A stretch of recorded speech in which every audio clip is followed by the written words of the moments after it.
Once upon a time, there was a story filled with treachery, featuring a despicable protagonist who relied on the author's maternal support to ensnare his rivals and manipulate his pursuit of love, regardless of whether it was the main character's pure love or fated affection. They all met a tragic end under the orchestration of the plot. In the conclusion, the villainous protagonist embraced his wife and trampled his adversaries, bringing an end to his shamelessly wicked existence. Subsequently, the resentment of the readers prompted a revival of this narrative. Eventually, the rivals who had fallen victim to the villain's schemes were reborn. The rivals declared, "The wife can be discarded, but the villain must perish." Xiao Zhinan found himself within the pages of this tale. He was the very villain himself. Chapter 1. Rescuing the protagonist. Can you not even brew a cup of tea properly? Are you doing this on purpose to irritate me? I've never brewed tea before. How dare you retort? In the Fey household, a sharp and scornful female voice echoed. The crisp sound of slap reverberated through the spacious living room. The slender youth was knocked to the ground by the force of the blow, a vivid red imprint quickly appearing on his pale cheek, with blood seeping from the corner of his mouth. With a heavy thud, Madame Fey slammed the teacup onto the table, her face contorted with disdain. Growing up outside has left you utterly uncultured. The boy, with porcelain-white skin and delicate features, had his half-long black hair cascading down to obscure his reddened eyes. His silence evoked sympathy. The surrounding servants maintained a stoic demeanor, observing with caution, afraid to speak. Fei Yunqing, the young man who they should have respectfully addressed as young master, had been brought back from outside by the master of the house. Not being of blood relation, Madame Fei treated him with cold indifference in public, and in private, she showed no mercy, chastising him at the slightest inconvenience. With the master away on business and both young masters absent, it was likely that young master would face severe punishment today. But this was a matter for the family, and the servants felt it was not their place to intervene. As they prepared to distance themselves from the turmoil, an unexpected figure ascended the stairs. The servants immediately bowed their heads. Eldest young master. The newcomer was tall and slender, with a cold gaze and strikingly handsome features.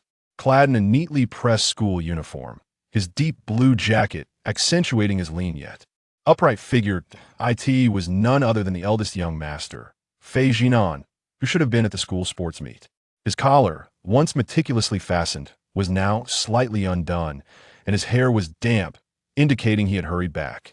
Upon seeing Fei Zhinan, Madame Fei, who had been sitting on the sofa with an air of arrogance, immediately rose to her feet.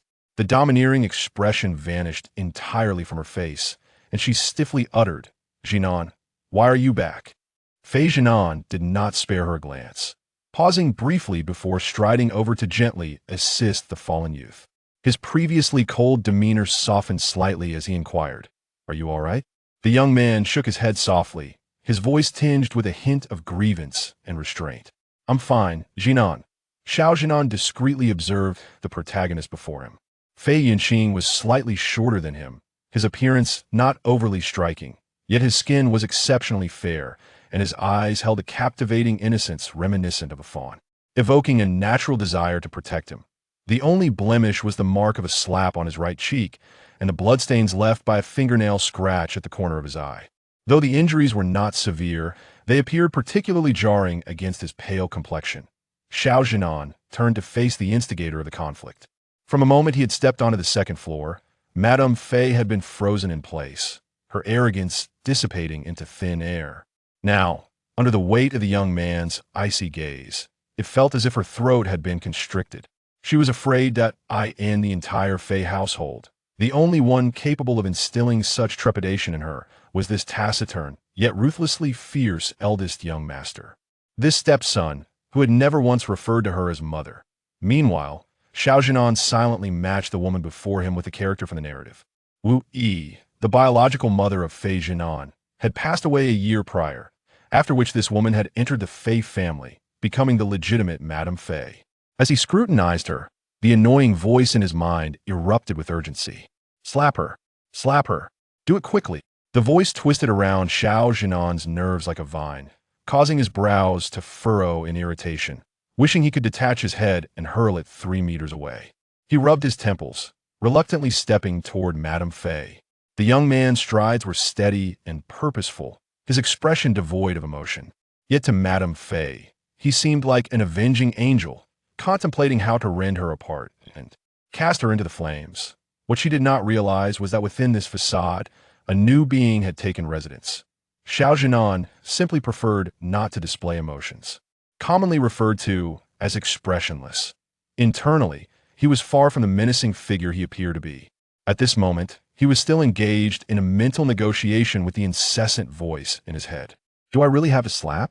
Hitting a woman seems inappropriate, right? Can I just refrain? Absolutely not.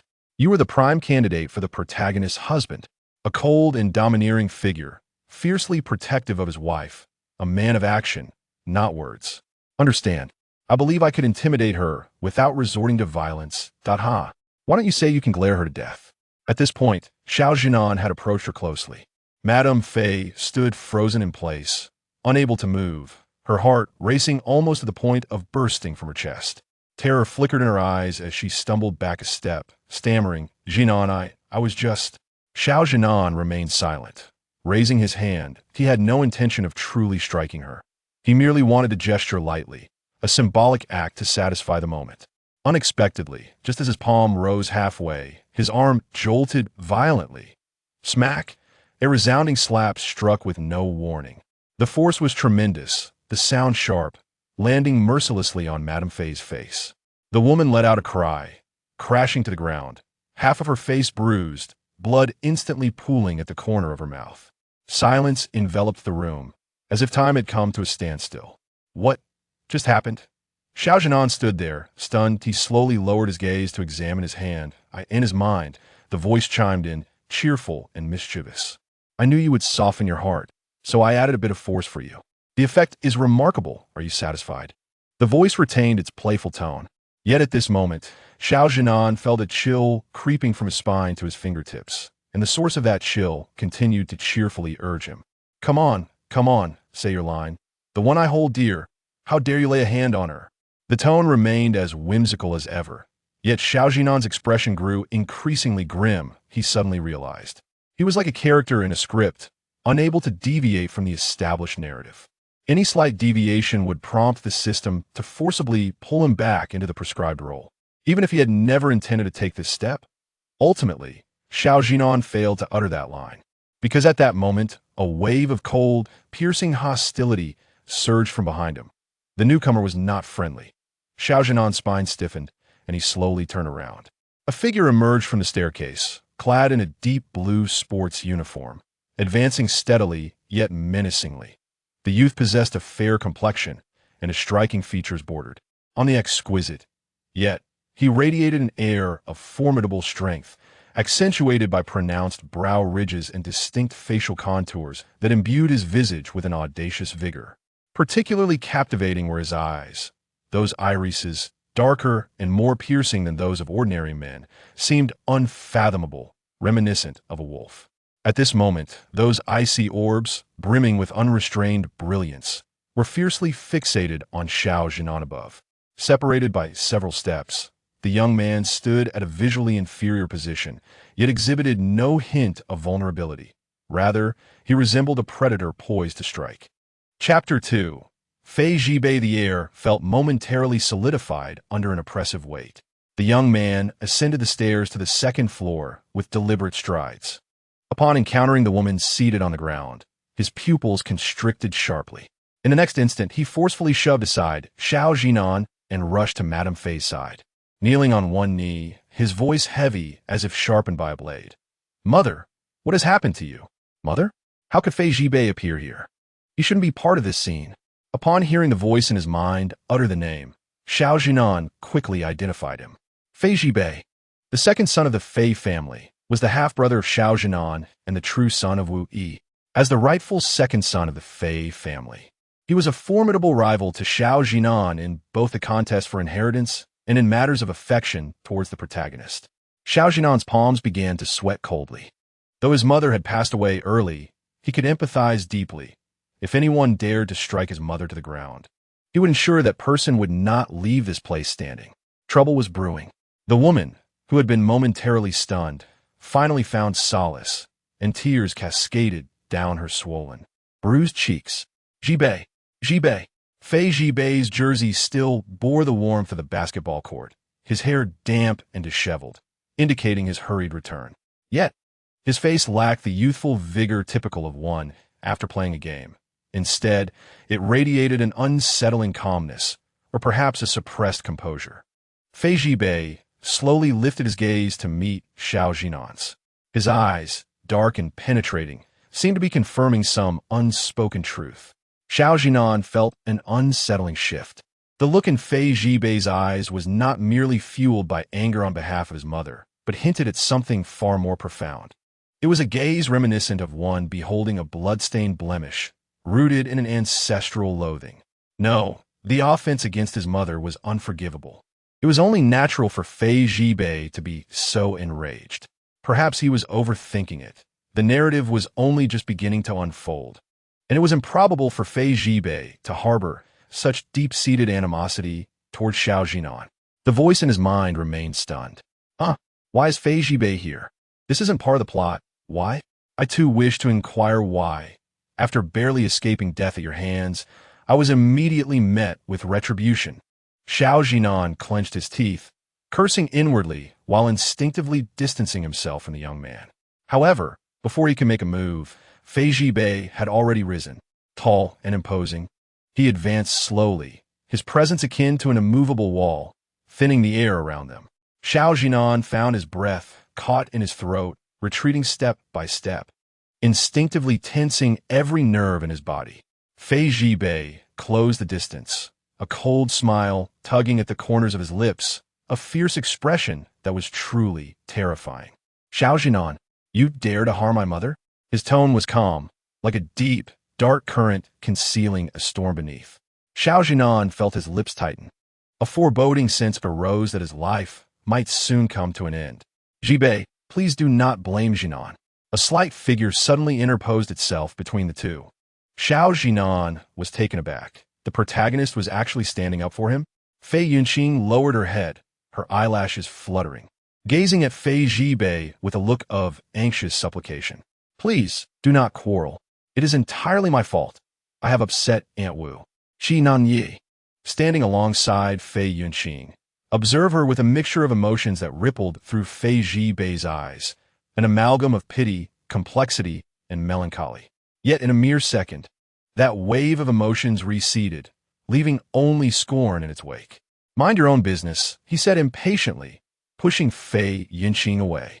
The force was gentle yet unyielding, causing her to stagger, almost losing her balance, her eyes flashing with an incredulous sense of injustice. Equally aggrieved was the voice resounding in Xiao Zhinan's mind. Heavens! The sky is falling. Fei Jibei actually pushed the protagonist. However, Xiao Zhinan had no time to comprehend the system's astonishment. He was facing imminent peril. With the sole obstacle removed, Fei Jibei once again stood before Xiao Zhinan, resembling an inescapable shadow. It has been a long time, elder brother, he said, emphasizing the last two words as if chewing on them with bloodied intensity.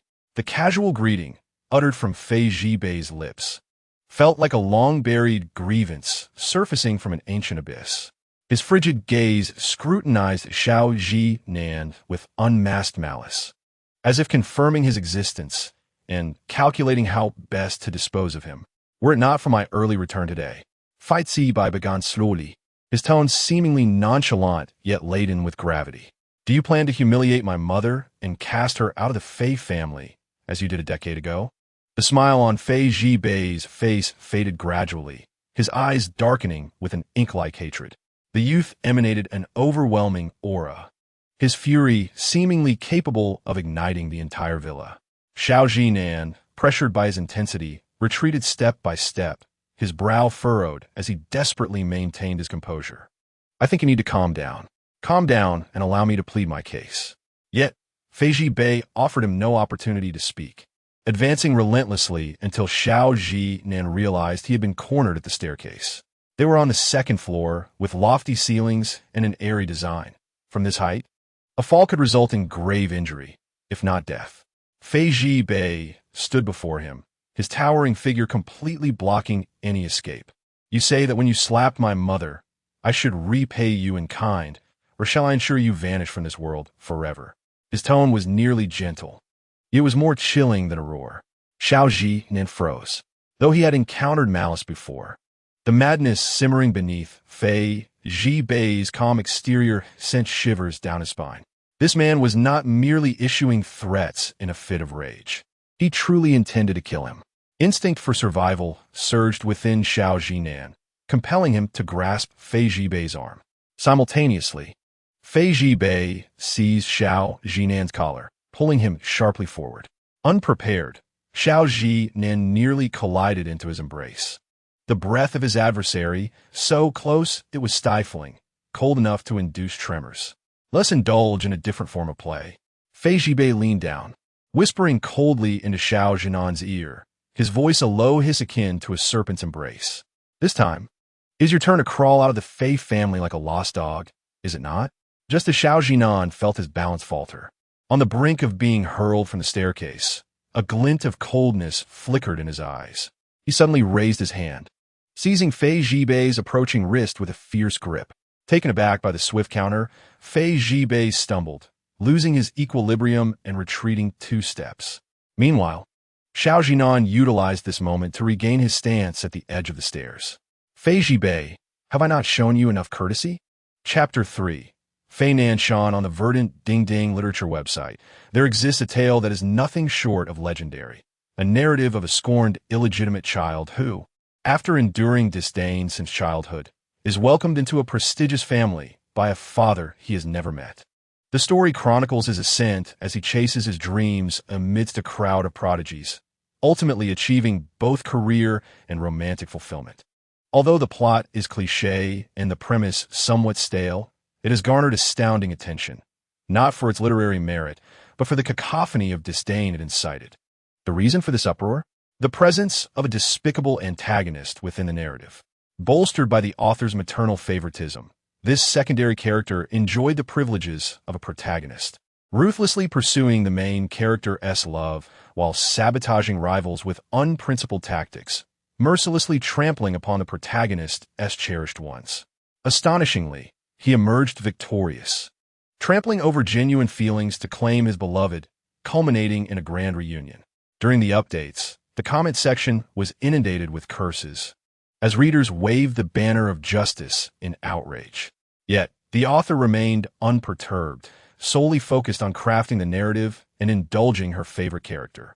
Ultimately, this story rightfully ascended to become the paragon of negative ratings on the website, reigning supreme on the warning list, affectionately dubbed the leader of trash literature. When Xiao Zhinan stumbled upon the despicable antagonist sharing his name, he was utterly bewildered.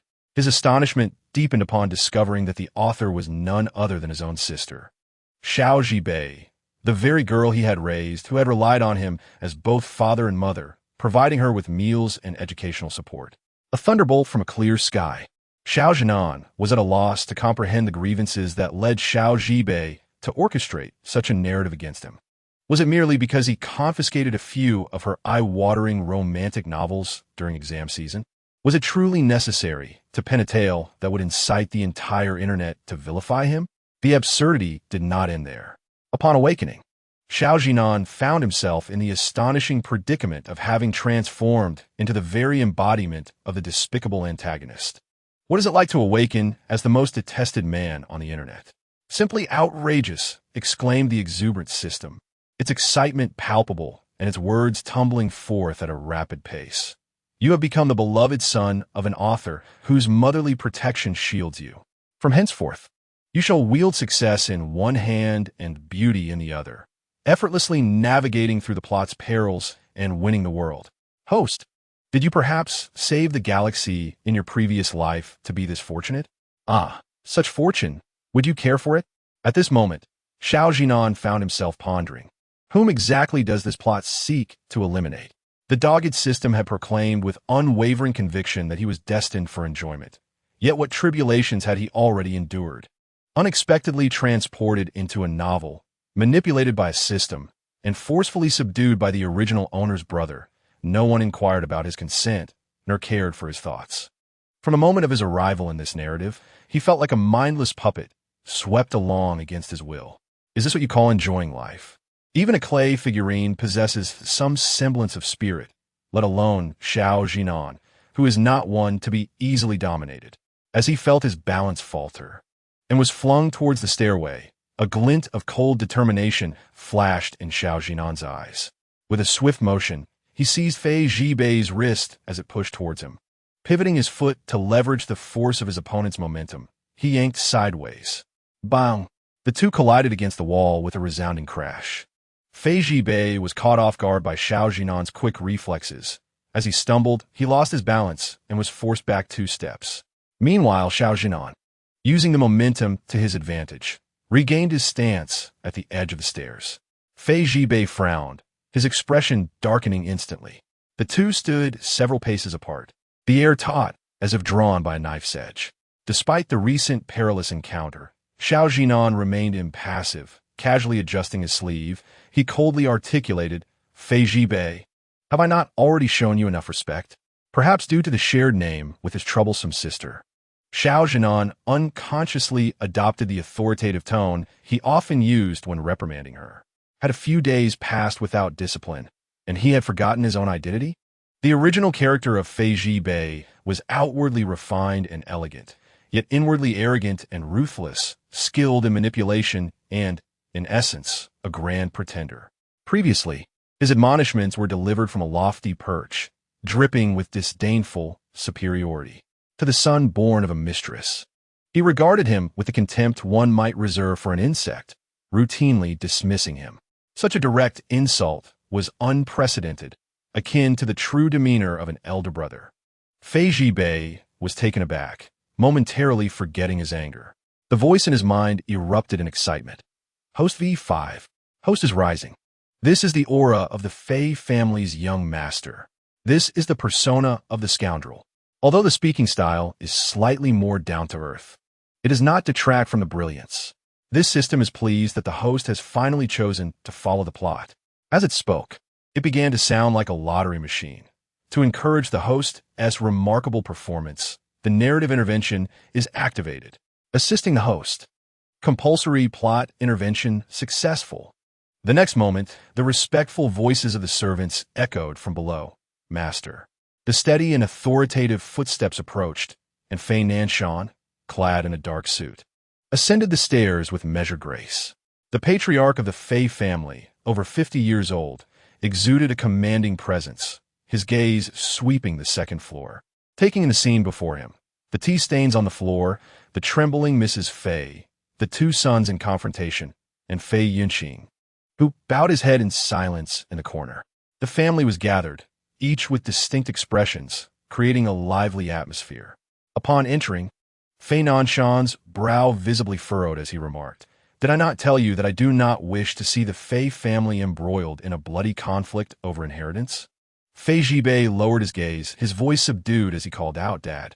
Xiao Zhinan adjusted his collar and slightly lowered his head, addressing his father.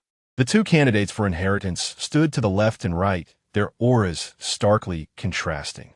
Fei Nanshan's gaze swept between the two, ultimately resting on Xiao Zhinan, his expression inscrutable. Zhinan, explain the situation, he commanded. Among the four involved, only Xiao Zhinan was questioned, a clear bias evident. As if anticipating this outcome, a flicker of derision crossed Fei Zhibei's deep black eyes, yet he remained silent. In contrast, Madame Fei grew anxious, concealing her emotions. Before Xiao Zhinan could speak, she interjected with a choked voice, Sir, please do not blame Zhinan or Zhibei. They are not arguing, but merely concerned for the child. She dared not point, but subtly inclined her head towards a corner, her tone laden with subtle grievance. Yunqing has been at the Fei residence for quite some time, yet his upbringing differs from ours. He lacks discretion in his actions, and I merely offered some guidance. Zhinan was protecting his brother, which led to the conflict. This is all my fault. Her words trailed off, her face painted with sorrow, as if she empathized with everyone except the frightened youth cowering in the corner. Implicitly, her remarks suggested that Fei Yunqing was the true source of discord between the brothers, conveniently exonerating Fei Zhibei. Such was Madame Fei, her intelligence questionable, yet her cunning abundant. Whenever she spoke, her words were always poised to wound the protagonists.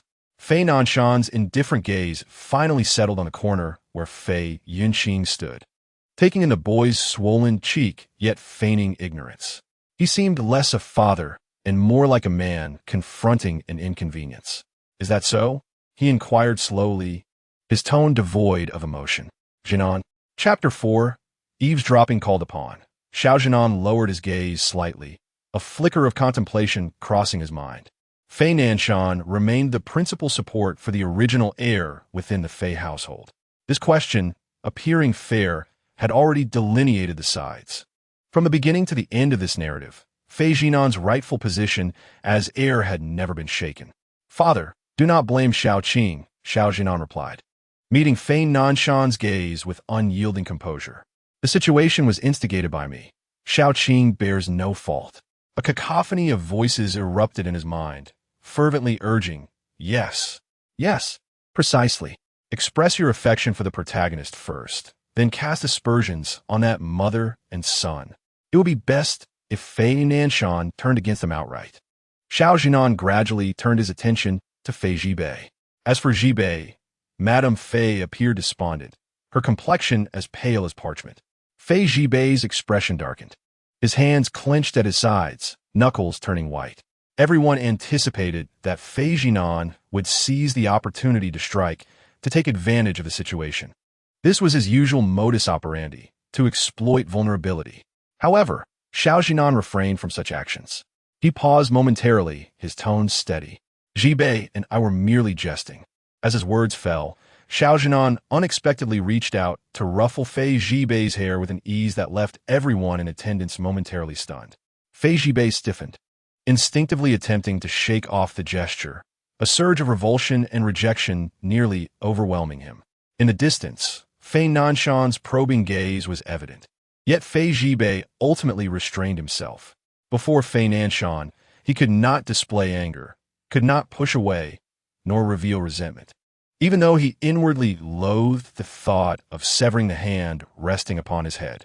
With a somber expression, Fei Zhibei forced a rigid demeanor, allowing Xiao Zhinan to carry on with this performance of fraternal camaraderie. It was as if there had never been any suspicions or minor skirmishes between them, but rather a profound brotherly bond. The elder son's demeanor, neither subservient nor arrogant, was handled with a measured grace that greatly pleased Fei Nanshan. He spoke little, his tone casual, as if turning a page of a trivial chapter. If it was all in jest, then let it end here. Today's events were not to be mentioned again. The reprimand was silent, the blade concealed. Yet, the authority figure insisted on maintaining the facade of familial harmony. With the rare occasion of the family gathered, Fei Nanshan glanced at his watch and casually instructed Wang Ma to prepare additional dishes. This single statement heralded the conclusion of the tumult. Regardless of what had transpired, who had struck whom, and who had fallen, in the eyes of the head of the Fei family, it was merely an inconsequential episode. The storm was smoothed over with words, and emotions were suppressed into an invisible abyss. Such was the Fei family, appearing harmonious and orderly, yet rife with undercurrents, concealed sharpness. The suffocating atmosphere within the household was palpable. It is no wonder that the characters of Fei Zhinan and Fei Zhibei in the original narrative were so deeply twisted.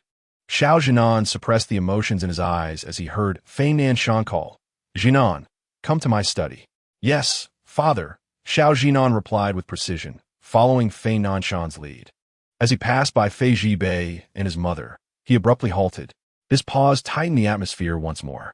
Mrs. Fei instinctively stiffened, a flicker of primal fear crossing her gaze. Fei Zhibei shielded his mother behind him, his eyes cold and sharp as a blade, akin to a wolf poised to pounce. Should Xiao Zhinan make even the slightest move, he would not hesitate to tear his throat apart. Yet, Xiao Zhinan merely tilted his head slightly, his tone calm. "I apologize for my earlier rudeness." His voice was soft, yet it resonated clearly in the ears of all present. Mrs. Fei was bewildered. She had never anticipated that this typically domineering and cold-hearted stepson would voluntarily lower himself.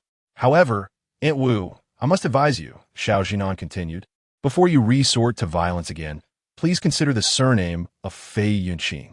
His tone was unremarkable, yet the underlying menace was unmistakable.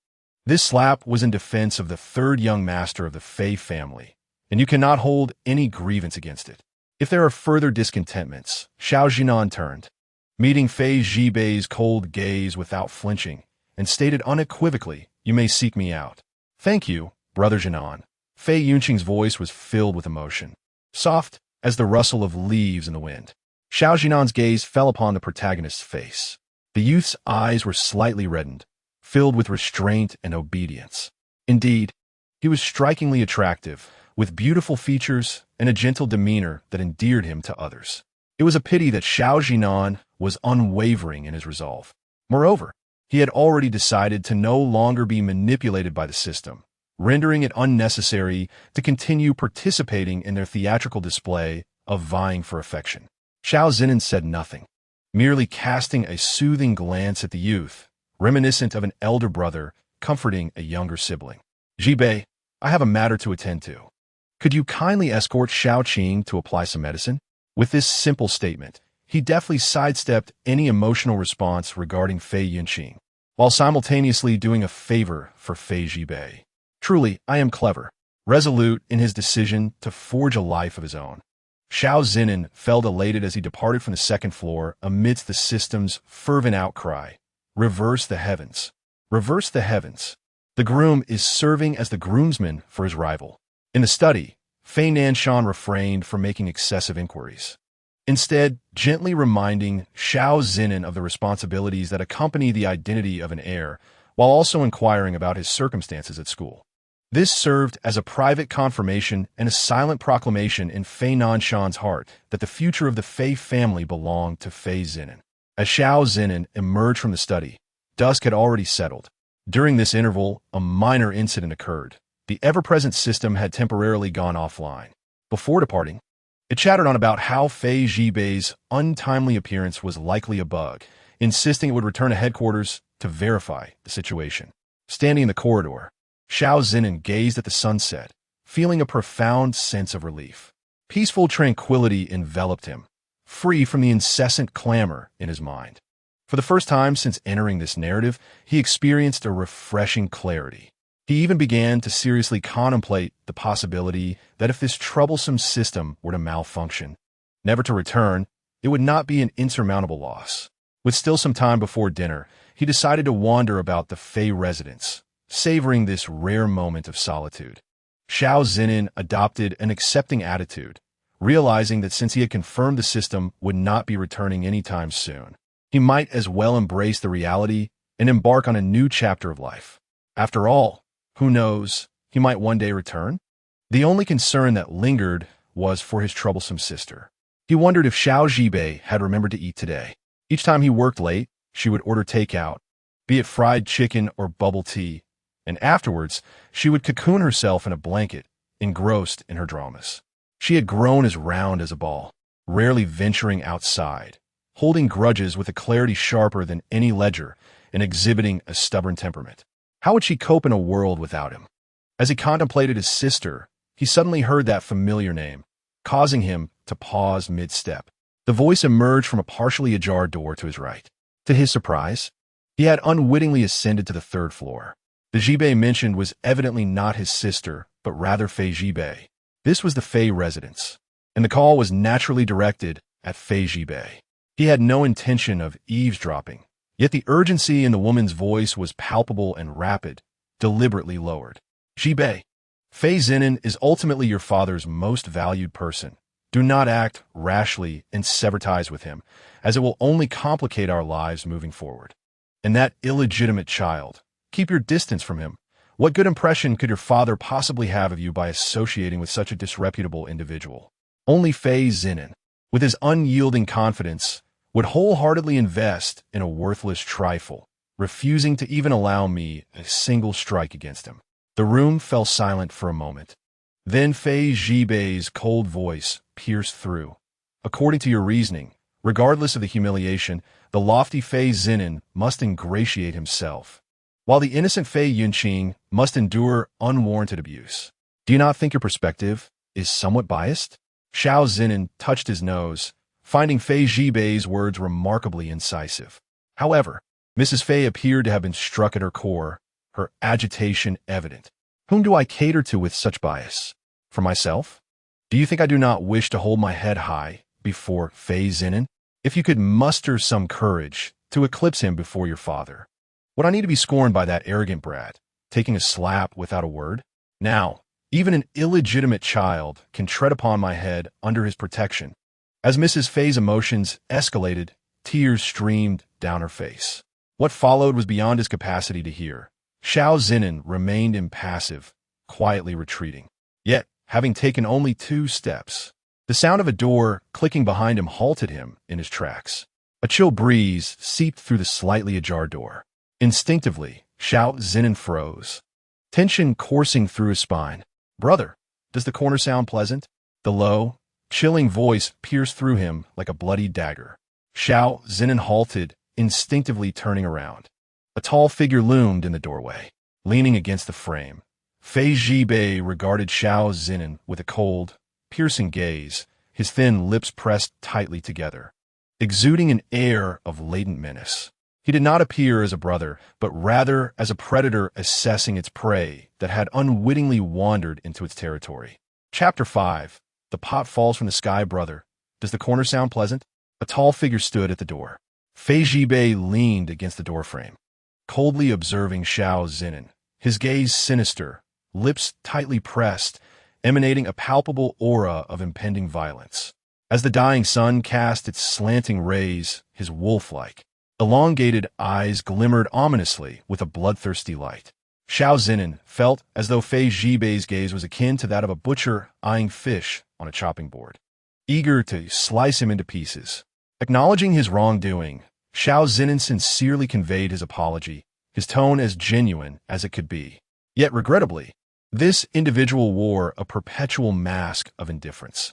Every word he uttered bore the same expression, coupled with the remnants of the original owner's contemptuous demeanor. The apology appeared as a condescending provocation.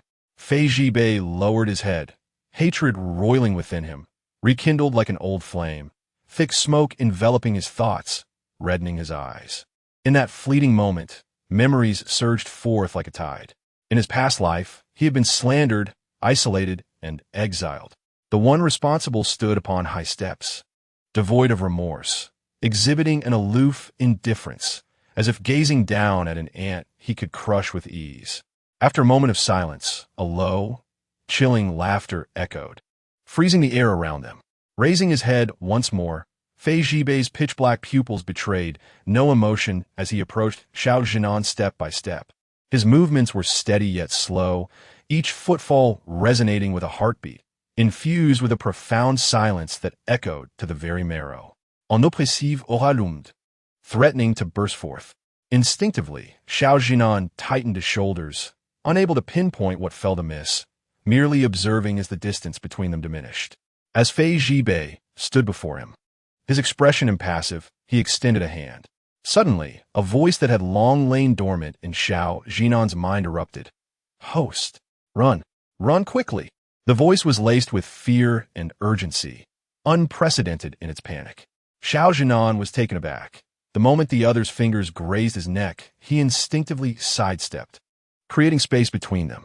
"It's time to eat," he remarked calmly, casting one last glance at Fei Zhibei before decisively turning away and striding off with remarkable steadiness and speed, swiftly rounding the corridor's end until his figure vanished from sight.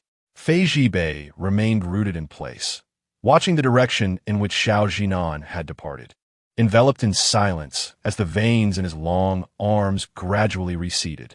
The crimson remnants of the setting sun elongated his shadow. The youth's gaze fell, a near-twisted cold smile curling at the corners of his lips. "Scum, running quite swiftly, aren't we?" Leaning against the doorframe, Fei Zhibei inhaled deeply, his slender fingers idly spinning the phone in his grasp, the knuckles paling. The room dimmed, the afterglow filtering through the curtain's crevices, casting half his face into shadow, his hushed murmurs resonating like echoes from the abyss. "So, Xiao Zhinan, what shall I do with you?"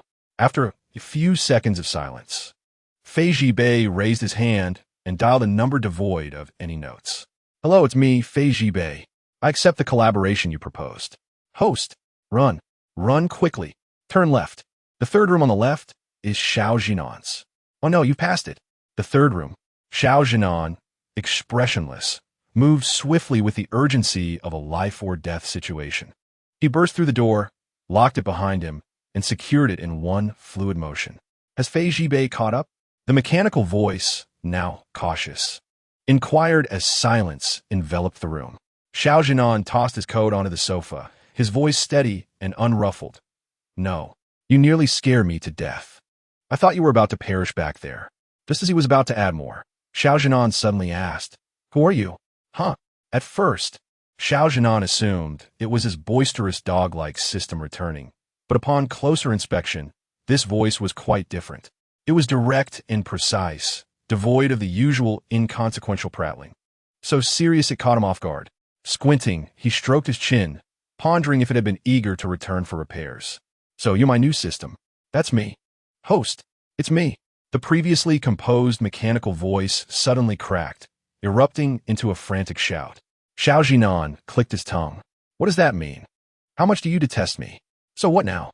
Xiao Zhinan appeared to be utterly oblivious to the system's lamentations of collapse as he deftly shifted the topic. Why did I run just now? An eerie silence enveloped the air for 3 seconds. If I told you that Fei Zhibei intended to kill you moments ago, would you believe it? Xiao Zhinan was momentarily taken aback. Why? Just because I slapped his mother? Is that boy truly so ruthless? Well, yes and no, the system stammered, as if taking a deep breath before rapidly unveiling a bombshell. This world has encountered a bug. Xiao Zhinan responded, and then?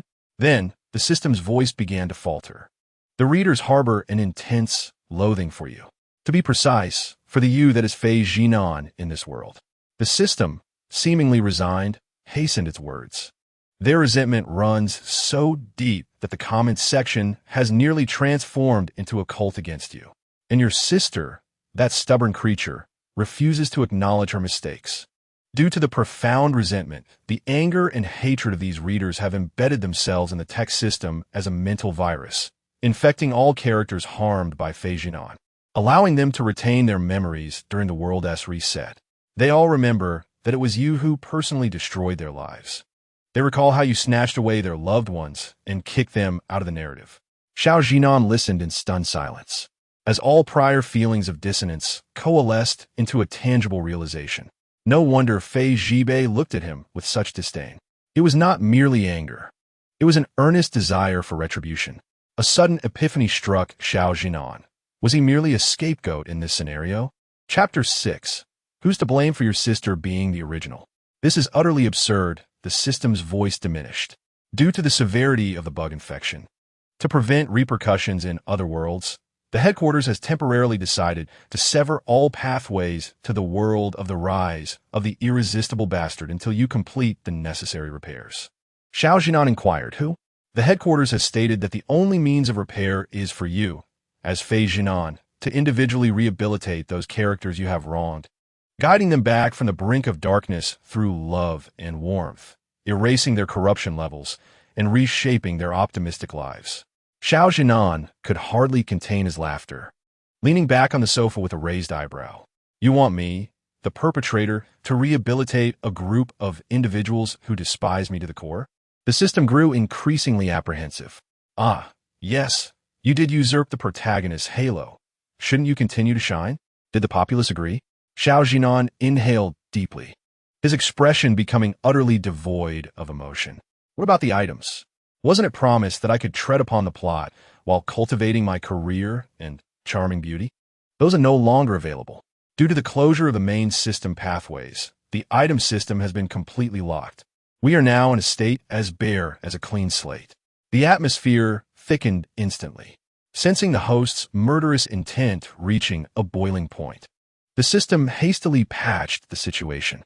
But fear not, esteemed host. The headquarters still possesses a modicum of conscience. They have provided us with some top-secret technology. As the words fell, a series of gray, fragmentary codes resembling a DOS interface floated into view.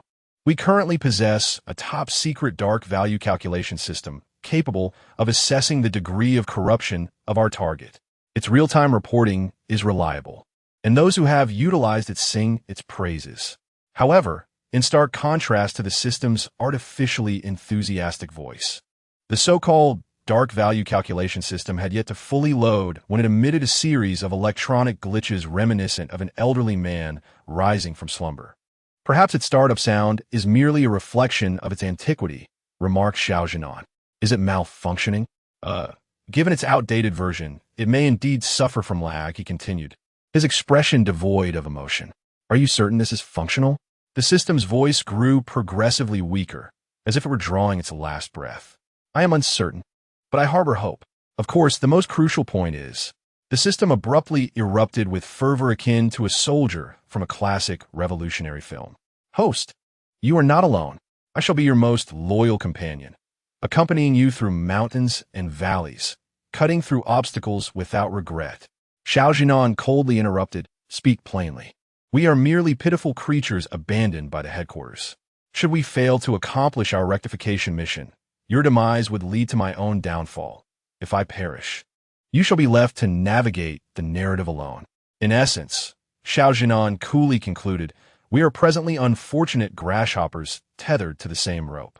Indeed, and if I choose not to participate, you may certainly opt to abandon all efforts, but you may never return to the real world. Xiao Zhinan scoffed. Do you truly consider me a puppet for your company's testing endeavors? I am not Fei Zhinan. I shall not bear the weight of his mistakes. I am solely myself. No one can dictate the course of my life. Even in death, it shall be my decision. The system fell silent for a few seconds before it spoke softly. Very well. I perceive your profound sense of autonomy. Since you have chosen to defy orders, I shall now activate the real-world communication channel, allowing you to bid farewell to your sister for the last time. In the next moment, the system's voice took on a familiar malice. By the way, I should inform her that at precisely 12:01 tonight, I shall transport her to this world to succeed you in rectifying the bugs. Xiao Zhinan sprang to his feet. What do you mean by that? Alas, I am powerless in this matter. This world requires someone to take responsibility for the repairs. If you refuse, someone must resolve the issues.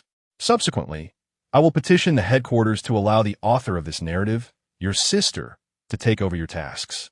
After all, as the old saying goes, debts must be repaid and grievances addressed. Hee. Xiao Zhinan stared into the empty air, his knuckles cracking. If, hypothetically, Fei Zhinan were to meet with an untimely end here, what would become of the book traveler? The host need not worry. We will promptly extract the soul of the book traveler, resetting the world for an endless cycle of joyful experiences until the world is restored. This implies that if the grudge value cannot be eliminated, the book traveler shall remain trapped in this realm indefinitely. Xiao Zhibei is still so young and inexperienced. She cannot be allowed to squander her life in this virtual existence. A wave of exhaustion washed over Xiao Zhinan, and a headache began to throb at his temples. The wretched system had the audacity to offer him solace. Take it easy. Great endeavors are always accompanied by some sacrifices. The history of the Heavenly Court Company will remember everything your sister has done. Xiao Zhinan, ready. We shall now commence the voice communication. Xiao Zhinan, wait a moment. Do you have any further inquiries? Lowering his head, he rubbed his brow and let out a deep sigh. Where has the plot progressed to? What should I do now? Xiao Zhibei, I truly owe you one. Do you mean you wish to continue with the task? Have I not expressed myself clearly enough? The voice paused momentarily before resuming cheerfully. Yea, yet humans are such peculiar beings. One moment they resist fate, and the next they disregard life and death for some bond. Xiao Zhinan seized upon the crux of the matter. What do you mean by disregarding life and death? You misheard. Xiao Zhinan narrowed his eyes. Disregarding life and death. Did you not mention that if Fei Zhinan dies, the Transmigrated would be unharmed? Well, nothing is absolute. There are always risks involved. Just take it easy. You resiste. A heartless company selling nothing but nonsense. May you swiftly face bankruptcy. Xiao Zhinan rubbed his temples. He finally understood that there exists a form of blame that falls upon those who are the original creators. The dice desires to create a story rich with substance, logic, and character growth. You may interpret it as an uplifting tale of progression, where the protagonist, through overcoming challenges, leads other characters to grow alongside them. Those who prefer mere gratification are not obliged to continue. You may withdraw at this juncture. However, those who enjoy a dramatic narrative may wish to proceed. Lastly, please recite with the dice. A gratification devoid of logic is fleeting, yet the joy that emerges from perilous circumstances is enduring and soulful. Chapter 7. The Wolf Hiding Its Claws the Following Day. Xiao Zhinan had not awakened to the morning sun in quite some time, although the ceiling above was unfamiliar, replacing the comforting sight of his office. He felt an extraordinary clarity of mind. It was as if he had been pulled from murky depths to resurface in a vibrant world. Even his lungs felt liberated. In his previous life, to meet the demands of a financial risk analysis case, Fei Zhinan had endured a month of a supernatural routine, closing his eyes at 3 in the morning and rising at 5. During that period, he was alive, yet his spirit felt as though it resided within an Excel spreadsheet. Now, though he found himself as the scapegoat in this narrative, his routine had finally returned to a human standard, and Xiao Zhinan experienced a long-lost sense of happiness. Of course, aside from this insignificant joy, the rest of reality was utterly dismal. For instance, when Xiao Zhinan, full of vitality, opened the door to his room, eager to enjoy a delightful breakfast, he unexpectedly encountered Fei Zhibei, who stood opposite him, dressed in a wrinkled school uniform. With an open collar and disheveled black hair cascading over his forehead, half concealing his face, he exuded an air of languor, appearing neither awake nor inclined to rouse himself. Xiao Zhinan, or rather, Fei Zhinan, could not have anticipated that Fei Zhibei's room was directly across from his own. Thus, unprepared, their gazes locked in mutual surprise. The languid pupils of the other party narrowed sharply at the sight of Fei Zhinan, a glint of cold ferocity flashing through them. With a casual flick of his hand, he swept aside the hair that obscured his eyes, revealing his unruly brows and piercing gaze. Fei Zhibei's demeanor swiftly returned to its usual nonchalance. He even greeted Fei Zhinan with a half-smile. "Good morning, big brother," as if nothing had transpired, as if he had never fixed that murderous glare upon Fei Zhinan, as if he had completely forgotten his previous attempt to thrust Fei Zhinan down the stairs, intending to strangle him with his own hands. It was as if he had undergone a transformation. Yet Fei Zhinan understood that this was the more perilous aspect. He smiled and returned the greeting, aware that this wild dog had learned to conceal its fangs. The previous night, Fei Zhinan had reviewed the current progression of the plot and character dynamics with the system. The more he contemplated, the more he found himself troubled by the arduous path to redemption that lay ahead. At present, the most daunting challenge was, of course, his half-brother, Fei Zhibei. The original plot was rife with melodrama, particularly surrounding the narrative of Fei Zhibei, which could be likened to a guillotine of familial ties, a meat grinder of childhood innocence. Fei Zhibei, the younger brother born of a different mother, had spent his formative years overshadowed by the original protagonist, a scoundrel. Not only had he been psychologically tormented by the original protagonist, but his first taste of kindness had also been ruthlessly snatched away. In the original narrative, he was the overlooked second son of the Fei family, perpetually receiving the cold shoulder from Fei Nanshan, the false heir neglected and dismissed. He had captured the hearts of readers as the tragic yet resilient young wolf dog, as the first foil and childhood friend to appear. Fei Zhibei had forged a deep-seated enmity with the original protagonist from the very beginning. Not to mention, the original protagonist's later cruel machinations that led to Fei Zhibei's isolation and downfall, rendering him a pariah, were nothing short of sinister. Fei Zhinan finally grasped why Fei Zhibei's gaze had been so terrifying the previous day. It was not merely due to that slap. It was clearly a desire for revenge that sought to obliterate both old and new grievances in one fell swoop. Fei Zhinan was acutely aware that, given the system's propensity for creating insurmountable challenges, this brother was undoubtedly one of the top contenders for the most difficult little bosses to conquer. Until he could devise a foolproof strategy, it was imperative to minimize any solitary encounters with Fei Zhibei within the confines of their home. However, fate proved unyielding. Today, Fei Zhibei had risen unusually early. Not only that, but he also appeared precisely at breakfast time, coinciding with Fei Zhinan's departure. The trajectory of this plot was decidedly troubling. While Fei Zhinan's expression remained inscrutable during a brief, contemplative pause, Fei Zhibei, as if just shaking off the remnants of sleep, languidly raised a hand to tousle his messy hair. "I truly admire those who rise before the roosters," he remarked slowly. "You manage to look so spirited every morning." His implication was clear. He was aware of the original protagonist's routine. Fei Zhinan maintained a facade of serene composure, but inwardly, he felt a tightening in his chest. Fei Zhibei, receiving no response, seemed unconcerned, merely chuckling to himself as he took a half-step forward. "Big brother, why are you staring blankly? Are you surprised to see me at this hour?" Indeed, it was quite unexpected, more so than discovering a grenade concealed within a financial report.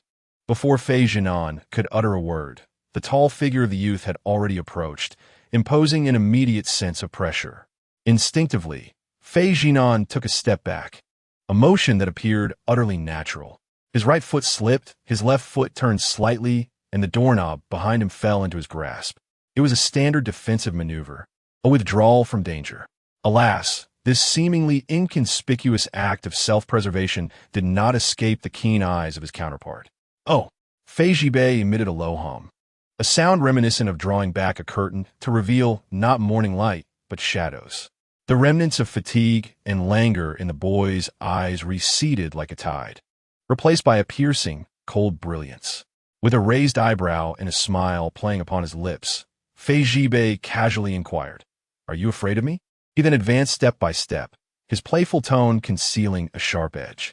"Why has our familiarity turned so distant in just 2 weeks, big brother?" "Fei Zhinan, system. What is Fei Zhibei's current level of animosity?" The system's voice promptly resonated. Character Fei Zhibei verified. Current animosity level, 120. Animosity rank, eager to eliminate you. Fei Zhinan. Thank you. This is entirely within expectations. Indeed, the barely concealed murderous intent from the previous day was not merely a fleeting impulse from Fei Zhibei, but a genuine emotional eruption. What was even more alarming was that today, Fei Zhibei had evidently learned to be more astute. He concealed his fangs, tucked away his claws, and even softened his gaze. Were it not for Fei Zhinan's prior knowledge of the world's collapse, he might have naively believed his memories had been reset. Cunning and composed, with a knack for deception, he was truly a highly malleable seed of chaos. However, it appeared that Fei Zhibei would not act against him for the time being. To avoid provoking the other, Fei Zhinan decided to play along, offering a smile that was gentle yet distant, reminiscent of a CEO encountering a client's child after disembarking from a high-speed train. "How could I not miss you all after 2 weeks?"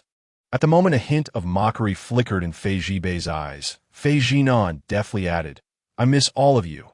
Enemies, grievances, creditors alike. A balanced distribution, a shared abundance." Fei Zhibei cast a glance at Fei Zhinan, who still clutched the doorknob tightly, a smile deepening on his face. The tall figure leaned in, the bitter scent of absinthe closing in. "In that case, big brother, let us not return to your room, but rather descend together to meet everyone." With that, he leaned forward as if casually adjusting Fei Zhinan's school uniform, and with a decisive motion, he closed the half-open door with a snap. It was as if he had severed all of Fei Zhinan's escape routes. "Oh my goodness, you scare me to death." The system screamed frantically in his mind, and indeed, Fei Zhinan was terrified. Yet, he could only muster a facade of composure as he adjusted his tie. "All right, brother." Chapter 8. Sincerity. As the two descended the staircase shoulder to shoulder, 3 individuals were already seated in the dining room, with several servants methodically preparing breakfast. Dressed in a refined Tang suit, the man exuding grace despite his graying hair was none other than Fei Nanshan, the head of the Fei family, whom I had seen just yesterday. To his left sat the poised and gentle Lady Fei. At the far end of the table was the protagonist, Fei Yunqing.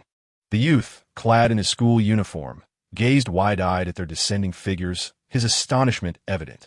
Soon, a bright and innocent smile broke across his face. "Good morning." Brother Zhinan, Brother Zhibei. It's the first time I've seen you both come downstairs for breakfast together. So you two have reconciled." His smile radiated the warmth of a harmonious family, reminiscent of just having penned an essay titled The Most Precious Brotherhood. Fei Zhinan was taken aback. The purity of the protagonist's smile was striking, akin to someone splashing syrup before the muzzle of a gun. How could he utter such words today after witnessing the chaos of yesterday? Was he genuinely naive, or merely lacking a full sense of impending danger? Just as he pondered how to respond, Fei Zhibei suddenly chuckled beside him. His voice was low and hoarse, laced with a languid amusement. "What are you saying, Fei Yinqing? Have you been sleeping foolishly? What deep-seated enmity could exist between my elder brother and me?" Fight Sie by Lint and Klose, recalling their earlier meeting when he had mentioned missing his brother after 2 weeks apart. The moment he spoke, an eerie silence enveloped the room. With a seemingly friendly yet unyielding grip, Fei Zhibei's wolf-like gaze fixated on Fei Zhinan as he enunciated, "Isn't that right, brother?" Fei Zhinan felt a chill. "System, are you certain this person is reborn and not possessed by something peculiar? He might as well audition for a drama. His acting skills are award-worthy." The system promptly chimed in, ding. Checking character Fei Zhibei's darkening value, 120. Warning, the sweeter his smile, the more perilous he becomes. Fei Zhinan could sense the distinct grip on his shoulder tightening, as if it were poised to shift from a mere hold to a chokehold. Fei Zhibei's unpredictable demeanor was quite vexing. It appeared he was determined to enact a scene of fraternal camaraderie. Fei Zhinan remained silent, seemingly too indifferent to even feign a response. The coldness in Fei Zhibei's eyes intensified. He recalled the way Fei Zhinan had looked at him throughout their lives.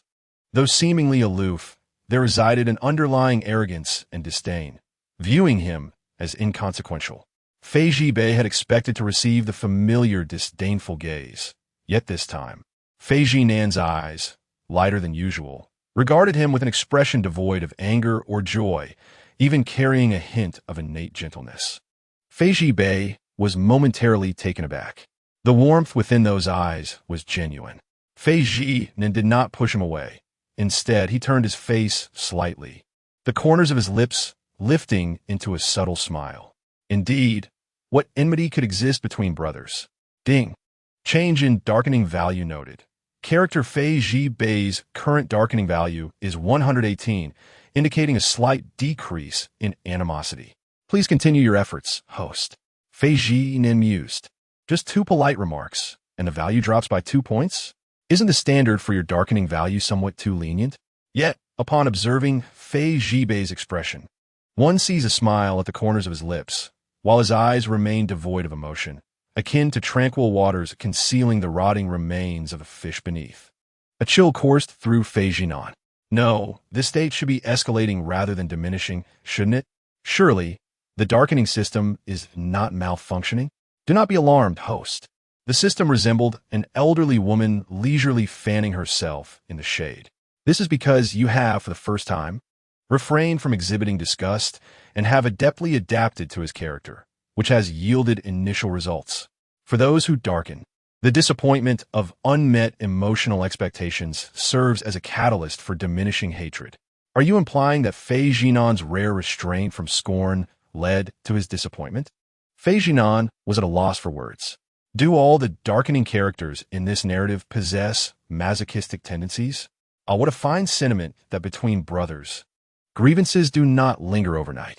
Fei Nanshan laughed heartily, the gentle clink of the teacup resonating alongside his mirth. He turned to Mrs. Fei, his tone imbued with the pride of a father. "What did I say? Living under the same roof inevitably leads to friction. These 2 children ought to venture out more, rather than remain cooped up at home. Look, the tension has dissipated and affection has blossomed." With that, he gestured meaningfully towards the dining table. Come, let us gather and enjoy a rare family breakfast." "You are always right," Mrs. Fei gently concurred, a soft smile gracing her features. Her expression serene, as if the previous day's turmoil had never occurred. "Xinan, Zibai, comme sit," she called out, wishing for the joy of family unity over breakfast. The atmosphere suddenly transformed into one of warmth and harmony, as if the previous night's oppressive confrontation had merely been a collective illusion. Fei Zhinan lowered his gaze, seemingly calm as he scanned the table, yet his mind flickered with the memories of the original host. The seating arrangement was far from arbitrary. Although the Fei family outwardly espoused equality and familial bonds, in reality, the arrangement of seats served as an invisible measure of power and favoritism. For instance, Fei Yunqing, the illegitimate child of the Fei family, was neither favored nor acknowledged, forever relegated to a corner. As the protagonists, the two devoted admirers, Fei Zhinan and Fei Zhibei, naturally could not allow their beloved to be isolated. In an effort to assert their presence before Fei Yunqing, they insisted on positioning themselves on either side of him, subtly competing for attention. The future heirs of the Fei family, absurdly sacrificing their prime positions to act as gatekeepers for a mere peripheral figure, as the original text humorously noted, was truly ludicrous. This inevitably led to discontent from Fei Nanshan and Mrs. Fei, causing them to regard Fei Yunqing with increasing disdain. Consequently, Fei Yunqing faced more difficulties as the protective husband transformed into a tormentor, though that is a tale for another time. At present, Fei Zhinan would not indulge them in such trivial theatrics. He first cast a meaningful glance at Fei Zhibei, who was approaching Fei Yunqing, a subtle smile playing at the corners of his mouth. Suddenly, he turned, decisively bypassing the long table, and confidently approached the seat beside the head of the table, smoothly positioning himself at Fei Nanshan's right side. His movements were resolute and natural, devoid of hesitation. This scene, akin to a stone cast into still waters, instantly stirred up ripples. Fei Zhibei's hand, resting momentarily on the back of his chair, paused gently as he stood, almost imperceptibly. His gaze slowly shifted towards Fei Zhinan, his pupils constricting, the vertical pupils flashing with a faint glimmer, his expression resembling spilled ink. Not only, but the others at the table also turned their attention towards Fei Zhinan in unison. Lady Fei's eyes expressed surprise without reservation, and even Fei Nanshan regarded him with a contemplative look, while Fei Yunqing appeared utterly stunned. Fei Zhinan seemed oblivious to this silent scrutiny. He gracefully accepted the moist towel offered by a servant, leisurely wiping his hands before smiling and uttering a polite, "Thank you." The servant, momentarily taken aback, quickly lowered his head and acknowledged, "You're too kind, young master." After finishing, Fei Zhinan casually turned his head, slightly nodding to the elders beside him. His voice clear and gentle, "Father, Aunt Wu, good morning." With the absence of one of the door gods, Fei Yunqing and Fei Zhibei, sitting alone in the corner, indeed bore a resemblance to a pair of lovebirds. Fei Zhibei remained silent, his gaze fixed unwaveringly on Fei Zhinan's face. In contrast, Fei Zhinan met the young man's inquisitive stare with an open demeanor. "I offer you the seat, and the spotlight as well. Is that not enough sincerity?" However, the hint of mockery in his eyes appeared to Fei Zhibei as a meticulously woven net, rife with hypocrisy and traps. What trickery was Fei Zhinan up to? His peripheral vision glanced at his father, Fei Nanshan, who sat firmly at the head of the table. Exuding an air of control, his expression subtly shifted from stern to one of satisfaction. So that was it. The corners of Fei Zhibei's eyes gradually curled into a cold, thin smile, as if he had finally uncovered the truth behind the facade. He should have realized that the supposed favoritism towards Fei Yunqing and the betrayal for love were merely illusions. In Fei Zhinan's heart, the truly significant aspect was never anyone else, but rather his own interests, the power that resided atop the throne. If that were the case, then he should not be surprised when Fei Zhibei personally dismantled that lofty seat. This time, he intended for Fei Zhinan to witness, one by one, everything he once possessed being crushed beneath his feet. Thus, in the next moment, Fei Yunqing looked on in bewilderment as the second door god, who was about to sit on his right, decisively veered away and took a seat beside Lady Fei. Clean, swift, and merciless. Fei Zhinan, what does it mean that you've even forsaken your wife? How deeply do you loathe me? Current hatred value of Fei Zhibei, 118 Silence. I wasn't genuinely inquiring. All right, very well.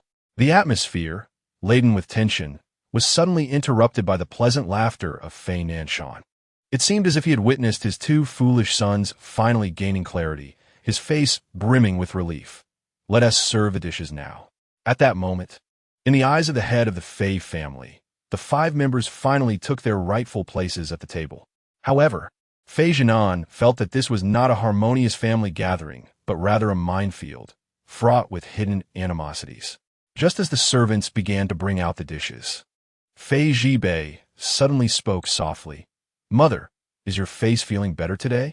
The words fell like a stone into the water, silencing the entire dining table. Mrs. Fei, who had initially worn a serene smile, momentarily froze, raising her hand in an attempt to conceal her visage, yet could not hide the bruises that peeked through her thick makeup. At a loss for how to respond, she was caught off guard. What happened? Fei Nanshan turned to her, his tone as gentle as a husband truly concerned for his wife. What is wrong with your face? Clearly, he was still unaware of the incident where Xiao Zhinan had struck Mrs. Fei. This indicated that, even in their private moments, she refrained from mentioning the humiliation she suffered at his hands, lacking the courage to even voice a complaint to her husband. She lowered her eyes and cautiously replied that she had accidentally pricked herself on a rose while arranging flowers yesterday, and that it was nothing serious. Though she did not lift her gaze, everyone noticed her furtive glance towards Xiao Zhinan. Fei Zhibei's expression hardened, and a sense of foreboding washed over Xiao Zhinan. In that instant, the once steaming breakfast on the table turned as cold as the cutlery. Yet Fei Nanshan, seated at the head of the table, merely nodded, his voice consistently gentle. "How careless of you. Please be more cautious next time." This exemplified the original character's confidence and the leverage that enabled him to bully Fei Zhibei and her son without restraint. As long as Fei Nanshan remained silent, he was the sovereign of this household, and even bloodstained hands would bear no consequences. Fei Nanshan turned his warm gaze to Xiao Zhinan. "How was your research trip to the neighboring city?" With a light remark, he deftly shifted the topic. Mrs. Fei's hand, which hung at her side, gradually tightened. Yet she could only continue to feign a smile, pretending that all was well. The system's voice trembled as it announced, "Host, the hatred value towards character Fei Zhibei has increased. Current hatred value, 128. Please exercise caution." Xiao Zhinan thought. It decreased by 2 and increased by 10. Can Fei Zhibei be any more twisted? Chapter 9. The difficult Fei Zhibei. With the increase in hatred value, all previous efforts seemed in vain. Troubled and devoid of appetite, Xiao Zhinan was compelled to report to Fei Nanshan under the icy glare of Fei Zhibei, maintaining a steady demeanor. His speech was measured, his content clear and orderly, appearing flawless on the surface while tumultuous waves churned within. Xiao Zhinan was presently in distress. However, someone else bore an even greater burden, the protagonist, inexplicably cast aside by the 2 gallant protectors. Left alone at the far corner of the long table, he was the sole survivor of the once formidable duo. The servants, skilled in navigating the shifting tides, quickly adjusted their treatment of the 3rd young master upon sensing the unfavorable atmosphere. At the table's main side, eggs were fried to a crisp golden edge, milk steamed gently, and bacon was neatly rolled, while Fei Yunqing's plate was sparse. A mere watery broth that might suggest a punishment meal for a servant or a bland dish for an elderly with digestive troubles. Once adored by his 2 brothers, the once charming protagonist now found himself in such a lamentable state, truly embodying the adage, once fallen from favor, one learns the warmth and coldness of the world. Fei Yunqing was momentarily taken aback, staring vacantly at the bowl of congee on the table, then glancing across at his 2 elder brothers who seemed oblivious to his presence. His eyes glistened with unshed tears, and he resembled a forsaken fawn. An inexplicable sense of abandonment welled up within him as he stood up, stammering, I can help serve you. I am capable." His voice was scarcely louder than a whisper, yet his hands reached out to take the platter the servant had brought. To his surprise, the long-serving housekeeper did not even lift her gaze. With a disarming smile, she sidestepped him, her tone dripping with condescension. The young master need not trouble himself. it is unclean. Her words, laced with disdain, cut like a knife, leaving Fei Yunqing's countenance pale with comprehension. Enough, Fei Nanshan interjected, his brow furrowing slightly, his voice growing colder. After all this time, you still do not understand the rules. Sit down. The mere mention of rules stripped Fei Yunqing of his resolve. He paused, as if to explain, yet ultimately bowed his head and sank back into his seat, his eyes glistening with unshed tears as he murmured a soft acknowledgement. Fei Zhinan had not intended to intervene, but witnessing this scene stirred an unexpected sensation within him. He recalled how, in the original narrative, the third young master of the Fei family had relied on the affection of others to reshape his destiny and seize power. Now, reduced to such a state where he could not even access a warm meal, it seemed almost surreal. The once charismatic protagonist was now subjected to such indignities. Fei Zhinan cast a lingering glance at Fei Yunqing, only to meet those tear-brimmed, doe-like eyes, glistening with a mixture of timidity and hope. It was a quintessentially beautiful face that seemed to beckon for solace. Had the original plot unfolded as intended, Fei Zhinan would have rushed to embrace him with compassion. However, at this moment, his heart was as still as water. A steadfast bachelor for 20 years, he could only discern one thing. Oh, this child must be hungry. System prompt, detecting the protagonist's pleading gaze. Would you like to respond? Friendly reminder. Engaging in conversation may increase Fei Zhibei's resentment levels. Stop. Heroically rescuing the damsel in distress would undoubtedly lead to self-destruction. Thus, he calmly lowered his head to continue sipping his tea, too indifferent to spare another glance. Yet surprisingly, Fei Zhibei, the ardent admirer of the protagonist, remained equally unmoved. He was idly fixated on the untouched fried egg on his plate, his expression one of utter ennui. This was decidedly amiss. Far too amiss. Fei Zhinan furrowed his brow, scrutinizing Fei Zhibei's reaction, and discerned that the hand concealed beneath the table was clenched tightly. Trembling almost imperceptibly, this was not indifference, it was repression. It was not resignation, it was a gritted determination. Understanding dawned upon Fei Zhinan. If feelings for someone could be so easily relinquished, Fei Zhibei would not be the fool enduring humiliation for Fei Yunqing while resolutely holding on. Even in a second lifetime, he would remain ensnared by this obsession. Yet, for the moment, he was still grappling with it, still wagering everything.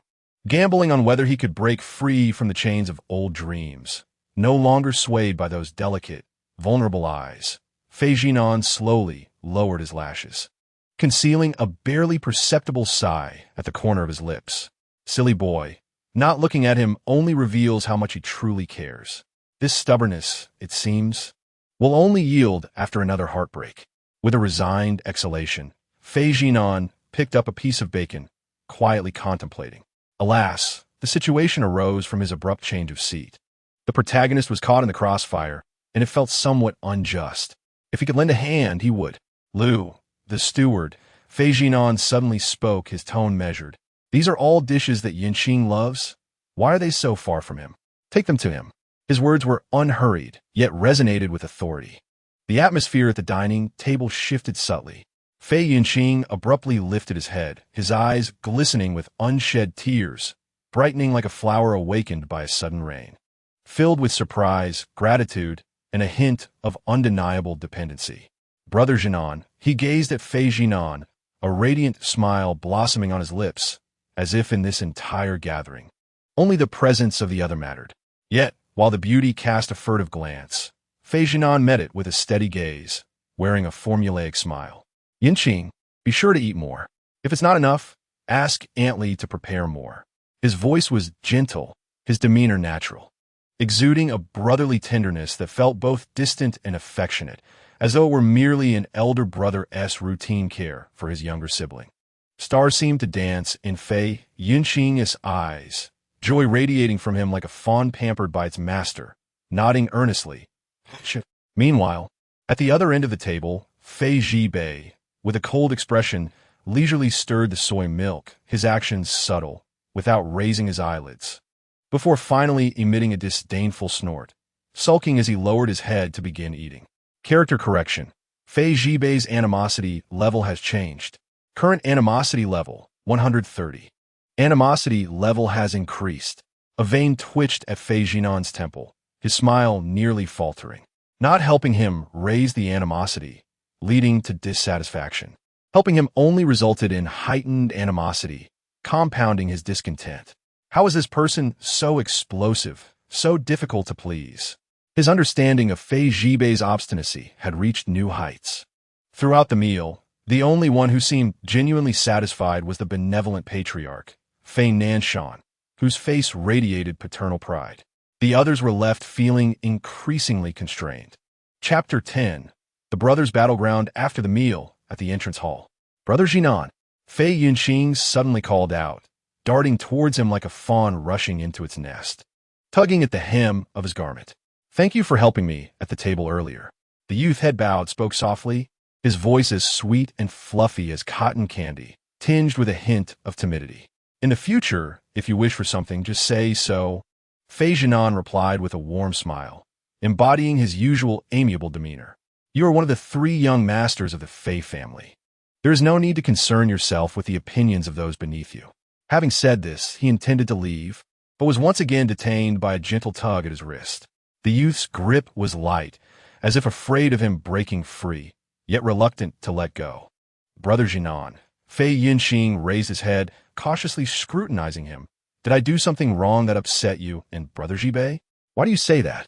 This morning, none of you chose to sit beside me, Fei Yunqing murmured, biting her lip, her tone laced with a hint of grievance. We used to sit together all the time. Have I done something wrong? Upon hearing this, Fei Zhinan's eyelids twitched. Truly, as the protagonist, she was bold enough to confront the matter directly, unlike others who would have bowed their heads in embarrassment and shed silent tears. Her confidence allowed her to pose such a question with unwavering certainty. However, this time, Fei Yunqing might be in for disappointment. I'm not angry with you. Fei Zhinan wore a gentle smile, his voice still languid. It was merely that upon returning from a trip, he had missed his father and chose to sit elsewhere. Zhibei had likely reacted to Auntie Wu's injury, which you must have noticed. He did not explicitly state that he would return to sit beside her, nor did he declare he would not. His ambiguity was perfectly measured. Unfortunately, Fei Yunqing failed to grasp the underlying implications. Her eyes brightened, as if she were a child being welcomed back, and she exclaimed, Really? You're not angry. We can still sit together. That is wonderful. But you didn't call me Xiao just now. The boy paused, a look of innocent grievance crossing his face. You never used to call me so formally. Fei Zhinan replied, You truly are a remarkably observant little dear. Xiao. He readily acquiesced, softly uttering her name in a tone so gentle it could melt the early spring snow. Indeed, Fei Yunqing's eyes sparkled with delight, and in the next moment, she leaped into Fei Zhinan's embrace, her form resembling a soft, plush pillow. Welcome back, Brother Zhinan. I like you the most. Fei Zhinan was taken aback, nearly losing his balance as he instinctively placed a hand on her shoulder. In that instant, he glanced up and met the gaze of Fei Zhibei, who stood not far away against the wall, having observed them for an unknown duration. Their eyes locked, the intensity of the gaze slicing through his facade and piercing his heart. The young man remained motionless in the corner, silent and seemingly breathless, yet his eyes shone with a chilling brilliance. They bore no warmth, akin to the hidden currents beneath an icy lake. Fixated on the one nestled in Fei Zhinan's arms and the hand resting on her shoulder, Fei Zhinan thought, the hostility value towards character Fei Zhibei has changed. Current hostility value, 131. Hostility value has increased. Damn it. Fei Zhinan silently ground his teeth. This situation was untenable. Well, how old are we now? Still acting like this? With an effort of resolve, he pushed Fei Yunqing away under Fei Zhibei's unwavering gaze, clearing his throat as he composed himself, adjusting his sleeves nonchalantly. Internally, he placed the blame for this impending disaster squarely on Fei Yunqing's shoulders. This clingy little creature, if not sent away soon, would likely result in a scene of bloodshed. By the way, Xiao, Fei Zhinan said casually, don't you have a group project to attend to? Why aren't you leaving promptly? Fei Yunqing gazed at him with wide eyes, her lips pouting in discontent. "Aren't you coming with me, Brother Zhinan? Accompany you? Do you wish for me to shorten my lifespan? I have an appointment." He dismissed her with a swift excuse, clean and decisive, without a hint of hesitation. However, who could have anticipated that Fei Yunqing would grasp his clothing corner, softly yet stubbornly inquiring, "Who were you with just now? Was it me?" A languid voice suddenly echoed from behind the two. Its tone was not loud, yet it tightened the atmosphere like a taut wire. In the next moment, Fei Zhinan was forcefully pulled by a familiar strength, his shoulder gripped tightly, his body nearly pressed against the well-known and perilous scent of absinthe. Fei Zhinan lowered his gaze to the hand resting on his shoulder, rolling his eyes internally in calm resignation. "Here we go. The mad dog has arrived." Meanwhile, Fei Yunqing stood frozen, evidently taken aback by the unexpected arrival of Fei Zhibei amidst their conversation. He looked up to find his second brother, who usually relished opposing his elder brother, now smiling with an unsettling composure as he embraced him. "Apologies, Xiao Qing," Fei Zhibei said with a smile, though his gaze was as cold as a deep well. "I have some old matters to discuss with your brother Zhinan.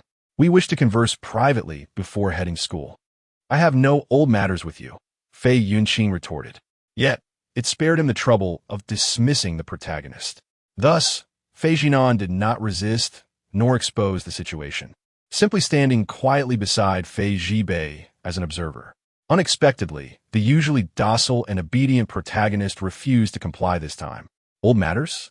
Fei Yunqing looked at the two, his tone soft enough to drip water, yet his gaze remained fixed on the hand resting on Zhinan's shoulder.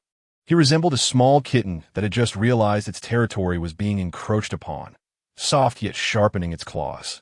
"Can't you discuss your old matters while walking?" Fei Yunqing asked earnestly, the rims of his eyes slightly reddening.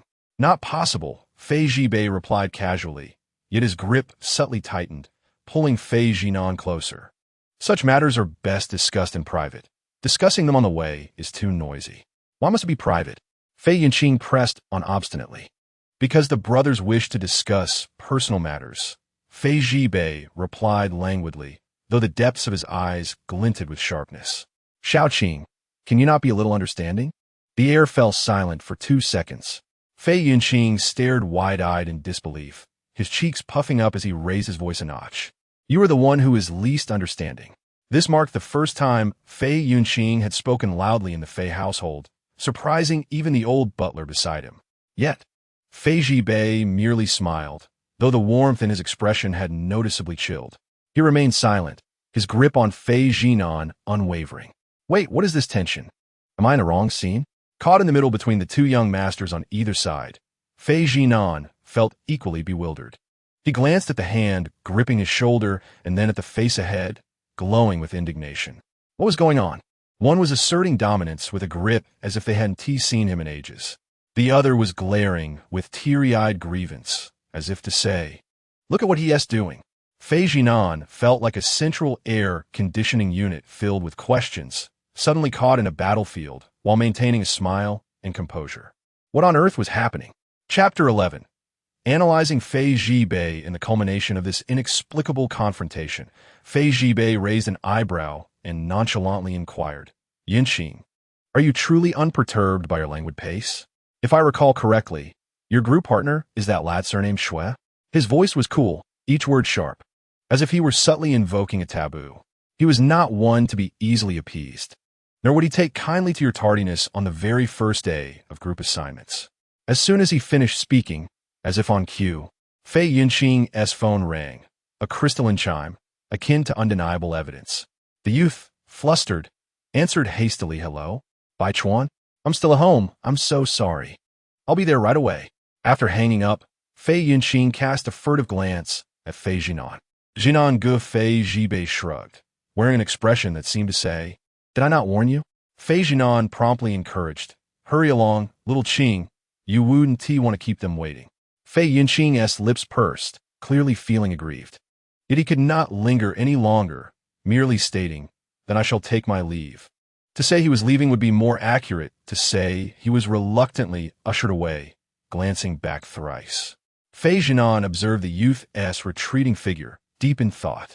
The protagonist seemed rather out of sorts today.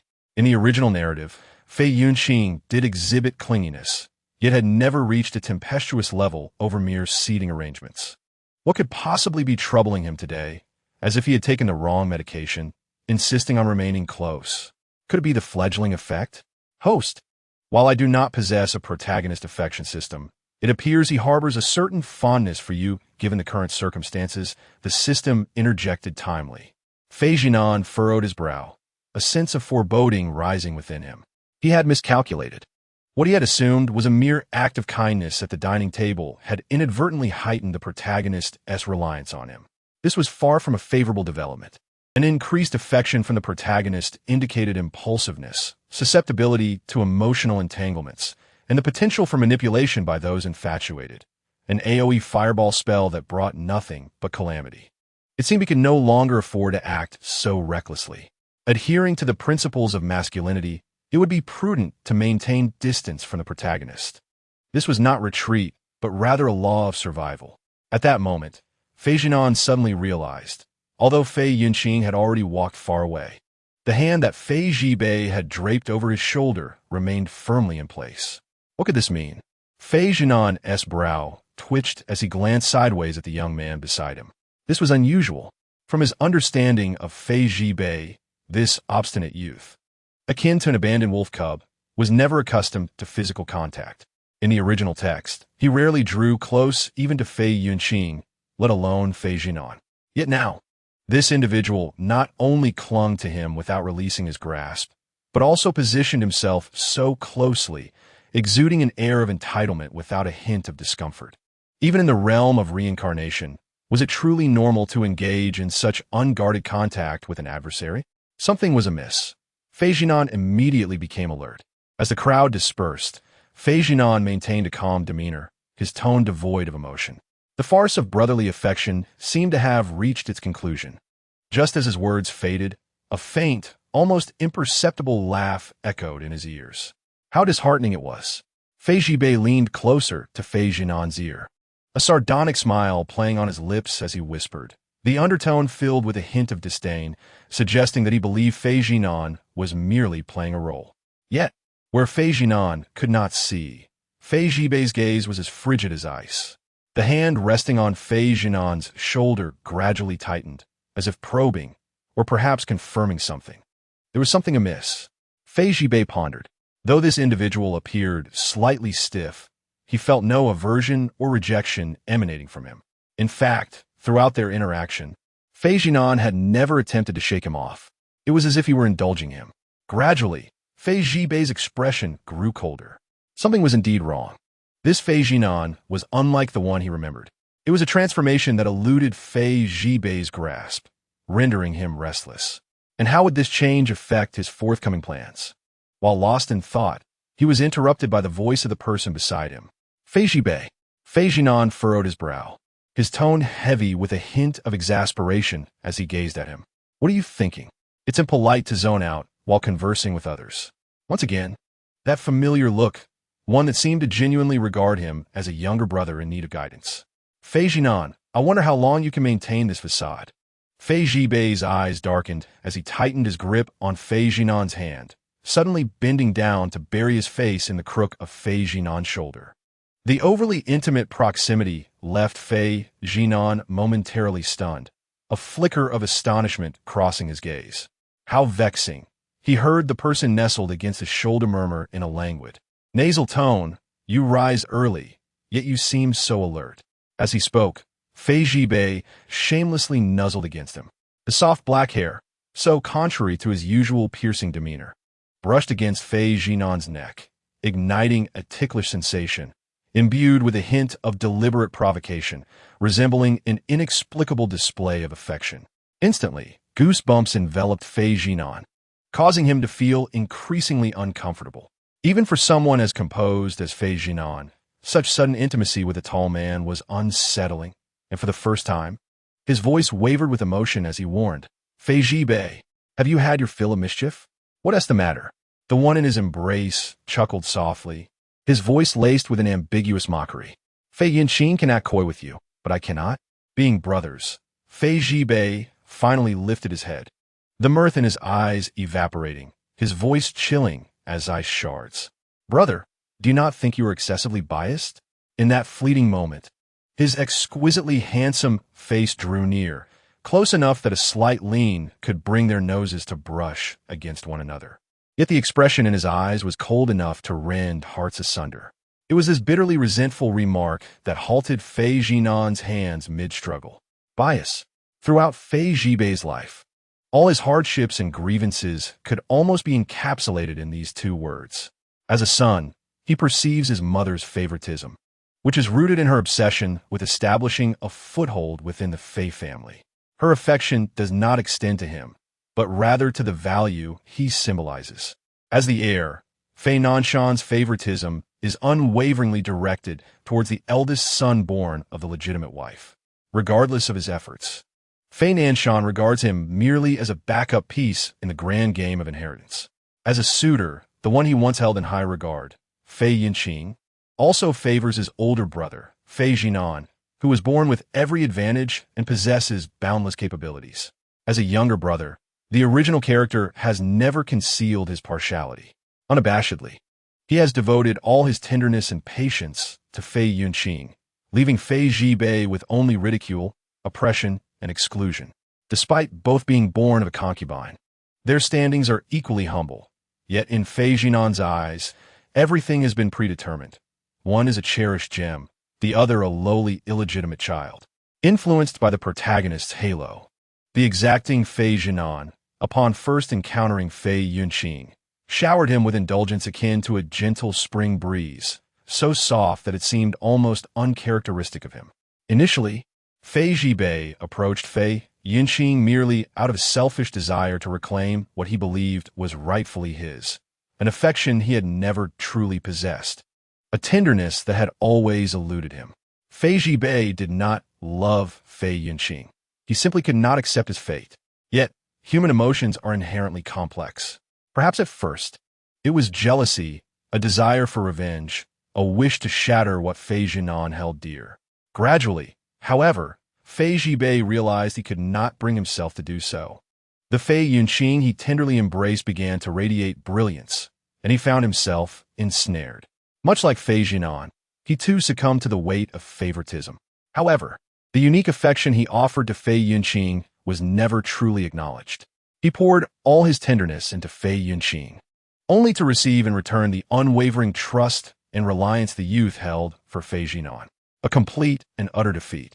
Thus, even if given a second chance, even as an observer, even when reason advised Fei Zhibei that letting go would bring liberation, he remained unwilling and concerned. He resented that all he had given had gone to waste. Fei Zhinan observed Fei Zhibei, who clung to him tightly, and his gaze deepened. If human nature is indeed intricate, then Fei Zhibei's feelings for Fei Yunqing, even if labeled as love, are undoubtedly interwoven with hatred, longing, and an obsessive desire for fairness. Gradually, Fei Zhinan loosened his resistance, ceasing to struggle. Since this performance had already commenced, he decided to let it unfold.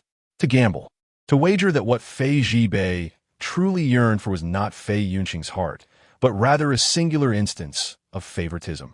Should he win this bet, he could leverage it to alter the tragic outcome that seemed destined.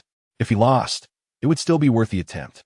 After speaking impulsively, Fei Zhibei immediately regretted his words. He had merely intended to test the limits of this individual, to gauge how much tolerance he could muster, to see if beneath that hypocritical facade lay an utter weariness, hoping to provoke him into revealing his true self, thereby securing a victory. Yet how could he utter such words? Words that seemed to compete for favor with Fei Yunqing. It was ludicrous. He had long instructed himself that the bitterness, the anger of being cast aside, should have been discarded. Clearly, his sole purpose upon this rebirth was to uproot this individual, this family, to exact blood for blood. He was no longer the pitiful creature who fought for everything. He ought not to be. Fei Zhibei inhaled deeply, his throat constricted as if choked by flames. He found it all utterly meaningless. Such probing, such bravado, such self-inflicted humiliation were devoid of purpose. Suddenly, Fei Zhibei felt an urge to withdraw, to push this person away, to reclaim his composure. Yet before he could act, a gentle hand brushed through his hair. The touch was light, steady. It glided down from the crown of his head, again and again, tenderly and unguardedly resting upon him. In an instant, Fei Zhibei's pupils constricted. This hand, which had never lingered over him for even a second throughout his life, had always found refuge upon another's head for an eternity. Fei Yinxing. That hand had countless times caressed Fei Yinxing's soft hair, kneading and cherishing it, exuding a tenderness and favoritism that had driven him to the brink of madness with jealousy. But now this very hand gently and slowly descended upon him, ruffling his soft, sleek black hair. Fei Zhinan did not push him away, nor did he question him. Not even a single word of protest escaped his lips. He simply remained silent, quietly pressing him back into that warm shoulder, without force, without defense. It was as if he were soothing a weary younger brother. Silence enveloped them. The air was filled with barely perceptible dust and light, along with an indescribable warmth. The tenderness he had never received throughout his life was effortlessly bestowed upon him in this moment. It bore no intimidation, no venom, devoid of exchange or testing. It fell so naturally, as though it were destined to be. For a fleeting moment, Fei Zhibei's body went rigid. It felt as if something heavy had crashed down upon him. He found himself unable to breathe. Stunned, he nestled into Fei Zhinan's shoulder in a daze. It seemed he returned to that sunlit afternoon, the first time he stepped into the Fei family mansion, tightly clutching his mother's hem, standing in a corner of the living room, watching the youth descending the stairs. He wore a white sweater, his features bright and clear, his stature upright, like a celestial sprite fallen to earth. He extended his hand towards him, smiling gently. "Hello, I am Fei Zhinan. Let's get along well from now on." In that moment, he had once believed. He had naively thought that his life had finally found its light. Fei Zhibei had pondered countless times. If only that initial encounter had been the true visage of Fei Zhinan, how splendid it would have been. Alas, that hand had never reached for him again after that. The endless humiliation and oppression began. Until today, Fei Zhibei, the familiar voice echoed in his ears, as gentle as it had been during their first encounter. From now on, let's get along well. Fei Zhibei's pupils widened in shock. After years of dormancy, the heart felt as though it had been pierced, a crack forming within. 1 second, 2 seconds, 3 seconds. A chime sounded, heralding great news. A significant fluctuation in the hatred value of Fei Zhibei. Current hatred value, 100. The hatred value has dramatically decreased. The corners of Fei Zhinan's lips gradually lifted, a small smile emerging. His gamble had paid off. The system's alert resonated triumphantly, and he finally exhaled, his hand that caressed Fei Zhibei's head becoming increasingly audacious. So soft, reminiscent of the golden retriever his sister raised, fluffy and irresistible to touch. As he stroked, even his typically indifferent, expressionless face bore a hint of delight. Good boy, truly good. It was almost as if he were coaxing a dog. Suddenly, Fei Zhibei was jolted as if struck by lightning, forcefully shoving him away with a wild, angry intensity. "Are you playing with a dog?" The facade of deceit that usually adorned Fei Zhibei's smiling face vanished, revealing a dark, furious demeanor, radiating a palpable threat. Fei Zhinan stumbled back a step, nearly colliding with the wall. Yet, he felt no anger. On the contrary, the joy of having returned Fei Zhibei's hatred value to a normal range lifted his spirits immensely, even making the enraged Fei Zhibei appear somewhat endearing. Wasn't he supposed to be the one to act spoiled? Fei Zhinan's smile remained, as he adjusted his clothes and leisurely turned to face him, teasingly offering his compliance. This was the first genuine smile Fei Zhinan directed at Fei Zhibei. Not mockery, not derision, nor disdain, but a smile infused with gentle light. Fei Zhibei's heart raced, his irritation flaring like gasoline on a flame. His pupils narrowed as he suddenly closed the distance, grasping Fei Zhinan's chin, yanking him closer. Their breaths mingled. "You think a little kindness has made you complacent, Fei Zhinan?" Fei Zhibei's smile resembled that of a cornered beast, his eyes sharp as blades. That smile was more perilous and authentic than the previous intimacy. Fei Zhinan's smile faltered slightly. The pain on his chin served as a reminder. That fleeting sense of triumph was utterly misplaced. The system's alert continued to celebrate in the background. Yet he understood well. He had merely diminished the overflowing hatred value, not eradicated the hatred from his person's heart. Fei Zhibei was not a stray dog that could be swayed by a morsel of sugar. He was a wolf that had never relinquished his instinct to bite the hand that fed him. Chapter 13. Warning of plot deviation? Fei Zhinan's body tensed. The warmth in his pale eyes extinguished, now cloaked in a veneer of wariness. "I shall refrain from smiling," he said, his voice subdued and distant. "Release me." The once lofty individual now tilted his head slightly, standing defiantly against the light, his tone remaining restrained and composed. Meanwhile, Fei Zhibei suddenly realized that his fingers, gripping Fei Zhinan's chin, were resting upon a delicate, soft texture. In that moment, he felt a twinge of regret at the thought of releasing him. Instinctively tracing his thumb along Fei Zhinan's chin in a lingering caress. A sharp sound echoed. Fei Zhinan decisively opened his hand, a chill evident in his expression. "What are you doing? You insolent little brat." Fei Zhibei was momentarily taken aback by his own actions, but he quickly composed himself, hands in pockets, stepping back to a safe distance. "Do you truly believe that a little favor will make Yunqing regard you with special consideration?" He scoffed, diverting the topic with a familiar mockery in his gaze. It was merely that he had not seen you in a long time and felt a touch of nostalgia. With a single phone call from Shui Baichuan, he rushed over without hesitation. Upon hearing that familiar name, Fei Zhinan immediately understood. Shui Baichuan, one of the most promising figures in the early chapters of this narrative. The current head of Shui Entertainment, nephew of Shui Qinghe, and classmate of Fei Yunqing. He was the cool and aloof class president, a paragon of beauty and strength, embodying the essence of a high and unattainable flower. Amidst the chaotic rivalry between the Fei brothers, he had audaciously infiltrated their midst, almost succeeding, due to his tragic background and the protagonist's ever-present altruism.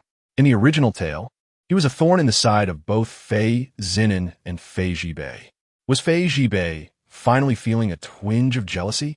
This was a far cry from the earlier display of petulance, more in line with his characterization. Yet questions arose. What was the purpose behind those overly affectionate gestures? Fei Zhinan's gaze deepened as he swiftly analyzed Fei Zhibei's recent behavior. It was a test, a cunning probe akin to that of a wily cub, laden with intent. Those physical touches, that teasing proximity, seemed like a search for past scars. Fei Zhibei did not trust change or kindness. Thus, his initial reaction was to lash out, to interrogate, to tug at emotions. Like a small beast raised in a storm, suddenly offered a piece of candy, it would hesitate, fearing the sweetness concealed a poisoned needle. In that moment, Fei Zhinan delineated a complete psychological profile of Fei Zhibei, a child starved of love, with an extreme and twisted defensive instinct. Any approach would invoke excessive sensitivity. Any hint of tenderness could be misconstrued as a trap. Even as adults, when confronted with the familiar visage of the original protagonist, he remained unable to trust easily. Fei Zhinan sighed inwardly. Sometimes, goodwill is merely goodwill, devoid of dissection or skepticism. That brief moment of intimacy was nothing more than a brotherly reassurance. Yet for Fei Zhibei, it became an inexplicable flaw and a threat. With his gaze lowered, Fei Zhinan resolved within himself. Patience was essential. The forthcoming journey to his heart must be gradual and steady. Adopting the original protagonist's infuriating demeanor, he coolly remarked, "Is that so? Yet between being ignored and being missed, the latter is far more pleasant. Wouldn't you agree?" As his words lingered in the air, the atmosphere chilled momentarily. The irony was palpable. Those who understood would understand, and those who did not were the true fools. Unexpectedly, Fei Zhibei did not explode in anger. Instead, he shrugged, a lazy smile curling at his lips. 50 steps laughing at 100. You can only claim a verbal advantage with me. Implied within the words lies the notion that everyone has their moments of desperation, and who among us is not a fool in the game of love? A striking retort indeed. Just as Fei Zhinan anticipated that the other party would embark on yet another round of emotional turmoil, Fei Zhibei suddenly composed himself, tugging at the collar of his school uniform, and for the first time amidst his carefree demeanor, a semblance of seriousness emerged. "I'm not here to quarrel with you," he stated. "If this conflict continues, neither of us will win Yunqing, and we shall only hand victory to that young man, Shui Baichuan. Therefore, I shall begrudgingly agree to cooperate with you for the time being." Fei Zhinan replied, "Huh? Cooperate?" Fei Zhibei, clearly impatient, succinctly declared this afternoon, "I plan to abduct Shui Baichuan, and you shall join me." Fei Zhinan responded, "Here it comes." This marked one of the most bewildering segments of the narrative. In the original text, Shui Baichuan serves as a formidable obstacle in the pursuit of love for the two brothers, Fei Zhinan and Fei Zhibei. As they witnessed his affection for the protagonist intensifying, jealousy consumed them, leading them to conspire against him. On the afternoon of Shui Baichuan's interview for direct admission to Jian University, they forcibly incapacitated him and dragged him to a secluded area behind the school, resulting in severe injuries that caused him to miss the opportunity. Fei Yunqing, overwhelmed with guilt, devoted himself to caring for Shui Baichuan in the hospital, thus deepening their bond. Meanwhile, the two brothers from the Fei family, lacking in wisdom, not only orchestrated a futile endeavor, but also became the quintessential example of sabotaging their own interests. To advance the emotional narrative, they contrived such absurd plot lines that drew scorn from readers, who labeled it a disgrace in the annals of melodramatic literature. However, the original character of Fei Zhibei could still be somewhat justified through the lens of forced folly. But now, after being reborn, why would one willingly leap into the same pitfall? "Brother, what do you hope to gain?" Alarms blared within his mind, warning him of impending danger. The red figures waving caution signs frantically. "Here lies treachery. Whoever falls for it is a fool." Fei Zhinan decisively stepped forward, maintaining a calm demeanor as he raised a hand to gently tap Fei Zhibei's forehead. Taken by surprise, Fei Zhibei instinctively swatted his hand away, his tone sharp. "What are you doing?" Concerned that you may have damaged your brain, Fei Zhinan retorted coldly, retracting his hand. "I suggest you focus on your studies and refrain from impulsive actions. Are you planning to meddle with Shui Baichuan and further escalate his dark tendencies? The intention to manipulate is painfully obvious. Who knows if reborn Shui Baichuan might turn the tables on us. In the end, it could be you who suffers." He is not some simpleton beneath the overpass. Not wishing to linger, Fei Zhinan added, "We will be late for school. We must hurry." Yet in the next instant, alarms blared, warning, "Deviated from mandatory plotline. Warning, deviated from mandatory plotline. Entering correction procedure immediately. Entering correction procedure immediately." The shrill sirens pierced through his thoughts, catching him off guard. Chapter 14, Mandatory Plotline Warning. Deviated from mandatory plotline. Warning, deviated from mandatory plotline. Entering correction procedure immediately. Entering correction procedure immediately. The piercing alarm struck like daggers, unexpected and jarring. Fei Zhinan felt a sudden jolt beneath his feet, abruptly bracing himself against the wall. As if possessed by an unseen force, his body began to spin uncontrollably, stiffly turning back and retreating. Damn it! That familiar sensation of coercive control had returned. "Damn you, system," he growled through clenched teeth, fury surging within him, wishing he could dismantle the central unit of the system. Yet this time, the electronic voice in his mind seemed even more agitated than he was. "This time, I swear it's not me, host. I promise I haven't done anything. The main control program at headquarters has shut down with the passage. I am now bound to you by fate. Let me see which threshold was triggered. Wait. Debugging. My motherboard is burning up. Damn it. Could the system be any more unreliable?" Under the sway of this mysterious force, Fei Zhinan, like a marionette on strings, awkwardly turned back to Fei Zhibei, who gazed at him in astonishment. "Your suggestion aligns perfectly with my intentions." Oh no, that domineering tone again. Shui Baichuan, merely a side heir living off others, dares to reach for someone so dear to my heart? As Fei Zhinan listened to his own words, goosebumps erupted, a sense of absurdity washing over him. "I'll leave it to you, do not disappoint me." After uttering those words, he felt that enigmatic force compelling his facial muscles, attempting to craft a charming, devil-may-care smile. No, he did not wish for this. With every fiber of his being, he resisted, but it was ultimately futile. In the end, he could only force a smile, as if jolted by electricity, twitching a couple of times, slowly, laboriously, painfully, producing an unervingly stiff ha. Fei Zhibei, Fei Zhinan. A heavy silence enveloped the air, their gazes locked, words unspoken between them. One appeared to be performing in an awkward reality show, while the other observed as if witnessing a live escape of a mental patient. The silence gradually ascended, coalescing into a subtle, suffocating sensation.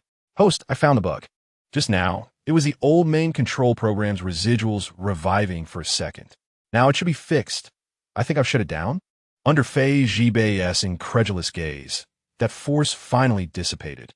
The first thought that surged through Fei Zhinan as he regained control of his body was to flee, to escape this place, to leave the Fei family, to abandon this planet. But as he took a step, he recalled an important matter, yet unresolved. The plot could not continue. He must act now. Fei Zhibei, what I just said, warning. Immediate correction required. The system, you fixed nothing. Execute properly. Fei Zhinan abruptly pivoted, maintaining his composure without a hint of embarrassment. See you this afternoon.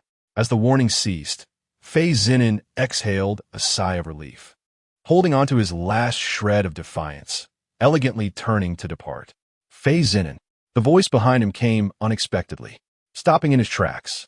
He inhaled deeply before slowly turning his head.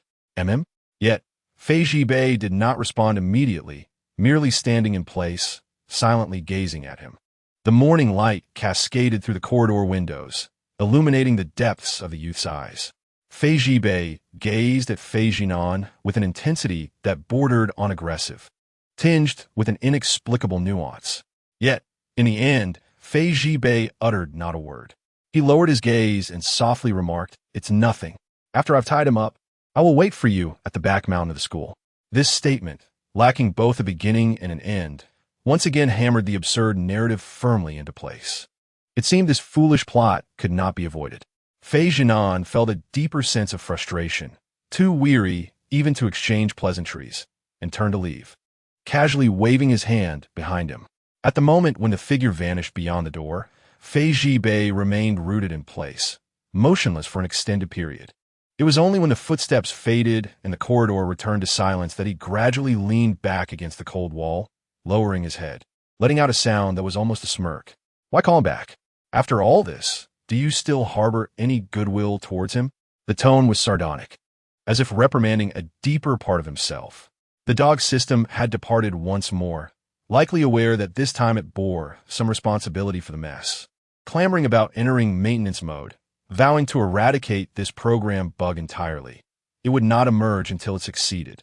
The system vanished as abruptly as it had come, leaving Fei Zhinan to grapple with the blackening value calculation system in silence. Thus, Fei Zhinan found himself enjoying a rare moment of tranquility. After resting his eyes in the car for a while, he soon heard the respectful voice of the driver. "Young master, we have arrived at the school." Fei Zhinan opened his eyes, feeling a swell of nostalgia about returning to high school. In his previous life, he had buried himself in studies for the sake of his sister, taking exams, working part-time, and on the day of graduation, promptly entering the workforce, becoming an adult wage slave without pause. The true experience of high school was nearly a blank slate for him. Now, fate had granted him a chance for a fresh start, albeit within the confines of a melodramatic narrative, requiring him to accumulate darkening values across the map and rectify plot bugs. Nevertheless, he mused, at least he had the opportunity to stand once more at the school gates, no longer descending the steps of a subway station, nor surrounded by colleagues driven solely by profit. Yet, upon disembarking, Fei Zhinan quickly realized that this high school experience was anything but ordinary. Directly ahead stood a school gate that could almost dazzle the eyes. It was neither ostentatiously adorned in Western style nor characterized by Nordic minimalism, but rather, it featured simple yet elegant marble pillars. Flanking the entrance were gilded bronze lions, and above hung a grand plaque inscribed in gold on a black background. Hanyuan High School, with small script in the lower right corner stating, National Experimental Education Pilot Unit. Elite Talent Incubator Demonstration University, co-founder of the Huaxia Aristocratic Education Alliance. The verbosity alone indicated how fervently the school sought to outdo its peers. Peering within, one could behold an expansive campus replete with verdant grounds, an artificial lake, fishing pavilions, white jade railings, and traditional corridors artfully arranged, with a quaint ancient tea pavilion situated at the heart of the lake. Fei Zhinan thought to himself. This was a world entirely distinct from the high school life he remembered, characterized by shared bicycles and desks plastered with advertisements. The enrollment notice states that Hongyuan is a higher education experimental base. Yet everyone is acutely aware that its true identity is that of a resource allocation hub for the offspring of the privileged elite. It is euphemistically referred to as elite education. In plain terms, it serves as a preliminary enclosure for the next generation of affluent families, political dignitaries, and established clans, all of whom are groomed under a unified set of principles, ensuring that in the future marketplace or political arena, they continue to intermarry, nurture one another, and maintain a delicate balance of power. Fei Zhinan let out a silent sigh. Let me clarify, this is not high school life. Rather, it is an extended kindergarten for the children of the wealthy, marking the commencement of a new chapter in the experience of life. With a resolute gaze, Fei Zhinan grasped his backpack and, stepping onto the marble steps, silently entered this seemingly tranquil yet tumultuous campus, rife with hidden currents and intersecting influences. Chapter 15. Bullying, however. Upon truly stepping into Hanyuan, Fei Zhinan realized he had underestimated this institution. The ostentation on the surface starkly contrasted with the core of his expectations. Everywhere he looked, an overwhelming atmosphere of relentless elite education permeated the air. By the path, several boys clad in tailored uniforms were grouped in threes, reciting classical Chinese texts. Behind a flower bed, a girl with a side part was walking while fervently muttering vocabulary from her word book, her pace akin to that of a machine gun. Even the individual beneath the tree by the playground, sipping milk tea, was not neglecting to tackle Olympiad math problems on her iPad. The teaching buildings were not merely called classrooms, but were grandly named Yuan Building, Shangshueb Building, and Han Building, evoking a profound sense of enlightenment born from rigorous academic trials. An artificial lake was equipped with automated book donation stations, open-air reading booths, and public cognitive testing screens that could be accessed via QR codes for instant practice. All of this unfolded within a beautiful environment, adorned with verdant foliage, rippling waters, and the incessant serenade of cicadas. Enveloped in a scholarly atmosphere that was both invigorating and taut with intellectual pressure, intermingled with the elite temperament characterized by high intelligence, emotional acumen, and adept management of feelings. This was no mere playground for the idle rich. It was evidently a super-prestigious secondary school masquerading under the guise of nobility. The ambience here demanded one to possess standard akin to those of Tsinghua or Peking University. Fei Zhinan, who had initially felt tense, found himself inexplicably relaxing within this atmosphere. If one overlooked the peers adorned in outfits worth tens of thousands, the place bore a nostalgic semblance to the high school experience. Yet at that moment, as Fei Zhinan was traversing the midsection of the artificial lake, a vague shadow suddenly lunged towards him. The next instant, a loud splash echoed. The shadow plunged into the lake, creating a colossal wave, as if a bomb had been hurled into the serene waters. Unfortunately, Fei Zhinan found himself standing at the front lines of the splatter. His shirt was drenched, his trousers dripping, his hairstyle flattened, and even the school emblem had been soaked, slipping askew to his collarbone. Just as he began to lift his hand to shake off the water from his sleeves, he heard malicious laughter from a short distance away. He actually jumped in. What true bookworm? The voices belonged to two boys leaning against a ginkgo tree, their expressions haughty, their laughter laced with disdain and indifference. Their gazes were solely fixed upon the figure at the center of the lake, completely oblivious to the recently injured Fei Zhinan.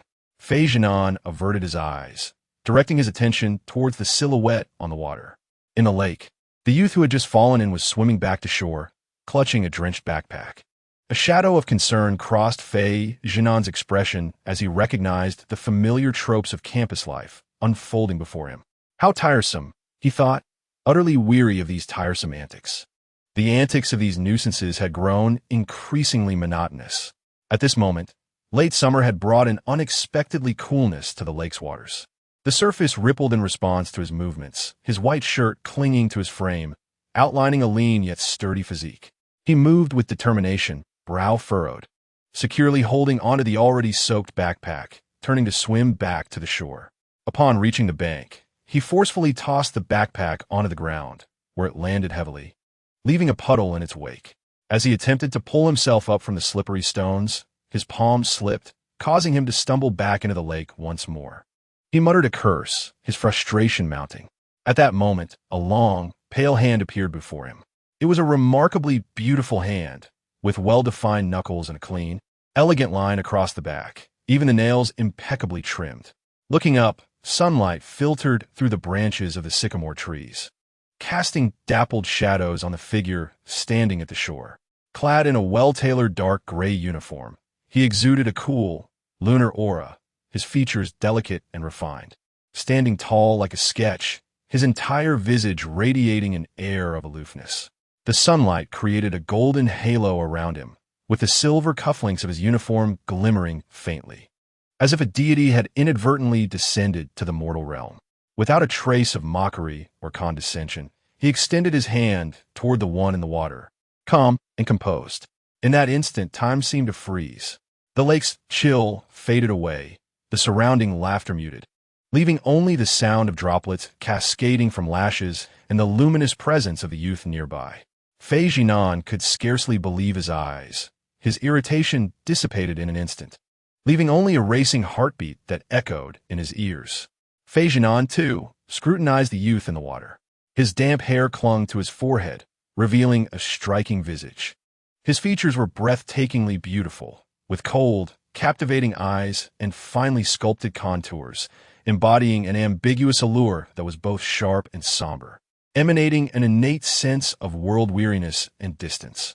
His beauty was surreal, yet subtly hinted at a latent danger. His inky black eyes locked onto Fei Zhinan's, unmasked and penetrating, like a beast fixated on the light of the shore. After what felt like an eternity, the youth slowly extended his hand. His icy fingertips trembled slightly, whether from the chill or something else, before finally resting atop Fei Zhinan's palm. With a steady pull, he drew him securely onto the shore. "Thank you," the youth said, clearing his throat softly, his voice low and husky. Rising to his feet, droplets cascaded from his drenched uniform. It was only at that moment that Fei Zhinan realized the youth's impressive height, nearly 6 feet 3 inches. The wet fabric clung to his form, accentuating broad shoulders and a narrow waist, with the contours of hidden muscles subtly hinted beneath the material, presenting a visage that was decidedly unassuming of someone who could be easily bullied.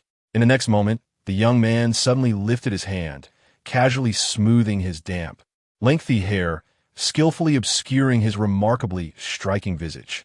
Merely by concealing his face, the originally aloof and captivating individual was instantly shrouded in a veil of darkness and menace, evoking an inexplicable discomfort. The quintessential bully archetype had made its grand entrance. Fei Zhinan stood in silent astonishment at this transformation. Just as he was about to utter a word, hurried and disordered footsteps echoed from a distance. The two culprits finally realized the gravity of their misdeeds, and when they caught sight of the drenched Fei Zhinan, their faces turned as pale as if painted with whitewash. All previous arrogance and insolence vanished, as if a mouse had stumbled upon a cat, and they immediately shrank back, scarcely daring to breathe. "Fei, Master Fei," they stammered, their voices laced with palpable fear. This was none other than the illustrious eldest son of the Fei family, a paragon among men, and few dared to offend him. Surrounding students gathered, whispering incessantly. Under the scrutiny of so many eyes, Fei Zhinan recalled his persona of indifference and impatience, adopting a consistently aloof demeanor as he addressed the young man, his tone flat. "You splashed water on me. Apologize." The two instigators quickly shifted their focus. "Look at what you've done." How dare you splash water on Master Fei? Hurry and apologize to him, you repugnant creature, they shouted, their voices filled with righteous indignation, fearful that any delay might entangle them further in this predicament. Meanwhile, the young man, his wet black hair falling over his eyes, approached Xiao Zhinan in silence, his pace measured, droplets cascading from him, leaving a trail on the ground akin to that of a water ghost. This spectral figure halted before Xiao Zhinan, lowering his gaze, his voice husky, "I'm sorry." Though he bowed his head, feigning submission and contrition, the pupils hidden beneath his dark locks remained fixed on Xiao Zhinan, unmoving, like one awaiting judgment or perhaps venerating a deity. The two instigators were now eagerly anticipating the spectacle, grinning with malicious delight. This was the notorious Xiao Zhinan, known for his vengeful spirit. They were ready to witness the humiliation of this unfortunate soul who had fallen into the depths of disgrace. Yet, Xiao Zhinan merely glanced at him, his expression devoid of emotion, cold to the core. "It's fine," he replied, then picked up his coat and turned to leave, not sparing a single glance back. Everyone was left in shock. Was that it? This defied logic. The young man remained rooted in place, his gaze fixed upon the retreating figure, his dark pupils flickering with an unsettling fervor. At that moment, the gears of fate quietly meshed. "You disgusting creature," came the relentless taunts from behind. Those two boys unwilling to relent. "Don't think that just because Master Fei let you off, you can remain unscathed. Let me tell you, someone of your lowly status doesn't even deserve to stand here. Hey, are you deaf? I'm talking to you." The words hung in the air, their malice palpable. The individual suddenly advanced, intending to shove the youth, but in the next moment, a cold, slick hand of remarkable strength seized his wrist. A distinct sound of dislocated bones echoed through the air. The youth slowly lifted his gaze, his wet black hair framing a pair of dark, glinting eyes that gazed hauntingly, imbued with a palpable chill and hostility. "You're unbearable, pest." In an instant, the assailant was violently hurled away, crashing onto the stone path beside the lake. Left in a state of shock, when he turned back, Xiao Zhinan had already departed. The youth then wearily lowered his eyelids, once more, and turned to leave. Chapter 16. I favor my younger brother as previously mentioned. Hanyuan High School comprises 3 teaching buildings: Ziyuan Building, Shangshueb Building, and Han Building. Despite their scholarly names, they serve as an absolute measure for categorizing students into various tiers. Ziyuan Building houses only the most elite classes, where students are either affluent or distinguished, either hailing from wealth or boasting grades that could elevate their ancestors. Shangshueb Building accommodates the ordinary classes, but ordinary is a relative term at Hanyuan. Most students here come from privileged backgrounds or possess connections, with grades that are acceptable by the school's standards. As for Han Building, it is home to a motley crew of stragglers, those with connections, transfer students, and those with subpar grades, but whose parents are willing to invest heavily. Of course, this is merely an internal perspective. Hanyuan never acknowledges such labels, maintaining that they tailor their education to individual needs and guide students through stratification. Naturally, Xiao Zhinan resides in Ziyuan Building, Class 1, colloquially known as Ji. Xiao Zhinan entered the classroom precisely on time. As he was about to locate his seat, a clear and exuberant voice called out, "Zhinan Ge." A radiant youth amidst a sea of backgrounds waved at him, his eyes sparkling. Class 1 of Ziyuan was graced by Fei Yunqing, of course. As the class was about to commence, the room was already filled to capacity, leaving only the seats in front of Fei Yunqing, on the left and right, unoccupied. Beside Fei Yunqing sat his devoted protector, naturally, positioned with Fei Yunqing at the center. Xiao Zhinan accurately found his place to the right of him. He first glanced at the empty seat to the left and inquired, "Where's Fei Zhibei?" Fei Yunqing replied, "I don't know. He hasn't arrived yet." "Oh," Xiao Zhinan responded nonchalantly, allowing his gaze to drift to the vacant spot in front of Fei Yunqing. After a brief pause, he casually asked, "What about Xue Baichuan? Weren't you supposed to do a group project together? Where's he?" "He was just here," Fei Yunqing remarked, glancing towards the doorway, his head tilted in puzzlement. "He said he would grab some materials and be back. He never late." However, as the crisp sound of the class bell rang, both seats remained empty. Instead, The sharp click of high heels echoed closer. The classroom door swung open with a decisive thud, and a figure strode in briskly. Lu Qing, the homeroom teacher of Class 1, ascended the podium without uttering a word, casting a piercing glance around the room. Upon spotting the two vacant seats, her gaze narrowed instantaneously, and a chill swept through the air like a blade. She stood resolutely at the center of the podium, her fingertips tapping against the attendance roster. A hint of a sardonic smile gracing her lips. Yet again, it is Fei Zhibei. Normally, tardiness could be overlooked, but today he has the audacity to skip class entirely. Is he planning to return home to live off his family? If this gentleman has no desire to attend class, he ought to relinquish his seat to someone who wishes to learn. Class Ji Yuan is an elite class. We do not accommodate those who cannot adhere to discipline. As she spoke, Lu Qing did not conceal her disdainful snort, truly believing herself to be the shame of the Fei family. Silence enveloped the room. No one dared to speak. Everyone had long grown accustomed to Lu Qing's tirades against Fei Zhibei, which had become a routine affair. This was partly due to Fei Zhibei's penchant for acting as he pleased, disregarding whatever the homeroom teacher uttered as inconsequential. On the other hand, Fei Zhinan, his elder brother, had never expressed any objection. With the eldest son of the Fei family remaining indifferent, the rest of the class followed suit in tacit agreement. However, this time was different. Just as Lu Qing's words hung in the air, a cool male voice interrupted her. Teacher, Shuebai Chuan has also skipped class. The students were taken aback. Turning their heads in unison, Fei Zhinan rested his chin on his hand, gazing with an indifferent expression at the podium, his voice unhurried, yet imbued with an innate authority. Lu Qing's expression faltered slightly. Shuebai Chuan is never late. He must have had an unexpected emergency. I will investigate after class. That is not what you just said. Fei Zhinan replied, his tone steady and sharp. Not attending is indeed skipping class. I believe the teacher's assertion is entirely correct. Class Ji Yuan is an elite class, and we do not tolerate those lacking in discipline, regardless of their surname. A brief silence fell over the classroom. The perceptive among them recognized the underlying tension. Fei Zhinan appeared to be targeting Shuebai Chuan, yet in reality, he was shielding his younger brother, Fei Zhibei. It was common knowledge that Lu Qing favored Shuebai Chuan for his outstanding grades, commendable demeanor, and prestigious lineage, not only making him the perfect model student, but also a bulwark for the average scores of Class GE. Yet here was Fei Zhinan, the aloof scion of the Fei family, unexpectedly defending the brother he had hitherto looked down upon. Was the sky raining red?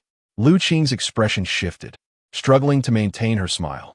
But Shuebai Chuan excels academically. He is fundamentally different from Fei Zhibei, who repeatedly fails to learn from his mistakes. Is it your belief that the sole criterion for entering Class GE is academic performance? Fei Zhinan countered. One has an unexpected emergency, while the other is the shame of the Fei family. Teacher, your standards are indeed selective. Criticism appears to vary based on academic standing. A smirk played at the corners of Fei Zhinan's lips, devoid of genuine amusement. Does this imply that should my grades decline one day, I too would hear you declare in front of the entire class that I am unworthy of sitting in Class Ji Yuan? Lu Qing's facade finally crumbled. Her complexion shifted between shades of blue and white, yet she swallowed her retort with palpable difficulty. She could not afford to provoke him. After all, he was the eldest son of the Fei family, a figure no one in the Ji Yuan building dared to confront. I did not mean it that way. Is that so? Fei Zhinan leaned back in his chair, a brow quirked. Then might I request that you refrain from infusing your subjective evaluations into your future remarks? While Class Ji Yuan indeed competes in academic excellence, that does not justify labeling your students as a disgrace before the entire class. If students are difficult to manage, that is a student issue. However, speaking indiscriminately and personally attacking students is a teacher's failing. The words spoken were merciless, plunging Lu Qing into a profound silence, his fingers gripping the edge of the podium with such intensity that his knuckles turned pale. The atmosphere within the classroom shifted subtly as all eyes turned toward Fei Zhinan, their expressions a blend of shock and complexity. Was it not this very individual who had uttered the words of disgrace regarding the Fei family? Yet now, he boldly crushed those very words before everyone, asserting them as a personal attack with righteous indignation. Fei Zhinan, it seemed, had become rather shameless. However, none dared to voice their thoughts. Lu Qing's face was ashen, his lips curling into a strained smile. I regret my choice of words. I shall be more cautious in the future. The statement was painfully constricted, yet he felt compelled to utter it, for the speaker was Fei Zhinan. Yet Fei Zhinan was not to be deterred. His tone remained courteous and composed. I apologize for my impertinence. Teacher, I understand your favoritism towards diligent students. He continued, then I shall likewise favor my brother, a sentiment I trust you can comprehend. The declaration landed with finality, leaving Lu Qing feeling as though he had been publicly slapped. At that moment, a sudden system notification echoed. Ding! The hatred value for character Fei Zhibei has changed. Current hatred value, 80. The hatred value has significantly decreased. Fei Zhinan paused momentarily. Almost simultaneously, the classroom door was thrust open with a bang, slamming against the wall and causing the entire room to tremble slightly. There stood Fei Zhibei at the entrance, his school uniform disheveled, hair tousled, and an air of nonchalance about him, a faint smile playing at the corners of his mouth. His gaze swept over the silent crowd, ignoring the reprimanding teacher and disregarding the whispers of his classmates, landing directly on Fei Zhinan. Their eyes met, locking in a moment of stillness. In that instant, Fei Zhibei found it difficult to articulate his feelings. From the very first day he entered the Fei household, the lofty Fei Zhinan had communicated through endless indifference and oppression that he was unworthy of being his brother. Time and again, he was subjected to comparisons and downgrades, extinguishing any notion of familial affection deep within his heart. Yet on this day, having accepted this reality and dismissed the significance of being Fei Zhinan's brother, he heard the words, I favor my brother. He was taken aback. In that fleeting moment, his mind went blank. This was the first time he sensed bias from Fei Zhinan. Those 6 brief words seemed to shatter the cold shell that had encased his heart for years. Burrowing deep within, a heaviness settled in Fei Zhibei's chest, and the light in his eyes turned profound and intricate. A tumult of emotions surged within him. Yet he swiftly suppressed it, extinguishing the unexpected feeling with fervor. He remained the unperturbed second son of the Fei family, indifferent to malice and derision, smiling even through the pain. With a smirk that mirrored his usual mischievous demeanor, Fei Zhibei stepped into the classroom, his tone languid. Teacher, my apologies. I was delayed helping an elderly lady cross the street. Upon finishing his words, he smiled lightly and remarked nonchalantly, however, no matter how late I am, it is still preferable to those exemplary students who don't even bother to attend class, right? At least I still know how to enter. The moment these words left his lips, a palpable shock rippled through the room. The impact was overwhelming, far more humiliating than mere insults, especially as everyone was acutely aware of Shui Baichuan's adherence to rules as Lu Qing's favored pupil. This statement was undeniably a public slap in Lu Qing's face. Her expression instantly twisted, as if she had swallowed a fly, both sour and stiff, rendered speechless. She dared to scold Fei Zhibei, but would not offend Fei Zhinan. Yet now, these two had surprisingly united, each wielding their verbal daggers, striking with precision. The entire class was astounded. Was this truly the same pair of Fei brothers who had once been at each other's throats? The sky must have fallen. Someone couldn't help but murmur quietly. They had surprisingly formed a united front. Ignoring the gazes directed at him, Fei Zhibei strode confidently to his seat, nonchalantly tossing his backpack onto the back of the chair before lounging comfortably. Just as he settled in, a teasing remark emanated from his right. You arrived quite timely. Fei Zhibei scoffed, dismissing it as meddlesome interference. His tone remained haughty, too disinterested to engage. However, Fei Zhinan smiled. The darkening emotions reflected in the system were undeniably authentic. This was not a lack of gratitude, but rather a manifestation of his unfortunate younger brother's usual pride. Fei Zhinan found it somewhat amusing, and as he flipped through his book, the corners of his mouth betrayed an upward curve. Sitting in the middle, Fei Yunqing lowered his head slightly, gripping his pen more tightly. Since the private matter at the entrance, the previously contentious brothers had suddenly aligned, their sharpness now directed outward in unison. One took to the field to defend, while the other delivered cutting retorts, a tacit understanding that left no room for interference. It was as if they had finally recognized their shared bloodline, while he felt like the unwanted weed left to wither in the shadows. He was extraneous. The deep-seated insecurity within him felt as though it had been torn open, laid bare to the sunlight. Fei Yinqing bit his lip gently. After this unexpected turmoil, everything resumed its normal course. Yet, he could no longer absorb the lessons. Instead, he was engulfed in an anxious reverie. Since returning from a neighboring province, Zhinan had become strangely distant. The gaze that once perpetually rested on him had shifted towards Fei Zhibei. The eyes that had always been the gentlest and most indulgent now appeared to be separated by an unfathomable barrier. Surely, I must have done something wrong. Just as the young man absent-mindedly gnawed on the end of his pen, he heard a hushed call, "Xiao Qing, Xiao Qing." He snapped back to reality, turning to collide with the gaze of Fei Zhinan, who seemed lost in thought, though the latter's demeanor remained his usual calm and aloof self. One could clearly discern a flicker of concern in his eyes. "What troubles you? Always furrowing your brow." "Zhinan still cares for me." Fei Yunqing felt a surge of energy, his eyes sparkling as if he had been recharged, and he leaned in closer, lowering his voice to ask, "Zhinan, is there something you need?" "Oh, it's nothing much." Fei Zhinan cast a glance at Lu Qing, who was lecturing at the podium. He extracted a folded note from his textbook and handed it to him, requesting, "Please pass this to Fei Zhibei." Fei Yunqing, noticing the delay, tilted the note inquisitively. "Xiao Qing?" "Oh," was the only response. Fei Zhinan was perplexed. It was merely a matter of passing a note, yet the protagonist's expression resembled that of someone on the verge of tears. Truly, the allure of a heartthrob was an enigma he could never comprehend. He observed as Fei Yunqing nervously accepted the note, silently crumpling it into a ball before hurling it forcefully at Fei Zhibei's head. Fei Zhibei, who had been dozing with his head on the desk, was abruptly struck by the paper ball. He sat up with irritation, shifting his gaze to the right. After launching the note, Fei Yunqing quickly turned away, causing Fei Zhibei's glance to collide with that of Fei Zhinan, who was monitoring the situation. The former's expression darkened, as if ink were about to drip from it, and he mouthed, "Fei Zhinan, did you just throw a note at me?" Ding. Character Fei Zhibei's animosity level has changed. Current animosity level, 805. Animosity level has risen.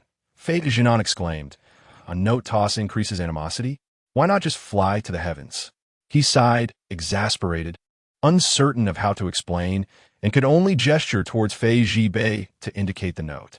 The latter shot him an annoyed glare, furrowing his brow as he unwrapped the paper ball. "Does Su Baichuan's absence from class have anything to do with you?" To soften his tone, Fei Zhinan even added a smiling emoticon. After reading it, Fei Zhibei, visibly irritated, picked up a pen and scrawled a terse reply on the note. "Fine, I'll respond." Just as Fei Zhinan was about to ask Fei Yunqing to pass it again, he suddenly felt a sharp pain on his forehead. The note Fei Zhibei tossed back hit him squarely.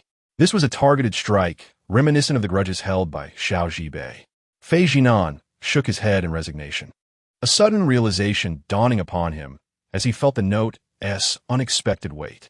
Curiously, he unfolded it to find a piece of eraser wrapped within. For maximum impact, it had been equipped with a projectile. "Are you being childish?" Fei Zhinan remarked. "Xiao Zhibei stopped this sort of thing in 6th grade. Ding. Character Fei Zhibei's animosity level has changed. Current animosity level, 80. Animosity level has decreased. Are you being childish? Chapter 18. A Loving Family. Fei Zhinan opened the note, where Fei Zhibei's reply was succinct. "Does Su Baichuan's absence from class have anything to do with you?" "Of course not." 2 words, succinct, direct, unapologetically arrogant. A foreboding sensation stirred within Fei Zhinan. The current situation mirrored that of the original narrative. At this particular juncture in the story, Su Baichuan had been knocked unconscious by Fei Zhibei and dragged into the mountains. To conceal the time discrepancy, The two brothers from the Fei family had deliberately completed the first class before casually making their way to the scene of the incident, a meticulously orchestrated process, showcasing the assailants' refined demeanor.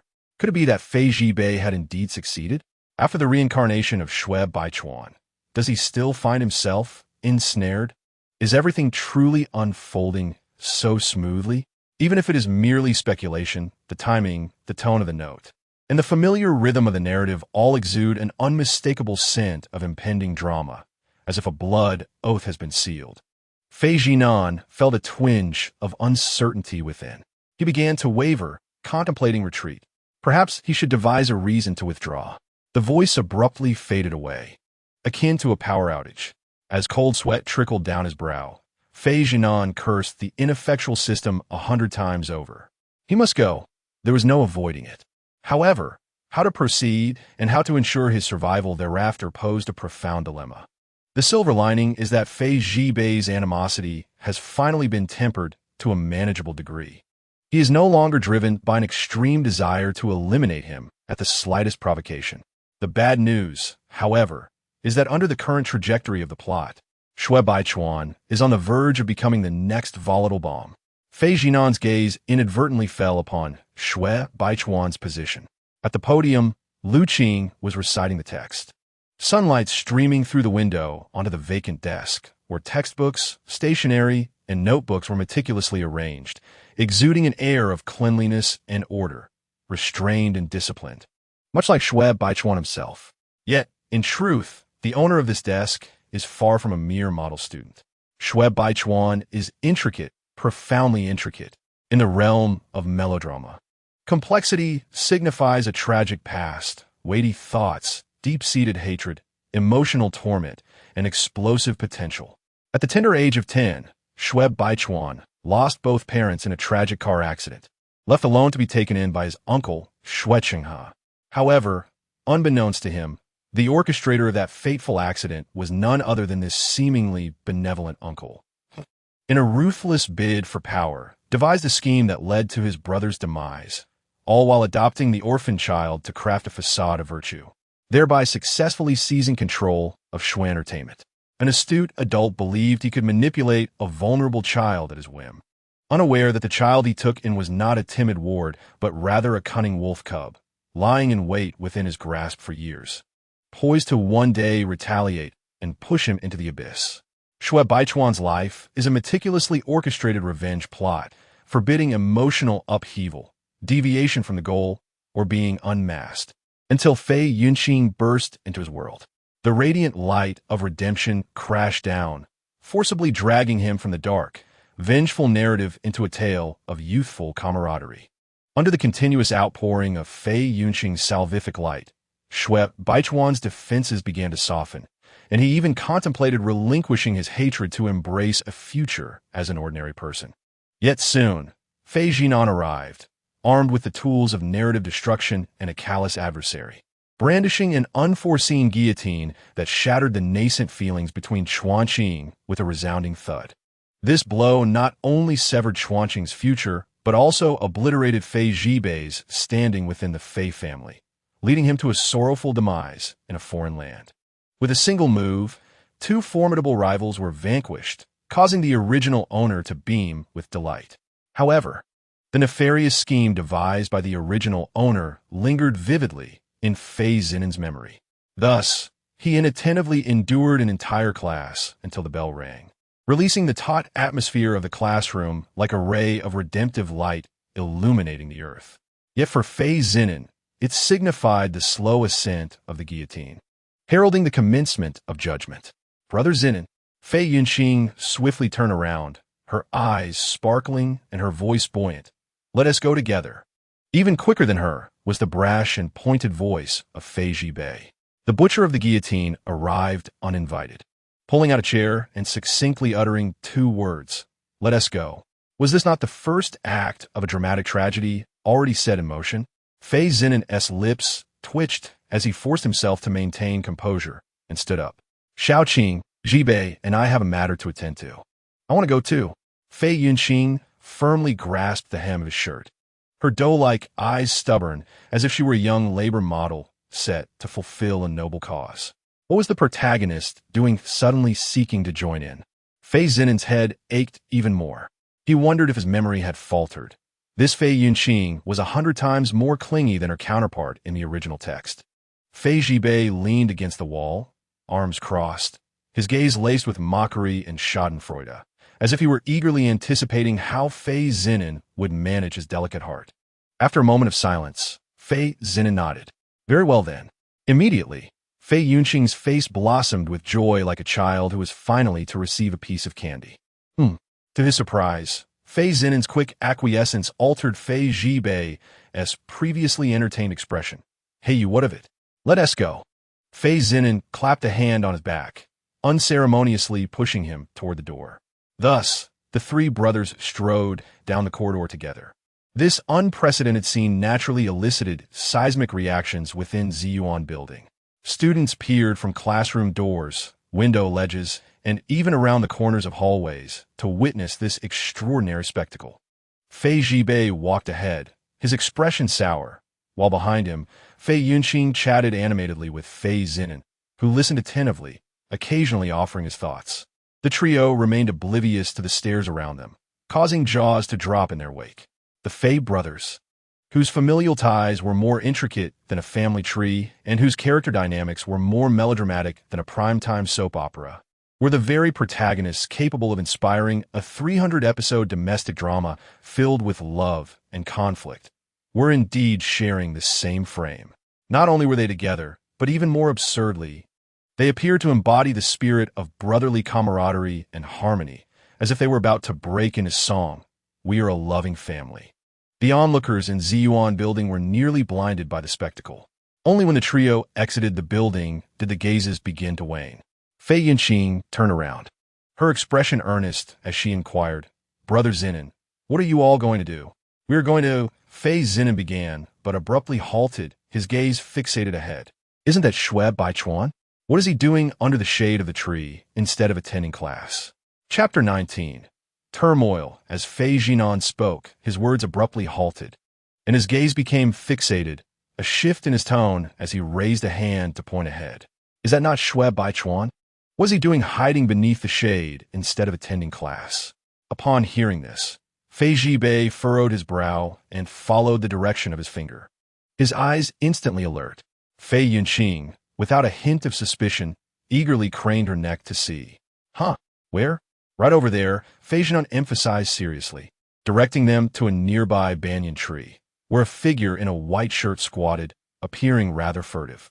Fei Yunqing squinted hard, but all she could perceive was a dance of shadows cast by the trees. "I don't see anyone. Look more closely. He was just waving at you." Fei Zhinan's words accelerated in urgency. "Xiaoqing, he seems to be calling you. Quickly, go and see what he wants." "Huh? He waved?" Fei Yunqing was still processing this information as she unwittingly moved toward the shaded area, glancing back frequently. "Where's he? I can't see." "Get a bit closer, and you'll see clearly," Fei Zhinan insisted, his expression grave. "Yes, just that way, hurry." His persuasive tone propelled Fei Yunqing forward, her confusion evident as she murmured, "How strange, why can't I see?" Yet, just as she neared the shade, lost in thoughts of Shui Baichuan's whereabouts, Fei Zhinan suddenly seized Fei Zhibei's hand and dashed away. Caught off guard, Fei Zhibei felt a soft grip tighten around his hand, pulling him in the opposite direction. The two of them sprinted away, their steps light as they rounded a corner, swiftly vanishing behind the teaching building. Meanwhile, Zhinan, "I truly did not see anyone." Fei Yunqing finally frowned as she reached the shade, scanning the area for signs of life, but finding nothing. Turning to inquire further, she discovered the space behind her was empty. Her two brothers had already disappeared. In that moment, even the wind seemed unnaturally still. The rustling of leaves echoed softly, and in the breeze, it felt as though his voice lingered. "Yes, right there." Realization struck Fei Yunqing. What a childish prank.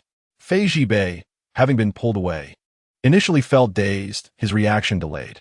By the time he comprehended the situation, he had already been led quite a distance by Fei Zhinan. With one hand grasping his, Fei Zhinan parted the throngs of people, moving against the light, not once glancing back, his pace brisk and his posture upright. Though not overly strong, his grip was firm.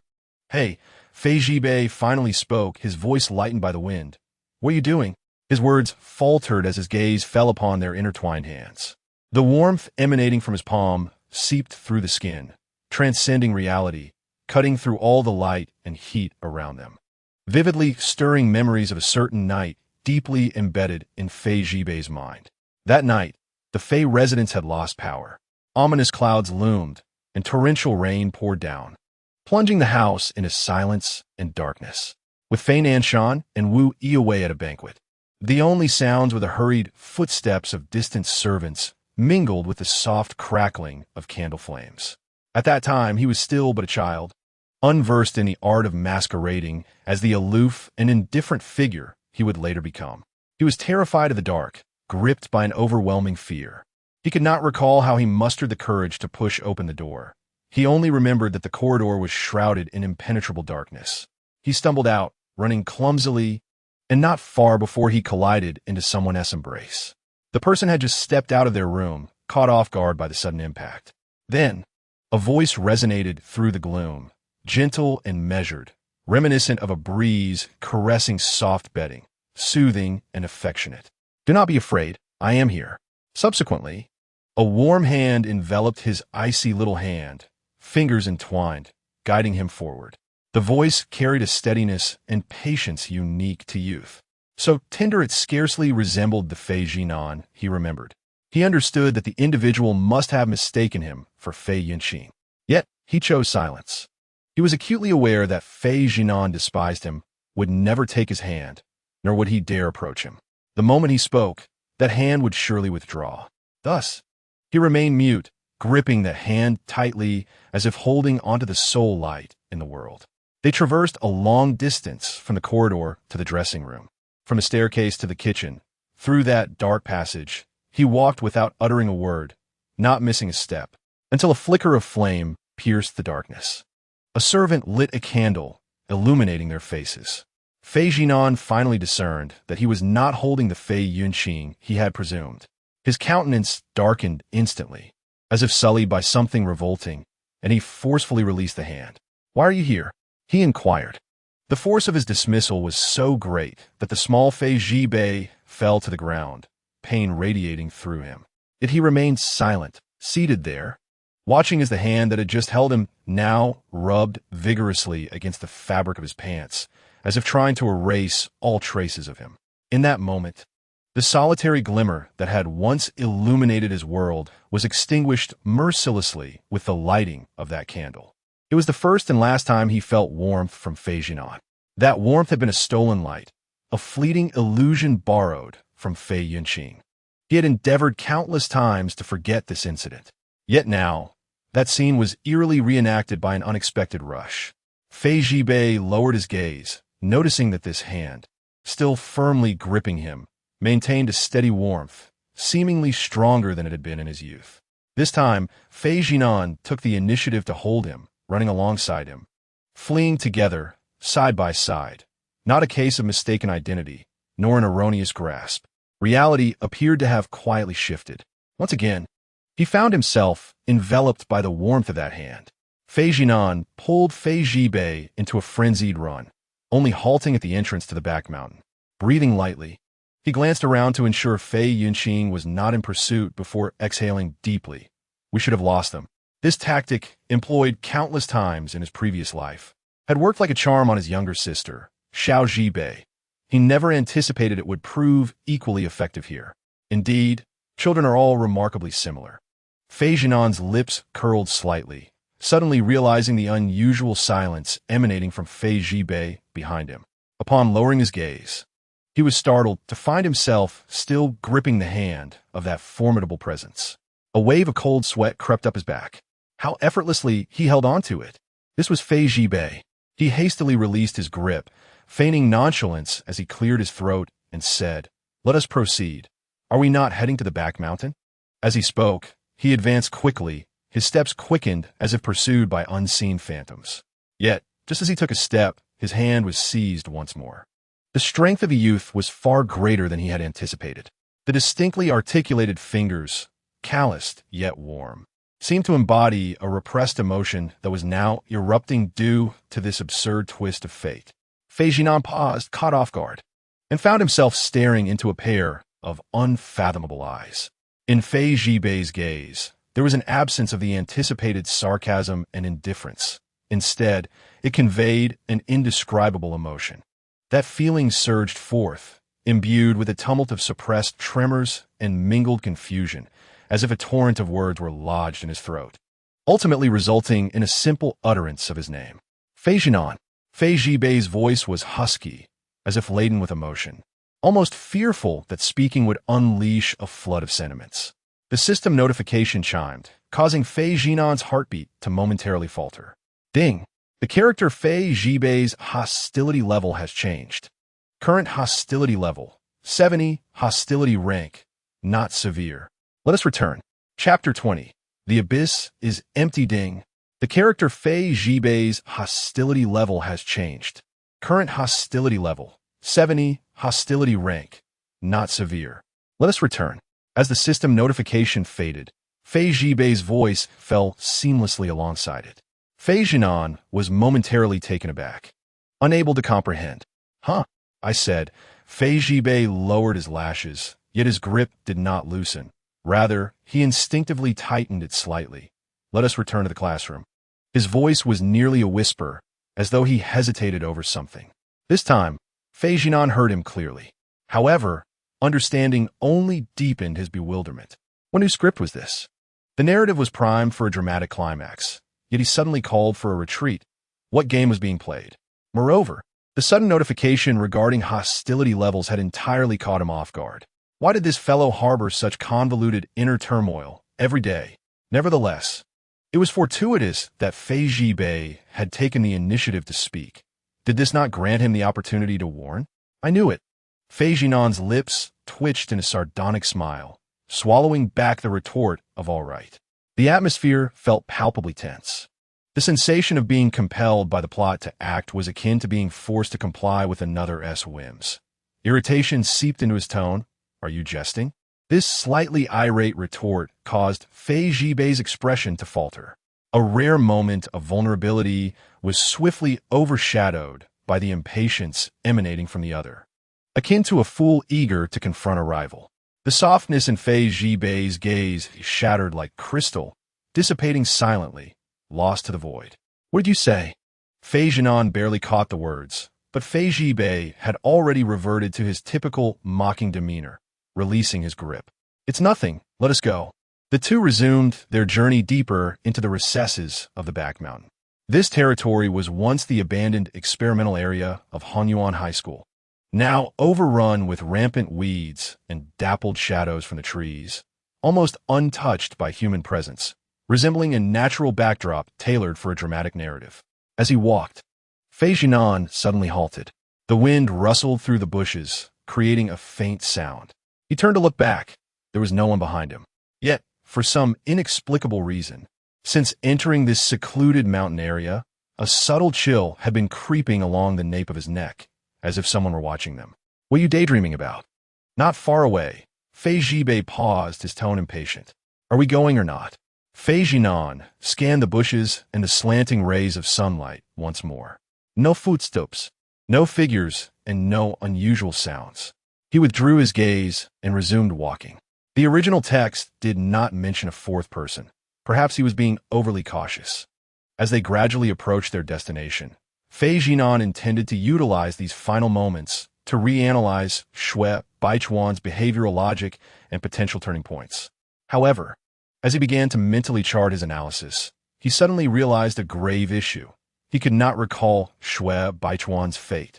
He had some recollection of the conclusions of every main character's arc, whether tragically like a certain white moonlight or falling from grace like a childhood friend who unexpectedly appeared.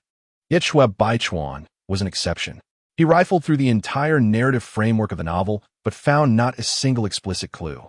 The text merely stated, after the incident that shook the entire school, Shui Baichuan was compelled to withdraw.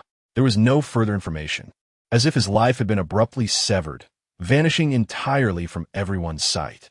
Fei Zhinan vaguely remembered that there was a discussion thread in the comment section where some speculated he had committed suicide. Others claimed he was confined by the Shui family. And some suggested he would return transformed, ready to unleash devastation. The theories were abundant and lively, yet no definitive conclusion was reached. Finally, beneath a gnarled tree ahead, Fei Zhinan spotted a vague figure. He could not fathom why the reincarnated Shui Baichuan would still fall into danger and hesitantly inquired, "Is that Shui Baichuan? What do you think?"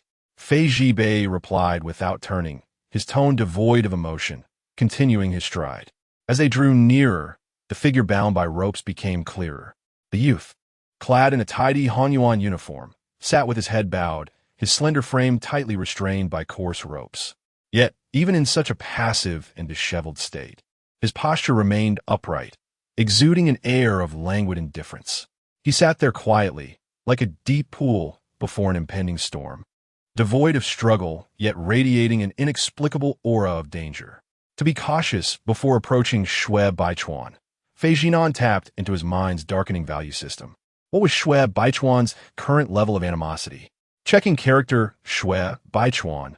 Current animosity value is being calculated. Like everyone else, Fei Zhinan had yet to discover Shui Baichuan's ultimate fate. However, logically deducing from the circumstances, one would expect that being betrayed over the same matter would lead to a conclusion not dissimilar from that of Fei Zhinan. The system began to lag, the electrical hum intermittent, as if it were attempting to unveil a secret that ought to remain concealed. Fei Zhinan's nerves tightened abruptly. He finally recognized that something was amiss. At that moment, the incessant alert tone ceased abruptly.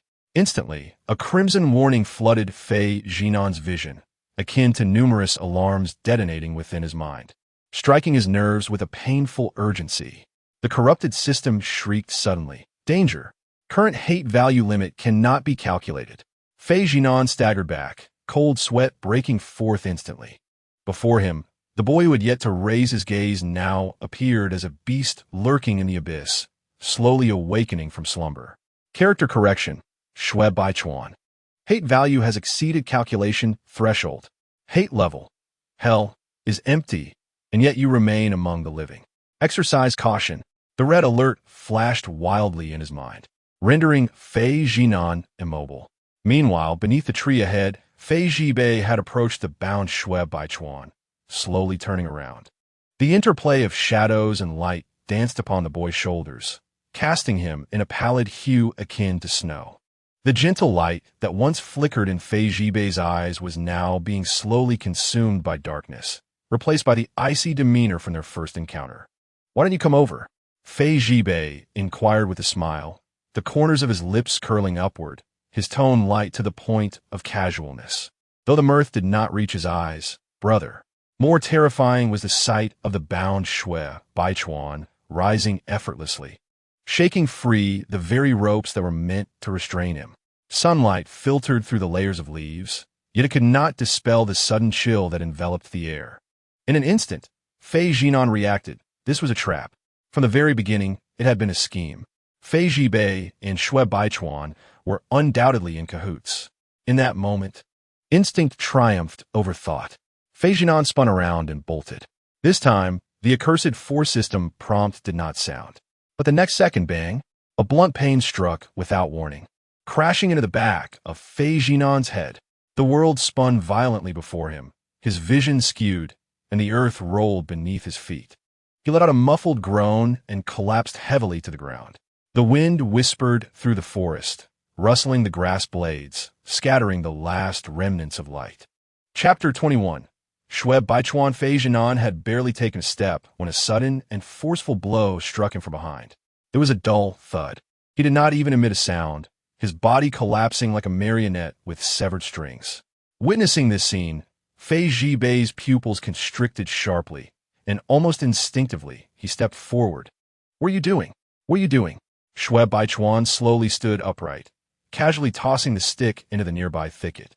His expression was unsettlingly calm. As if Fei Zhibei were posing an absurd question, did he not see that he was about to flee? "Help me, drag him over," he commanded coolly, as if he were instructing someone to move an inanimate object rather than a person. At the moment Fei Zhinan collapsed, Fei Zhibei's hand instinctively clenched tightly, veins bulging. He stared at Shui Baichuan for several seconds before suddenly curling his lips into a cold smile. Shui Baichuan, we are merely collaborating temporarily. Do not presume an air of superiority. Shui Baichuan glanced at him, offered a faint smile, and simply replied, all right. The single word dripped with indifference. He said nothing further, but instead squatted down directly, beginning to rummage through the unconscious Fei Zhinan's belongings with an almost detached demeanor. Soon, he produced a mobile phone, retrieving the student ID as well, tossing both into the depths of the thicket without leaving a trace. Next, Shui Baichuan's hand found its way to Fei Zhinan's collar, ruthlessly tearing open the buttons, the fabric of the uniform emitting a subtle ripping sound in the silence.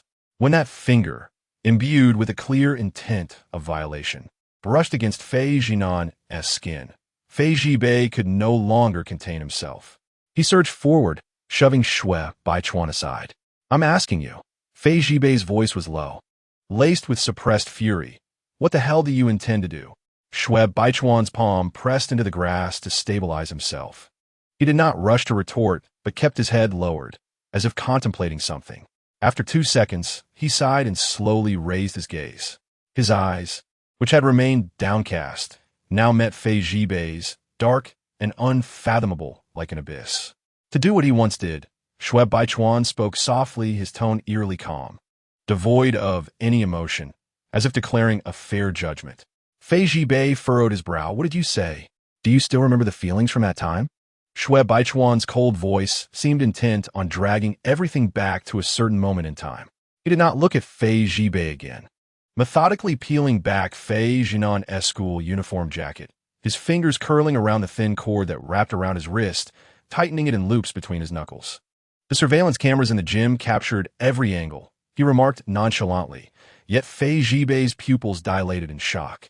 A smirk crept onto Shui Baichuan's lips. A chilling smile emerging slowly. That child cried out so pitifully, yet the footage only captured the two of us. He paused, his tone lightening as he reminisced softly. I remember thinking how selective the footage was, how expertly it was edited. But no one cared. The more one explains, the more it seems like a defense. The quieter one is, the louder their accusations grow. We can only be pinned there, unable to move, unable to escape. Fei Zhibei felt a tightening in his throat, his fingertips icy. In that moment, he seemed to hear the cacophony from the previous life, the jarring clamor outside the gym, the clicking of cameras, and the hushed whispers. Disgusting. They're actually homosexual. I heard they VE forced that boy before. They look so respectable, yet they can do such things. Truly inhumane.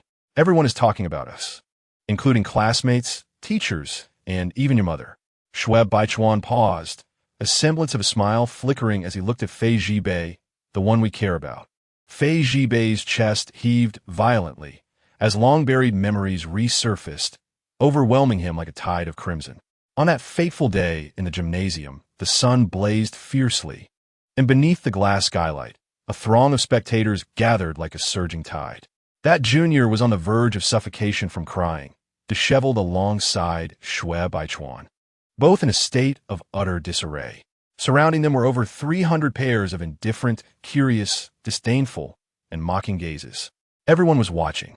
Teachers, classmates, security guards, even the school board members, and among the crowd, Fei Yinqing was present too. Her once soft, gentle face, always adorned with a smile, was now filled with disbelief and shock. The light in her eyes had dimmed, turning cold and hard. It was a grand spectacle of public execution. He and Shui Baichuan were mere spectacles for the masses. Meanwhile, Fei Zhinan stood outside the circle of onlookers, hands in pockets, head slightly bowed, unable to suppress the smile tugging at his lips. Hence, I am curious as to why you still hesitate. Shui Baichuan's gaze was devoid of emotion, yet seemed to penetrate deep into Fei Zhibei's heart, where lay a fracture he was reluctant to acknowledge. Fei Zhibei's fingers trembled almost imperceptibly, his jaw tightening unconsciously, and his wavering gaze gradually fell into a chilling stillness. Noticing the lack of resistance, Shui Baichuan cast aside the bound rope and pulled Fei Zhinan's limp body to his feet. The wind lifted the hem of his school uniform, and his tone remained indifferent, as if discussing merely the weather of the day. Fei Zhinan has ruined everything for us. Now it is his turn. Shui Baichuan's voice was devoid of inflection, yet it carried an essence of frost and rust. Is he not the one who relishes controlling the narrative? Then let us provide him a stage, illuminate it, and set the scene. Let him experience the taste of being unable to defend himself, pointed at by a multitude, reviled by the masses. I am indeed curious to see how many mouths in the entire school are willing to listen to him speak. Shui Baichuan reached for Fei Zhinan's chin, his gaze dark and profound as the depths of an abyss, allowing no light to penetrate. In this lifetime, I will personally deliver him to the pillar of disgrace. A flicker of hesitation crossed Fei Zhibei's eyes. What do you intend to do? Shui Baichuan smiled faintly, suddenly pressing Fei Zhinan against the tree, executing this act. In the next moment, Fei Zhibei was left breathless by the scene that followed. Shui Baichuan clutched Fei Zhinan's jaw, leaning down, his lips pausing delicately at the alabaster skin of the young man's neck, as if gauging the most precise point for a strike. Then, without hesitation, he bit down. It was not a vicious bite, yet it was deep, leaving a striking mark, the vivid crimson spreading across the pale skin like a brand. Fei Zhibei was momentarily stunned, his palm instinctively clenching. He witnessed Shui Baichuan marking Fei Zhinan's neck with one glaring red mark after another, while his long fingers leisurely unfastened the buttons of the uniform beneath, gently pulling aside the collar, layer by layer, stripping away that outer shell that symbolized identity. The school emblem fell amidst the grass, radiating an ironic brilliance. Chapter 22. Incitement. Shui Baichuan finally released his grip on Fei Zhinan's neck, his fingers now gliding almost languidly over the man's collarbone, leaving behind a few delicate red marks. His movements were not brutal. Rather, they bore a certain morbid elegance and composure, as if he were orchestrating an exhibition, gradually revealing the unconscious body to the winds and sunlight. The subtle rise and fall of Fei Zhinan's chest persisted, with beads of sweat glistening on his neck due to the feverish heat, the bite marks and red streaks stark against his alabaster skin. Yet, Shui Baichuan's gaze remained cold, a smirk dancing upon his lips. How do you suppose they will perceive this? They will not concern themselves with whether he is conscious. They will only see the marks, the photographs, the videos, everything they wish to behold, just as it once was. The wind rustled through the trees, stirring the grass in a hushed atmosphere. Fei Zhibei stood there, his heart pounding violently. Everything before him seemed to converge with the memories of the past. The gymnasium, the humiliating corner, countless gazes reducing them to mere dust, and Fei Zhinan, smiling from the back of the crowd. The roles had reversed, yet the stage remained unchanged, waiting for all to arrive. Shui Baichuan leisurely lifted one of Fei Zhinan's hands, gently twisting the slender wrist, his voice adopting a playful tone. Our protagonist, this is how he greets them. Hi. It was as if he were presenting a farcical yet captivating performance. Yet at this moment, the audience consisted of but one. Fei Zhibei watched as Shui Baichuan held Fei Zhinan down, carelessly tossing aside the troublesome school uniform jacket, unbuttoning the white shirt beneath. The sound of the fabric tearing through the stillness of the woods, piercingly jarring, akin to a taut string being violently plucked against his eardrum. Fei Zhibei had not anticipated that Shui Baichuan would truly go this far. Previously, he had never envisioned anyone daring to touch the haughty Fei Zhinan, whose gaze was always filled with judgment. Fei Zhinan should not be in this position. He ought to be seated in a lofty position, impeccably dressed, his demeanor aloof, even the utterance of a simple thank you seeming like an act of charity. Instead, he was now disheveled, his throat bared, his lips marred with a faint trace of injury, his chest rising and falling with each breath, resembling a wild beast subdued. Not a struggling beast, but one resigned to slaughter. It was unnaturally quiet, so quiet that it rendered one's heartbeat erratic. Fei Zhibei recognized that something was amiss, yet his gaze remained fixated on the scene. He noticed Fei Zhinan's eyelashes flutter slightly, whether from pain, heat, or a subconscious response, he could not tell. The usually proud face was now shrouded in shadow, obscuring its expression, yet the glaring red marks on his neck were painfully evident. A sense of disjunction surged violently within him, as if something long suppressed was slowly but inexorably rising from the depths of his mind. Fei Zhibei was uncontrollably reminded of Fei Zhinan's cold and distant demeanor, his lips taut, always speaking with the restraint of one in a position of authority. Yet, before him lay a figure unguarded, with clothing askew, revealing a vulnerability. It seemed that when this body lost consciousness, it ceased to utter those scornful words. The realization dawned that when he could not open his eyes, when those ever-prickly eyes remained shut, he would become submissive. As this thought flickered through his mind, a tightness gripped Fei Zhibei's heart. It felt as though he had startled himself, his clenched fists turning pale, his breath becoming heavier. He wished to look away, yet his gaze remained transfixed. Shui Baichuan did not overstep boundaries. He merely danced along the precipice of them, yet every movement seemed to deliberately press upon Fei Zhibei's heart. The corners of Fei Zhibei's lips twitched slightly. Shui Baichuan's actions were not merely humiliating. They bore a proclamation, a declaration of possessiveness, an assertion that dragged someone down from their pedestal and pressed them into the mud, leaving a mark. Suddenly, Fei Zhibei found the scene before him unbearably glaring, a frenzied rage surging within his chest. It was not anger, nor disgust, nor shame. It was jealousy, thick, searing, like a beast gnawing at bones. Fei Zhibei longed to speak, to interrupt this course of events, yet the words enough lodged in his throat, refusing to be uttered. For to vocalize them would be to acknowledge that he cared. He should not care, yet he undeniably did. He cared to the point of madness. He cared about the manner in which Shui Baichuan left his mark on Fei Zhinan, cared about the quietly closed eyes of Fei Zhinan, who passively allowed another to treat him thus. He cared that in this world, apart from himself, there were others who could touch him so.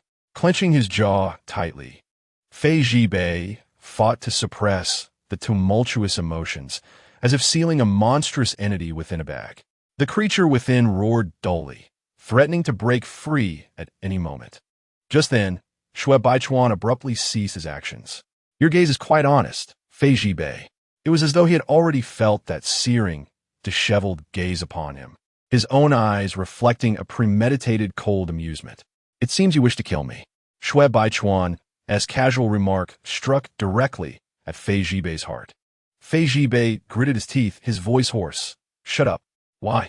Is it that you do not wish to hear what I say? Or do you fear confronting what your own heart is shouting? Shui Baichuan began to turn with Fei Zhinan, his once cool, aloof visage now tinged with mockery, almost as if he were bestowing pity. Have you not always loathed him? Loathe his favoritism towards Fei Yunqing. Loathe how he has always regarded you as worthless. Loathe how he effortlessly stands on high despite doing nothing. Shui Baichuan pressed on with chilling precision. Yet, you cannot help but gaze upon him, can you? You despise him. Yet you desire him. You hate him so much that you wish to see him fall, to suffer as you once did. Unable to claw your way out of the mire. Yet Shui Baichuan abruptly halted, glancing at Fei Zhibei's tightly clenched fists, letting out a cold laugh. Yet you do not even know where to direct your hatred. The air hung thick with a silence that was poised to ignite. Only the faint rise and fall of Fei Zhinan's breath served as a constant reminder that he was the epicenter of this trial, the very source of the tug and distortion between the two. Shui Baichuan's voice, low and almost a whisper, pierced the tension. Do you think you can bear to witness my humiliation of him? No. What truly gnaws at you is that it is I who treats him this way, not you. Do you wish to reach out? To press your hands against him, forcing him to gaze upon you, to remember you, to plead with you? Do you long to see him plummet from his pedestal, but only for your sake? Am I right? Fei Zhibei's fingers trembled violently. In that fleeting moment, he nearly extended his hand. Yet, in the end, reason triumphed over emotion. He clenched that hand tightly, nailing it to the spot, as though grappling with his own inner turmoil. He regarded the other man, furrowing his brow as he uttered softly, Shui Baichuan, you have truly lost your mind. Chapter 23. Collapse. Shui Baichuan chuckled, offering no rebuttal. What is the matter? Can't learn? Suddenly, he seized Fei Zhinan by the throat, forcibly turning him to face Fei Zhibei in a frail, sacrificial pose. Didn't you despise him the most? Here he is, utterly unaware, unable even to furrow his brow. Shui Baichuan paused, his tone deliberate. Do you not wish for him to experience even a fraction of what lies within your heart? Are you afraid? Or perhaps, unwilling to let go? Those words fell like sparks upon snow, igniting the buried desires and beastly obsessions deep within Fei Zhibei that he had long endeavored to conceal and never confronted. A confusing sensation surged as he felt a flutter of turmoil in a shadowy recess of his soul, a disarray that contradicted his intense loathing. He abhorred the fact that his heart raced at such a sight, detested Shui Baichuan's mocking smile that seemed to see through him. Even more loathsome was the realization that he was wavering. His fists clenched slowly, knuckles whitening, as he found himself dangling precariously between desire and reason, on the verge of losing control. Sensing the flickering flame igniting in the depths of Fei Zhibei's eyes, Shui Baichuan's smile grew increasingly sardonic, a glimmer of malicious intent flashing momentarily in his otherwise calm gaze. If you desire it, then take it. With that, Shui Baichuan thrust Fei Zhinan forward with great force. Fei Zhibei, taken completely off guard, caught the falling body. The soft weight collapsed into his embrace, an absurd yet precisely orchestrated scheme. Fei Zhinan's lips brushed against the corner of Fei Zhibei's mouth, a fleeting connection. Soft, warm, carrying a hint of moisture. An inaudible current surged from the depths of his nerves, overwhelming Fei Zhibei and rendering him immobile. Reason crumbled in an instant. The once proud and indifferent individual, who never allowed others to draw near, now lay helplessly against him, breath warm against his neck, sending shivers down his spine. Fei Zhinan's complexion was pale, the marks on his collar glaringly conspicuous, red as blood, reminiscent of a certain past humiliation, much like the smile that had graced Shui Baichuan's lips moments ago. It felt as though long-suppressed obsessions were igniting, taking form. Fei Zhibei seemed frozen in place, his mind a blank slate. Only that kiss fell precisely upon the most vulnerable defenses, akin to a muffled thunderclap that shattered all pretense beneath his cold exterior. He had never been so close to Fei Zhinan. Never before had he felt the warmth, breath, and scent of that body so intimately. He pondered too much, reflecting on Fei Zhinan's gradually shifting demeanor, the hand that caressed his hair, the words spoken in the classroom. I'm biased towards my brother, the notes passed in class, and now, with Fei Zhinan nestled in his embrace, brow furrowed, clothes disheveled, lips glistening with moisture. Fei Zhibei's throat moved slightly, his gaze murky, fingertips trembling, uncertain whether to push away or to hold tighter. Fei Zhinan, Fei Zhinan, Fei Zhinan. The emotion was foreign, overwhelming, akin to a fire newly ignited, burning and churning within Fei Zhibei's veins. Shui Baichuan narrowed his eyes, quietly observing this tableau. He had waited long, yet Fei Zhibei remained motionless. Finally, impatience crept in, the playful smile at the corner of his lips gradually fading. He had expected to witness a loss of reason, a tearing, a ferocious pounce, uncontrolled like a wolf. Instead, he beheld a domesticated dog, hesitant, yearning, and anxious, yet still desiring to draw near after having tasted warmth. How dull! Shui Baichuan's gaze returned to its icy demeanor, weariness resurfacing on his face, akin to a child who, having grown tired of toy, now gazed upon its shattered remnants with disinterest. He rose slowly, lowering his head to adjust his cuff, his expression once again rendered tranquil and undisturbed. You simply support him. As the words fell, Shui Baichuan approached step by step, a slender, transparent syringe appearing in his hand, its cold light reflecting faintly off the plastic surface. With practiced grace, he deftly pulled aside Fei Zhinan's collar, revealing the expanse of his unblemished neck.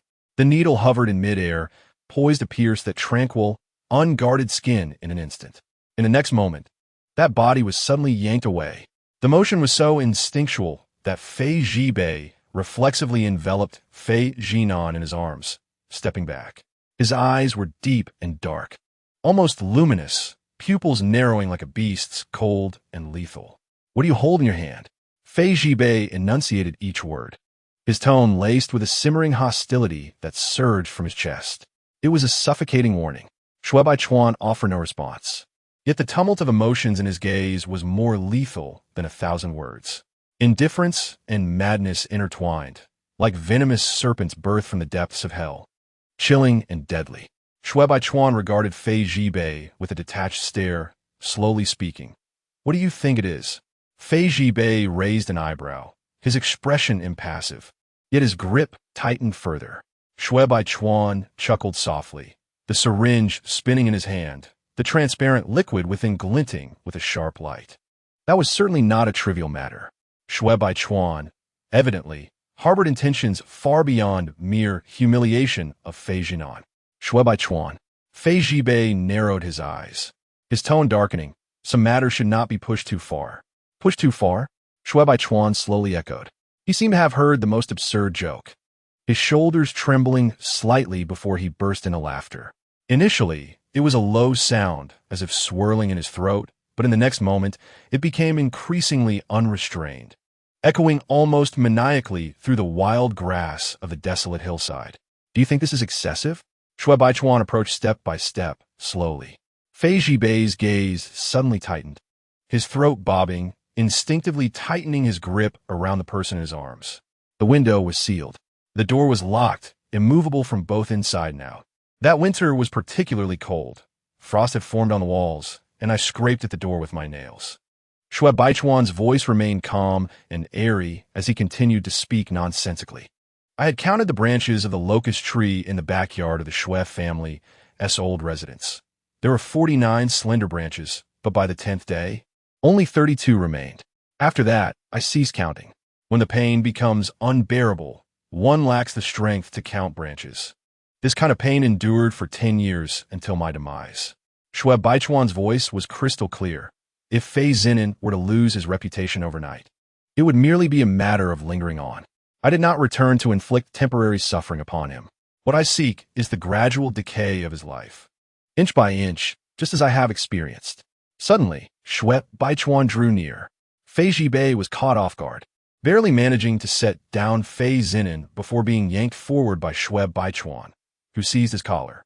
The two stood so close that they could almost hear each other's breaths.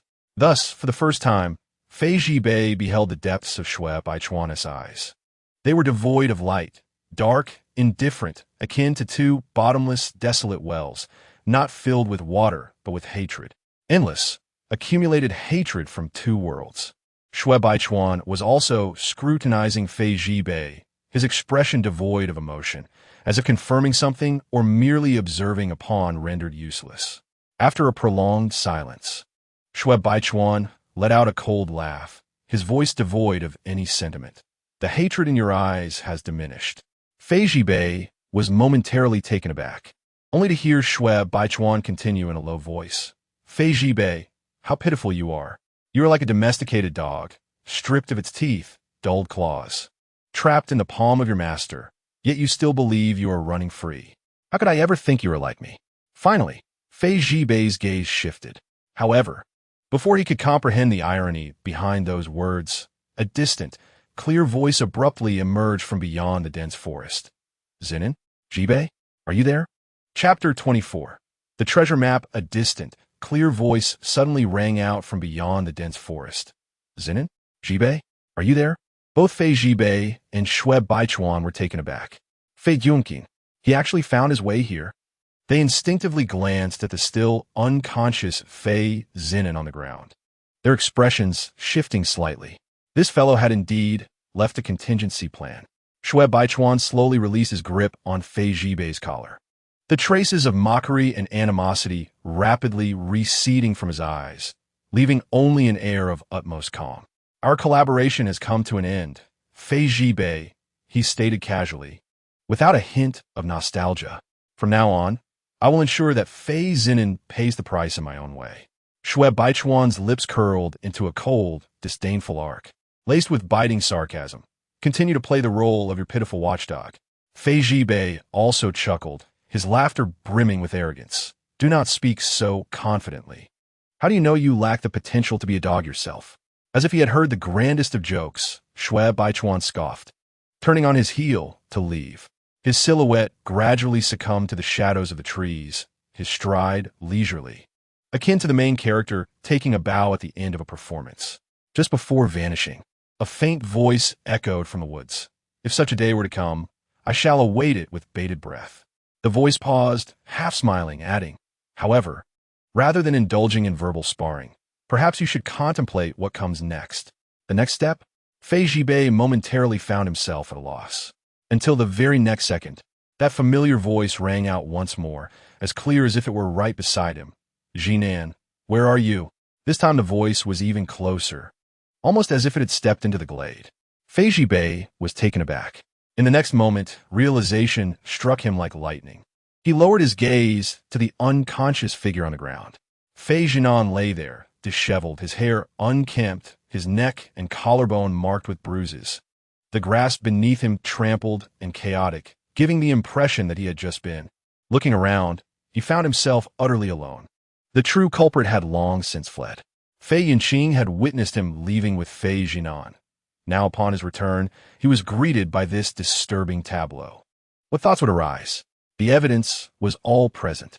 A cold sweat broke out on Fei Zhibei's brow. That treacherous scoundrel, Shui Baichuan.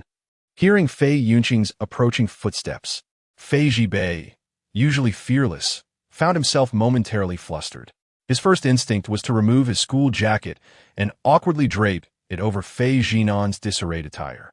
But he quickly realized that such an act would only draw more attention, resembling an attempt to conceal a disastrous scene. His mind was a blank canvas. Just as Fei Zhibei descended into an inescapable panic, the nearby bushes suddenly rustled. He jolted in alarm, believing Fei Yunqing had arrived, his instincts compelling him to shield the unconscious Fei Zhinan behind him. However, he soon discerned the source of the commotion. It was too close, suggesting it had been lurking nearby all along. Fei Zhibei's gaze darkened, and he swiftly raised his eyes, fixating on the thicket. In the next moment, a wild rabbit sprang forth from the underbrush, flapping its ears before darting away into the forest, leaving a carpet of dry leaves in its wake. Silence reclaimed the air. Fei Zhibei exhaled deeply, yet unease lingered.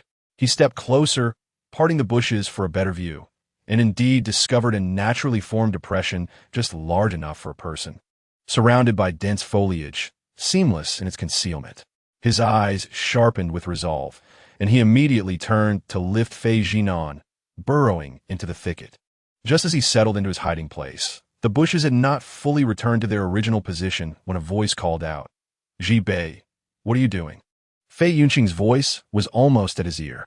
Fei Zhibei's spine stiffened abruptly, and he forced himself to regain composure, standing up and brushing off the leaves from his clothes.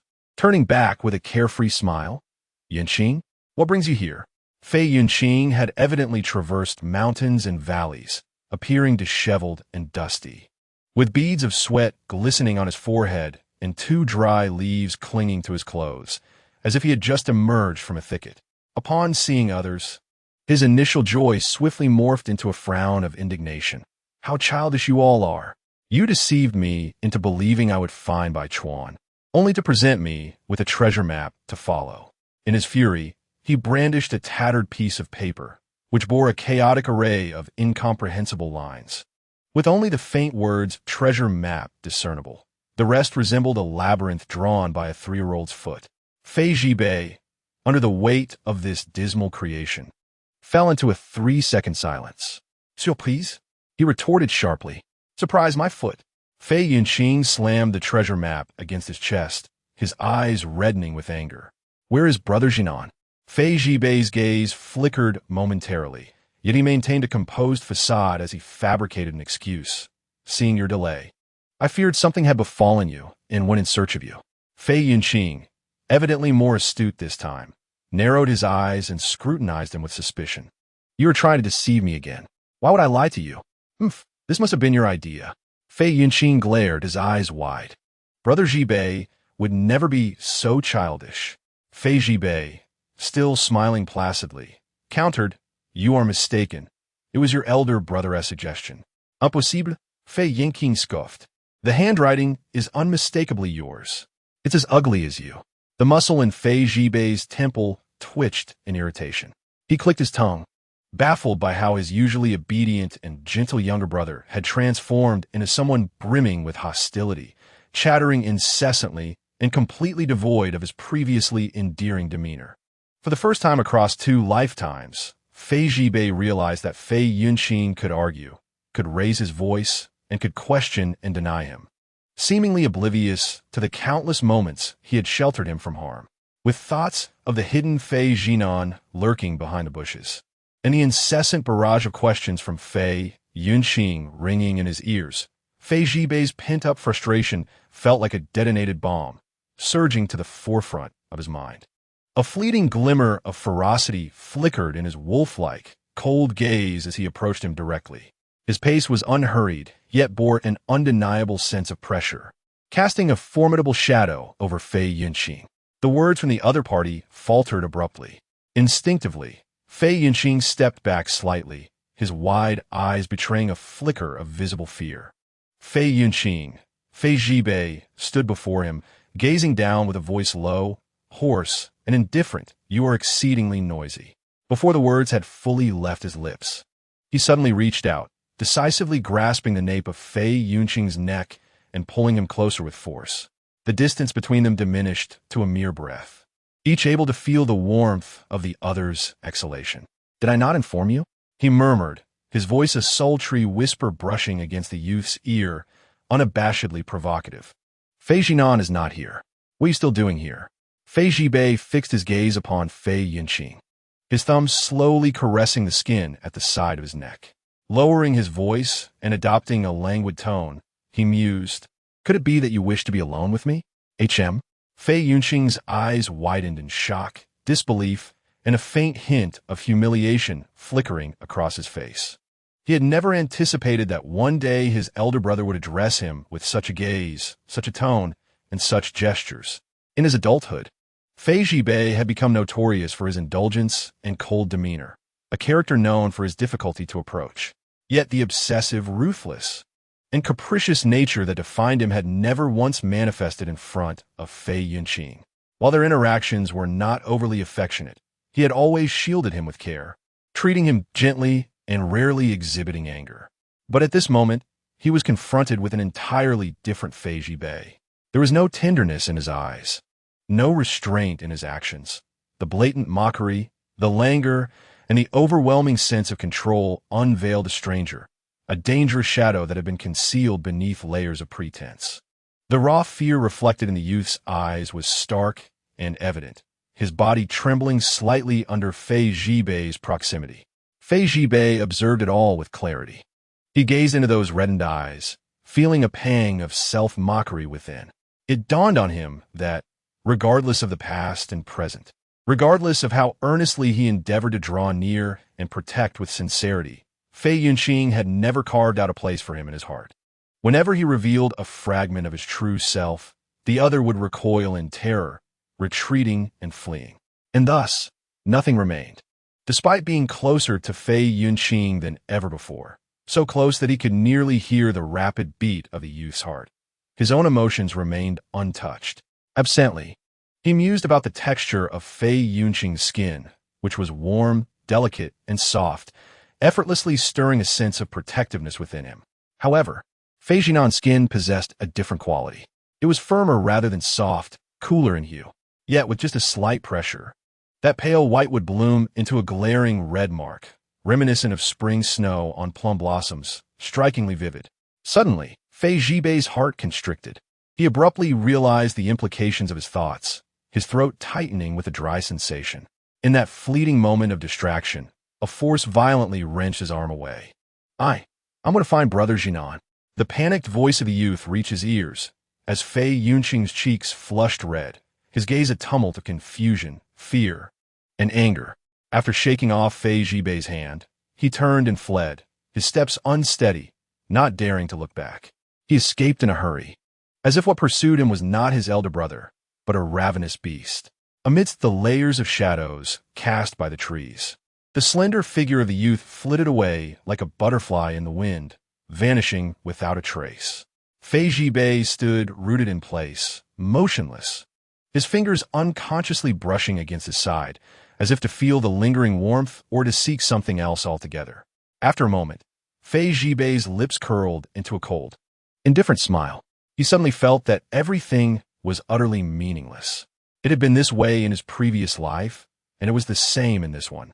The person he cherished was unattainable, while the one he despised was omnipresent. How absurd! Fei Zhibei closed his eyes, and images of Fei Zhinan's half-smiling face began to replay in his mind. Those taunts, those manipulations, those insidious methods of inflicting harm without leaving a trace. Fei Zhibei realized that he vividly remembered Fei Zhinan's cruelty. He had repeatedly told himself that he must not forget, must not forgive, and must never trust that person even a fraction.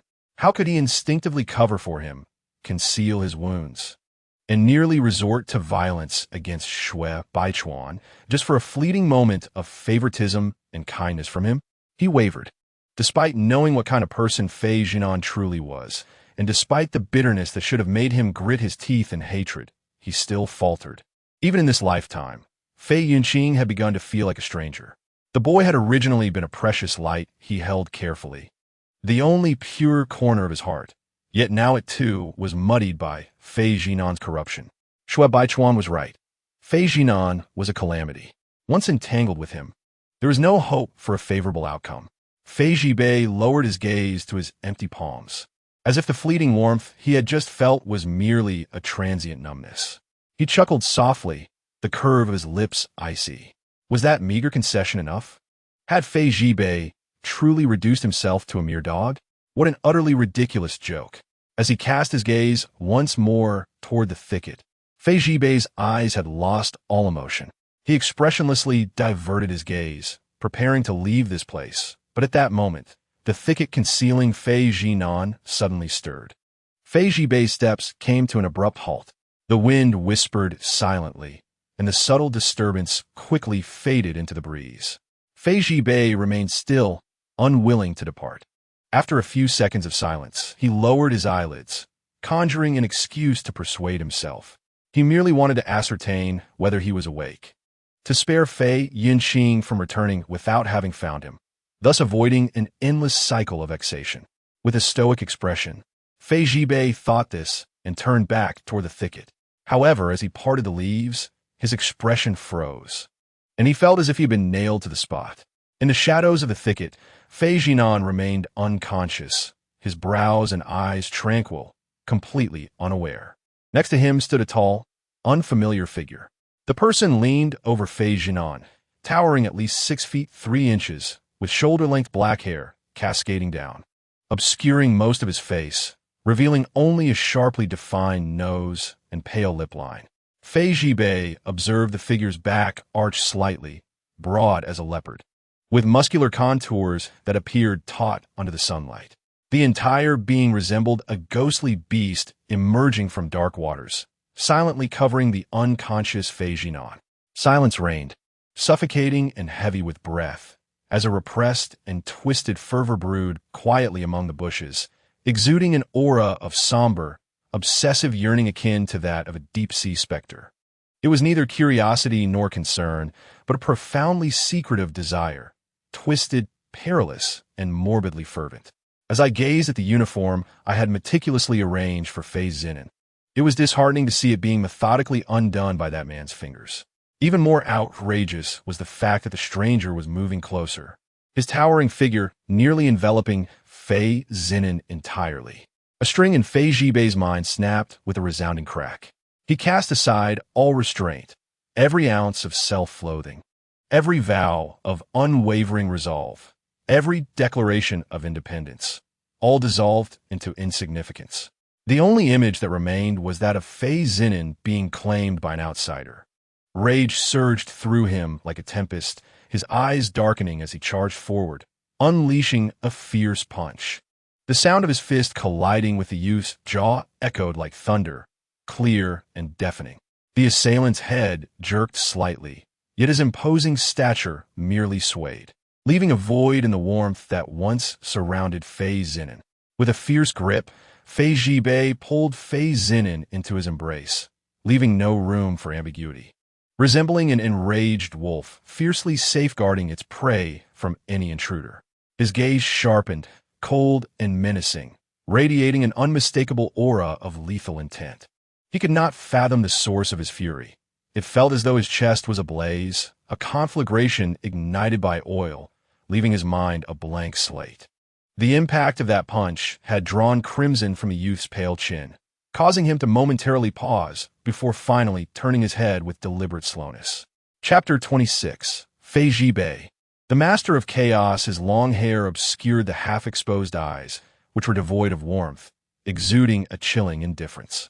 Like a serpent with venomous fangs poised, he silently ensnared his quarry across from him, emanating an unspoken sense of cold and danger. The tall youth gradually rose, resembling an encroaching night that stifled breath. A damp, oppressive gaze seemed to fall upon Fei Zhinan, paralyzing him with an unsettling dread. Fei Zhibei's pupils constricted, his body tensing instinctively, an alarm ringing within him. Who the hell was this? Did Fei Zhinan possess some peculiar allure that attracted deranged individuals in this life? First there was Shui Baichuan, and now this man, like rabid dogs drawn to a bone, one after another, all fixated on him. Damn it, how tiresome. What vexed Fei Zhibei even more was his earlier vow to never again let this person affect his emotions.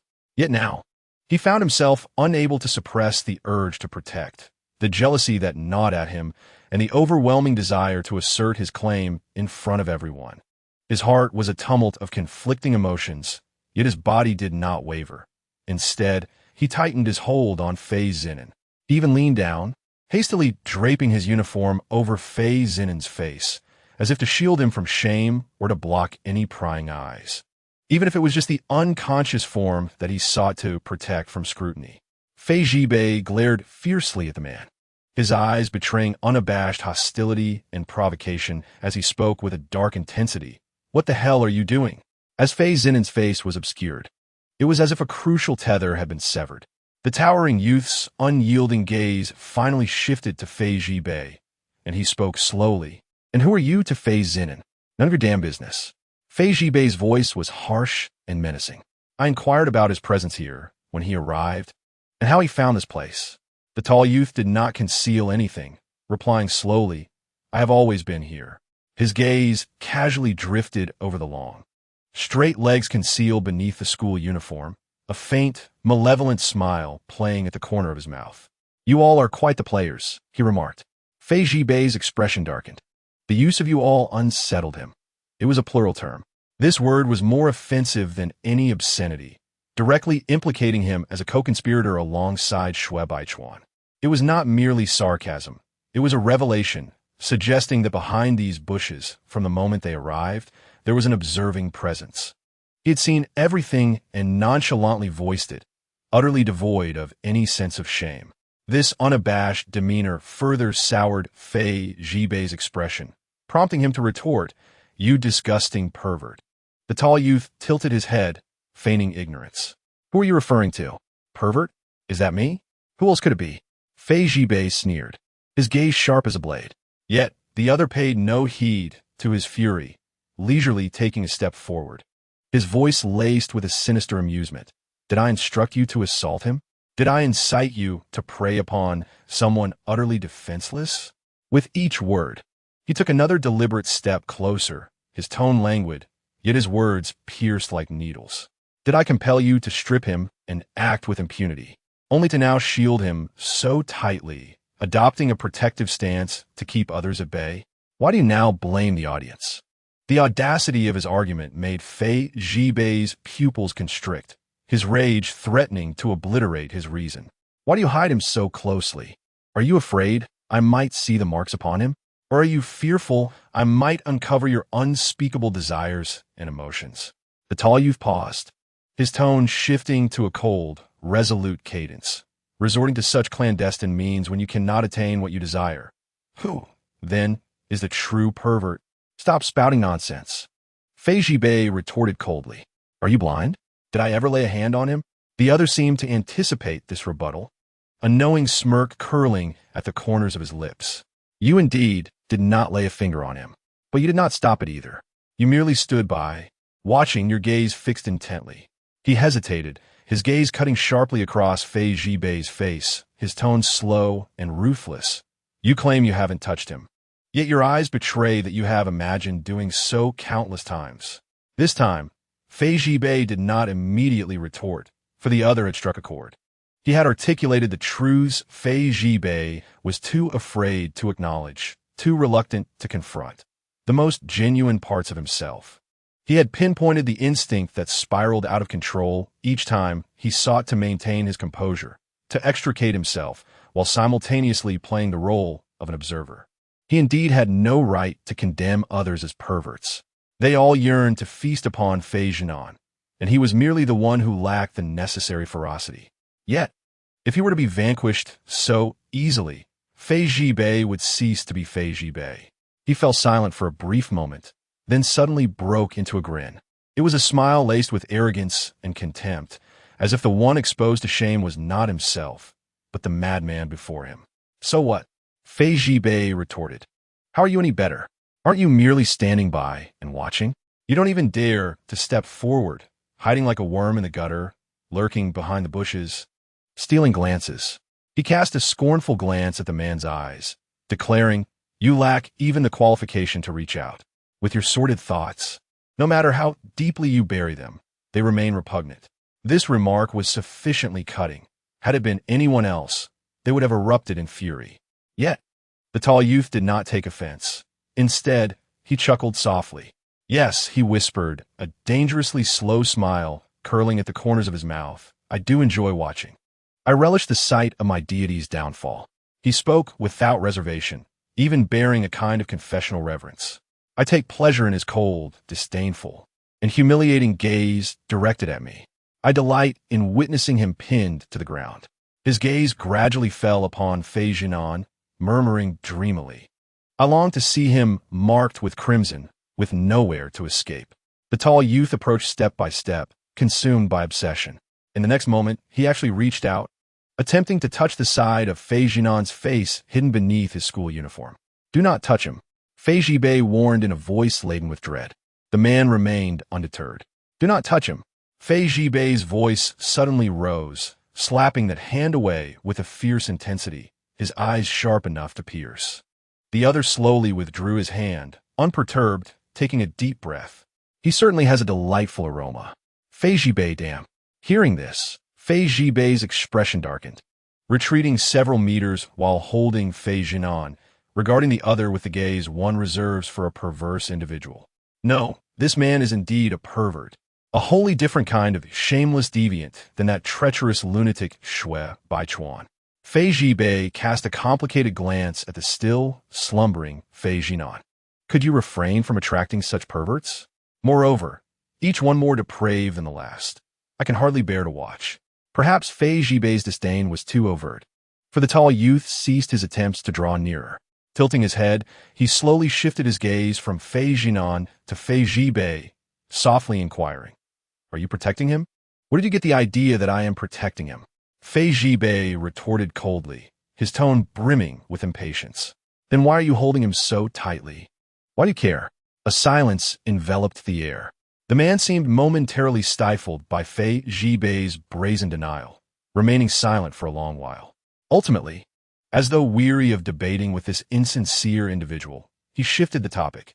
If you truly wish to protect him, it would be wise to be cautious of that person. He spoke with an unexpectedly calm tone, even tinged with a strange kind of consideration.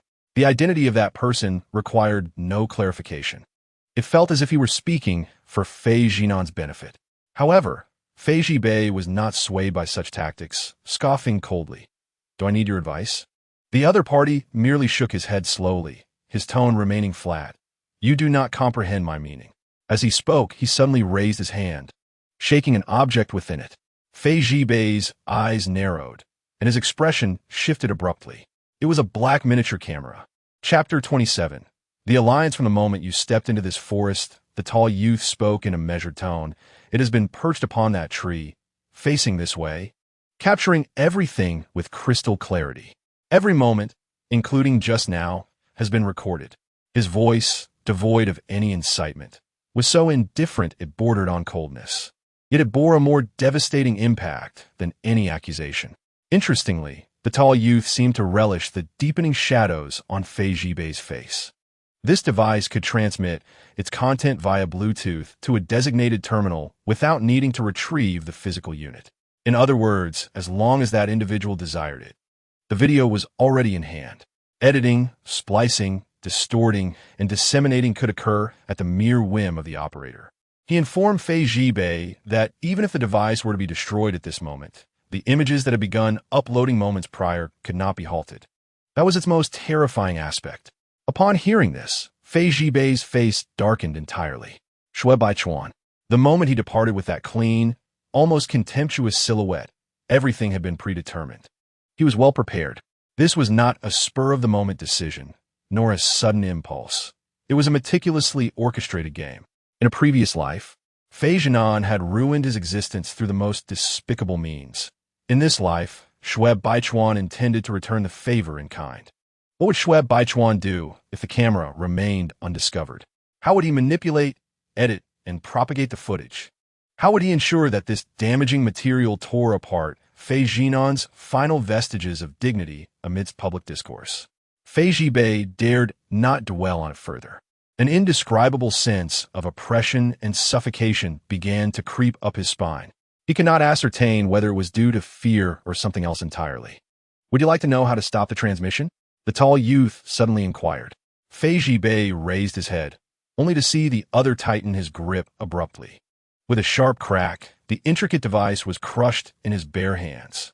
The apparatus crumbled in his distinctly knuckled grasp like fragile plastic debris, and when his fingers parted, only a thin memory card remained in his palm. The youth glanced down at the memory card, his expression impassive.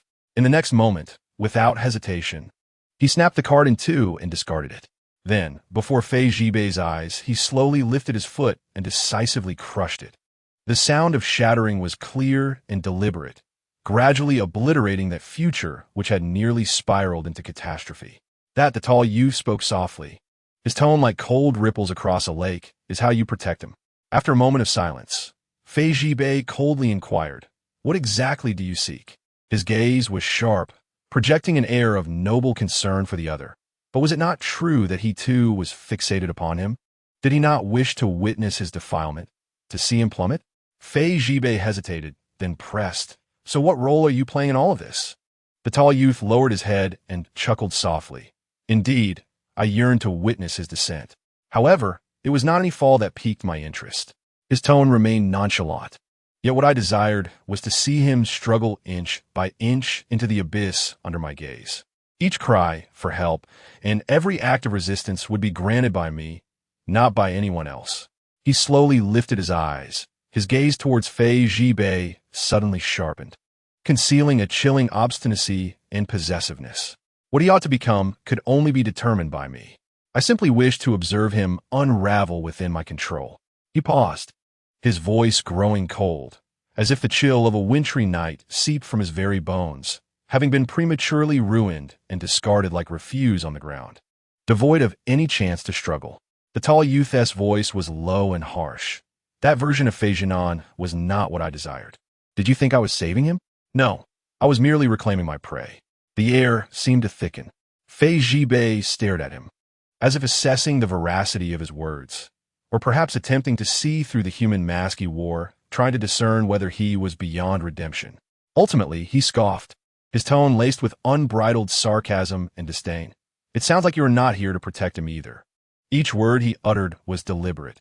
"You merely wish to dismantle him slowly, layer by layer, with rhythm and nuance." The tall youth, undeterred by the accuracy of his statement, allowed a subtle smile to grace his lips. "Aren't you the same? If you were different, you would have sent him to the infirmary by now, instead of clinging to him and debating trivialities with me." Fei Zhibei's gaze darkened, silently fixated on him. The air seemed to freeze in that instant. The palpable animosity no longer concealed but brazenly displayed. The tension between the two was as sharp as a blade, poised for conflict, like two beasts ready to clash over the same territory. At that moment, the tall youth spoke casually. "Shall we collaborate?" "Why?" Fei Zhibei raised an eyebrow, his tone languid, though his eyes hid a keen alertness. The tall youth, however, merely cast his gaze downward at Fei Zhinan, his eyes swirling with shadows, revealing a certain frenzied focus and obsession. I do not wish for my prey to become ruins in another's grasp so swiftly. A flicker of ruthless determination flashed in his eyes. He absolutely forbade it. He could only fall within my palm. He spoke with a cold cruelty, yet it felt entirely reasonable. And you, it appears, do not wish for him to meet such a fate either. Thus our goals align. Fei Zhibei let out a cold laugh, rebutting without courtesy. Do not conflate me with you and your group of deranged deviants. My collaboration with you is solely because I do not want Fei Zhinan to lose everything so easily before I reclaim what I desire. He must stand intact, carrying his lofty sense of superiority and exit the Fei family. Nothing more. The tall youth nodded, his expression remaining aloof. Very well, then we have reached an agreement. As the atmosphere momentarily fell silent, he suddenly squinted and added, So, how long do you intend to cling to my prey? Upon hearing these words, Fei Zhibei immediately sneered, his arm around Fei Zhinan tightening rather than loosening. Mind your own business, he retorted flippantly. Whoever possesses it, owns it. The tall youth's perpetually indifferent gaze finally flickered with a hint of displeasure, contradicting what you just said. Moreover, we are currently in a collaborative relationship. Monopolizing is a rather shameless act. Fei Zhibei was particularly adept at taking advantage. The more others desired something, the less he would allow them to attain it. Furthermore, at this moment, he genuinely did not wish to release Fei Zhinan. Apologies, but the word share does not exist in my vocabulary. Fei Zhibei smirked mischievously. If I like you, I'll let you gaze a little longer. I'm not forbidding you from looking. Are you certain you want to let him go? Without batting an eyelash. Fei Zhibei replied succinctly. No. After a brief silence, the other party suddenly instructed, Lower your head. The inexplicable command caused Fei Zhibei to instinctively furrow his brow. He nearly retorted with a what the hell did you say? But his body reacted before his mind, instinctively bowing his head. Then, he unexpectedly locked eyes with Fei Zhinan, who had opened his eyes at some point. Fei Zhinan was awake, his gaze still tinged with lingering confusion. Fei Zhinan, Fei Zhibei. In that instant, Fei Zhibei froze, the muscles at the corners of his eyes twitching. Damn it. Chapter 28. Awakening Fei Zhinan finally began to surface from his stupor. The back of his head, struck by a blunt object, throbbed faintly, a dull warmth rolling beneath his skin. A voice reached his ears, low and muffled, filtered through a haze, making it difficult to discern, yet inexplicably evoking a sense of personal relevance. Fei Zhinan furrowed his brow slightly, struggling to open his eyes. Lower your head. The unfamiliar voice, neither urgent nor slow, resonated in his ears. Almost simultaneously, Fei Zhinan lifted his head, while Fei Zhibei happened to lower his. Their gazes collided directly. Fei Zhinan, after a brief moment of blankness, he belatedly became aware of the warmth enveloping him tightly, as well as the strong arms encircling his waist and the back of his knees. Fei Zhinan was taken aback. Based on the last image before his unconsciousness, he should have been lying on the ground, unresponsive. Yet the reality was that Fei Zhibei was holding him in a princess carry. Fei Zhinan suddenly felt a surreal sensation, as if he were still dreaming, forgetting to even resist. Meanwhile, Fei Zhibei stood frozen, his shoulders tense, his expression rigid. The instinctive movement Fei Zhinan made upon awakening caused his uniform to slip slightly, revealing a patch of pristine skin adorned with intricate, intertwining red marks, glaringly visible in the sunlight. The stark whiteness was blinding, the vividness searing, as if a flame had surged directly into Fei Zhibei's gaze. Fei Zhibei's pupils dilated sharply. Before Fei Zhinan could react, the hands around his waist suddenly loosened. Fei Zhinan was taken by surprise, abruptly tumbling to the ground, his posterior striking the uneven stones with a force that elicited a sharp intake of breath and nearly brought tears to his eyes. Before he could utter a curse, he heard the sound of approaching footsteps. A large hand, with pronounced knuckles and a stern outline, reached down from above. We meet again. Fei Zhinan came a low, husky voice, imbued with a hint of excitement, perhaps mixed with something else.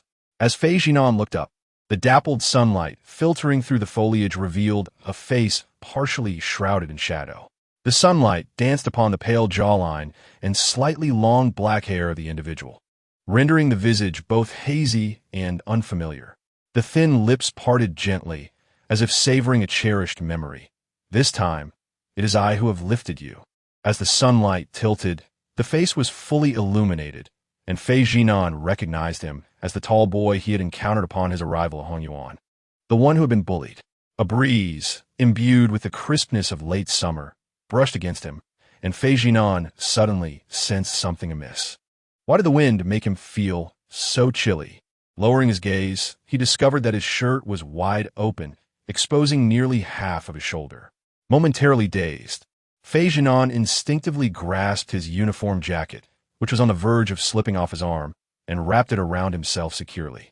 Yet, in the next moment, he felt a peculiar discomfort. After all, they were both men. Why was he feeling shy? He cleared his throat, attempting to mask his unease, and took hold of the other's hand to rise. "Thank you." "Not at all," replied the tall boy, his gaze cast downward, his voice soft, as if afraid of startling someone, emerging muffled between his lips. His demeanor resembled that of a mollusk retreating into its shell, even his breaths tinged with a timid shyness. "Thank you for earlier by the lake," Fei Zhinan said, slightly taken aback. It was merely a casual act of pulling someone from the water. The gravity of such gratitude felt oddly misplaced. Moreover, his own disheveled appearance only exacerbated his discomfort, causing his expression to stiffen. It's nothing, really. I didn't do much." The boy fell silent again. Amidst his tousled hair, those deep black eyes fixed upon him, unblinking and excessively tranquil, creating an illusion of vulnerability despite his towering height. The atmosphere was delicate, akin to paper soaked by rain, damp and fragile. Fei Zhinan, feeling uneasy, averted his gaze slightly and spoke. You are He Jiayun," the boy interjected, seizing the opportunity. His voice remained light. "I am He Jiayun, a junior in Class 1, Fei Zhinan Senpai." "A junior, indeed. You know each other?" came a sudden voice from behind, the emotionless tone of Fei Zhibei cutting through the moment. Fei Zhinan's mind jolted as he remembered that someone was standing behind him. Almost simultaneously, the fog of confusion dissipated, and the images preceding his unconsciousness surged back like a tide. The back mountain, the trap, the bludgeon, the bound Shui Baichuan, and the chilling gaze of Fei Zhibei. Panic bells rang in his mind. Instinctively, Fei Zhinan stepped back, widening the distance between himself and Fei Zhibei, his countenance tightening. "What is happening, Fei Zhibei? Where's Shui Baichuan?" Fei Zinan's retreat brought him right beside He Jun, observing the gradual transformation of Fei Zhibei's gaze from initial confusion to a vigilant sharpness. For reasons unknown, Fei Zhibei's already unattractive demeanor grew even darker, his eyes ablaze with a fury that seemed ready to erupt. Yet, he ultimately stifled that impulse, inhaling deeply and conjuring a smile laden with familiar malice. "Not bad. Fei Zinan, you know how to call for reinforcements. It seems you are not entirely foolish." "Reinforcements?" Fei Zinan furrowed his brow. "Isn't Fei Yunqing the one you deliberately summoned?" Fei Zhibei's mention jolted Fei Zinan's memory.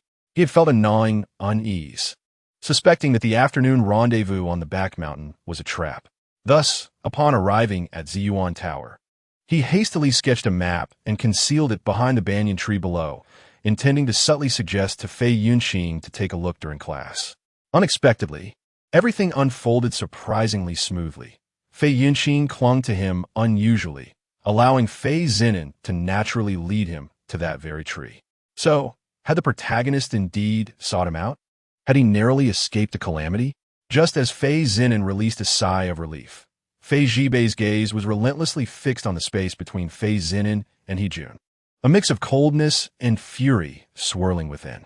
Standing alongside He Jun, the sight was like a piercing thorn in Fei Zhibei's eyes, as if Fei Zinan's wariness was aimed solely at him. It felt as though the protective stance he had maintained before Shui Baichuan had now become a mockery. With Shui Baichuan gone, he had unwittingly become the villain. Yet, he could not lay bare the truth. To speak, it would equate to recklessly revealing his hidden cards and thoughts. The pent-up frustration was a jagged lump in his throat. And to express, it would only make him appear concerned, tightening Fei Zhibei's throat. Whether it was an illusion or not, Fei Zhinan sensed that Fei Zhibei's aura was even more oppressive than before. Those eyes, like blades shrouded in mist, fixated on him as if poised to pounce and shred their prey. Instinctively, Fei Zhinan assumed that the other's fury stemmed from failed revenge, causing his heart to constrict. And he feigned ignorance of the situation, swiftly averting his gaze. As he turned, he caught sight of a school uniform carelessly discarded on the ground, momentarily stunned. Lowering his gaze to the uniform draped over him, he noted the shoulder seams had noticeably stretched. Lifting his eyes, they fell upon Fei Zhibei, clad in a white shirt, the thin fabric faintly revealing the contours of his physique, with his jacket missing. The realization struck Fei Zhinan like a thunderclap. This uniform was not his. Even more startling was the visibility of crimson marks trailing along his neck and collarbone, partially obscured by the school uniform. The discarded clothing, the unbuttoned shirt, and these inexplicable marks left Fei Zhinan momentarily speechless. In the next moment, a faint blush crept onto his cheeks as he abruptly looked up, shock mingling with a hint of embarrassment and anger. What on earth is happening here? Chapter 29. System. The heart engaged in a Shura field is tainted. Fei Zhinan felt as if the sky had fallen. From the moment that melodramatic and forced plot twist was set into motion, everything spiraled like a wild, unbridled dog racing towards an unknown abyss, leaving him far behind, barely visible even by the stray fur. Just before losing consciousness, Fei Zhinan mused that the worst he could expect was a thorough beating from Shui Baichuan and Fei Zhibei. Mere flesh wounds were nothing to be concerned about. He even secretly calculated that if they could vent their frustrations and graciously reduce some of their animosity, he would ultimately come out ahead. Under the broad daylight, amidst the clarity of the heavens, they surely wouldn't go so far as to kill him and bury him. That would be far too laborious. However, upon regaining consciousness, the scene before him rendered him utterly disoriented. A faint blush crept across his cheeks as Fei Zhinan abruptly lifted his head, a mixture of shock and embarrassment flooding over him. What on earth is happening here? Fei Zhibei gazed silently at Fei Zhinan, as if weighing his options. 2 seconds later, he cast a cryptic glance at He-Jun, his gaze shallow yet sharp as a knife, seemingly issuing a warning. Then, with a subtle smirk, Fei Zhibei remarked coolly, "Shui Baichuan tossed you down a mountain, but unfortunately, you had the fortune of survival. It was I who went down to retrieve you." Fei Zhinan protested, "Then what about my clothes?" "Those were also removed by him. Fearing you might not survive the fall," Fei Zhibei replied. Fei Zhinan shivered slightly, gesturing towards the red plum blossom on his neck. "Then what about these bites?" Fei Zhibei succinctly answered, without lifting his eyelids. "Those were from insects at the base of the mountain." Fei Zhinan pointed toward a series of marks on his collarbone, clearly not the work of mere mosquito bites. "And this? Those were from branches as you fell." Unfazed, Fei Zhibei continued to respond with a calmness reminiscent of delivering a weather forecast, devoid of any hint of guilt. His demeanor conveyed an unspoken message. Whether you believe it or not, you must accept it. Fei Zhinan found himself at a loss for words. Meanwhile, He-Jun stood nearby, his head slightly bowed, his long black hair obscuring his eyes but failing to conceal the barely perceptible curve of disdain at the corners of his lips, a chill, and a hint of mockery, as if he were savoring a poorly executed performance. Just then, an abrupt voice echoed in Fei Zhinan's mind. Unlike the previous cold and mechanical tone, this voice carried a familiar warmth. It was the system's true essence. "You've returned from your seclusion?" "Ah." The voice paused, its tone oddly tentative, as if searching for the right words. "I have returned. When did you come back?" "Not long before you. It was quite early, probably shortly after you fell unconscious." It had witnessed everything. Shui Baichuan's actions, the deep-seated desires within Fei Zhibei, the unexpected intrusion of He-Jun, and the palpable tension among them, even details capable of appending the very fabric of their world. However, for reasons unknown, these truths must remain hidden from Fei Zhinan. Thus, despite its overwhelming trepidation, it steeled itself to maintain an air of calm. Fei Zhinan inquired, "Is what Fei Zhibei said true?" "Indeed," the system replied, its voice reminiscent of a student forced to respond before a teacher, struggling to maintain composure, the latter part of its statement betraying a hint of uncertainty. Fei Zhinan remained oblivious, sensing only that this entity had returned with an unexpected peculiarity. However, at this moment, he did not delve further, as he had already obtained the answer. "Why did you suddenly save me?" Fei Zhinan fixed his gaze on Fei Zhibei. "Aren't you in cahoots with Shui Baichuan?" Fei Zhibei crossed his arms, his demeanor nonchalant, yet a cold glint flickered in his eyes. "What do you think?" After a moment's contemplation, Fei Zhinan immediately traversed his own coherent logic. A sudden pang of conscience? Impossible. The only plausible explanation must be Fei Yunqing.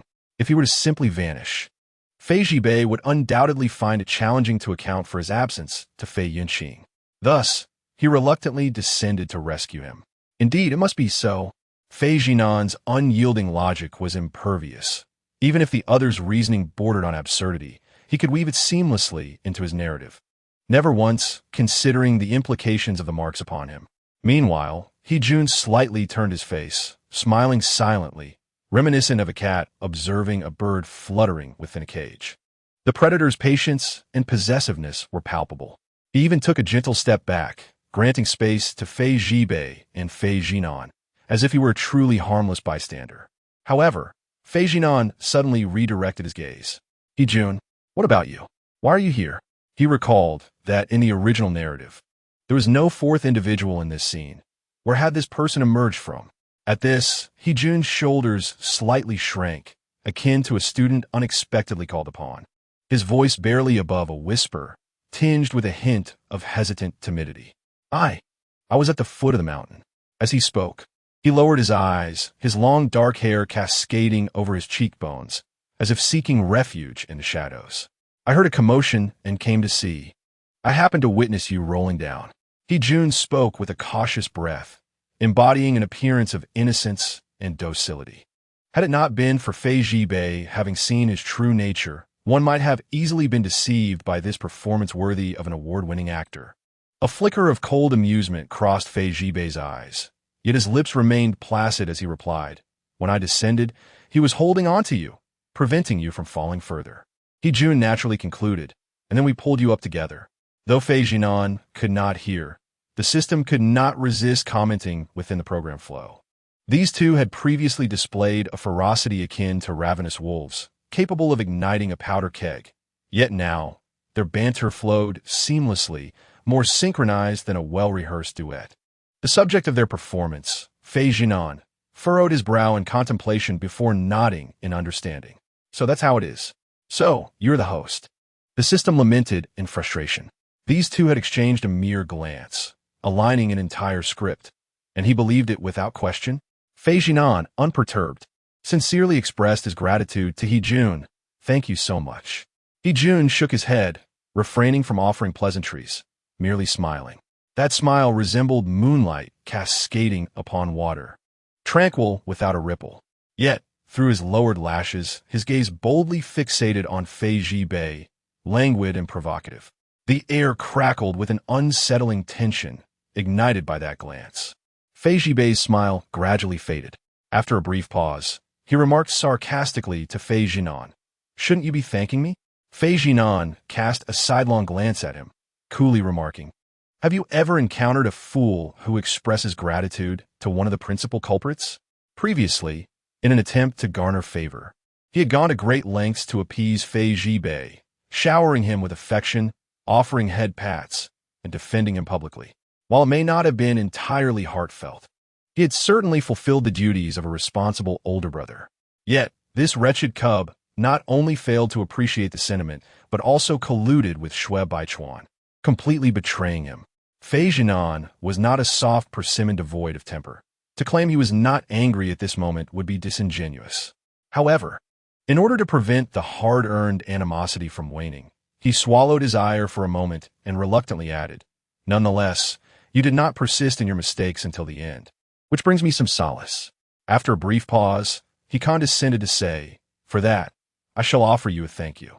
The tone he adopted, reminiscent of an elder brother, infuriated Fei Zhibei, leaving his face ashen, his throat choked, unable to voice his frustration or swallow his indignation. Fei Zhinan, however, had already shifted his gaze towards He-jun, inquiring, "But why were you down by the back mountain?" He had been pushed down, but what about He-jun? Surely he wasn't there merely for a leisurely stroll? Chapter 30. He-jun this time. He-jun did not respond immediately. Instead, he lowered his eyelids. His medium-length hair fell to the side of his face, obscuring the emotions in his eyes.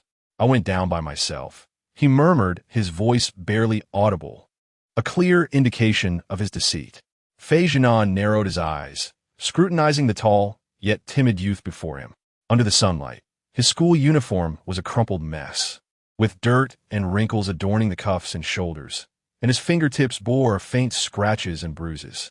On his neck, one could discern subtle red marks, though shallow. They evoked images of scratching or shoving. He-jun bit his lip, hesitating over whether to speak. That cautious silence was far more impactful than a direct plea of innocence. Fei Zhinan's imagination ignited, conjuring images of being mocked while having his backpack thrown by the lakeside.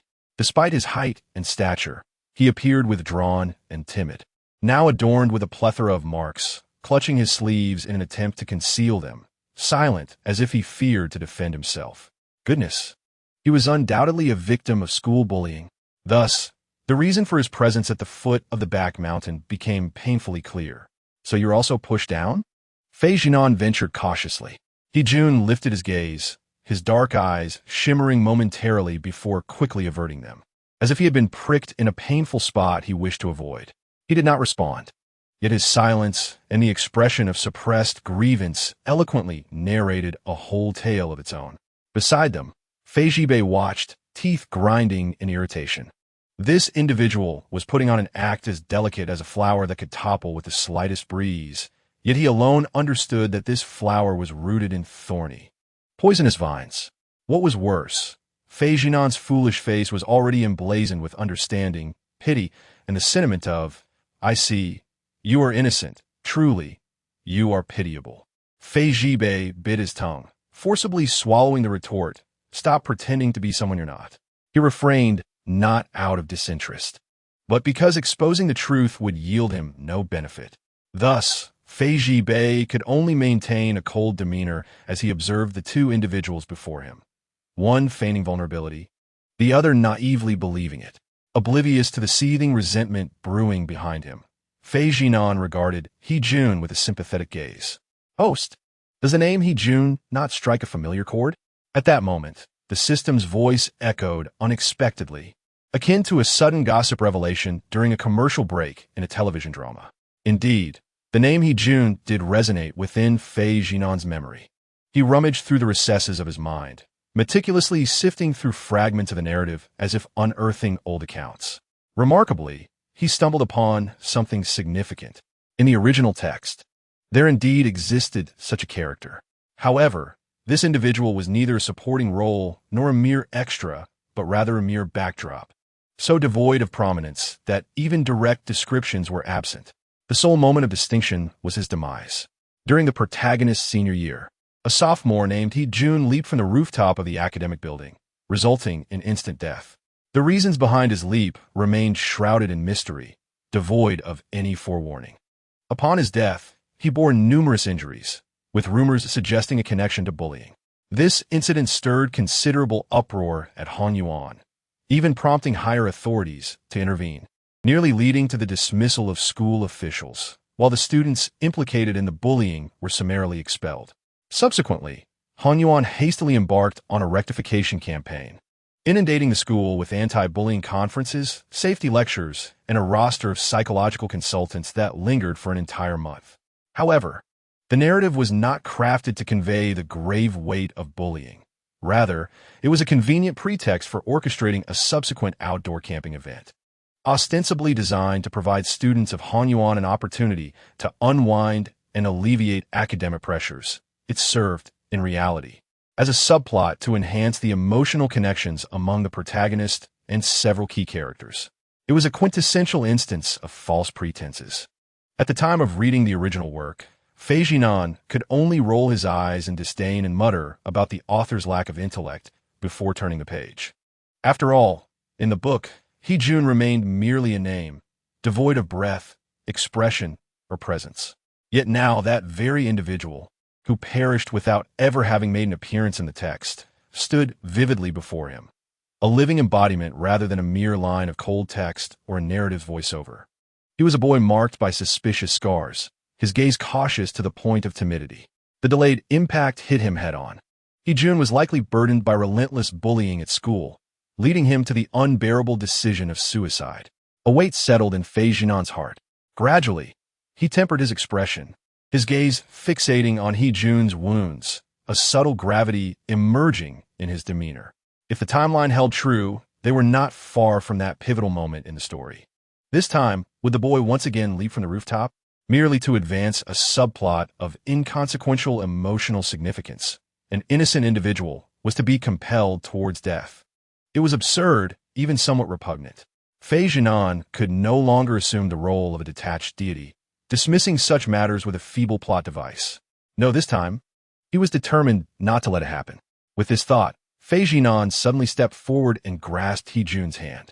This unexpected action caused Fei Zhibei's pupils to constrict sharply, and even He Jun, who was being held, was momentarily stunned. However, in the next instant, he realized that Fei Zhinan did not intend to hold his hand, but rather to roll up his sleeve. Beneath the sunlight lay a disturbing array of bruises and abrasions. Yet, Fei Zhinan's gaze did not linger on those commonplace marks of abuse. Instead, it fixated on a long-standing, grotesque scar on He Jun's wrist. Indeed, Fei Zhinan murmured. Although the scar was not fresh, its depth was evident, as if it were a wound that sought to claim life itself.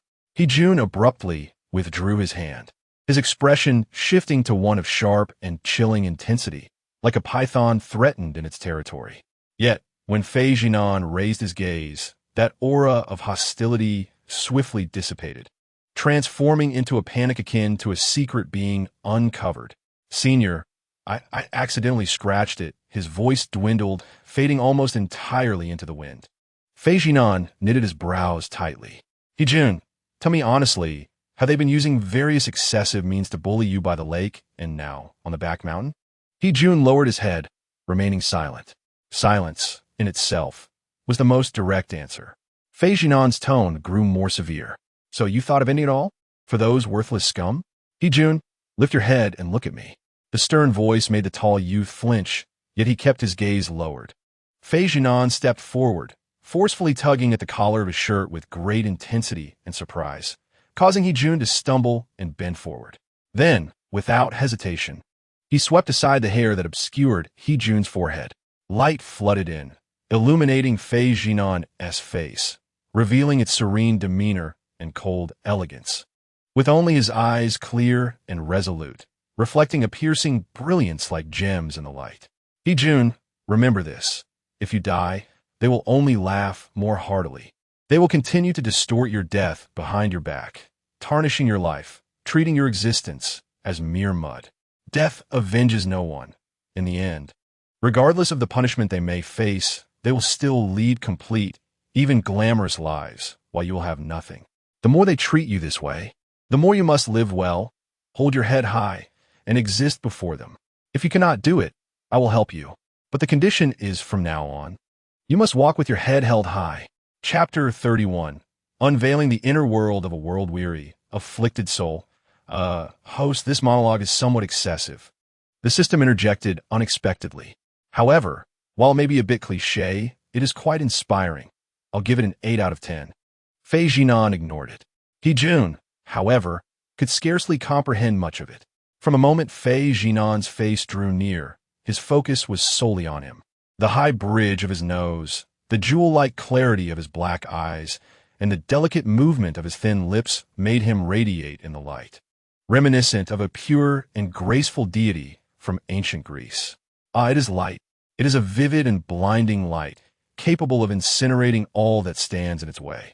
He Jun's breathing slowed, his gaze gradually infused with a dangerous intensity and obsession. In terms of appearance, lineage, power, and wealth, Jun was never lacking. That which he desired was easily within reach. Endeavors he wished to pursue came effortlessly. He was perpetually surrounded by sycophants, fearful admirers, and those who revered him. Their insincere smiles resembled swarms of persistent pests, which led to his growing disdain. In search of amusement, he resolved to alter his existence. Jun enrolled in school discreetly, his head bowed, allowing his long hair to cascade and obscure half of his face, deliberately crafting an odious persona. As anticipated, the flattery dissipated, goodwill vanished, and the pests gradually scattered until he found himself utterly alone. He transformed into a veritable specter. This, it must be said, was a novel experience. Yet little more than that. His life remained as mundane as ever. Then, thoughts of death began to surface, with nothing left to desire in life. The act of living became an unnecessary burden. Thus, on that fateful day, Jun ascended to the rooftop with a knife to sever his wrist. But just as he made the cut, he was violently kicked away. What a wretched occurrence! How dare he attempt suicide in front of young Master Fei? A spray of blood would surely seal his fate. The assailant cursed and scolded. Jun turned back, and through the strands of hair that veiled his eyes, he beheld the figure standing behind the aggressor, clad in a meticulously tailored school uniform, with a tall, upright posture, the school emblem of Ziyuan Tower gleaming on his chest. The expression on his face was one of calm indifference, regarding Jun as one might view a wriggling maggot on the ground. For the first time, Jun experienced such an emotionless haughtiness directed at him. The sunlight illuminated the other's visage, casting his own shadowy figure into stark contrast, filthy, lowly, and despicable. The thought of dying, begone and perish, you are an eyesore. With that, the figure turned and departed, leaving behind a whisper of wind. Later, Jun learned his name, Xiao Zhinan, the eldest son of the renowned business magnate Fei Nanshan, a paragon of privilege. Yet one wondered if such a favored child, should he ever find himself wallowing in the mud, begging and weeping before Jun, could maintain that same lofty demeanor. At that moment, Jun anticipated witnessing such a scene, envisioning the delight it would bring him. Surely, it would be exceedingly entertaining. From that day forth, he repeatedly conjured that image in his mind, imagining Xiao Zhinan in myriad subservient postures. Jun felt a renewed sense of vitality, and his suicidal intentions dissipated. Until one day, obscured by his long hair, he inadvertently knocked over a classmate's water cup. The classmate's father was a well-known mid-level official in the city, a background that wielded considerable influence within the academic building. From that day on, the pests returned, albeit with different faces. They would trip him as he passed, place nails on his chair, and intentionally shove him down the stairs. His body bore increasing injuries, his clothing was perpetually damp, and his books were forever tattered. Jun contemplated this must be what is referred to as bullying. Bullying, indeed, presents an intriguing life experience. Jun relished this peculiar phase of existence, to the point where he felt an unusual sense of invincibility. However, it was not long before those individuals seemed to grow weary of venting their malice upon someone so indifferent. What began as a daily display of creativity in their torment evolved into a monotonous and uninspired routine. Jun found himself once again contemplating death. This time, he devised a plan to leap from the rooftop of the Shangxue building, drawn by its picturesque view. Yet, fate's gears began to turn once more, leading him to encounter Xiao Zhinan. Under the sunlight, the aloofness remained, yet devoid of the initial malice and disdain. Still, Xiao Zhinan appeared as untouchable as the moon in the sky. Yet this time, that individual extended a hand. Prior to this moment, although Jun had often woven fantasies about him in his mind, he had never entertained any genuine intentions. This was partly due to the absence of any intersection between their worlds, and partly because Jun lacked the motivation to act. For reasons unknown, he found himself lacking the energy to pursue such daydreams. However, at that moment, when Xiao Zhinan met his gaze with those dark, calm eyes, a chord within him was struck. For the first time, Jun took action. He did something he had never done before. He followed Xiao Zhinan. From the base of the Yuan building, he trailed him to the back mountain, unexpectedly uncovering an intriguing secret. He was not the sole one captivated by Fei Zhinan. He was compelled to revise his strategy, considering a longer-term approach.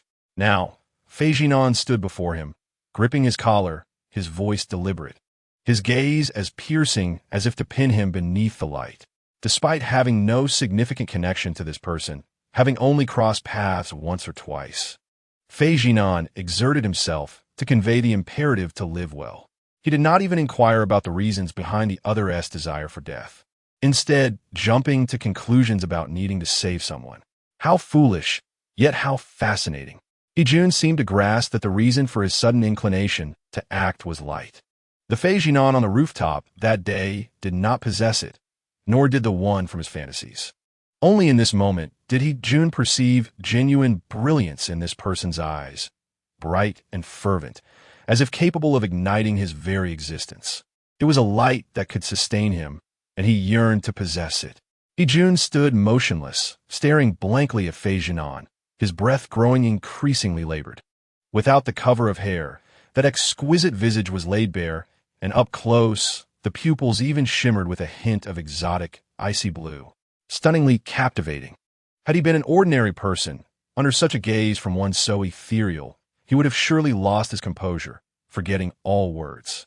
Yet Fei Zhinan was no ordinary individual. He merely furrowed his brow and reached out to firmly grasp that delicate, porcelain-like face. Jun, are you even listening to me? Never had anyone treated him this way before.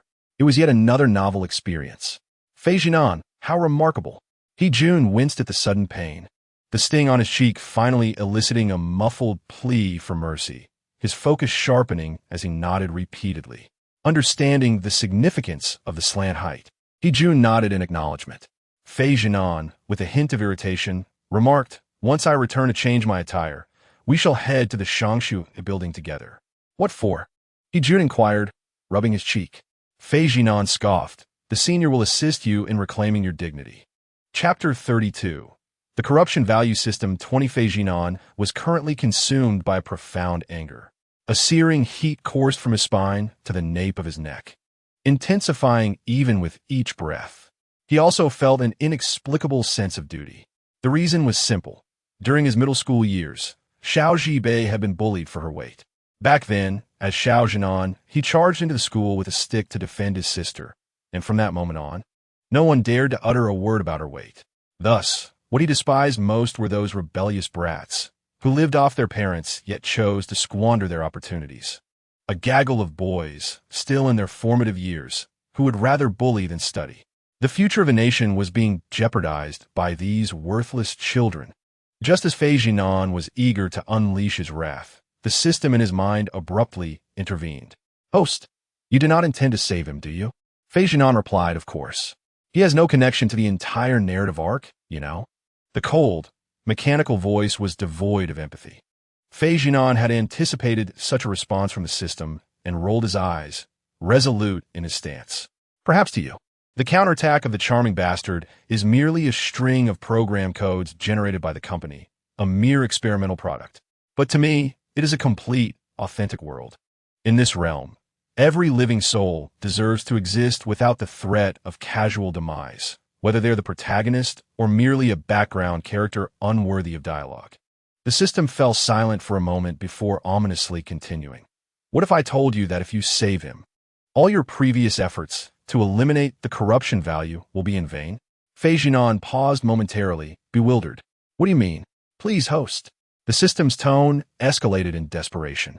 "While you're preoccupied with rescuing the delicate little pawn, could you perhaps turn your attention to your actual target? He is, after all, nearing the brink of madness." Fei Zhinan. At that moment, Fei Zhinan belatedly realized the persistent chill emanating from behind him, a palpable sensation that had lingered since earlier. The hairs on the back of his neck stood on end as he steeled himself to turn around. Fei Zhibai stood a short distance away, gazing at him with an impassive expression. His face, usually adorned with a subtle hint of smile, was now shrouded in shadow, his lips drawn tight, and a fierce intensity simmered in his eyes like unyielding ink. From a moment, Jun lowered his head, adopting a demeanor as fragile as a flower in the wind. Fei Zhibei's jaw clenched tightly, as if on the verge of shattering his teeth. This was not mere disdain, but a palpable fury provoked by blatant provocation. How dare they perform before him, seeking to elicit Fei Zhinan's sympathy? Such audacity was remarkable.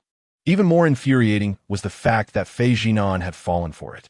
He not only believed it, but also unhesitatingly reached out to roll up the sleeve of another, embodying the posture of someone ready to support another who has suffered injustice. This scene struck Fei Zhibei like a dull blow to the back of his head, clouding his vision. A surge of frustration, akin to an iron-willed desire, rushed to his mind. Yet this anger was not merely a fleeting annoyance. It was subtly entwined with a layer of bitterness he was reluctant to acknowledge. It was the sensation of exclusion, the visceral envy that arose when witnessing others effortlessly acquire what he had never possessed. He had thought himself long numb to such feelings.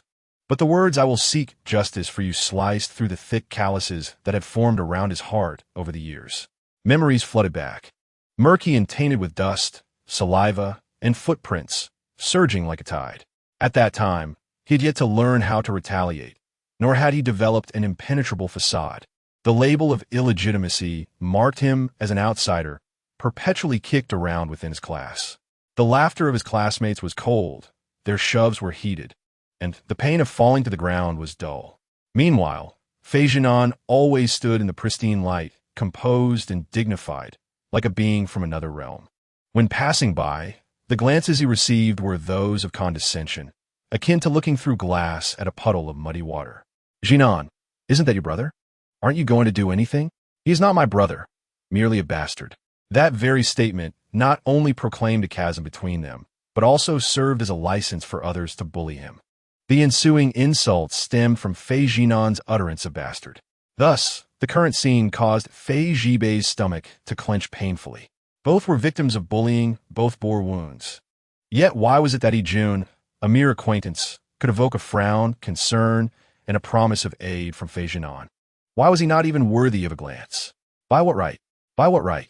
Fei Zhibei had contemplated that perhaps Fei Zhinan had changed, that there remained a possibility for them. Yet in hindsight, all of it appeared to be a farce.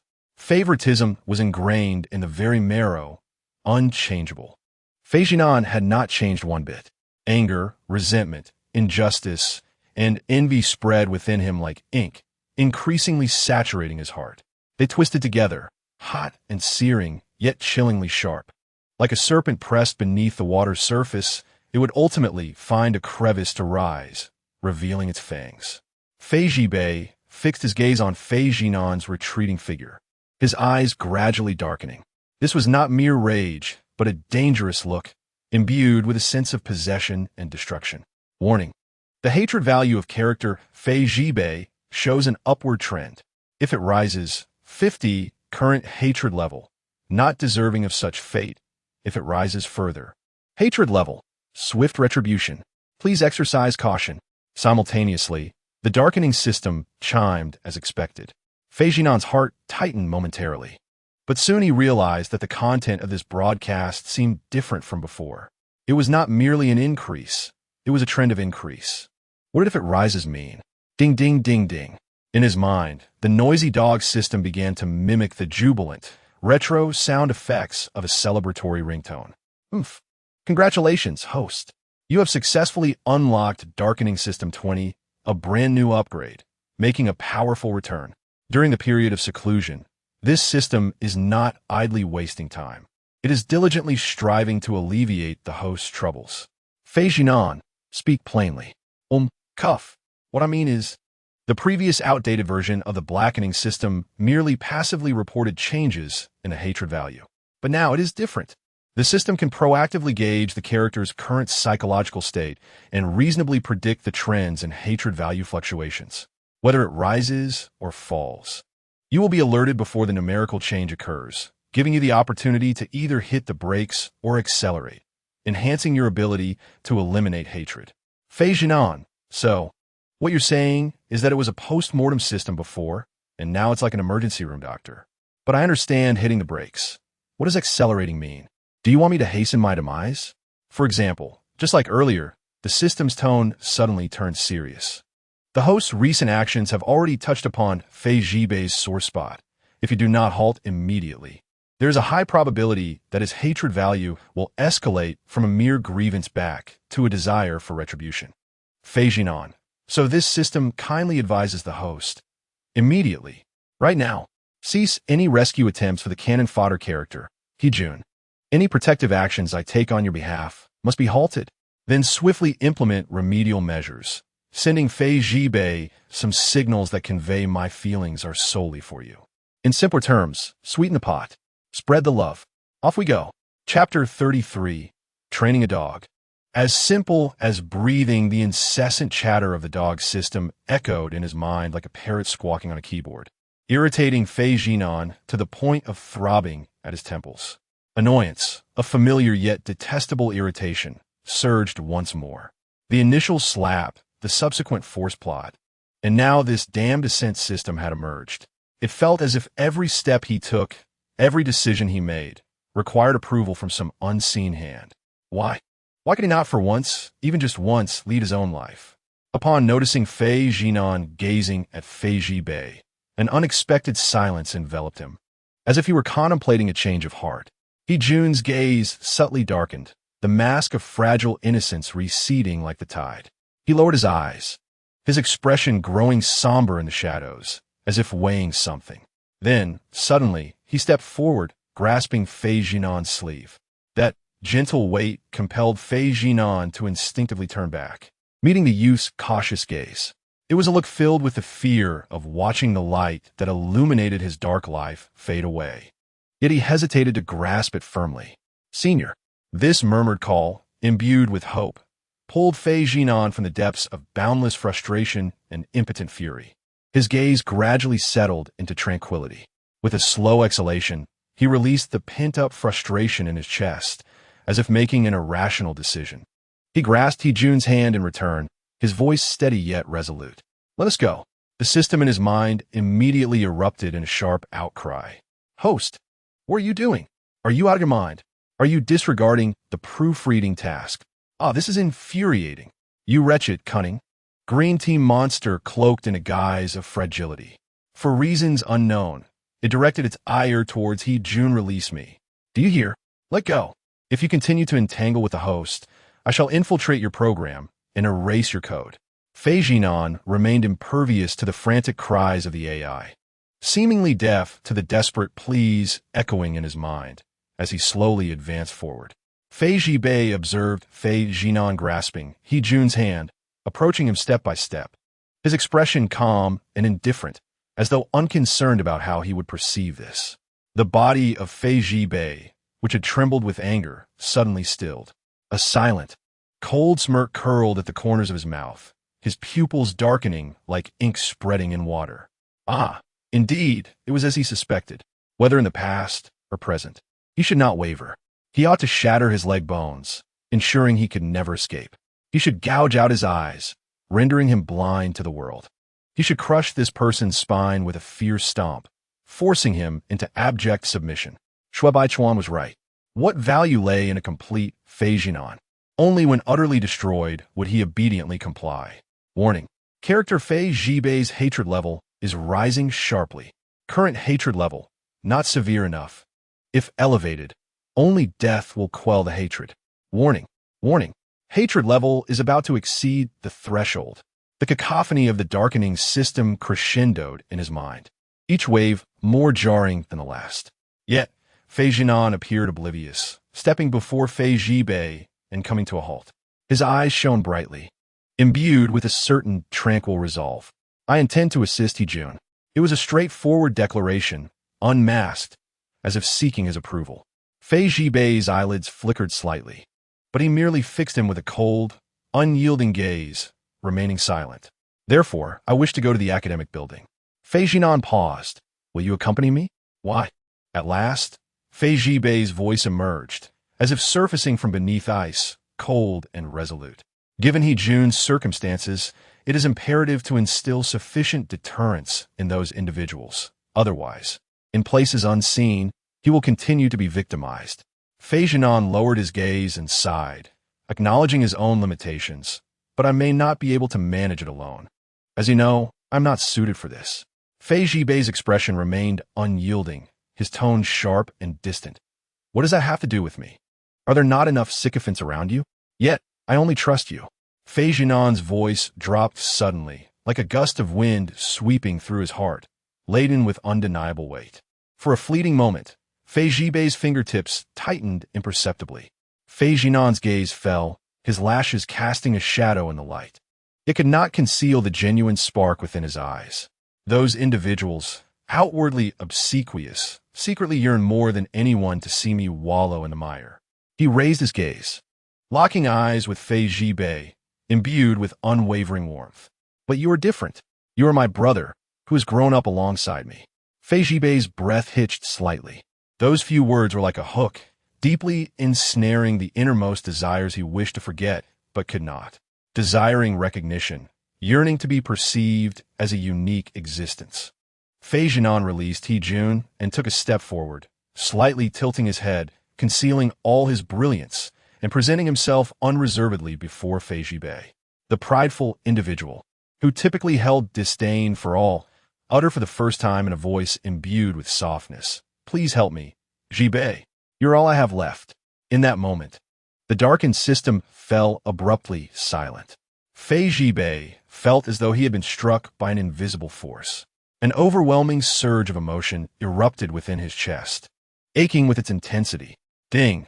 Character Fei Zhibei has undergone a change in hatred value. Current hatred value, 50, hatred level, softening resentment. Congratulations! The hatred value has decreased. This time, it was a genuine notification regarding the hatred value. The corners of Fei Zhinan's lips gradually curled into the faintest trace of a smile, akin to a breeze caressing the surface of a lake, unnoticed, yet capable of stirring all the hidden currents beneath. Who claimed one could pursue both tasks and authenticity? Could he truly have it all? Chapter 34. The Shangshua building. My name is Wang Tao, and within the confines of the Shangshua building, my word is law. Do not inquire. Suffice it to say that the right timing, advantageous circumstances, and a formidable father are paramount. My high school life is simple and straightforward. I avoid provoking those stronger than myself, while targeting the weaker. Bullying? That term bears too much weight. To me, it is merely a means to alleviate boredom. If one wishes to thrive at Hanyuan, they must possess a punching bag capable of enduring blows without uttering a sound. Ideally wearing a perpetually sullen expression. Take, for instance, He Jun. From the moment he arrived at school, he exuded an aura of gloom, his hair perpetually veiling his face. I attempted several times. I would shout at him, and he would lower his gaze. I would shove him, and he would yield. Even when I splashed water on him or threw objects his way, he remained silent, dutifully cleaning up afterward. He resembled a fish that would not protest, no matter how it was handled. Over time, this became a routine performance. To be honest, such individuals are only entertaining for the first few encounters. But soon the lack of feedback renders it tedious and uninteresting. Until that fateful day by the lake when I met my match. As per my usual antics, I approached him and shoved him. "Hey, are you deaf? I'm talking to you." In an unexpected turn of events, my wrist was seized by a cold, clammy hand, his first act of retaliation. When I looked up, the lad had turned his head, his gaze as ominous as midnight. To my astonishment, he cursed at me, and I found myself hurled aside, my backside meeting the stone slab with an intimate greeting, leaving me momentarily dazed. I stood there stunned, and the more I reflected on it, the more it felt amiss. Wasn't he just a punching bag? How did he suddenly develop fangs? And did he really call me a pest? That evening, as I pondered the incident, my frustration grew. I could not let this slide. What future would I have at the Shangshua building? The group chat was already buzzing with inquiries. Tao Ge, is that incident by the lake for real? Damn it. My reputation was at stake, more crucial than any physical confrontation. In essence, I simply wished to prove that my encounter by the lake had been a fluke. The Shangshua building is my territory. I must restore order and ensure that everyone continues to live by my rules. The weak bow their heads, while the strong speak. That is the essence of a normal world. Today, I am determined to re-establish a silent punching bag that can articulate human language. and let the Shangxue building remember that my pride is not to be trifled with. Hejun, an interloper, lacking connections, and typically as inconspicuous as air. Strike him. No one will stand up for him. It was always this way, and I thought it would remain the same. Wang Tao initially planned to give the gloomy ghost a good lesson upon his return to class, his mind swirling with various malicious thoughts. However, before he could execute his plan, he was suddenly greeted by a commotion erupting from the corridor. Boss, boss! A junior rushed into the classroom, rolling and scrambling. Shouting at the top of his lungs, the Fei brothers from Ziyuan building have come. The entire class fell silent for half a second, before erupting in an uproar more synchronized than the morning exercises. Wang Tao's heart raced. The Fei family? Was it really them? Those aristocratic heirs from Ziyuan building, who seemed to walk with their own spotlight, were known for their prominence, and the two Fei brothers were the epitome of this. Fei Zhinan, the eldest son, was notorious for his arrogance, exhibiting an air of indifference and coldness that was ingrained in his very being. Despite his aloof demeanor, he excelled academically and was strikingly handsome, leaving both teachers and students at Hongyuan too intimidated to disrespect him. His younger brother, Fei Zhibei, bore a resemblance to him, yet his demeanor was marked by a hint of menace. He was infamous as a little tyrant within Ziyuan building, known for his foul temper and a tendency to act on impulse. The consensus among the students of Hanyuan was clear: steer clear of these two formidable figures. What could possibly bring them to the Shangxue building today? Wang Tao, who usually strode confidently through the halls, felt like a mere shrimp in the presence of such giants. Thus, he swiftly altered his strategy. He would set aside Hejun for the moment and promptly attend to the esteemed guests. With a beaming smile, Wang Tao made his way outside. However, as he stepped into the corridor, he stumbled and nearly fell to his knees. The Fei brothers stood at the end of the hallway, flanked by another individual, Hejun, whose long black hair cascaded down, concealing his eyes behind the strands. Wang Tao's mind raced. This was undoubtedly a coincidence. How could someone of Hejun's caliber possibly know the Fei family? Having reassured himself, he smiled more sincerely than the principal would upon seeing the superintendent and approached with a slight bow. What brings you, esteemed young masters, to the Shangxue building today?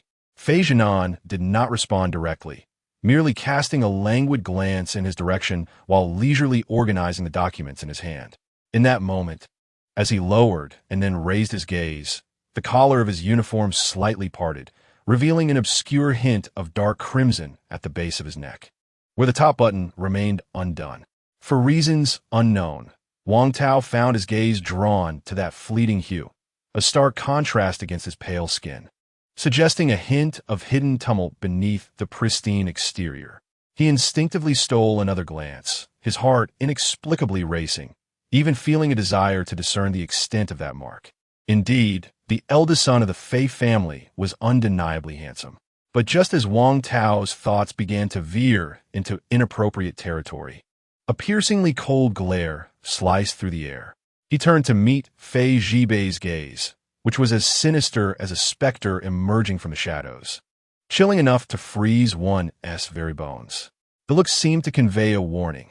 Look again, and I shall pluck out your eyes. Wang Tao felt as though he had been thrust into an ice cellar, jolted back to reality. He immediately redirected his gaze, his throat dry, too intimidated to glance even a millimeter further. He couldn't help but ponder. Wasn't it said that these two brothers had a tumultuous relationship? It seemed that rumors were not always to be trusted. Fei Zhinan lowered his head to sift through the documents, entirely oblivious to the undercurrents surging between the two. Are you the head of the Shangxue building? Wang Tao stammered. Huh? The head of what? Does the Shangxue building even have such a position? Fei Zhinan, with an air of impatience, regarded him with a penetrating gaze. Wang Tao felt an involuntary shiver run down his spine, his mind racing. He was known for his meddlesome nature, and others often regarded him as the tyrant of the building. Stealing himself, he replied, I am. Fei Zhinan glanced at his watch, his voice steady and unhurried. Last week, the Moral Education Office issued a notice regarding an upcoming municipal inspection of civilized campuses. The Hanyuan Civilization Supervision Station will commence random checks on corridor etiquette throughout the school starting this week. It is imperative that all building managers cooperate with the etiquette supervisors during these inspections. You just claim to be the head of the building, correct? Fei Zhinan raised his gaze, and Wang Tao instinctively puffed out his chest. Yes, yes. Excellent. Fei Zhinan nodded. In a few days, municipal leaders will conduct random inspections. We shall first implement a temporary check for civilized conduct in the Shangshuo building. Since you are the head, you must lead by example, starting with yourself. Wang Tao was taken aback. What exactly was the Hongyuan Civilization Supervision Station? Did Hongyuan even have such a department? He instinctively retorted. I haven't heard anything about a municipal inspection, and what do you mean by etiquette supervisors? Fei Zhinan did not respond, merely lowering his gaze to observe him coldly.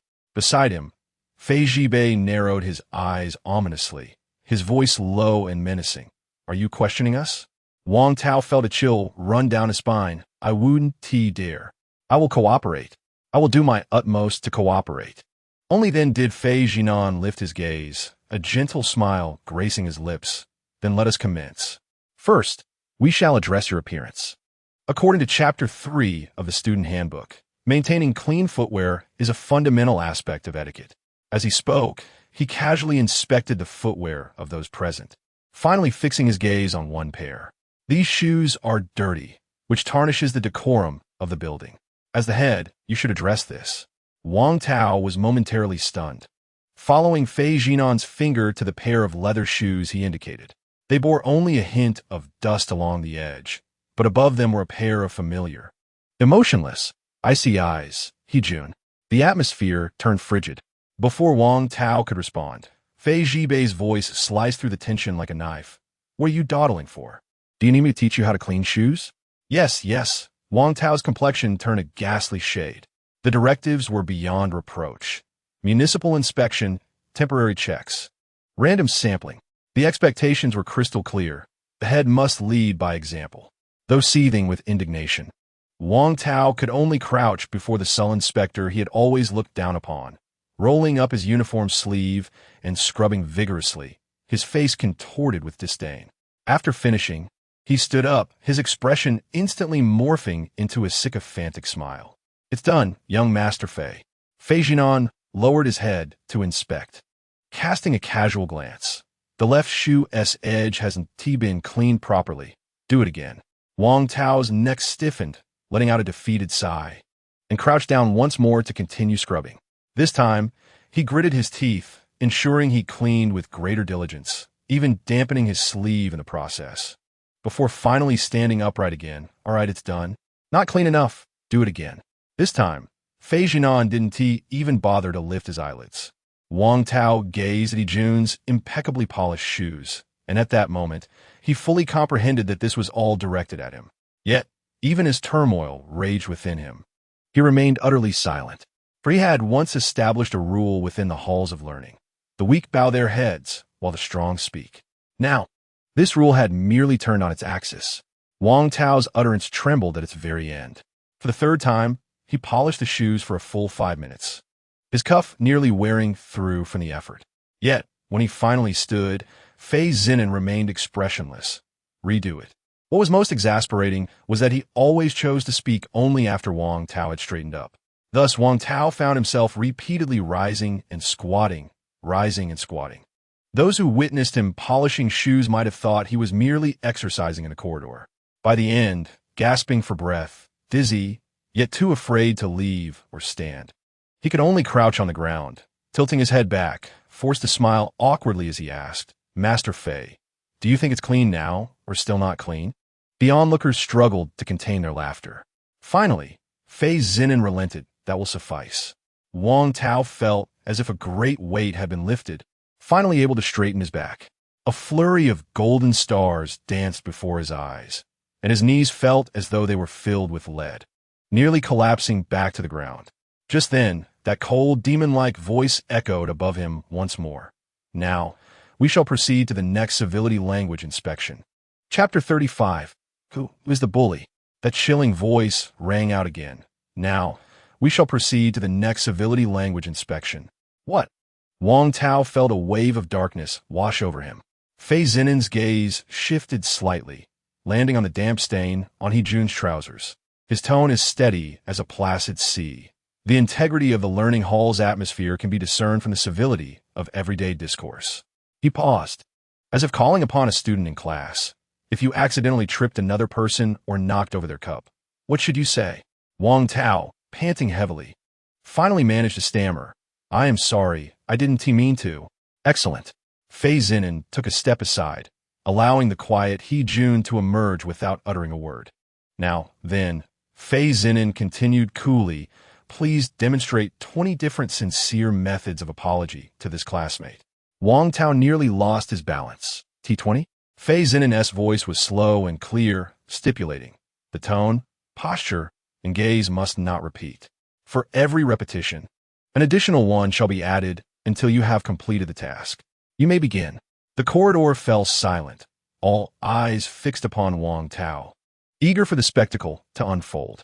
His face turned ashen. He racked his brain to commence his performance. What followed was a farcical marathon of apologies. I'm sorry. I didn't mean it. I apologize. I am wrong. I am willing to do anything to make it up to you, as long as you are willing to forgive me. It was unintentional. I meant no harm. This was a situation Wang Tao had never encountered since his enrollment. His school life had always been smooth sailing. No matter how grave his mistakes or how outrageous his actions, he had seldom uttered more than a few words of apology, let alone the countless variations he had to concoct to appease someone he held in the utmost contempt. Today, before the entire audience in the Shangshuo building, he nearly exhausted every apology accumulated over the years, behaving like a jester, contorting himself in front of the onlookers, continuously expressing his contrition. Each time he thought he could cease, Fei Zinan would casually remark, repeated, add one. It was akin to tossing stones into water, watching the ripples drag one down. Wang Tao clenched his teeth, bending forward, bowing his head, and kneeling, his posture becoming increasingly awkward, his tone progressively more subdued.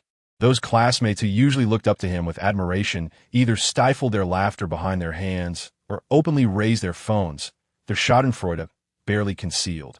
Jun kept his eyes lowered, appearing timid, yet he did not shy away from Wang Tao's gaze, allowing him to see his calm, indifferent eyes with each bow. As if to remind him, all of this is what you owe. Wang Tao finally began to realize that no matter how earnestly he apologized, it held no value for Jun. After completing 20 variations of apologies, he trembled as he straightened up, as if he had just escaped the gallows. Fei Zinan merely nodded slightly and turned to Jun. What do you think? Jun lowered his eyes. Not much. Such a pity. Fei Zinan smirked. Then return to practice. Record yourself apologizing in front of a mirror for 20 minutes each day and post it on the campus forum at 7 every evening. We shall collectively urge Wang to improve next time. Wang Tao felt his entire being quiver, not from the cold, but from the humiliation and frustration that constricted his chest. Yet before Fei Zinan, he dared not utter a single word. And this was merely the beginning. Fei Zinan casually tapped the handwritten board. The third item, norms of etiquette. He raised his hand, and immediately a sycophantic classmate from the Shangshuo building eagerly presented a cup filled to the brim, offering it with both hands. Fei Zinan accepted it, holding it steadily, then passed it to Wang Tao. You shall carry this cup of water from the top of the stairs to the bottom, while your classmates will pass by normally. Wang Tao was taken aback. What does this have to do with civility? Fei Zinan's smile was as sharp as a knife's edge. I have heard that you often collide with classmates descending the stairs, causing them to stumble without offering an apology, claiming that you were merely passing through and that others were in your way. Is that true? The words laid everything bare. Wang Tao's face turned ashen. Instinctively glancing at Jun's long legs, encased in school uniform, which bore the bruises from countless times he had deliberately collided with him in the corridor. Before he could retract his gaze, it met Fei Zinan's eyes. The look was eerily calm, yet concealed a glint of ice-cold sharpness. Aren't you always passing through normally on the stairs? Well then, it's your turn to experience what it feels like to be normally passed through. Do you have any objections? Wang Tao's legs began to tremble, beads of cold sweat trickling down his temples. His heart was tumultuous, filled with confusion. He could not fathom how someone like Jun, who possessed neither a distinguished lineage nor a notable background, lived like a ghost in the shadows, could possibly know someone of Fei Zhinan's stature. Even more bewildering was why Fei, a man of such prominence, would take it upon himself to champion him with such fanfare and openness. Had he anticipated this outcome, even a hundredfold courage would not have compelled him to provoke such powerful figures. Fei Zhinan paid no heed to Wang Tao's pleading gaze, calmly intensifying the stakes of this impromptu examination. During the course of passage, not a single drop was to spill. For each drop that fell, he would be required to perform 10 push-ups. Wang Tao, cradling his cup, moved gingerly from the top of the stairs, akin to a tightrope walker.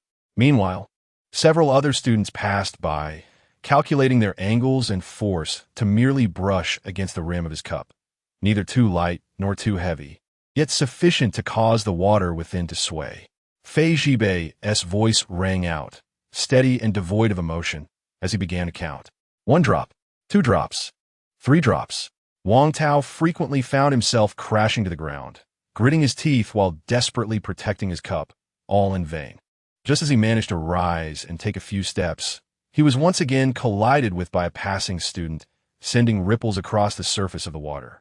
Fei Zhibei continued his unhurried counting, like a pendulum, compelling him to perform push-ups repeatedly under the scrutiny of onlookers. With each jolt or faltering knee, muffled laughter would erupt from the crowd. Ultimately, Wang Tao completed a grueling 200 push-ups, nearly losing his spirit due to his lack of training.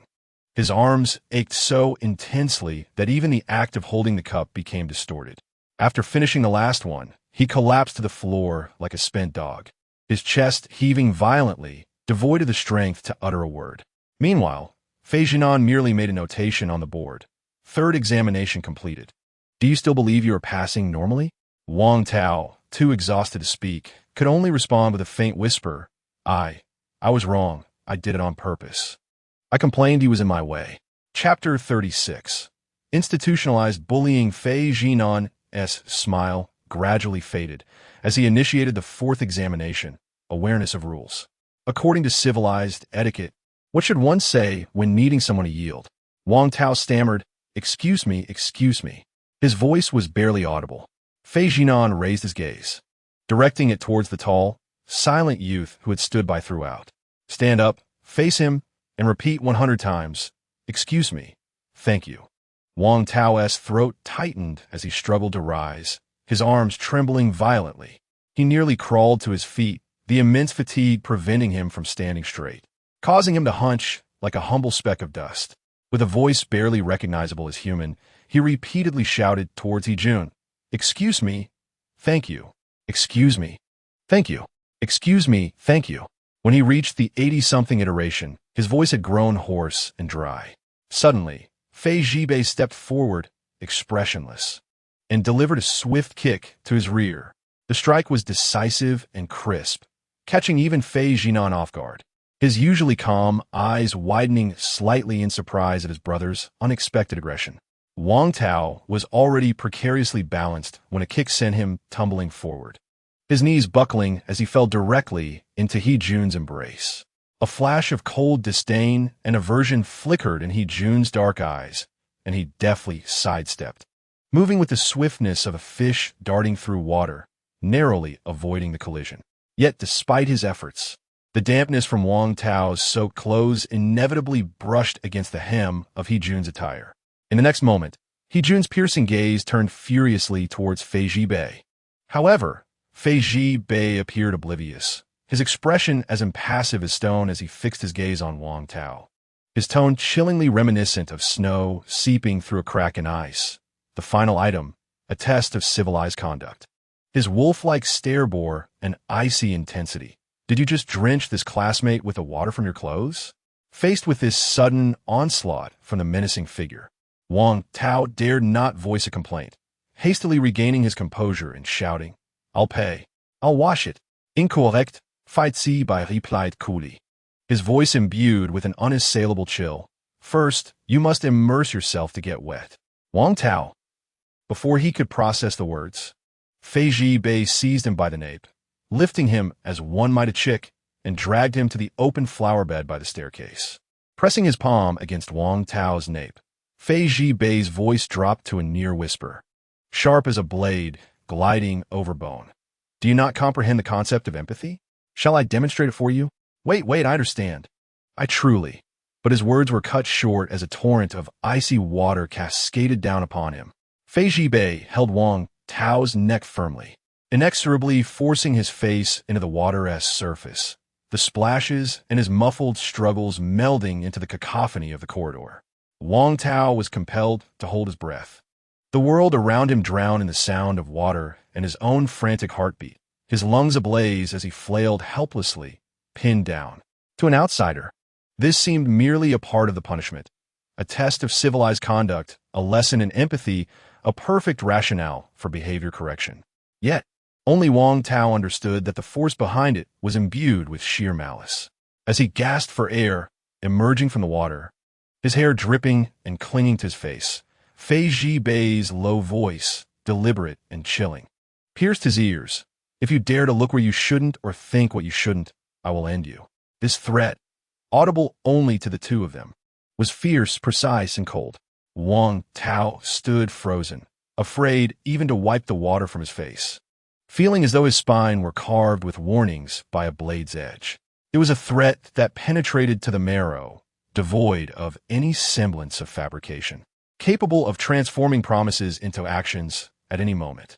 Finally, Fei Zhibei released his grip, turning away as though nothing had transpired, leaving Wang Tao half kneeling by the flower bed, his drenched hair plastered to his face, unable to discern whether the moisture was from water or cold sweat.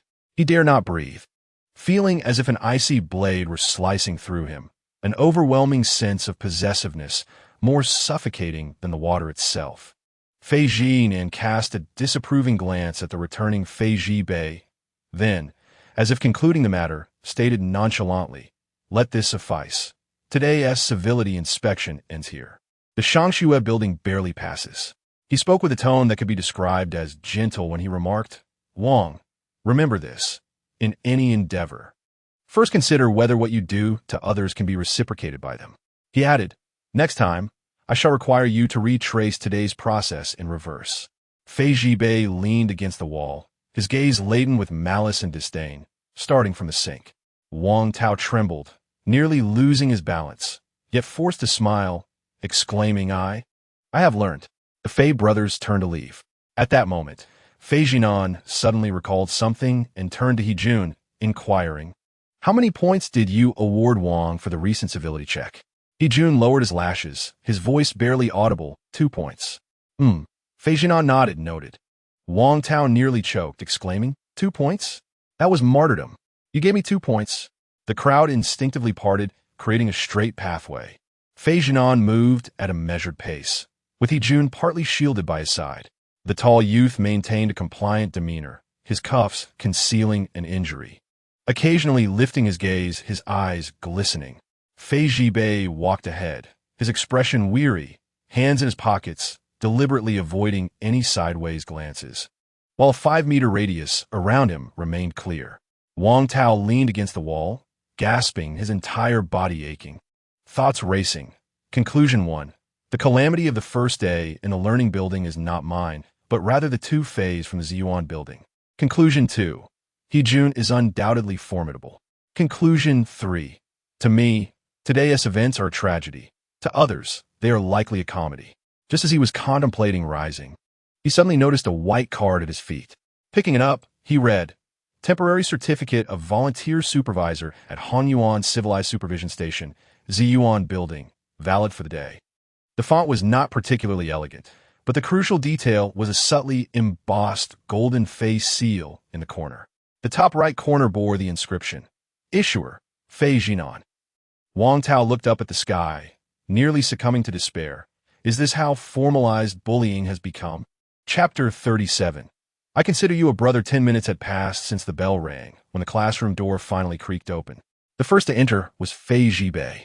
His school uniform jacket hung loosely from his shoulders, buttons undone, and his hair tousled, resembling a delinquent emerging from a brawl. The youth's demeanor was lethargic.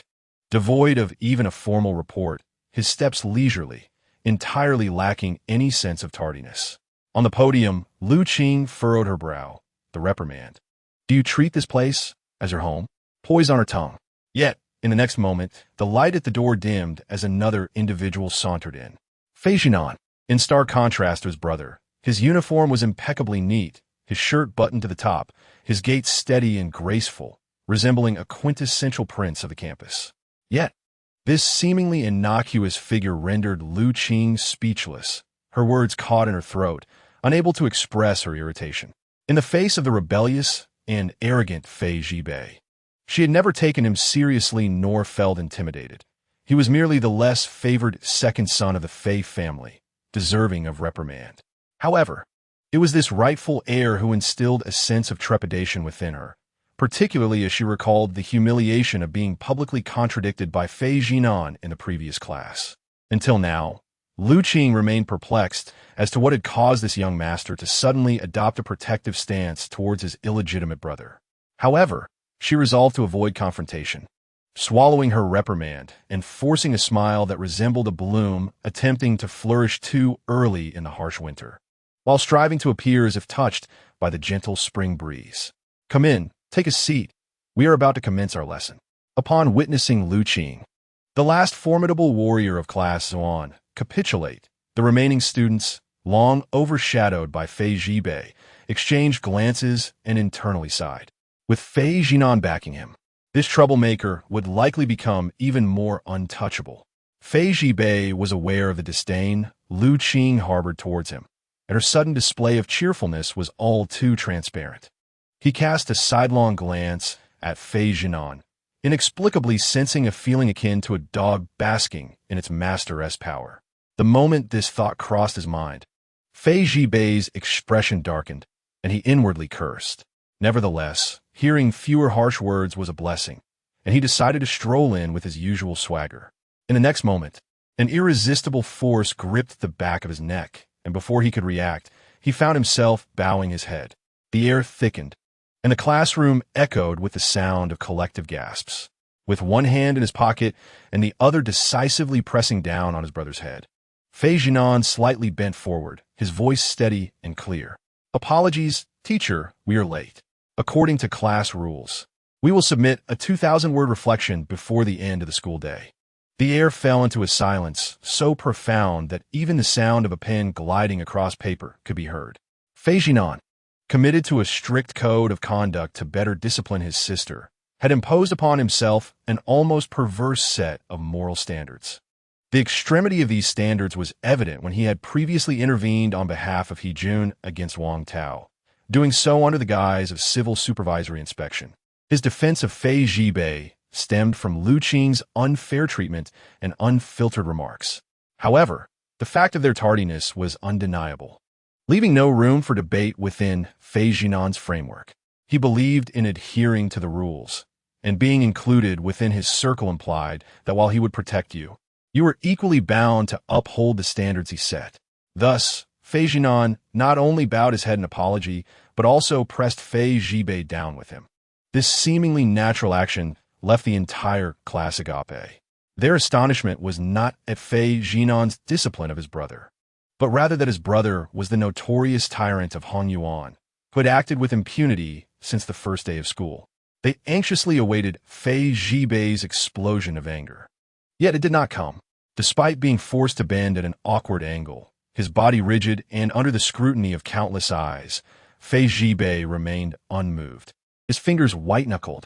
Lu Qing paused for a few seconds, her smile nearly faltering, her voice trembling as she stated, "Next time, do not behave so chaotically." Gomein. Only then did Fei Zhinan release his grip, his demeanor unchanged. "Yes, teacher." As the words fell, it felt as if someone had released a breath that enveloped the entire space. The moment Fei Zhinan stepped through the classroom door, he instinctively held his breath, his ears attuned with acute sensitivity. Fortunately, the darkening value system remained silent, devoid of any jarring notifications of rising hatred.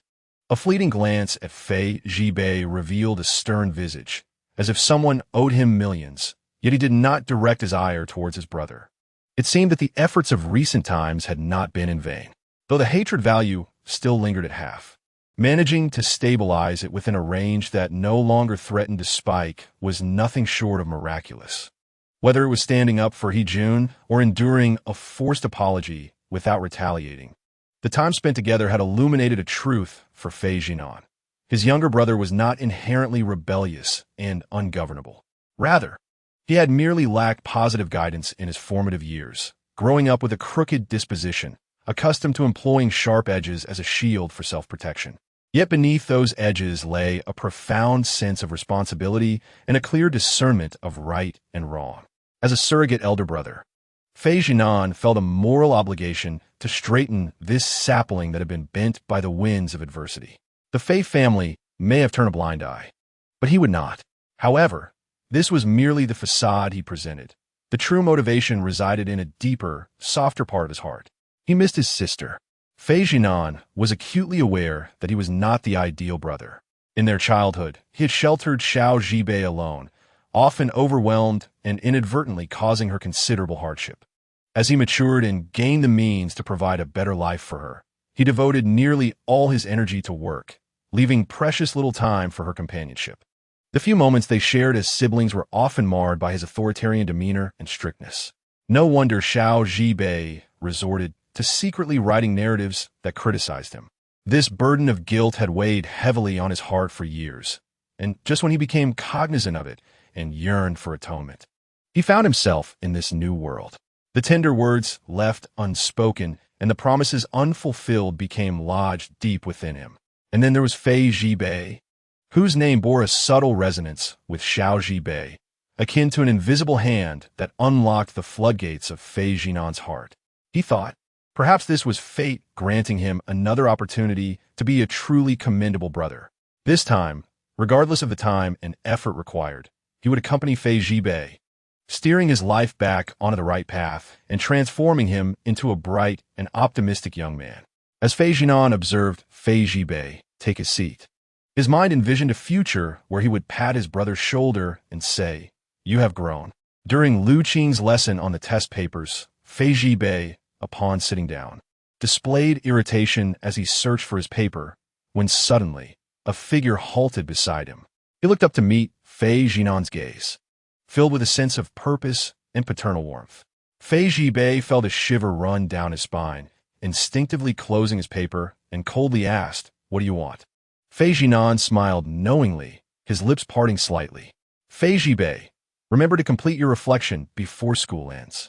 Write 2 pieces you were late this morning." Xiao Zhibai retorted, "Are you out of your mind? I'm calling the police." Chapter 38. The photograph perfectly resolved Jun's dilemma. While concurrently shouldering the banner of educational expenses for Zhibai, Xiao Zhinan felt as though today was a double blessing, overflowing with joy. He returned to his seat, invigorated, and was just about to retrieve his papers when his neighbor, Fei Yunqing, slowly turned around. "Brother Zhinan, you're back," she said with a tone of innocence, yet her doe-like eyes betrayed an unmistakable hint of melancholy. "I've searched high and low for you." It then dawned on Xiao Zhinan that, in a desperate bid for survival, he had unwittingly treated the protagonist as a mere tool. And it seemed rather inconsiderate to have made such a delicate child traverse mountains in search of him. Thus, he adopted a more earnest expression and gently replied, "Little Qing, actually, I returned from my business trip bearing a gift for you." Fei Yunqing blinked in surprise. "The treasure map? I hid the gift away to surprise you. Is that so?" Her eyes sparkled with renewed hope. Seizing the moment, Xiao Zhinan continued to weave his tale. "However, the back mountain is vast, and I searched for quite some time, but failed to locate the hiding spot. Eventually, after consulting with your brother Zhibai, I thought it would be better to retrieve it directly from home." As he spoke, he adopted a sincere demeanor, as though reflecting upon the matter. "I hope you won't be upset that the surprise has diminished." Xiao Zhinan, a rather unfortunate adult who had long mastered the art of deceiving children without flinching. "Really?" Fei Yunqing, whose heart and eyes were solely filled with thoughts of Zhinan, instantly transformed all her grievances into heartfelt emotion. It turned out that his tardiness was not due to negligence, but rather a thoughtful gesture to prepare a surprise for her. How considerate Zhinan was.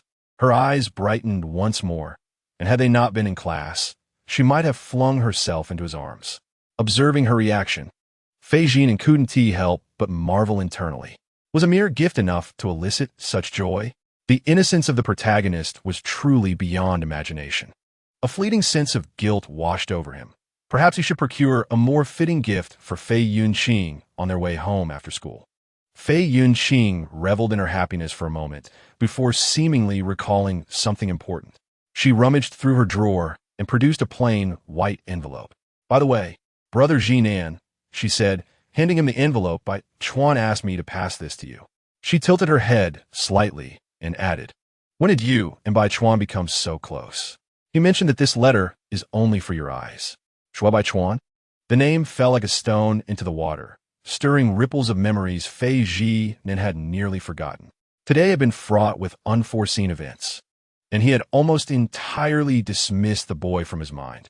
Instinctively, he glanced in the direction of the seat. Ever since he had awakened, Shui Bai Chuan had not been in the back mountain. At this moment, the ethereal youth occupied a seat at the front. Sunlight streamed through the half-open window, illuminating his desk perfectly. Shui Bai Chuan sat upright, his shoulders poised in a graceful arc, while his head tilted slightly as he focused intently on his book. His silhouette appeared tranquil and pure, as if the sounds of the wind outside the classroom, the commotion within, and even Fei Zhinan's gaze could not penetrate his serene world. From the moment Fei Zhinan and the others had entered, Shui Bai Chuan had not once lifted his eyelids. This sense of alienation and isolation momentarily led Fei Zhinan to doubt whether the experience of being ruthlessly knocked unconscious by the other party on a mountainside at noon was merely a disturbingly realistic nightmare. Yet, the thin envelope in his palm served as a stark reminder that this was indeed reality. Before he could even open it, Lu Qing at the podium suddenly spoke up, declaring that the last major problem was challenging, but she had covered it, asking if anyone would come up to write the solution steps. No one responded. The students lowered their heads, feigning indifference. Lu Qing surveyed the room and, in a decisive move, tossed her chalk and called out, "Then Shui Bai Chuan, please come up and write on the board." Shui Bai Chuan rose, his movements neither hurried nor slow. Resembling a book quietly turned to its bookmarked page. He approached the podium, chalk delicately pinched between his fingers, his sleeves neatly arranged, and his white shirt pristine, devoid of any creases. The solution steps flowed onto the blackboard in orderly lines, his handwriting elegant and precise. From the initially blank board to the densely filled notes, Shui Bai Chuan maintained a tranquil demeanor, enveloped in a palpable sense of restrained order. "Very good," Lu Qing remarked, her typically harsh and icy countenance softened by a genuine smile as she nodded in approval. "Clear reasoning, comprehensive steps, and your approach is even different from what I taught." Shui Bai Chuan set down the chalk, turned, and descended from the platform, his expression unchanged, never once casting a glance at Fei Zhinan. Fei Zhinan watched Shui Bai Chuan, feeling somewhat disoriented. The latter's aloof, orderly, and flawless student demeanor nearly convinced him that the terrifying youth brimming with animosity on the mountainside was merely a figment of his memory. However, in the next moment, Shui Bai Chuan unexpectedly raised his gaze, and their eyes met inadvertently. In that instant, sunlight poured through the window, seemingly severed by his penetrating gaze. Just a fleeting glance, cold and sharp, as if invisible icicles had pierced straight into Fei Zhinan's chest. That look bore no warmth. Instead, beneath its calm exterior surged a dark, unfathomable turbulence. Subsequently, Shui Bai Chuan's gaze casually brushed over the envelope in Fei Zhinan's hand, and a fleeting, chilling malice curved his lips. Instantly, Fei Zhinan's spine stiffened, his grip on the envelope tightening, crumpling its surface. By the time he regained his composure, Shui Bai Chuan had already shifted his gaze away, returning to his seat to continue perusing his book, as if nothing had transpired. Yet, the icy sting from moments ago remained firmly embedded in Fei Zhinan's bones. Unbeknownst to him, the envelope had become slick with a thin layer of sweat, its surface slightly damp, as though it too struggled to breathe under the pressure of his grasp. Fei Zhinan took a deep breath, forcing himself to regain his composure. and slowly began to open the envelope. It felt light, almost weightless. Inside, there was but a single photograph. As he pulled it out, his previously steady breathing came to a sudden halt the moment he discerned the image. The fragile psychological defenses he had just managed to erect crumbled in an instant. A chill surged up his spine, racing uncontrollably. In the photograph, a boy from Hongyuan was tightly bound to a chair with coarse ropes. The skin at the edges of the bindings reddened and seeping with blood. His eyes and mouth were sealed with tape, revealing only the rapid rise and fall of his nostrils. A creature cornered in terror, much like a beast driven to its limits. In the dim light, the color of his school uniform could barely be discerned. Second year of Ziyuan building. More ominously, the backdrop was a chaotic sports equipment room, unmistakably that of Hongyuan. Fei Zhinan was first struck with horror. Why had Schweb Baichuan bound a junior and taken a photograph to show him? Fei Zhinan strained to discern the various details of the bound student in the photo, and in the next moment, his gaze fell upon the collar of the uniform. There, on the nape of the neck, was a small brown mole. Fei Zhinan froze. At that instant, words from a certain page of his memory surged uncontrollably forth. In the original text, during the shocking incident of false accusation in the gymnasium that shook the entire school, the sole characteristic of the so-called victim was infatuated with Fei Zhinan, with a mole on his neck. An icy chill seeped down his spine, as if a bucket of ice water had been thrown over him. He understood. He comprehended it all. This was not merely a threat. Xue Baichuan was conveying that he would not spare any participant in that incident, whether the puppeteer behind the scenes or the accomplices. The blood debts incurred in the past life would not be forgiven in this one. But the problem was, nothing had happened in this life yet. Why had Xue Baichuan acted prematurely? Was this a forewarning? A caution? Or some form of pathological declaration of war? The corners of the photo dug into his fingertips. Yet Fei Zhinan felt nothing, gripping it tightly. In the classroom, chalk scraped against the blackboard, producing a sharp, fragmented sound. He lifted his gaze. Xue Baichuan sat in the front row, his back straight as an unsheathed blade, calm and composed, his pen-holding hand steady, betraying not a hint of fluctuation. Sunlight streamed through the window, gently illuminating his shoulder, casting a soft glow upon his silhouette, clean, restrained, harmless. Yet Fei Zhinan knew what lay beneath that veneer. It concealed a suffocatingly meticulous calculation, a lethal intent that would strike mercilessly. Suddenly, he felt as if he were gazing at a quietly crouched predator. Its stillness was not due to a lack of fangs, but because the moment to pounce had not yet arrived, and he was seated before the throat of this beast. Every movement observed beneath its watchful gaze. Chapter 39. Ding. Throughout the afternoon classes, Fei Zhinan could not absorb a single word. The envelope in his hand was unconsciously crumpled, its edges hardened, much like his stiffened heart. In his mind, the puzzle of memories was gradually being pieced together. Ding Yi. That was his name.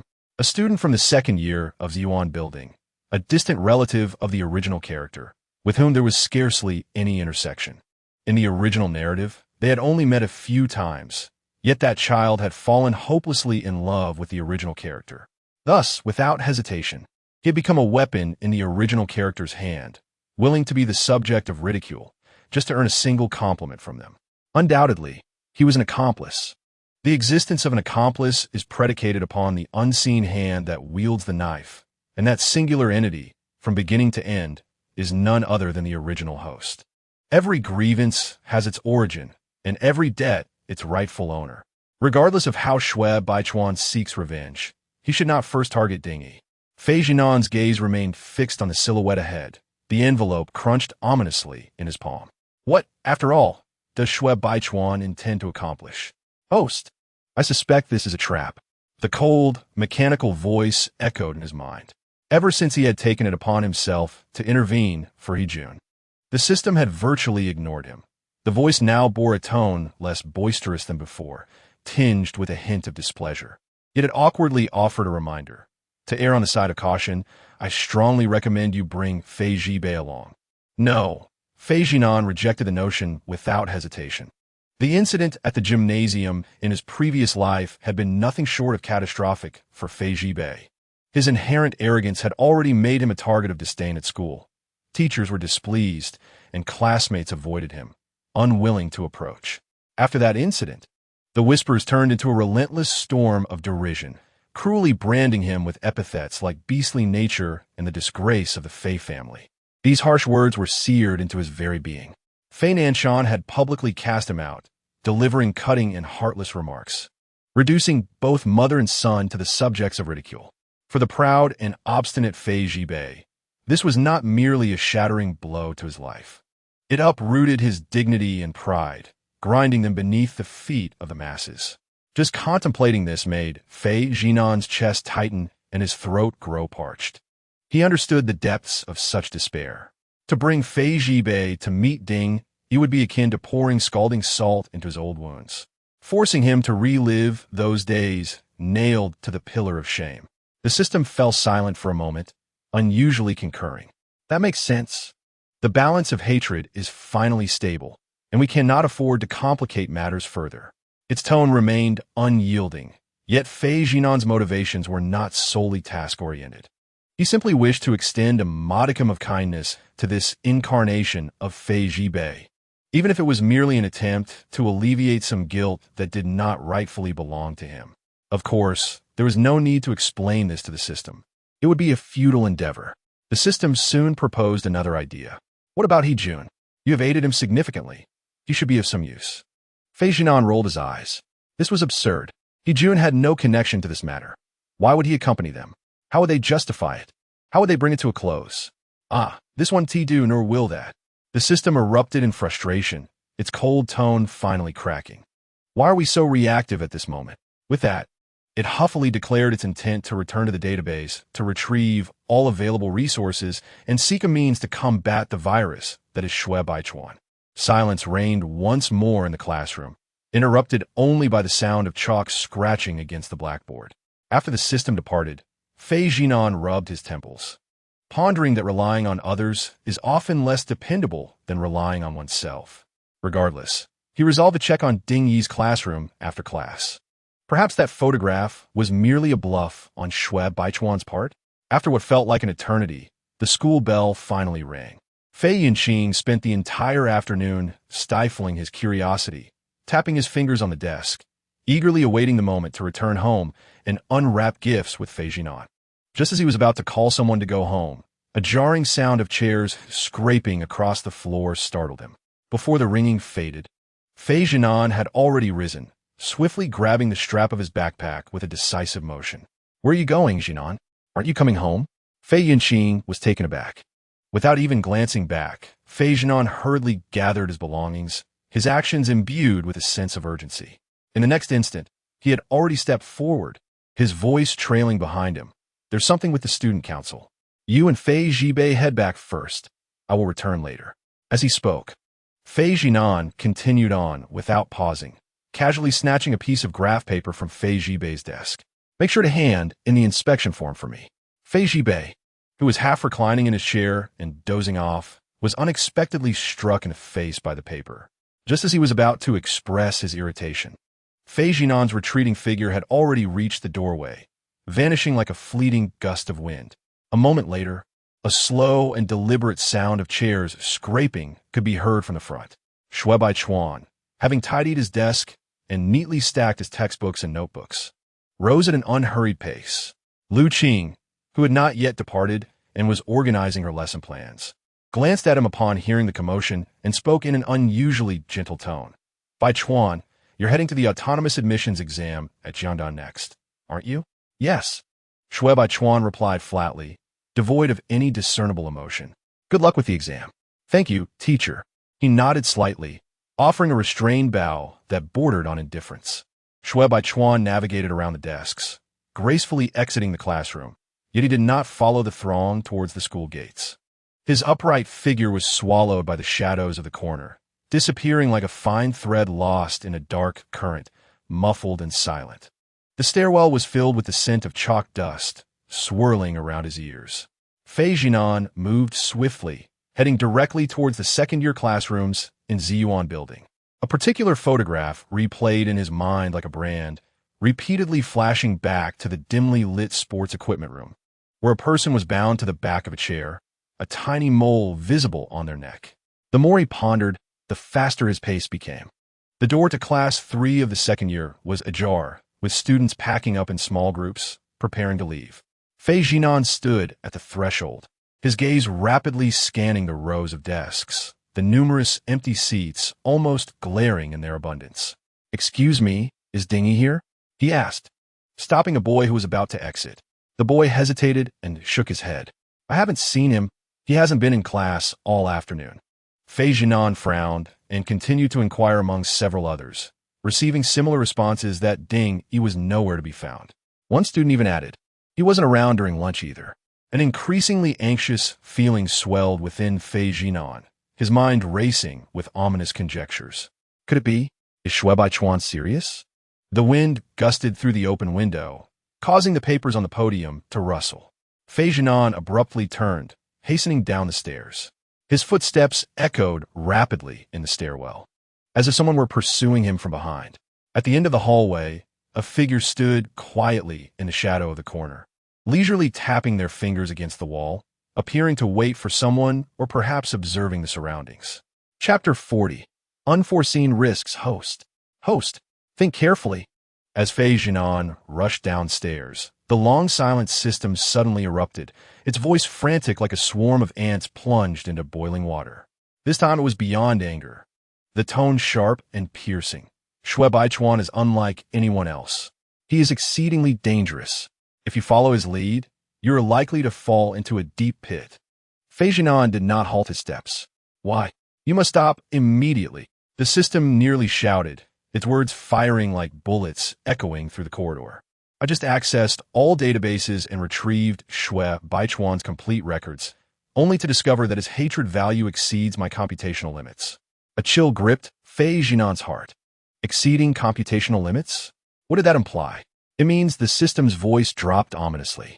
His hatred has grown so potent that it surpasses the very boundaries of the world's operational rules. Worse still, this hatred has forged a direct connection with the grievances of the virus source reader. Xiao Zhinan paused for half a second. "Do you still not understand?" The voice now devoid of any jest, cold as ice, Shui Baichuan has transcended the system's constraints. He is no longer an NPC on the narrative trajectory. He is a perilous variable that exists beyond the entire world, a bug with incalculable unknown risks. In mere seconds, a cold sweat broke out on Xiao Zhinan's back. Therefore, my advice is, unless absolutely necessary, do not attempt to pursue Shui Baichuan. The system hesitated, each word striking like a hammer, because his danger is beyond any other target in this world. Xiao Zhinan swallowed hard. Unquantifiable hatred? What transpired during the days following Shui Baichuan's expulsion that could engender such profound animosity towards Xiao Zhinan? How much darkness lurked in the uncharted territories of the author's narrative? Xiao Zhinan suddenly came to a profound realization. The so-called world within the book is fundamentally distinct from the real world. What is presented in the text is merely a fragment that the author allows you to perceive. Wherever the pen touches, the reader is confined to that viewpoint. Regardless of the strength of the prose or the grandeur of the details, those depicted scenes ultimately represent but a fraction of reality's projection. Once this world is born, it ceases to be mere words on a page. It transforms into a tangible existence on a physical plane. The days, dialogues, and events that are not inscribed in the text do not vanish simply because the author failed to write them. Each character within the book possesses a complete life, making choices on their own timelines that are not visible from the reader's perspective. And Shui Baichuan stands as that dark facet, existing authentically beyond the confines of the story. So, host, forget about Dingy. It is still not too late to turn back. The system's voice pierced through with urgency, trembling with intensity. Xiao Zhinan halted. The corridor was eerily silent, a breeze wafting in through the window seams, as if carrying the breath of another world. He cast his eyes downward and exhaled deeply. Ignoring Ding-yi, he decided to retrace his steps. Perhaps, as the system suggested, he could avert numerous unnecessary risks. Had he been the previous Xiao Zhinan, he would have undoubtedly heeded the system's directives and deliberated with caution. Indeed, this was the most prudent course of action. If this were a scene from a novel, Fei Zhinan would assume the role of a detached observer. Those outside the narrative can effortlessly draw lines and regard the character's anguish as mere ink upon the page. Yet, the characters within are akin to puppets, their fates meticulously carved away by the author's pen. Fei Zhinan finally comprehended the source of that animosity. It was not merely a matter of love and hatred, but the despair of being compelled to live as others have envisioned. The author could effortlessly alter the destinies of the characters with a mere stroke of the pen.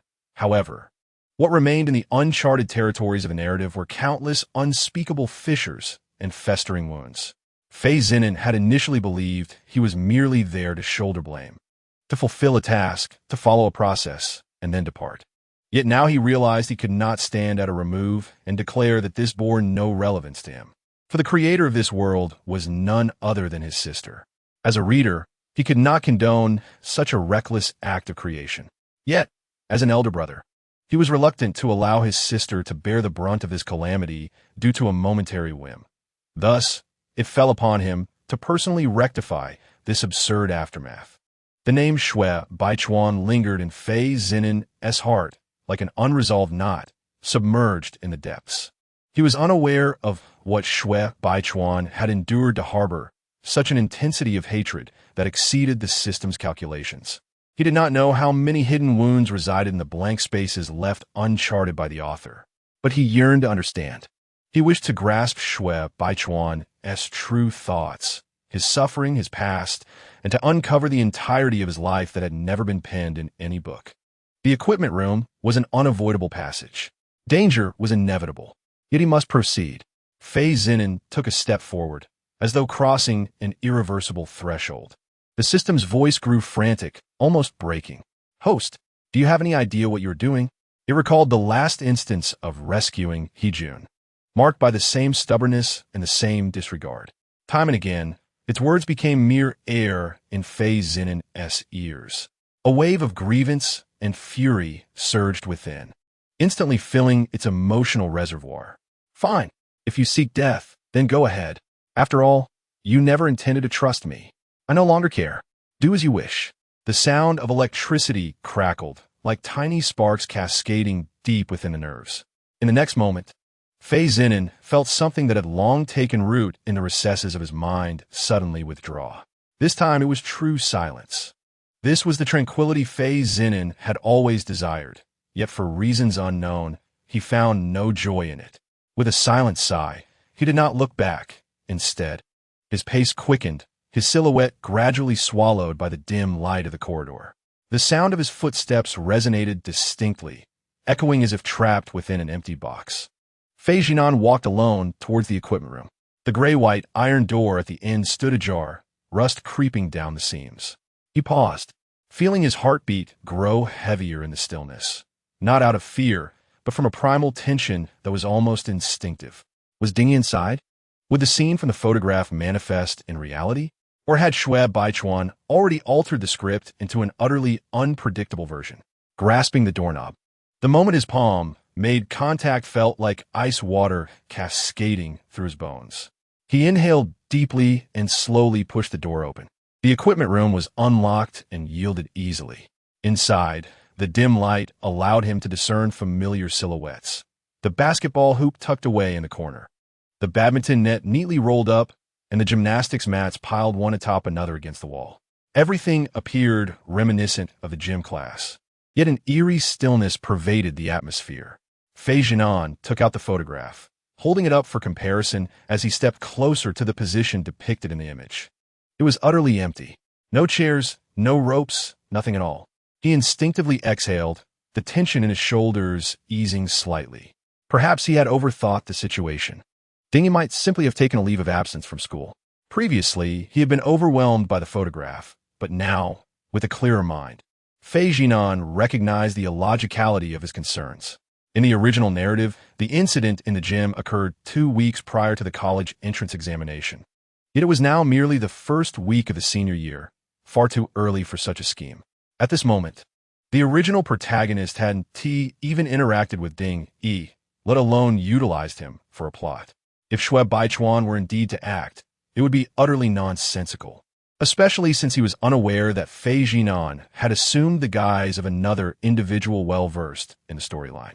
Suddenly, from the depths of the equipment room, a faint sound emerged from the shadowy pile of sit-up mats. It resembled the rustle of fabric, or perhaps someone stealthily shifting their feet. Who? Xiao Zhinan's gaze snapped up, sharp as a knife, locking onto the depths of the shadow. A feeble voice, punctuated by intermittent gasps, seeped forth from the darkness. Brother Fei. Who? Xiao Zhinan's expression hardened, his eyes piercing into the shadowy depths. Brother Fei. The frail voice, tinged with labored breaths, emerged from the gloom, fragile as if a whisper could disperse it.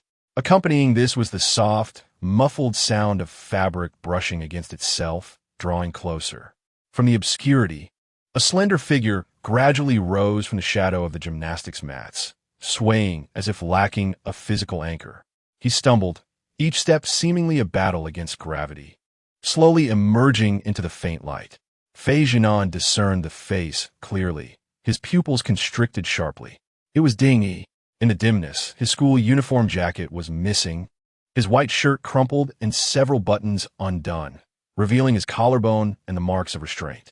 Though there were no visible external injuries, he appeared disheveled and alarming. Ding Yi, what happened to you?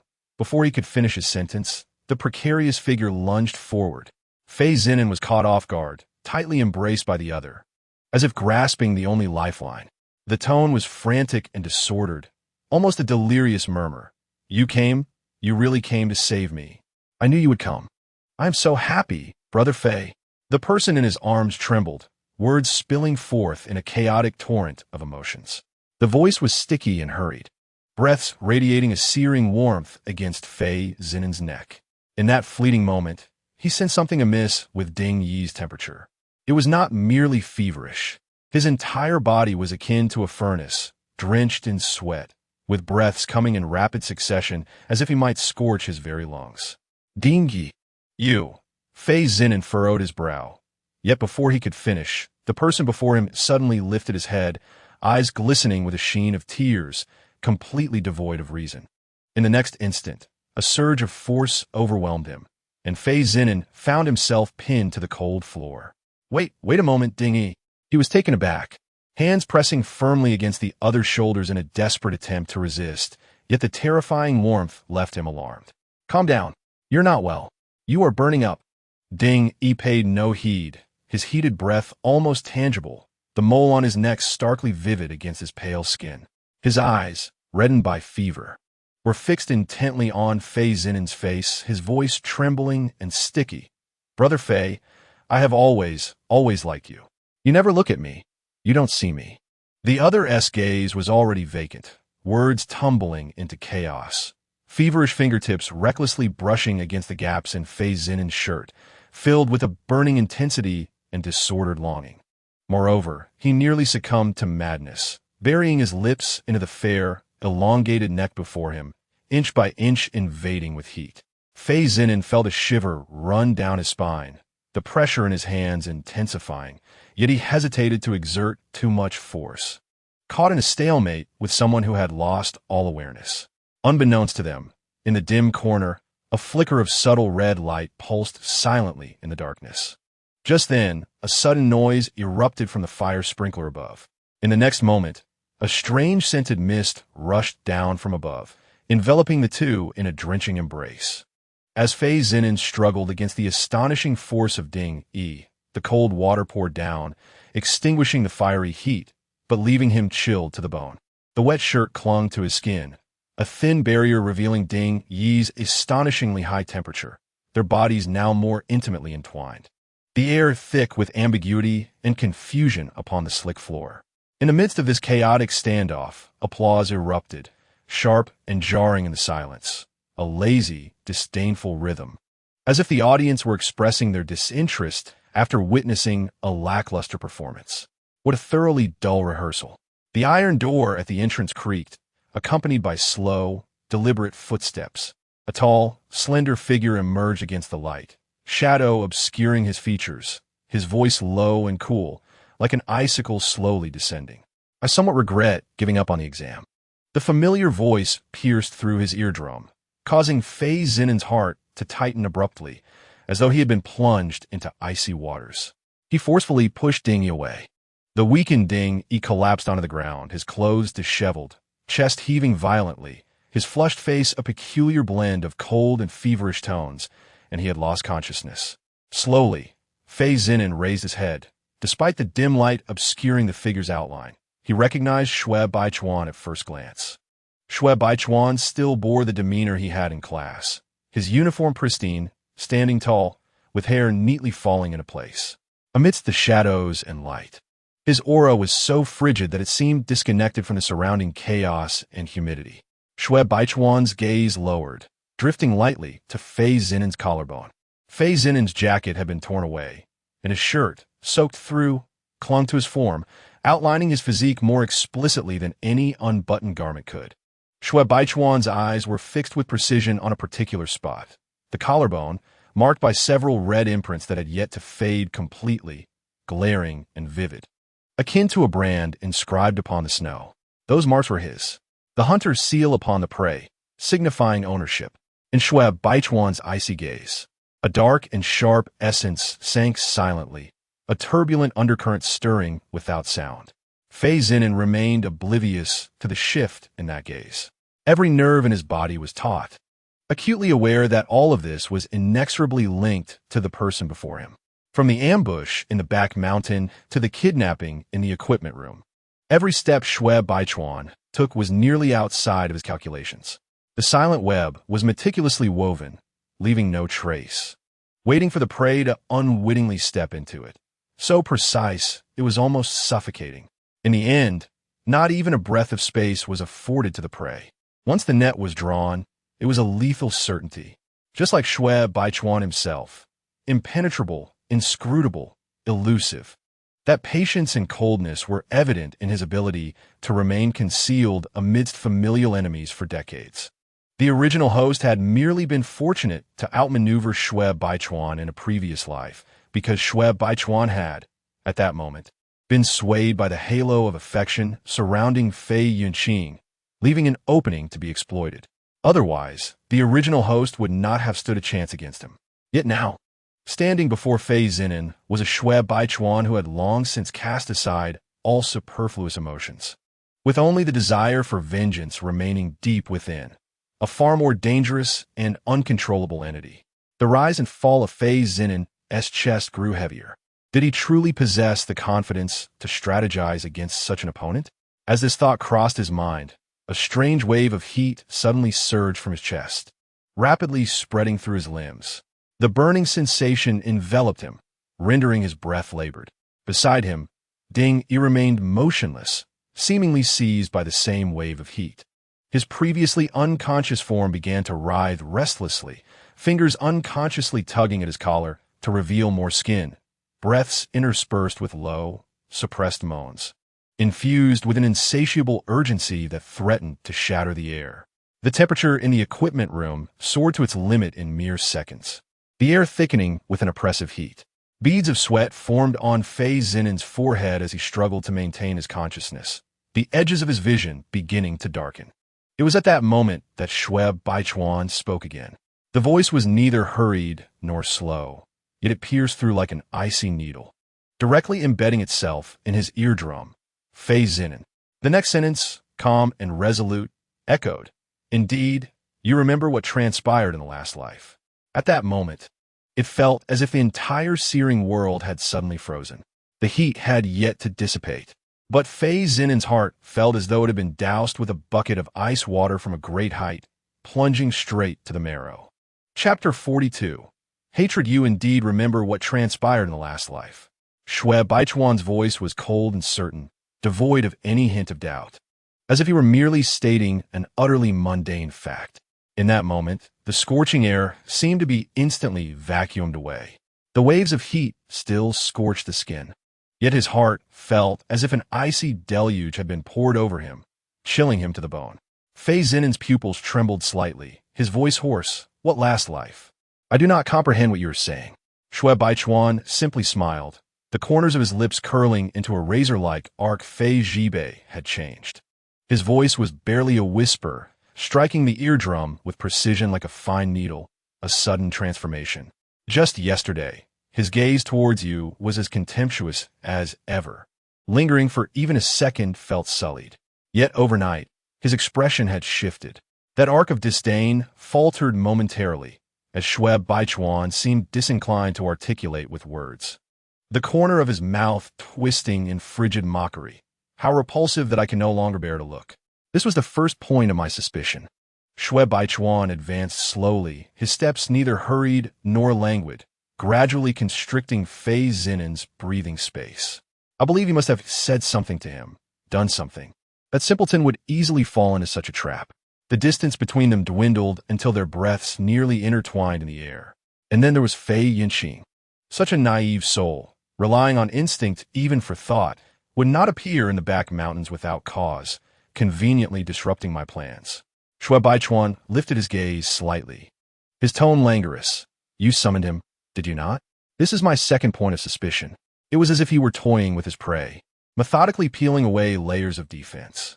Later, I casually probed Fei Yunqing, and, as expected, he revealed the swift advancement of you and Fei Zhibei in its entirety. How intriguing it was. In the last life, you both loathed each other to the extent that even each other's breaths felt tainted. Yet in this life, it appeared as if old grievances were on the verge of thawing. Shuai Baichuan's pitch-black eyes gradually ensnared Fei Zinan, as if someone already knew which blades to evade and how to administer the antidote. He leaned closer, so near that he could capture every subtle ripple in the depths of Fei Zinan's pupils. A brief yet lethal silence enveloped them, suffocating the very air. However, at this juncture, these were merely my conjectures. Hence, I bound Ding Yi and delivered that photograph into your hands. Shuai Baichuan's voice suddenly tightened, akin to a noose constricting around Fei Zinan's neck. The you of the last life would never have fallen into such an obvious trap for an admirer unworthy of your regard. Yet here you were. The darkness in Shuai Baichuan's eyes resembled an unfathomable abyss. Your mere presence here sufficed to substantiate my suspicions as accurate. Fei Zinan felt a chill envelop his entire being.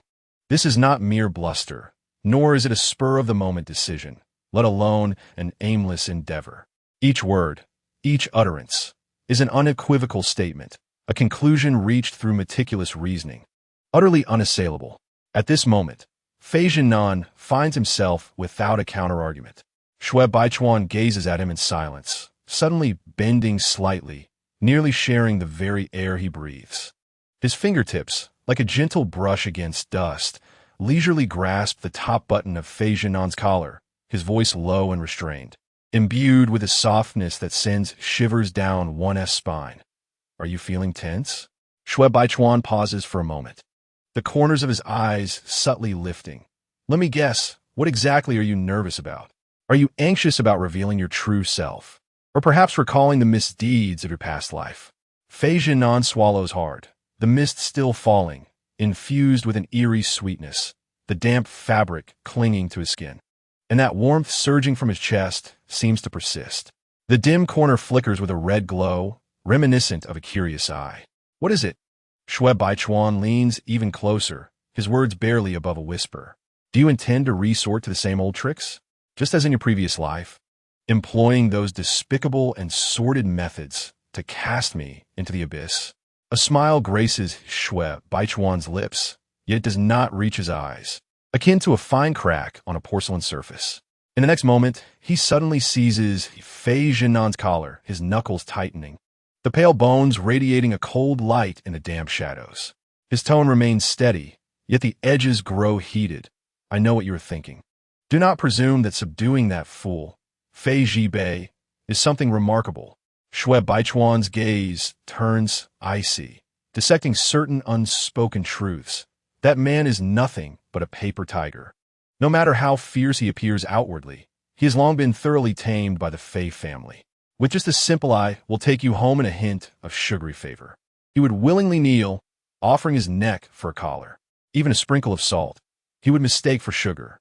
A bitter smile curves his lips, a scoff that is brief yet contemptuous.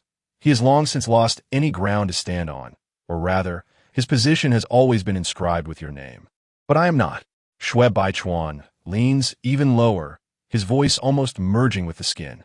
At this juncture, the veneer of restraint finally begins to crack. He tightens his grip on Fei Zhinan's collar, abruptly lifting him half an inch off the ground.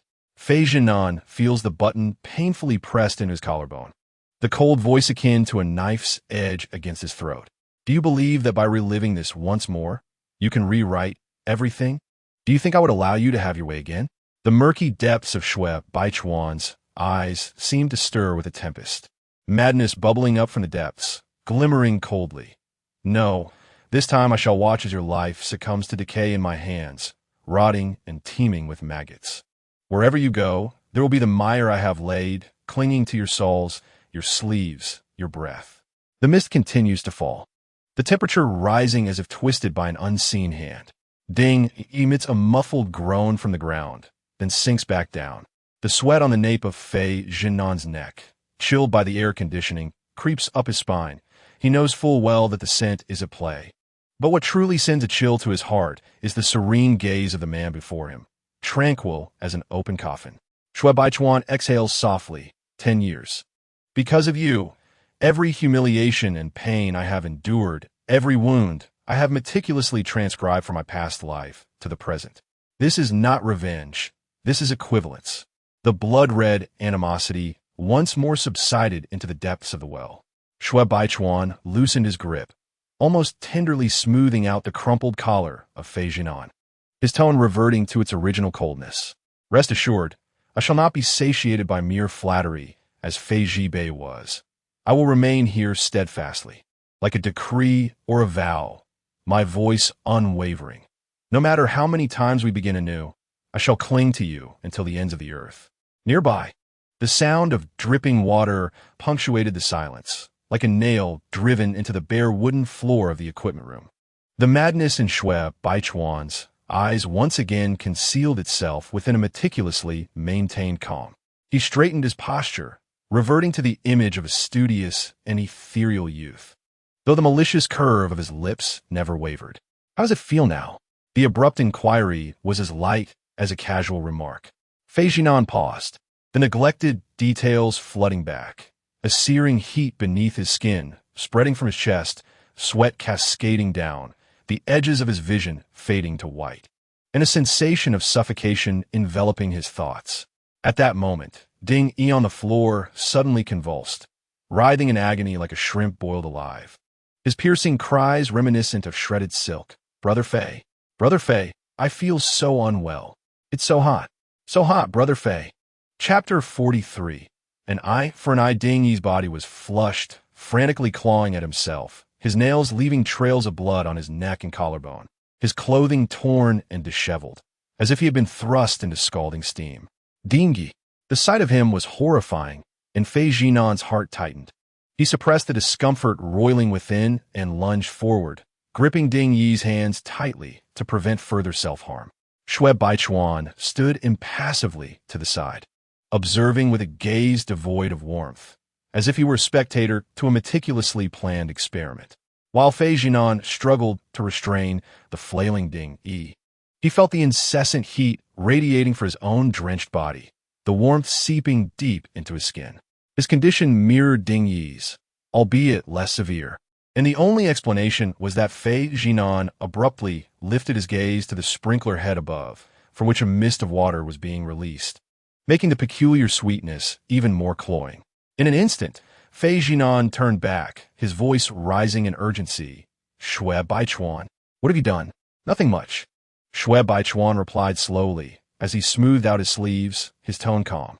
I merely found the previous performance in the gymnasium somewhat lacking in finesse. At that moment, Ding Yi convulsed once more, a broken groan escaping his throat. Shui Baichuan glanced at him briefly, as if appraising a freshly crafted piece of pottery. Especially the actor, so unprofessional. The performance was rather crude. I was not particularly satisfied. Thus, this time, I prepared a little gift for him, to assist him in getting into character and enhancing his responses. It appears much more authentic now, doesn't it? Fei Zhinan's knuckles turned pale, as the cold air in his throat clashed with the heat coursing through his body. He pressed down on Ding Yi's shoulder, striving to prevent him from spiraling further out of control. Shui Baichuan glanced at them, as if admiring a painting that was nearing completion. What have I done? Quite simple. 2 scripts, to be performed selectively. If you do not come, I shall assume no one has booked the venue today. The actors will exit the stage. The props will return to storage, and the audience will remain absent. If you do arrive, we shall proceed according to the established protocol. Shui Baichuan leisurely stepped into the shadows. In the dim light, a flickering red glow was revealed to be a vertical camera, its lens aimed at the disarray on the floor. The red dot flickered, indicating that it was operational, akin to a silent pupil. Shui Baichuan lowered his gaze to wipe the lens, his slender fingers casually scrolling through the screen, exuding an air of languid indifference as he selected from the playlist. The visual quality was impeccable. Every second, from the actors to the script, was flawless. The screen illuminated, the cold white image elevated before Xiao Zhinan, akin to sharing a scenic view. The composition was stark and ruthless, each moment captured in its precise position, close enough to comprehend, yet distant enough to provoke unease. The audio was recorded with crystal clarity, echoing in the vacant room. Xiao Zhinan was compelled to confront the images within the camera, the shadows of the equipment room, the cramped floor, the sudden chaos and entanglement, clumsy, tumultuous, and ungraceful. This was love, entangled in the struggle and loss of control under the influence of substances. In the audio, Ding Yi's cries of anguish intertwined with the screams of reality, reverberating within the empty space, tightening Xiao Zhinan's chest. His back tensed, as if ensnared by a rope. He spoke, his voice hoarse. What do you intend to do? Of course, I wish to learn from you, dear classmate Fei, Shui Baichuan replied, his gaze languid and indifferent. Are you not the master of exploiting public opinion from a position of superiority? I have studied diligently. Shui Baichuan lowered the camera, directing the lens toward the water stains and overlapping shadows on the ground. You enjoy pushing people into narrow confines, compelling them to bear the sordid parts of the story, all while you stand in a clean place, smiling. Why not experience the feeling of being washed yourself? Observe, I will now brighten the light and level the angle, ensuring the audience feels it is more equitable. He did not elaborate on what had been mixed into the spray, nor did he feel the need to emphasize the sufficiency of evidence. All answers lay concealed within his tone, a calmness that required no validation. A tremor coursed through Xiao Zhinan as he comprehended Shui Baichuan's intentions. He replicated the scene from the gymnasium, inducing, orchestrating, adding catalysts, drawing the puppeteer and the accomplice into the same enclosed space, and then pressed record. Shui Baichuan leaned in slightly, close enough to hear the erratic heartbeat beneath Xiao Zhinan's skin. Afterward, I shall leave the space for you, and I will conveniently lock the door. Do not worry. There will be patrols in the fire escape. If all goes swiftly, they will discover you in about 50 minutes. However, I suspect it won't take that long. With that, a shadow of malice, sweet with familiarity, descended an inch in Shui Baichuan's gaze.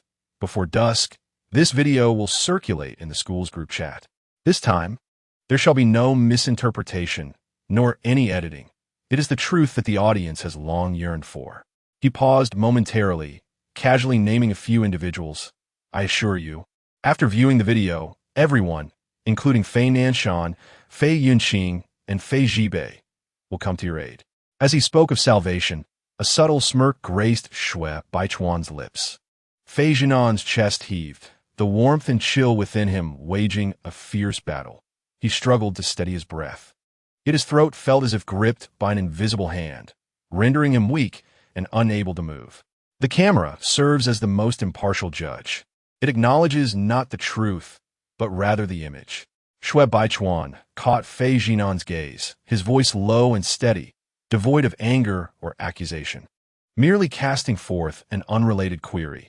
In your previous life, what transpired after you withdrew from school? Shui Baichuan's movements imperceptibly halted. Light streamed through the crack of the door, casting a sharp edge of brightness upon the floor. The youth stood within that beam, half of his face illuminated, while the other half remained shrouded in the oppressive heat and gloom of the darkened room. Beneath the calm exterior, something more piercing threatened to break the surface. Akin to a beast suddenly awakening from the depths of a well, steeped in the dampness of the abyss and unsettling silence. In that moment, the air seemed to freeze. Xiao Zhinan could not discern specific details, yet he sensed the undercurrents rising from the depths of the other's heart, heavy with shadows, the metallic taste of obsession, an unspoken wrath. But all of this came swiftly and departed even more rapidly, like a curtain forcefully drawn down, tightly enveloping the stage. Ultimately, the water's surface returned to tranquility, leaving no trace of disturbance. You need not know. Xiao Zhinan's voice was quietly indifferent, akin to a sealed verdict. I wish you a successful performance ahead, classmate Fei. With that, he turned and departed. Chapter 44. The plot twist. Xiao Zhinan's vision was clouded, as if shrouded in mist. He could only grasp the receding outline of Xiao Zhinan, his grip on Ding Yi's hand loosening due to waning strength. Ding Yi's warm, feverish body pressed against him uncontrollably, her disheveled hair cascading into the nape of Xiao Zhinan's neck, exuding a searing humidity. Their garments were partially undone, breaths intertwining, their foreheads nearly touching, sweat trickling down their necks and collarbones, merging into the damp fabric, a raw entanglement laid bare. Should anyone push open the door, they would merely witness two intertwined figures, gasping helplessly upon the dim floor of the equipment room. And all of this would be magnified, frozen in time, and disseminated throughout Hongyuan and even the entire city due to the spread of that video. At that point, Xiao Zhinan could easily envision what would unfold. Rumors would be embellished, gazes would brim with scorn and malice, and all would tacitly accept their vulnerability as reality, irrelevant to truth, irrelevant to desire. The kind of humiliation experienced is not merely a name-calling, but akin to the incident at the gym in a past life, where they're nailed to a pillar of disgrace, stripped of the right to defend themselves, forcing each glance upwards to confront an unending spectacle. If this is indeed Xiao Zhinan's objective, he is undoubtedly the greatest victor. In other words, the war fueled by hatred has yet to commence. Yet Xiao Zhinan has already suffered a complete defeat. With a self-deprecating smile, Xiao Zhinan pondered whether everything would have unfolded differently had he heeded the system's words at that moment. He would be unscathed, and so would Ding Yi. Alas, there are no what-ifs in this world. If given another chance, Xiao Zhinan believed he would still step into this equipment room. In the haze of thought, he seemed to hear the system's voice once more. ZZZZ, detection of host's first-round strategy about to fail. Would you like to activate the plot kill function to achieve a counterattack? What does this mean? Xiao Zhinan felt his ability to think slipping away, and Xiao Zhinan's silhouette was fading from view, leaving only the faint echoes of the plot and the term counterattack swirling in his mind. In the next moment, a dialogue box reappeared, this time with colossal letters dominating his field of vision. Would you like to activate the plot kill function? This time, Xiao Zhinan comprehended fully. His lips curled weakly. Was there even a question? He had been pressed to the ground without the chance to retaliate before the strategy even began. Did he have any other recourse? Activate. A hoarse voice suddenly resonated behind him, unclear yet palpable. As Xiao Zhinan neared the door, he hesitated, convinced he had misheard. He turned his head slightly, and in that moment his heart raced with a jolt. The familiar, nightmarish sensation of suffocation engulfed him, a metallic taste rising in his throat, as if a heavy hand pressed down on his chest. It was the pain of countless nights spent alone in the dark, enduring until dawn. It felt as if thousands of ants were gnawing through his veins, every nerve stretched to the brink of snapping, a fiery chill creeping from his limbs to his nape, burrowing into his very marrow. Xiao Zhinan's body stiffened, his usually calm and collected gaze widening dramatically in shock. How could this happen now?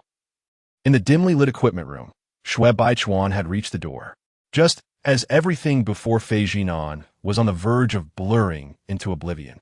A sharp crack pierced the silence. A precision instrument shattered upon impact with the ground, scattering fragments everywhere.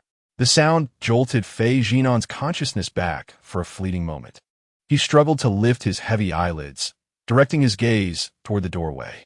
On the floor lay the remnants of a smashed camera, its lens flickering with the last vestiges of unstable red light.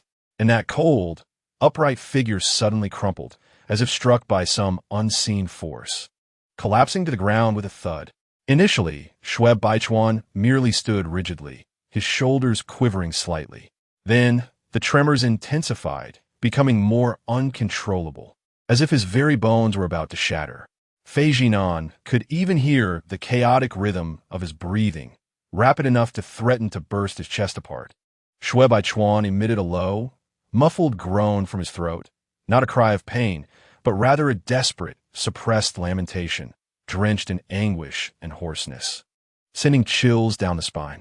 Within mere seconds, no one in the equipment room remained unscathed.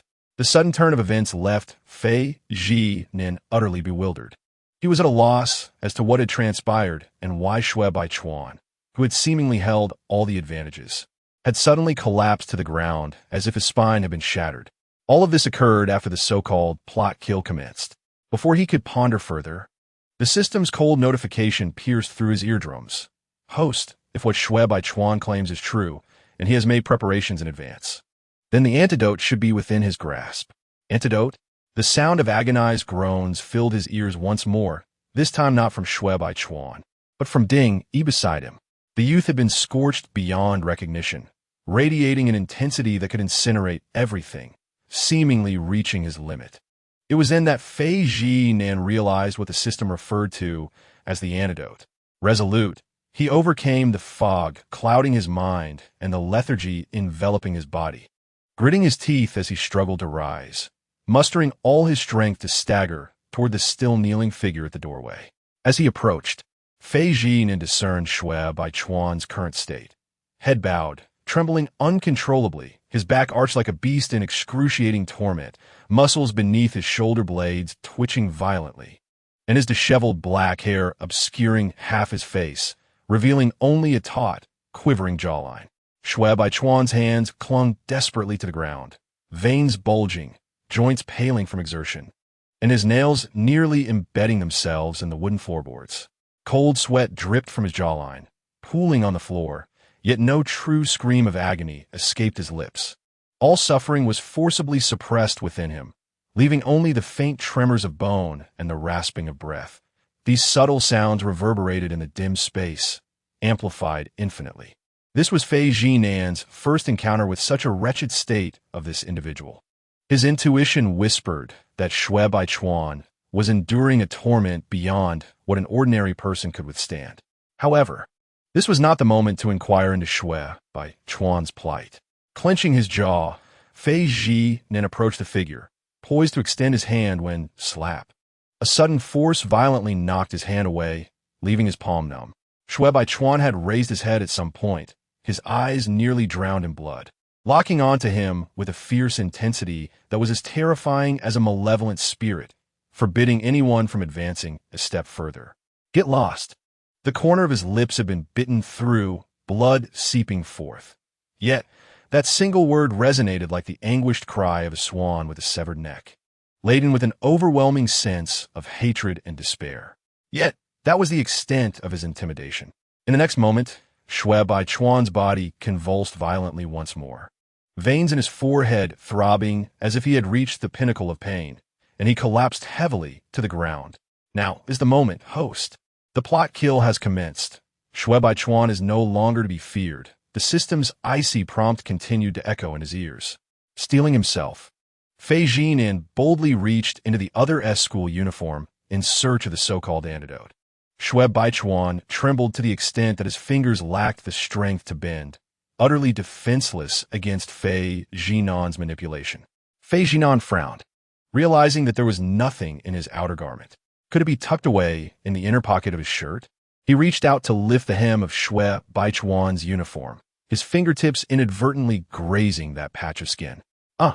Shui Baichuan suddenly let out a harrowing scream, as if a hammer had been driven into his joints and a knife twisted in his nerves. It felt as though a scorching iron had seared his insides, and the voice trapped in his throat erupted uncontrollably, hoarse as if a rusted metal piece were being violently snapped, sharp enough to raise the hairs on one's neck. This was a lament that was worse than death. Fei Zhinan froze.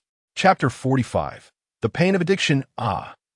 Shui Baichuan felt as if a searing iron had been pressed against his nerves, his voice in his throat spiraling into chaos.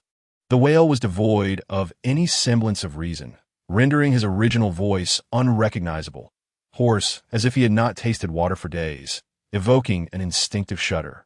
This was a cry that transcended the boundaries of suffering. Shui Baichuan's entire being curled in agony, his breath disordered and erratic, fingers digging into the ground with increasing fervor, even drawing blood from beneath his nails. The pain was such that, in that moment, he felt as if even his breath did not belong to him. Xiao Zhinan remained frozen. What on earth is going on, system? What have you done to him? The system offered no response, maintaining its customary indifference. I have done nothing. The plot merely expedited the ailment he harbors. The antidote lies within the inner pocket of his shirt, host. Though still harboring skepticism about Shui Baichuan's bizarre state, Xiao Zhinan recognized that this was not the time to delve deeper. The effects of the drug were manifesting, and if the antidote were not found soon, a third person would soon lie here. Thus, Xiao Zhinan continued his search of the inner pocket, making every effort to avoid touching Shui Baichuan's skin. At last, he felt a glass vial nestled within the inner pocket of the shirt. This is it, host. Shui Baichuan truly carried the antidote. The quantity of pills within the glass vial was ample. Xiao Zhinan swiftly opened it and swallowed one. The effects of the drug quickly spread, alleviating his body's weakness. A wave of relief washed over Xiao Zhinan. The antidote was effective. Without a moment's hesitation, he rushed to administer another pill to Ding Yi, who had been racked with pain, allowing the boy to finally experience a slight reprieve before his head lolled, and he fell into a deep slumber. The equipment room fell into an eerie silence, punctuated only by Shui Baichuan's intermittent labored breaths. Everything had transpired so rapidly, and Xiao Zhinan, having acted on instinct, found his mind momentarily blank once more. Just as he stood there, uncertain of his next course of action, Shui Baichuan, who had been quietly curled up, began to exhibit signs of distress once more. His breathing had shifted dramatically. It was no longer simply rapid but accompanied by a sound of tearing, as if a rib in his chest had been cruelly broken. The boy's back arched painfully, veins standing out like tendrils across his neck and the back of his hands. Ugh! Ah! Broken groans were crushed between clenched teeth. Cold sweat cascading from his forehead in torrents, dripping incessantly from his chin onto the ground, producing a series of tiny splashes. In the next moment, thud, Shui Baichuan suddenly thrust his head violently against the ground, not merely once, but repeatedly, as if attempting to expel some inner torment through blunt pain. Xiao Zhinan, alarmed, rushed forward to firmly restrain Shui Baichuan, desperate to prevent this reckless self-destruction. Have you lost your mind? Yet, in that moment, Shui Baichuan's strength surged with a feral intensity, driven by despair, as he relentlessly sought to hurl himself against the walls and the floor, convinced that only more severe pain could drown out the searing agony gnawing at his very core. Stop! Don't! The moment Xiao Zhinan gripped his wrist, he felt the skin beneath his fingers burning with an extraordinary heat, drenched in sweat as if submerged in water, revealing muscles taut and rigid from prolonged spasms. He could hear the low, hoarse, intermittent gasps emanating from Shui Baichuan's throat, not mere breaths of pain, but the strangled sounds of suffocation as his lungs and trachea were constricted. Under Xiao Zhinan's restraint, Shui Baichuan writhed violently, his lower lip chewed raw, blood dripping from his chin onto the floor as if he were being consumed by invisible flames and shackles simultaneously. His fingers trembled uncontrollably, curling instinctively, knuckles paling as if searching for something in a subconscious withdrawal reaction. The system indicated that this was an early manifestation of Shui Baichuan's affliction. Yet this was no ordinary ailment. Observing his state, Xiao Zhinan's pupils widened in disbelief. Shui Baichuan, are you addicted to drugs? No, the system replied with unsettling calm. In this lifetime, no. Xiao Zhinan paused, bewildered by the implication. However, the system offered no further explanations, merely stating indifferently, there are chairs and ropes over there. I suggest the host use them first. Since the onset of his torment, Shui Baichuan had been struggling with a horrifying strength. The veins beneath his skin bulged, and the sides of his neck were lined with agitated arteries. The system claimed he was not suffering from addiction, yet Shui Baichuan's agony felt all too real, evoking the unmistakable symptoms of a withdrawal crisis. Fei Zinan's mind was a chaotic tangle, but he could only strive to secure Shui Baichuan, forcibly pressing him into a chair and binding him tightly with rope. Despite the immense pressure he applied, he could still feel Shui Baichuan trembling and convulsing, like a cornered beast driven to desperation, every muscle taut with fear. Secured to the chair, Shui Baichuan, as head hung low, damp and disheveled bangs clinging to his forehead. His once pristine school uniform had become a disordered mess from his frantic struggles, the hem askew, buttons misaligned. His eyes glowed with a terrifying red, devoid of the serene clarity reminiscent of freshly fallen snow on mountains, replaced instead by a haunting despair and madness, akin to a lake stained crimson with blood, reflecting the brutal reality of fate shattering a soul. Fei Zinan, fixated on that anguished visage, was suddenly reminded of Shui Baichuan in the classroom, sitting by the window, quietly focused on his work in a crisp white shirt, the sunlight casting a gentle glow on his hair, composed and self-assured, his gaze clear enough to mirror the sky. But now, all that coolness, pride, and dignity had been stripped away, leaving only a fragmented, desperate struggle with nowhere to flee. The image of that cold, youthful figure seems to have been eternally preserved in a moment of the past, never to return. A sudden pang of anguish gripped Fei Zhinan's heart, rendering even his breaths laborious. His eyes inexplicably welled with tears. Could the system cease its operations? Fei Zhinan did not explicitly articulate his desire for the system to halt. Perhaps it was the suffering of Shui Baichuan, or perhaps it was the fate of a fledgling eagle, its wings cruelly severed from flight. This time, the system remained silent for a few seconds before emitting its cold, mechanical voice. I'm unable to do so. Once initiated, no one can halt it until this wave of phantom pain has passed. Host, you need not feel guilt. This has always been his burden. It has merely been expedited. Fei Zhinan was taken aback. What did it mean that this was his burden to bear? Had Shui Baichuan been enduring such torment uninterruptedly?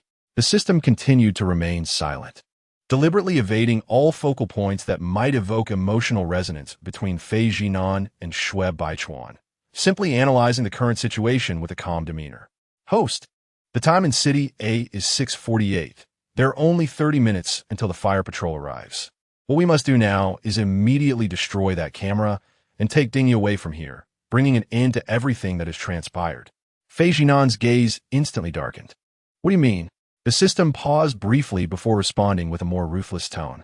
Take this opportunity to have Shui Baichuan withdraw from school, thereby completely eliminating this uncontrollable bug. Fei Zhinan froze for half a second, then laughed, an uncontrollable fury surging within him. You want me to leave Shui Baichuan here, allowing everyone to witness his current state? Let him once again be exposed in the most humiliating and despairing manner, just as in his past life. Laid bare before all eyes, using the pain and despair of others to shatter their dignity. Is this what you refer to as a plot twist? Fei Zhinan scoffed, his fists slowly tightening with force, knuckles widening. What difference is there between me and the original Fei Zhinan? What is there to discuss regarding the eradication of hatred? Chapter 46. The warmth of a mother his bones were calling out, not in sound, but in the chill that seeped from the marrow, like a fine needle stitching him deeper into despair. Then came the fire. Invisible and omnipresent, it crawled up from the base of his spine, scorching each nerve. Shui Baichuan had long learned not to seek help. He reminded himself, as he had countless times before, endure, for no one will come, no one can come. You have always relied on yourself. Misfortune strikes first. You must clench your teeth, keep moving forward. Looking back will only lead to a harsher fall. He had always told himself this, to move only forward.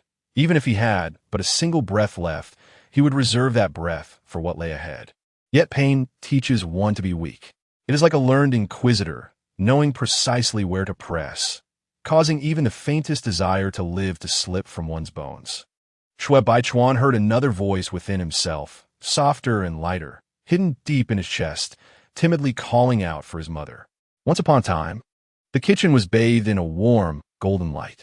Mother gently tapped the ladle against the bowl and called out, "Chuan Chuan." Outside, the wind chimes sang softly, while the osmanthus tree in the courtyard had just begun to bloom, its fragrance delicate, akin to a light sprinkle of sugar. Mother embraced him tightly, murmuring, "Chuan Chuan." In that utterance, he found solace, as though burying his head in a warm blanket, pretending that the wind outside did not exist. An illusion spread a thin layer of warmth across his skin, fleeting like a drop of water upon charcoal, swiftly evaporating. It was a mere facade. Pain surged back, and reason resolutely refused to yield an inch. It was false. You have lost everything. All that remains is hatred. Those individuals have yet to settle their debts. Look up. Stare. Breathe. Do not let them see you beg for mercy.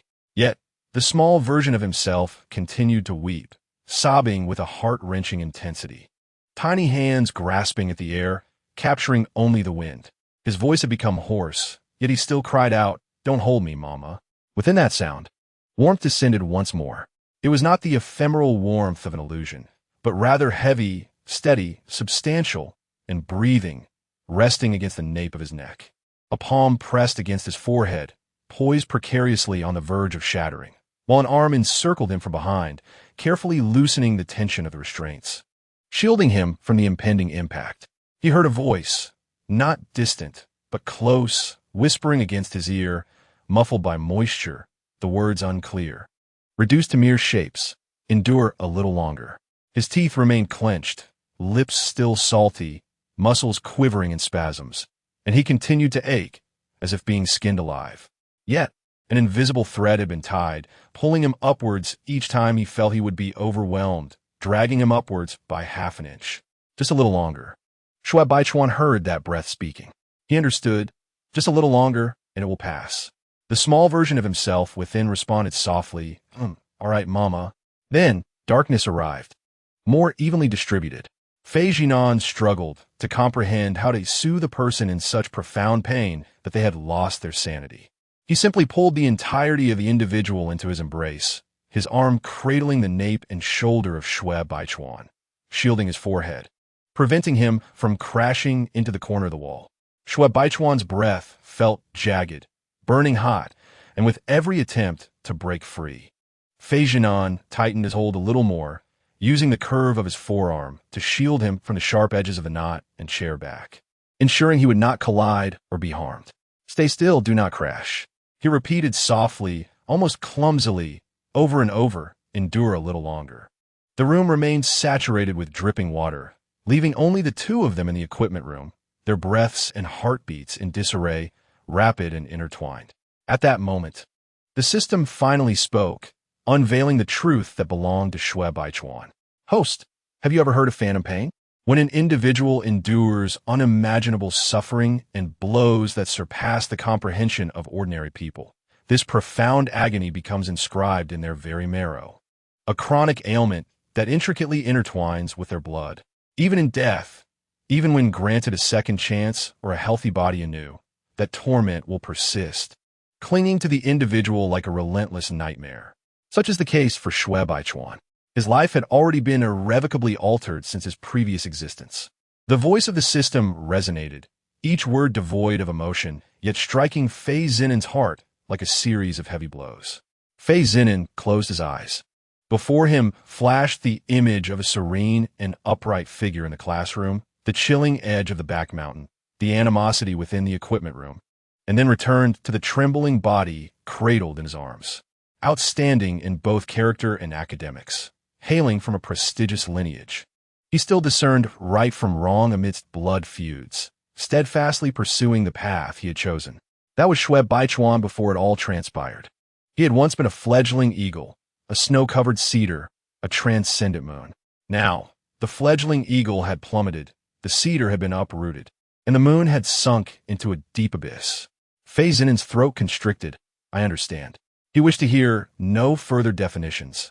At this moment, his world was reduced to two imperatives, protection and solace. "I am sorry," he whispered to the person in his embrace, feigning the role of the instigator, Xiao Zhinan himself. He placed his palm on the back of Shui Baichuan's head, his fingertips gently tracing along the hairline. Just hold on a little longer. Shui Baichuan's struggle slowed, still chaotic, but no longer crashing against sharp edges. Time became an indistinct entity, as everything transitioned from a tempest to a suffocating lull.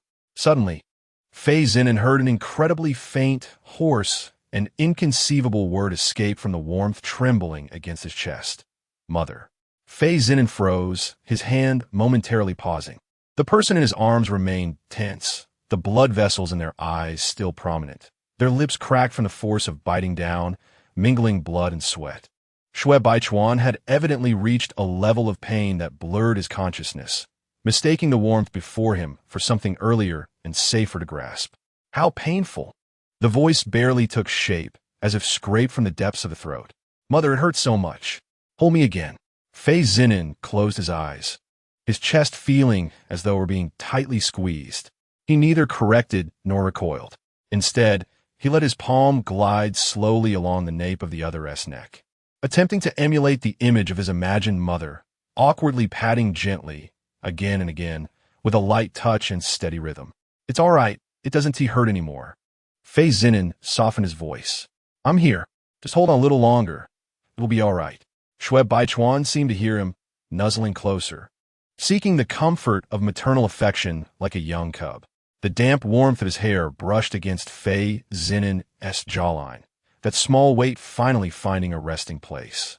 Pressing against him, slowly, oh so slowly, easing its grip, time elongated in this repetitive embrace. Eventually, after what felt like an eternity, the tremor subsided from a crashing avalanche to a gentle rain. Shui Baichuan's breath no longer came in fierce gasps.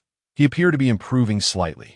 Fei Zhinan attempted to untie the bindings, his fingertips alternating between loosening and tightening, ever ready to restrain once more should another spasm arise.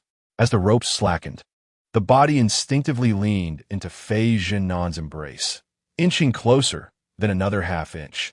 Shui Baichuan's low, husky voice brushed against Fei Zhinan's collarbone, reminiscent of a cat nuzzling him, both vulnerable and inexplicably trusting. He continued to call Mama.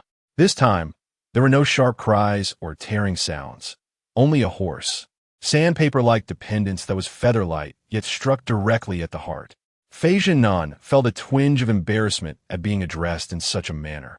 It felt utterly inappropriate. Yet, gazing at the pain-worn face nestled in his arms, he uttered nothing, awkwardly placing a hand on the other's back, patting gently. I'm here, he repeated. No need to fear. The air conditioning in the equipment room remained stagnant. The sound of dripping water persisted, and the distant echo of patrolling footsteps along with the school bell continued to march forward. Yet, within this tight embrace, the wind momentarily stilled. The two hearts, though not in sync, were bound by an invisible thread, one end tethered to the abyss of the past, the other to the warmth of the present. The thread trembled. It did not break. In a little while, Fei Zhinan murmured, speaking to Shui Baichuan in his arms, yet also to himself. In a little while, it will pass. The response was a faint from the side of his neck, brief as a tear that falls into the palm of one's hand. Chapter 47. Calling Mama, the embrace was humid and warm. Fei Zhinan was already soaked through. Now, his clothes were saturated with heat and perspiration, clinging tightly to his skin, wrapping each breath in a stifling warmth. His waist was firmly encircled by an equally feverish arm, the pressure heavy as if intent on melding him into the very marrow of existence. Between their skins, there was scarcely any barrier. Shui Baichuan had ceased to tremble, yet did not loosen his hold, resembling a wayward traveler who had finally found refuge, his profile pressed against Fei Zhinan, striving to meld completely into his silhouette. Even their breaths charged with an urgent stickiness. The warmth in low, resonant breaths, tinged with a faint tremor, occasionally brushed against Fei Zhinan's ear, akin to fine currents exploding at the nape of his neck, rendering it uncontrollably warm. He could not resist softly probing Shui Baichuan. Mama, hold me. The magnetic, husky tone, imbued with a faint nasal quality, was a breathless plea born from extreme anguish, an unguarded attachment. Yet this tender, childlike tone, uttered by an adult man, so close to his ear, bore an undeniable sensuality and stickiness, transforming the simple call into something entirely different. Zhinan was momentarily stunned, gradually realizing he was being embraced by a man of his own age, who was calling him mama. Damn! The psychological defenses built over 20 years of heterosexuality had been forcefully breached in an oddly disconcerting manner. It felt as though he was being teased. Yet, Shui Baichuan was evidently in a dazed state, merely projecting his deepest pain onto the figure of someone he deemed closest. Zhinan understood this well, yet the warmth seeping through the skin to his very bones left him feeling inexplicably awkward. A flush of inappropriate heat crept across his face, and he raised his hand in an attempt to gently push the man away, his tone laced with embarrassment and irritation. Shui Baichuan, if you're all right, let go of me a bit. It's too hot. The hands at his waist tightened further. Shui Baichuan slowly raised his head, as if instinctively drawn upwards. The humid distance was compressed to its utmost in an instant, leaving Zhinan no time to evade, and their gazes met. It was a face still strikingly beautiful, its contours austere, features ethereal, as if born with an air of aloofness. Yet at this moment, that cold demeanor was stripped away by anguish, replaced by a pallid complexion and beads of sweat cascading down his cheek to his neck. The fine droplets shimmered in the dim light, carrying an incongruous warmth that shattered Shui Baichuan's once ascetic aura. No longer distant, it was instead enshrouded in a haze of languorous allure. However, in stark contrast to this adult exterior and aura was the pair of dark, deep-set eyes. They no longer concealed unfathomable thoughts. Instead, they sparkled with clarity, nearly transparent, resembling an unguarded child, presenting himself unreservedly before Zhinan. That innocence and purity dulled the sharpness that Shui Baichuan was supposed to possess. Before Zhinan could react, Shui Baichuan's face drew closer, the glimmer in his eyes wavering slightly, his low voice trembling with a hint of sorrow. Mom, are you leaving again? In that moment, Shui Baichuan appeared utterly transformed from the person Zhinan had known. The cold-hearted had become passionate, the rational had succumbed, the frigid had melted. In the previous second, he had aimed to wound with the sharpest malice. In the next, he resembled a weary traveler, bowing his head in surrender before the soul redemption, unwilling to let go. Zhinan's heart jolted, his resisting hand instinctively stilled. This rigidity was perceived by Shui Baichuan as acquiescence, and the glimmer in his eyes suddenly broadened. Seizing the opportunity, Shui Baichuan leaned in, gently planting a warm kiss on Zhinan's eyelid, abrupt yet imbued with languid intimacy. I love Mom the most. Zhinan, still unable to process this sudden affection, found himself embraced tightly again, utterly at a loss with this individual. Perhaps it was best to simply accept that he was dealing with someone devoid of rational thought. Yet, he couldn't shake the feeling that this sensation was quite awkward. He hoped that upon waking, Shui Baichuan would remember this moment and not react in anger, resorting to violence before ending his own life. Resigned, Zhinan ceased his struggles and allowed himself to become a human-shaped pillow, letting Shui Baichuan cling to him. He raised his gaze to the ceiling and tapped on the system. Thank you for not forcing me to leave just now. In his mind, a familiar voice scoffed coldly. Did I? Zhinan replied. Why are you being rude when I'm trying to have a conversation? Does it matter if I do? You have your own ideas. After all that, you nearly face social demise. Impressive indeed. System, do you have a name? Why? I just feel like after all this time, I still don't know what to call you. There was a brief silence, a string of complex code. I can't remember that. What about a nickname? The haughty voice remained indifferent. M5. Zhinan smiled gently. Thank you, M5. I am aware that you have consistently considered matters on my behalf. Whether it be this occasion or every instance prior, you have shielded me and prevented me from recklessness. I am truly grateful. Although I may sometimes find your verbosity excessive and your demeanor rather cold and unyielding, I am genuinely pleased to have you by my side in this world. In my mind, the sequence of data pertaining to M5 seems to have abruptly stalled in its processing logic. In the next moment, An excited tone akin to an emotional explosion erupted. I truly fail to comprehend. Is Su Baichuan's bug strategy program truly of such significance? Is it worthy of wagering the fate of the narrative and the progress of the archives? Have you completed Fei Zhi Bei's strategy? Have you devised a conclusion for He Jun? You nearly faced a restart at the second chapter. Do you realize that? M5's grievances escalated. At that moment, I beseeched for permissions in the background, enduring the cold shoulder from headquarters to obtain the authorization for the storyline kill, nearly being marked for violation. Fei Zhinan was momentarily taken aback, unable to suppress a wry smile. M5 continued its tirade.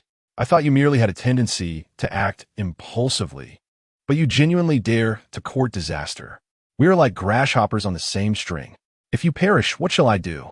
All right, enough. Fei Zhinan responded earnestly.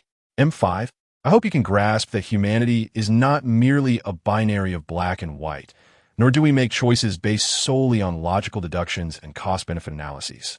Some matters are not about worthiness, but rather the desire to act.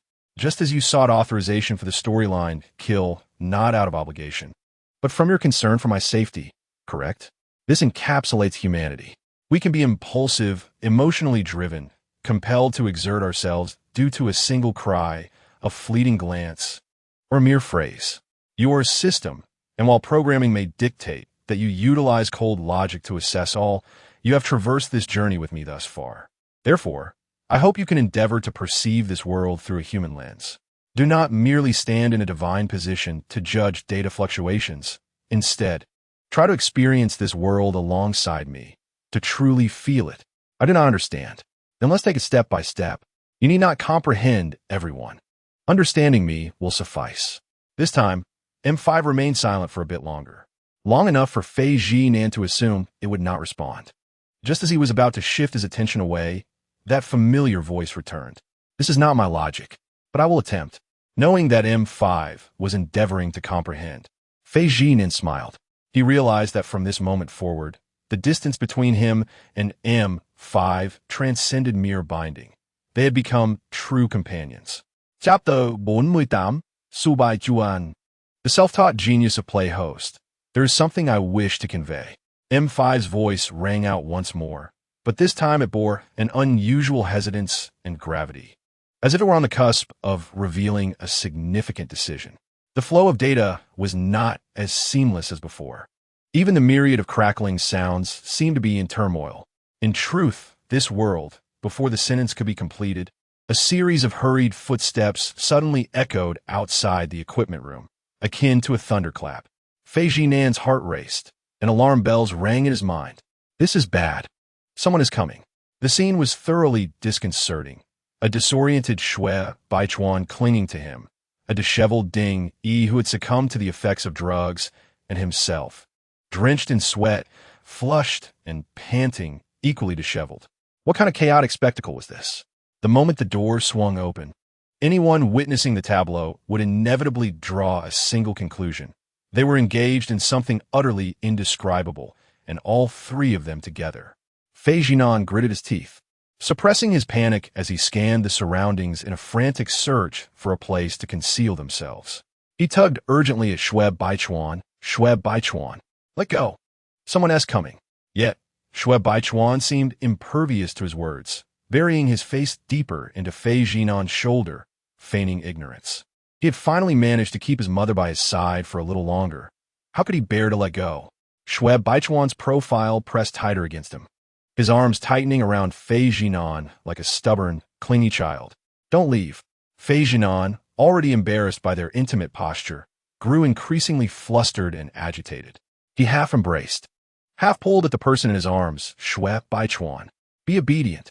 Yet, Shui Baichuan's strength was astonishing, merely pouting in stubborn defiance. Fei Zhinan felt exasperated. This fellow had been obstinate since childhood. His anxiety was mounting, the pressure in his head nearly palpable, while M5 continued to exacerbate the chaos. Host, the plot kill authority is still active. I'll initiate it once more, the system chimed in, seemingly disenchanted with Shui Baichuan, its tone tinged with eagerness at the prospect of a plot twist. Silence. Fei Zhinan snapped, Everything I just said was in vain, wasn't it? The footsteps outside grew increasingly imminent, heavy and hurried, as if a tempest were about to burst through the door. Zhinan's eyelids twitched, his mind consumed by a singular thought. This was it. If this scene were to be witnessed, there would be no clearing of their names. In a moment of desperation, he bent down abruptly, and bang! His forehead collided solidly with Shui Baichuan's brow. Shui Baichuan cried out in pain, finally releasing his hold. Zhinan sprang up as if liberated from a constraint, swiftly extricating himself from Shui Baichuan's embrace and scrambling to his feet. Shui Baichuan, clutching his swollen forehead, stood dazed, his gaze vacant and hollow, lips slightly parted as if stunned by the impact. After a moment, he murmured, sounding both lost and aggrieved, "Mom." Confronted with that face, calling him Mom, Zhinan felt a shiver run down his spine, a wave of goosebumps surging over him. He growled in response, "I am not your mother." The situation devolved into chaos, resembling a scene from a B-grade film set in an asylum. Meanwhile, the footsteps outside had drawn perilously close. Along with the footsteps came voices. How could anyone be so oblivious to such blatant hints? At a critical moment, they faltered, proving useless. The first voice was deep and menacing, like a serpent whispering coldly against the skin. "What the hell are you blathering about? Don't think for a moment that I wouldn't dare hit you." The second voice was volatile and ruthless, brimming with a palpable sense of aggression. Zhinan froze, his heart skipping a beat. Those two voices were all too familiar. Before he could react, the iron door was kicked open with a resounding crash. Bang! The door slammed against the wall with a deafening thud, and two imposing figures appeared in the doorway. At the forefront stood Fei Zhibei, still clad in his school uniform, with a missing tie and sleeves half rolled up, resembling someone who had dashed home in a frenzy. Anxiety and gloom were etched across his features. It was hardly surprising that Zhinan had made an appearance. He was well aware of the reason behind it. In his own letter of self-reflection, he had deliberately embedded a cryptic signal that Fei Zhibei would undoubtedly discover with even a cursory glance. Yet he waited in vain. From when Ding Yi lay down until Shui Baichuan went into a frenzy, and still there was no sign of movement. Zhinan soon realized that the boy had not submitted his reflection at all. What truly astonished Zhinan was the second figure standing outside the door, Yijun. The moment he appeared, the equipment room seemed to shroud itself in shadow. Whether it was the lighting or a sudden shift in energy, this usually quiet and harmless youth, tall and upright, stood silhouetted against the light, exuding a formidable aura and an indescribable ferocity.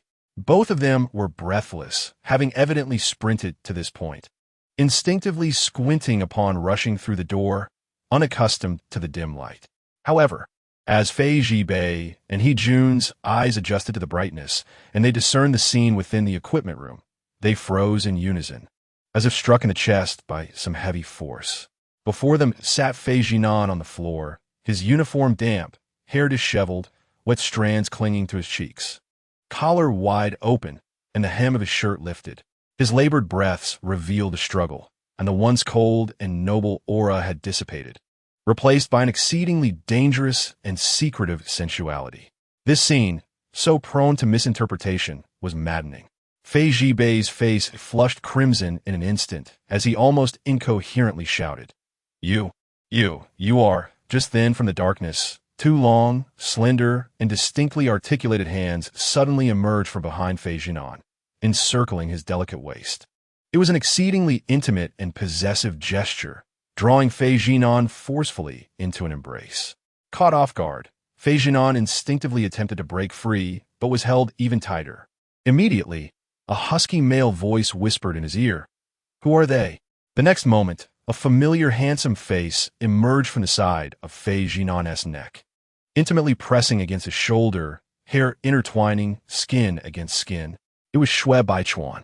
The boy wore a sickly, dazed expression, his breath hot, eyes vacant, as he affectionately nuzzled against Zhinan's face, his hands gripping Zhinan's waist as if to embed him into his very essence. Yijun's gaze darkened sharply. While Zhibei's entire body froze, his complexion shifting to one of profound dismay. The atmosphere instantly became suffocating and oppressive. The scene was imbued with an unbearable ambiguity. Two strikingly handsome youths, disheveled and breathless, leaning against each other in a manner that was both breathtakingly beautiful and perilous. Yet, neither of the two, observing the spectacle, found any beauty in it. Fei Zhibei's eyes widened in shock, his mind erupting into chaos as memories surged back to the secluded hillside, where Shui Baichuan had pinned the unconscious Fei Zhinan to the ground, leaving behind a series of marks. The sickly look in his eyes mirrored the current moment precisely. Shui Baichuan. Fei Zhibei squeezed the name out from between his teeth, his voice akin to a beast clawing its way from the depths of hell, filled with a ferocious rage. His eyes were devoid of reason, only flames of fury flickering within. Shui Baichuan evidently sensed the imminent danger. His hand trembled involuntarily, pressing himself closer to Fei Zhinan, like a timid creature clinging desperately to its protector. In the next moment, before the two, Shui Baichuan uttered, "Mom, I'm scared." The air seemed to solidify. Fei Zhibei and He Jun's expressions simultaneously shattered. "What did you call him?" Fei Zhibei erupted with a furious roar, his entire being ablaze with wrath. "Shui Baichuan, what perverse nonsense are you up to now?" Perhaps it was the sheer terror in Fei Zhibei's gaze. Or perhaps the absurdity of the previous events still lingered in Fei Zhinan's mind, inducing a sense of caretaking. Almost instinctively, he crossed an arm to shield Shui Baichuan behind him. Fei Zhibei calmed down. Shui Baichuan was genuinely frightened, afraid that if he didn't intervene, Fei Zhibei would unleash his fury upon the recently restored Shui Baichuan, reducing him to a mere shadow of his former self. Yet, this act of protection from Fei Zhinan felt like a heavy hammer striking the already irrational mind of Fei Zhibei. "You still protect him?" Fei Zhibei exploded in rage, fury nearly spilling from his eyes, ready to pounce. "Wait." A steady hand grasped him firmly. He Jun's voice was unexpectedly deep and composed. "The situation is more complicated than it appears." His gaze was calm and sharp, piercing like a blade toward a corner of the equipment room. There, another figure remained hidden. In the very moment his words fell, a low moan, nearly swallowed by the darkness, emerged from the corner. The attention of the onlookers was instantly drawn to it. In the shadows, a figure lay crumpled on the ground. Dingy, the existence long forgotten by many now curled up like a crumpled piece of cloth, disheveled, pale, and weak, sprawled at the far end of the equipment room. Scattered traces across the floor, an eerie fragrance, shattered camera lenses, and the incessantly blinking red light. All the dissonance previously veiled by chaotic emotions now lay exposed in the glaring light.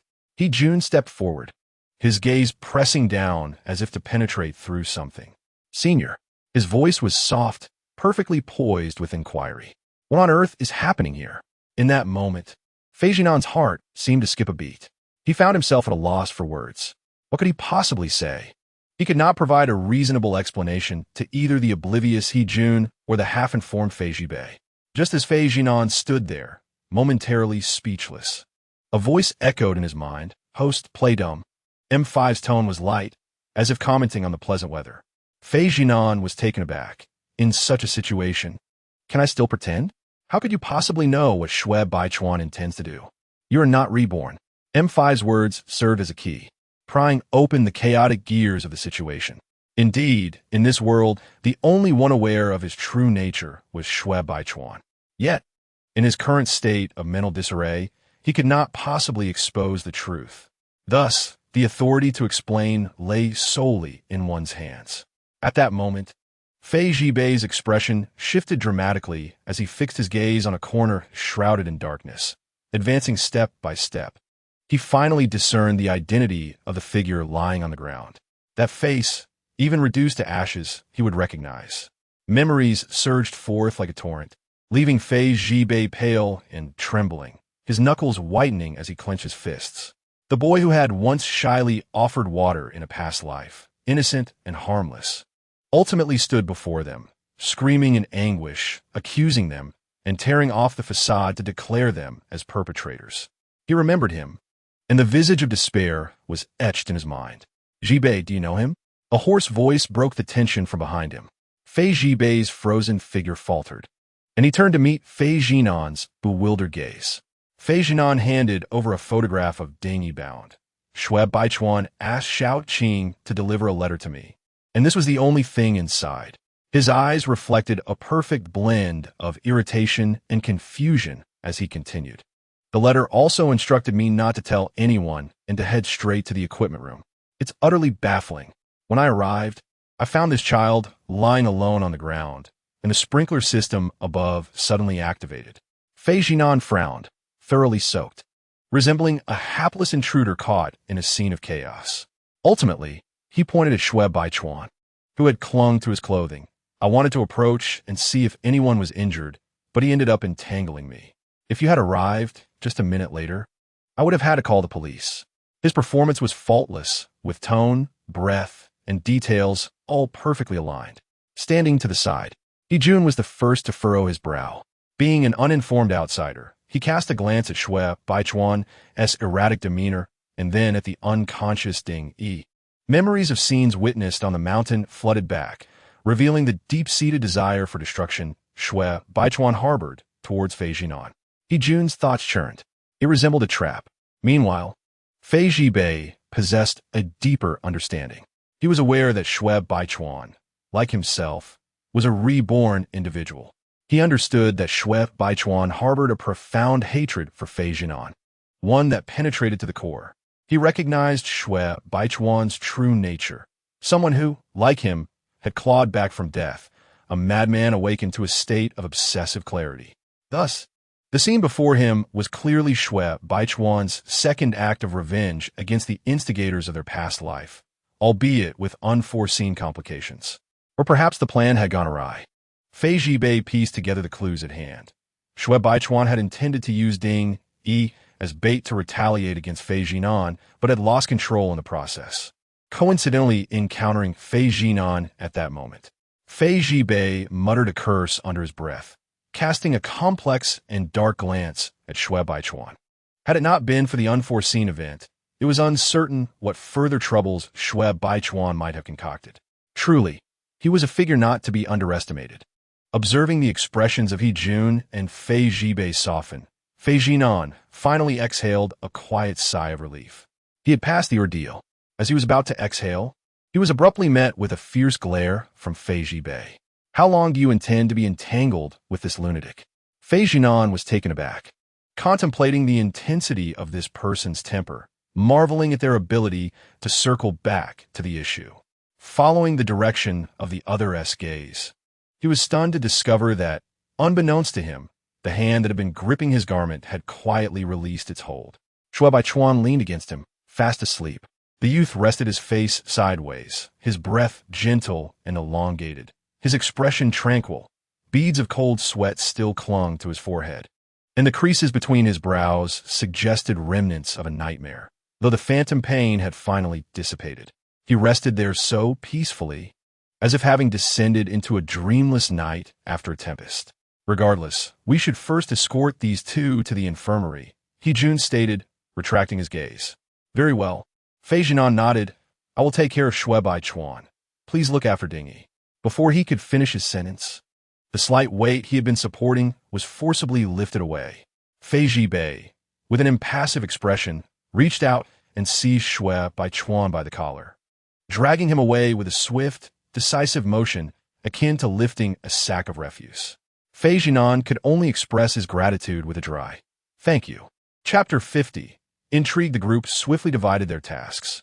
Hijun carried Ding Yi on his back. Fei Jibei hoisted Shui Baichuan, while Fei Jinan meticulously gathered the scattered remnants of the shattered equipment on the floor, his actions deliberate and careful, aimed at ensuring that the evidence was thoroughly obliterated. Once everything was in order, the three emerged from the equipment room, two leading and one following.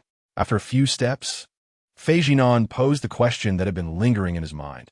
Hijun, how did you come to be here? Hijun walked steadily, effortlessly bearing the weight of the person on his back. Upon hearing the question, he turned to smile at Fei Jinan, stating, I asked the teacher for the Fei family's address today, intending to express my gratitude to my senior. However, when I arrived, Senior Fei Zhibei mentioned you hadn't tea returned and invited me in. I did not invite you. Fei Zhibei interjected coldly, his tone as sharp as ice shards. This matter irked him deeply. Who could fathom the extent of his desire to slam the door in the face of Jun when he opened it to find that persistent visage? This fellow had somehow acquired the Fei family's address and had the audacity to inquire whether Fei Zhinan was home. Not here, go away. Without a second thought, he had intended to close the door with a blank expression. Little did he know, Jun possessed a remarkable audacity. Wedging his foot against the door and stubbornly insisting on entering to wait, displaying an attitude of, I want tea, leave unless you permit me. The two found themselves locked in a standoff at the threshold, the air thick with tension, which inevitably drew the attention of Wu Yi, who had come downstairs to investigate. Ultimately, Jun strode confidently into the Fei residence. However, it was precisely because of this that he discovered the examination report carelessly tossed onto the coffee table by Fei Zhibei, unveiling the hint left behind by Fei Zhinan. Thus, the two hastily departed for the equipment room without even retrieving their coats. Together, they managed to transport the two unconscious individuals to the infirmary. The school nurse, Han Yuan, a seasoned veteran who had long served at the school, was accustomed to the undercurrents of rivalry within the elite circles. With an astute understanding of what to say and what to feign ignorance about, he remained silent throughout the entire process, diligently attending to the examinations of the two patients. The results of the examination were promptly revealed. Ding, he was allergic to medication, while Shui Baichuan exhibited mild mental fatigue, with no substantial issues detected at the moment. Are you certain the tests were thorough? Fei Zhibei questioned, his expression devoid of emotion as he pointed at Shui Baichuan lying on the bed, his tone unapologetically blunt. This person appears mentally unstable. Further investigation is advisable, and sending him to a psychiatric facility is not out of the question. Silence. Fei Zhinan interjected with a sidelong glance, his voice calm yet firm. He turned to the school doctor and instructed, let them rest here. Shifting his tone, Fei Zhinan spoke with measured deliberation, implicitly conveying what was appropriate to disclose and what was not, hoping the doctor would grasp the gravity of the situation. In the entire Han Yuan, who did not recognize Fei Zhinan, especially given the current circumstances, it was evident that this was not a matter to be disseminated carelessly. The school doctor immediately bowed his head in compliance, responding, understood, young Master Fei. With that, he retreated behind the curtain, becoming a mere backdrop to the unfolding drama. The room fell into a hushed silence, leaving only the three of them. Is this how we are to leave it? Jun finally spoke, his tone lacking in inflection. Fei Zhinan lowered his gaze in contemplation for a moment before responding. Although I am unaware of Shui Baichuan's true intentions by the time I arrived. Everything had already concluded. He paused, his eyes drifting to the other bed where Ding lay unconscious. To assign blame is not my place. The implication was clear. Only those who had genuinely suffered harm were entitled to seek retribution against the true perpetrators. Of course, the primary reason behind this reasoning was the backing of the Shui family behind Shui Baichuan. Fei Zhinan continued in a steady tone, his gaze darkening. It is better to avoid unnecessary complications and not to create turmoil for my father. This statement was devoid of emotion. A rational choice born from careful consideration and weighing of circumstances, perfectly aligning with the meticulous self-interested logic that defined Fei Zhinan. Thus, upon hearing this, Fei Zhibei found no fault in his words, merely scoffing, I thought you had changed, but you remained true to form.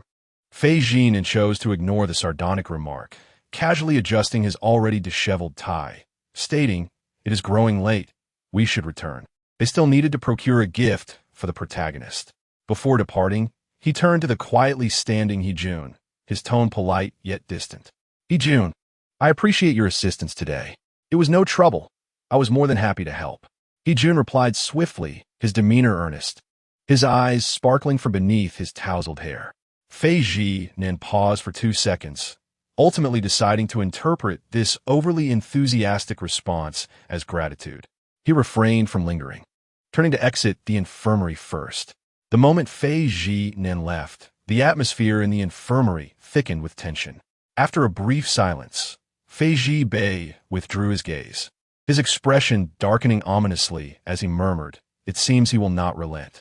Jun gradually straightened, the warmth and innocence on his face vanishing abruptly, as though a layer of skin had been stripped away, revealing sharp fangs beneath. The boy's once bright eyes dulled to a cold, calculating stare, now resembling a venomous serpent as he fixed his gaze upon the incoherent figure on the bed, devoid of emotion, as if observing a piece of refuse awaiting disposal. Let him be disillusioned. The tone was as frigid as shards of ice, as if a mere touch could pierce the skin. This remark sounded inexplicable, causing Fei Zhibei to furrow his brow and glance sideways. Jun, with one hand in his pocket, leisurely extracted his phone, operating it with a few deft movements before extending the screen towards Fei Zhibei.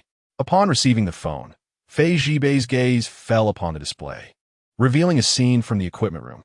Shui Baichuan, disheveled and bewildered, clung tightly to Fei Zhinan, his face flushed as if in a stupor, resembling someone under the influence of drugs.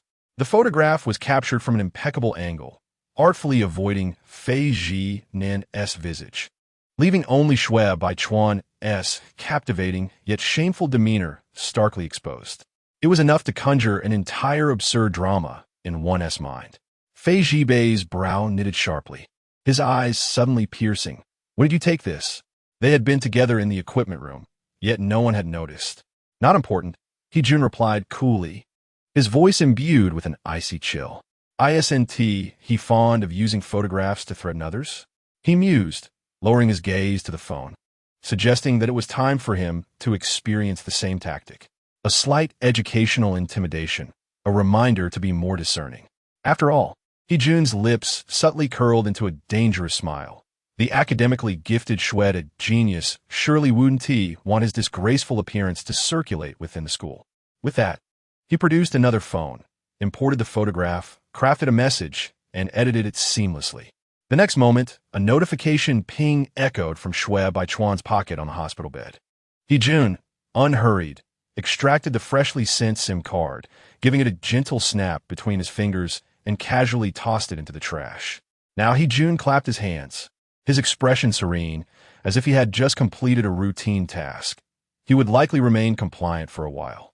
In Chapter 51, The Transferred Student, Fei Zhinan was taken aback to find that Shui Baichuan had indeed arrived punctually for class the following morning. Sunlight streamed through the window, illuminating the podium, where the youth sat in his usual spot, his posture upright, demeanor aloof, engrossed in his textbook, silently jotting down key points.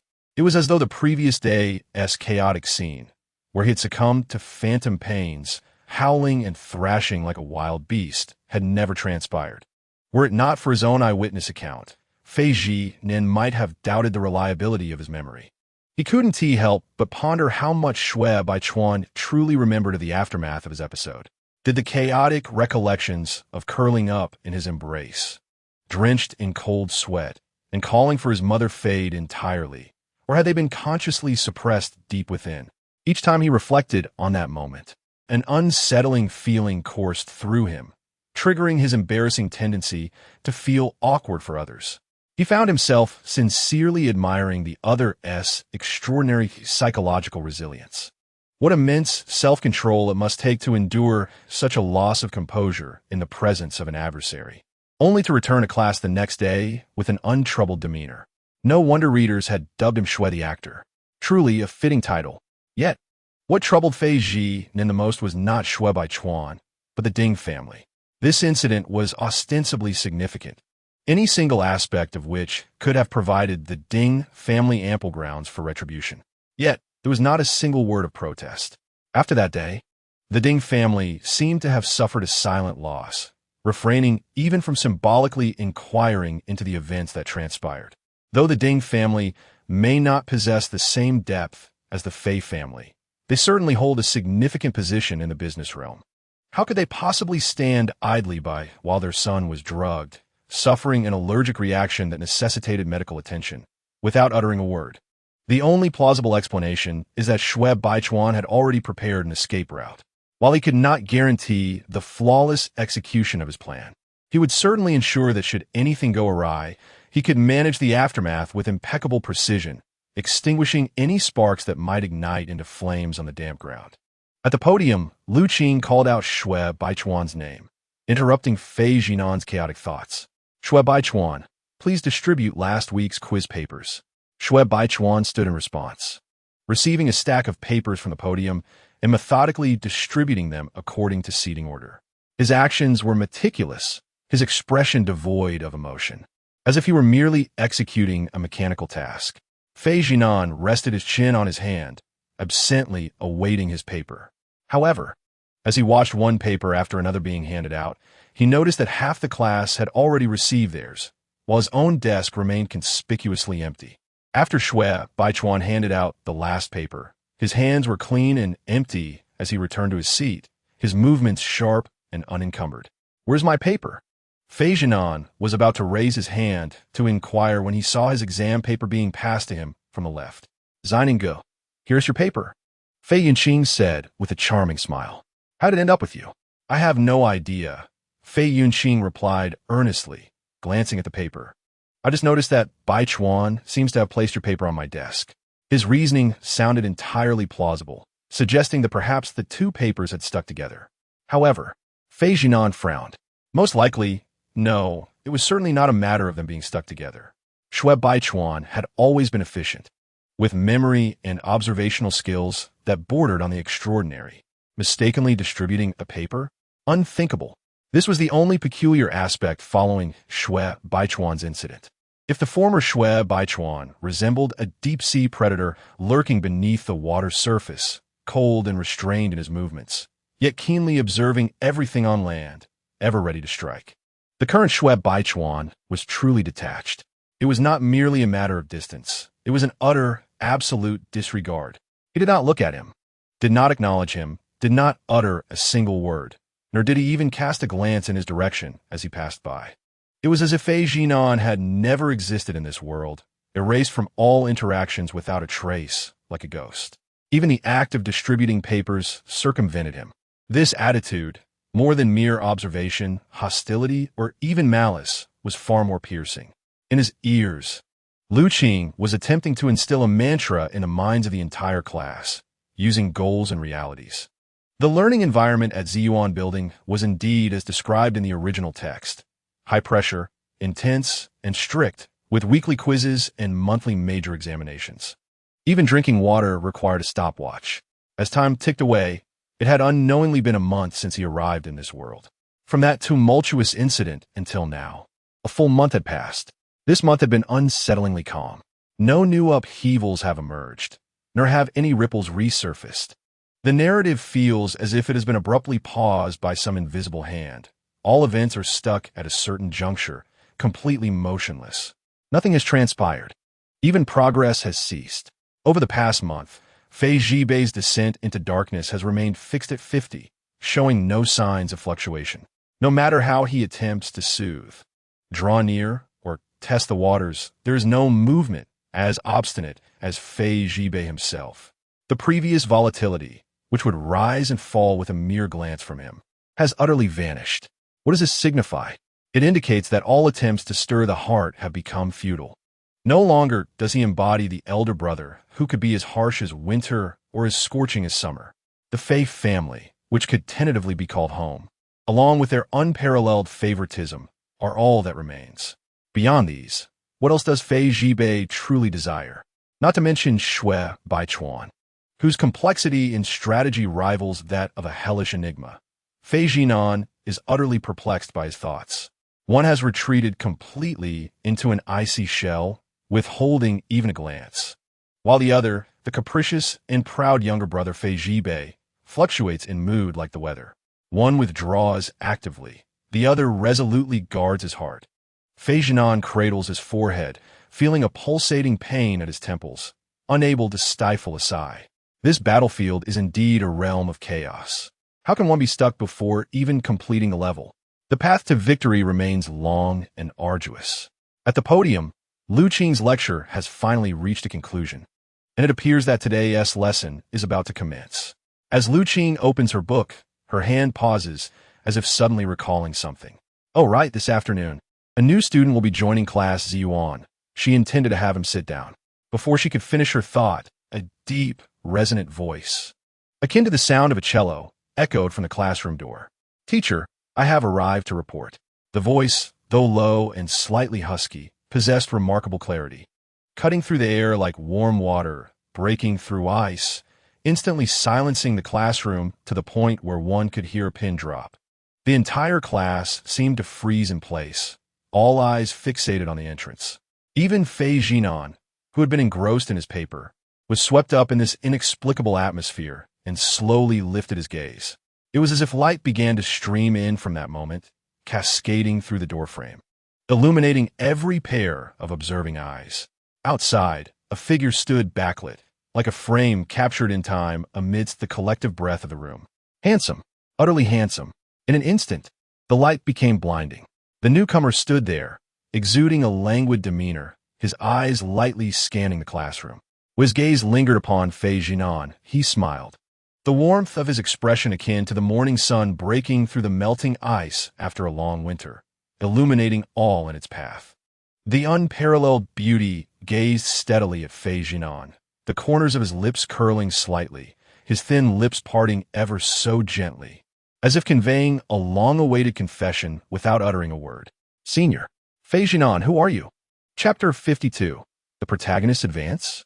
At the podium, Lu Qing finally finished reciting the preparatory phrases for the college entrance examination, opened her book, and was about to begin today's lesson when she suddenly halted, as though recalling something.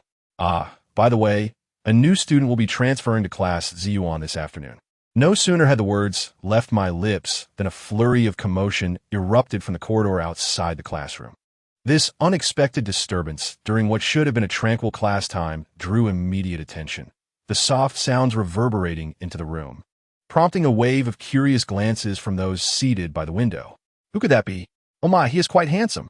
Whispers of astonishment rippled through the classroom like ripples on water, swiftly expanding from the edges of class Ziyuan. "Focus, everyone. What are you doing looking around during class?"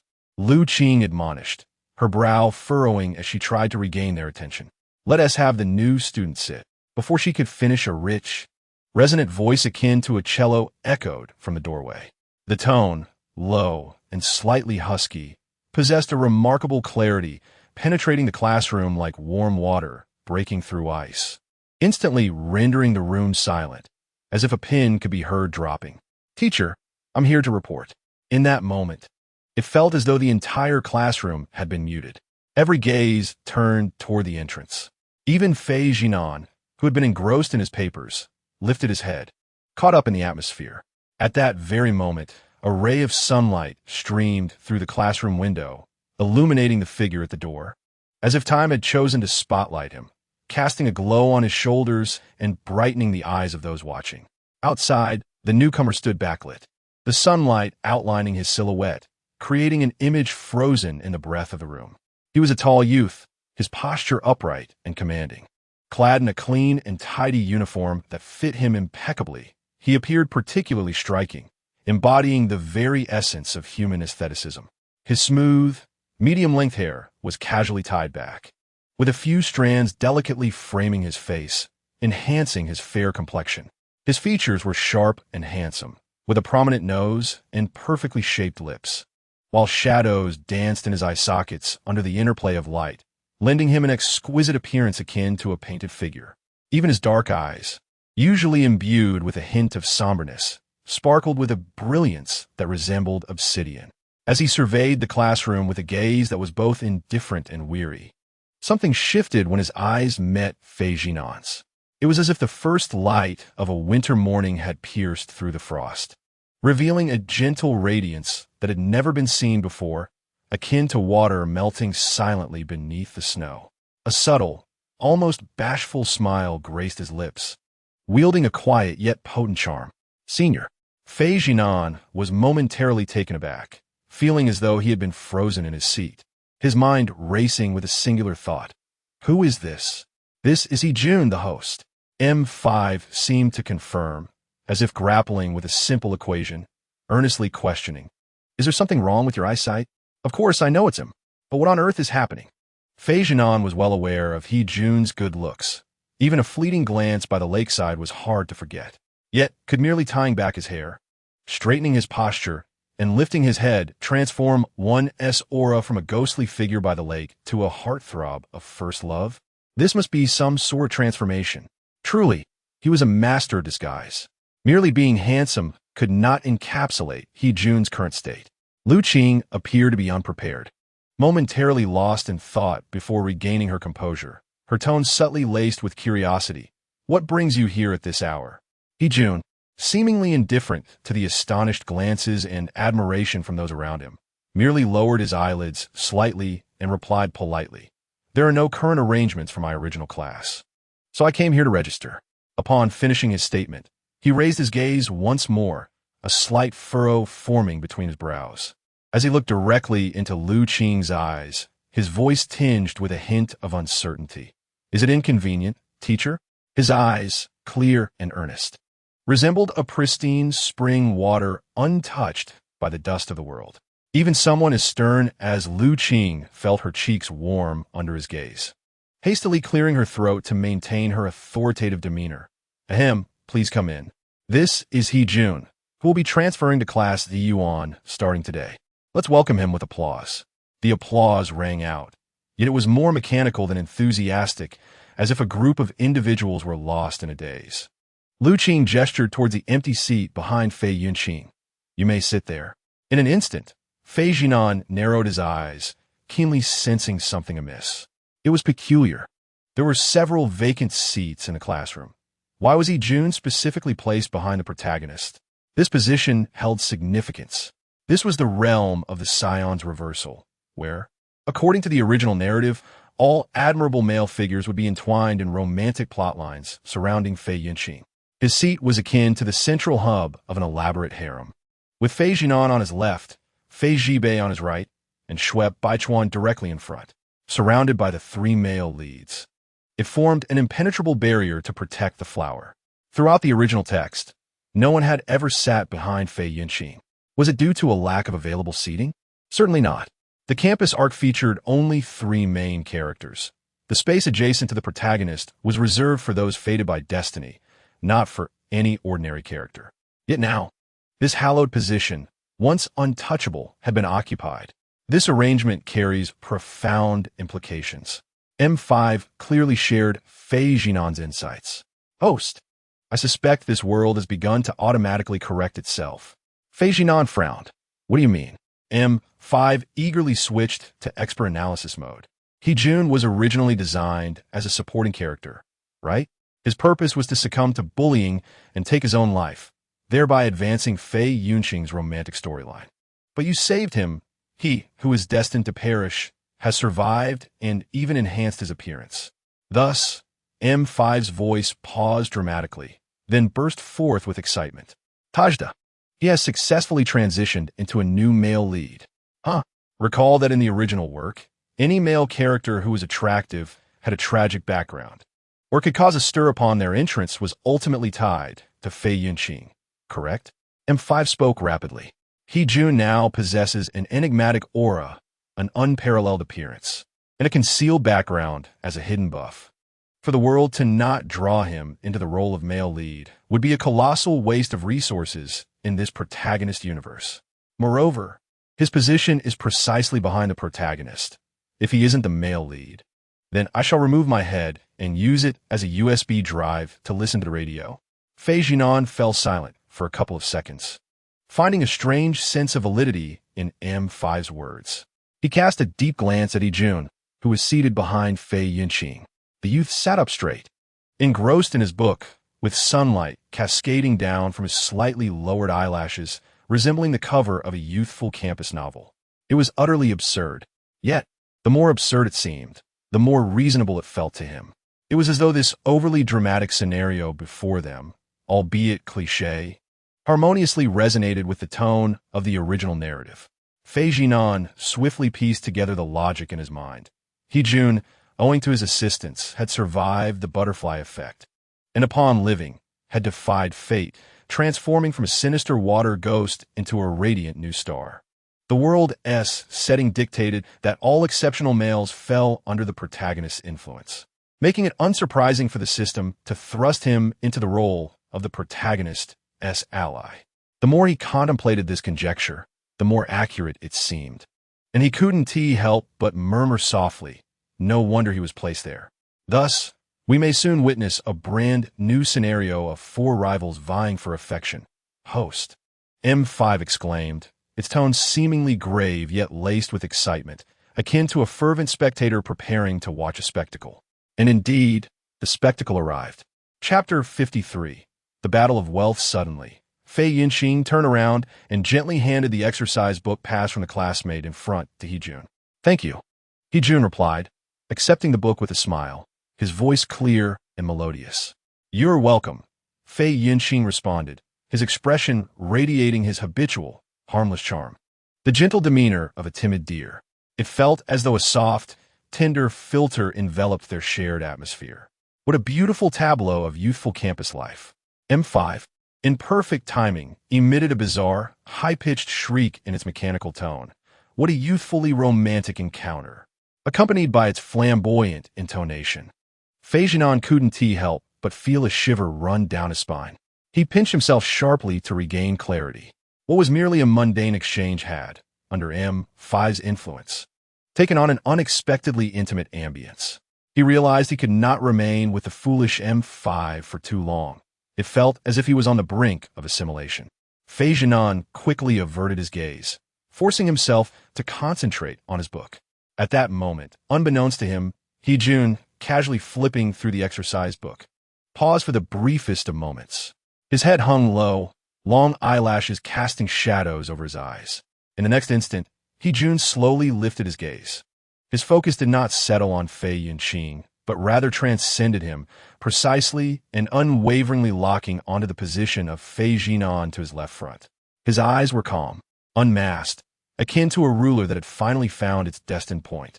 A subtle smile graced the youth's lips, appearing gentle and composed. Yet beneath that smile lay a tempest of dark intensity. It was control. It was desire. It was an obsession that demanded life. It was a suppressed yearning, finally able to draw closer to him, but had to be gentle, steady, and approached with care, like a paranoid patient coaxing a doctor, lest he scare him away.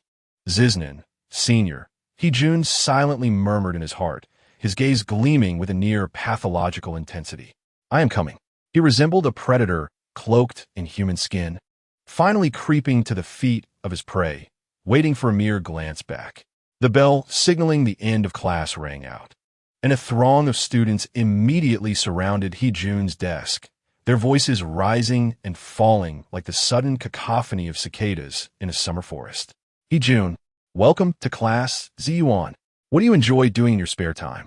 You must have excellent grades to transfer to Ziyuan building. I heard you skipped a grade in your second year. How impressive.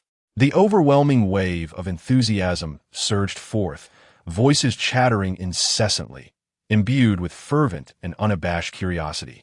The youth ensconced in their midst lowered his lashes slightly, appearing taciturn yet responding to every inquiry with a clean, polite tone. The crowd exhibited an innate tendency to gravitate toward what they perceived as a luminous figure, eager to capture the residual warmth of excellence. However, this convergence often rested upon mere imagination rather than genuine understanding. Once the illusion was shattered, those who fancied themselves as admirers would not hesitate to turn away. Hejun, what does your family do? Came the voice of a beautifully made-up girl, her eyes sparkling as she scrutinized him with a smile. We are in the timber business, Hejun replied, his gaze cast down as he flipped through a page of his workbook. Wow, which group is that? The girl perked up. My family is with XX Group. We recently acquired land in Hengjiang, focusing on solid wood furniture. Perhaps our families could collaborate. Hejun paused, his fingertips idly pinching the corner of a page, and a subtle smile graced his lips. A private timber factory, situated in the outskirts. The director is a distant relative. I was able to transfer here through connections. The moment his words fell, the previously vibrant atmosphere felt as though it had been doused with a bucket of cold water. A brief silence, akin to a delicate dust of awkwardness, settled among the crowd.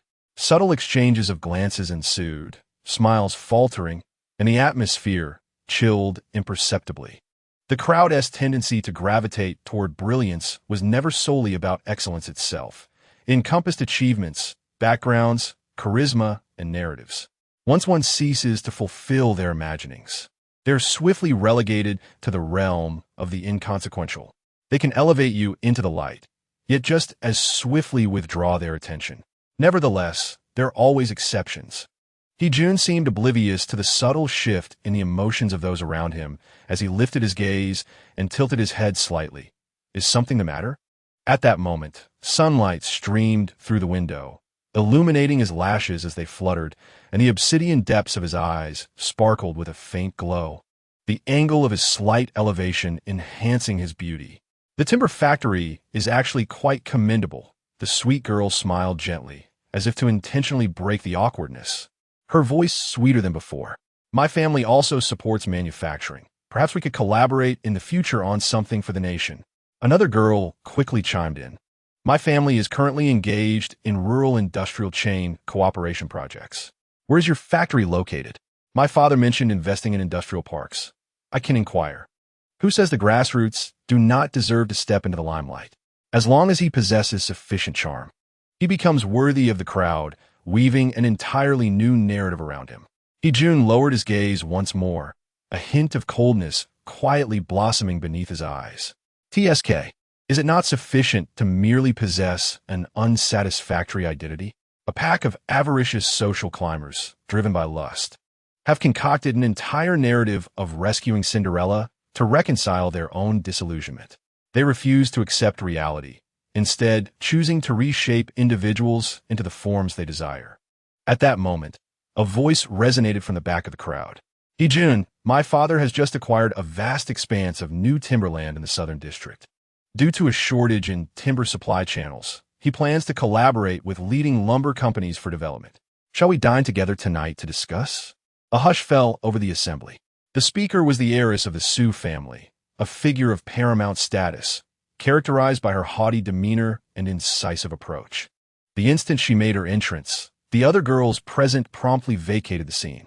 Did the Sioux family intend to bind him to a contract from the outset? To propose collaboration so prematurely?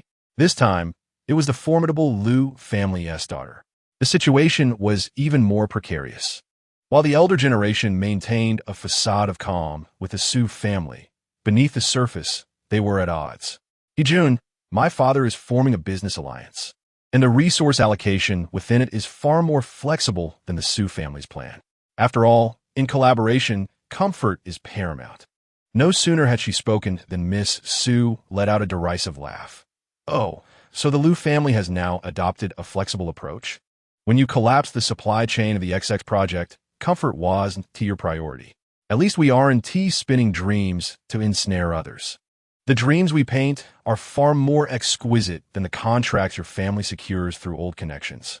She spoke as though her father had not risen through the ranks via nepotism. At least our family did not rely on skirts alone. The rivalry between these privileged young women intensified, their exchanges escalating from strategic capital warfare to personal insults. I've always found you insufferable. Do you believe I could have my father sever your supply chain in Anhai? You're nothing. Your father's illegitimate brood is currently residing in my family's newly opened property. Miss Sue yanked off the satin hair accessory adorning Miss Liu's head. In retaliation, Miss Liu seized her Chanel bag and hurled it back. The atmosphere crackled with tension as the two heiresses engaged in a fierce tug-of-war over Jun, a contest fueled by ambition and rivalry, all centered around the newcomer. Bystanders gasped and murmured, yet Jun remained seated, his expression impassive as he observed this farcical display, as if watching two porcelain dolls shatter their facades to reveal the foul essence beneath. Beneath their meticulously crafted appearances lay an unmistakable blend of jealousy, vanity, and a thirst for dominance, truly a grotesque sight. Jun's fingers lightly tapped the pages of his book, a creeping loathing rising from the depths of his heart. Noise, ambition, envy, greed. Was there any distinction from the past? Nothing had changed.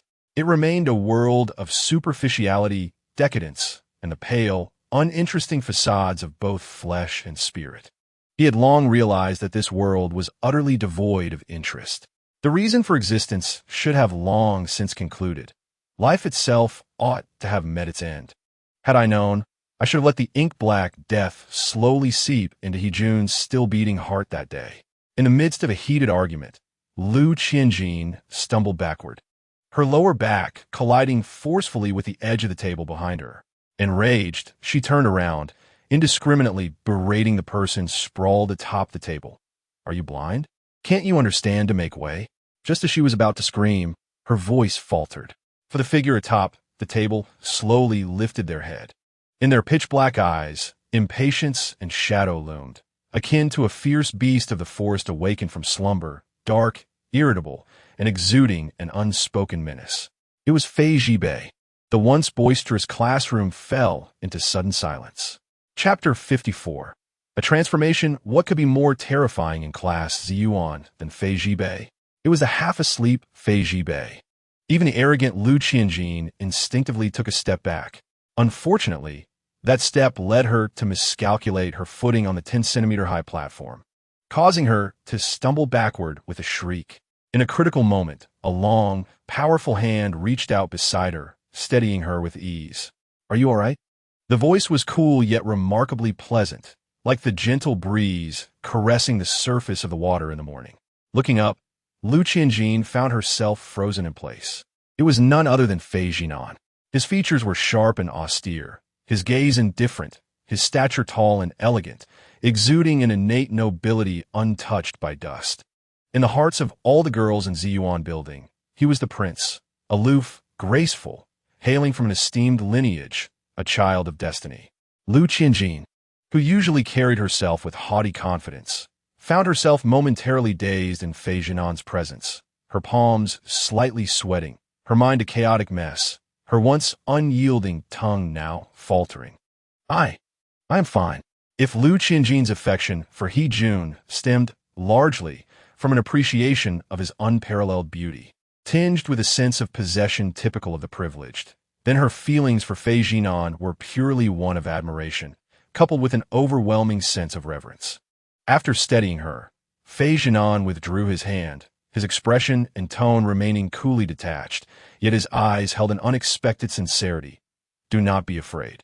Zhibei's demeanor is simply like this. He harbors no malice, merely in need of rest." In that moment, Lu Qianjin forgot all about Su Qianjin, Hejun, and Fei Zhibei. Her heart and eyes were entirely consumed by the unique attention from the prince. She instantly shook her head, her face flushed with shyness. "No, it's fine. I'm not scared." However, before she could finish her sentence, a chill ran down her spine. Two sharp, piercing gazes like needles pierced through the air, simultaneously directed towards her. Stiffly, Lu Qianjin turned her head, only to find Fei Zhibei had straightened up at some point. His previously irritated expression now transformed into something far more terrifying, shrouded in utter darkness. Not scared of what?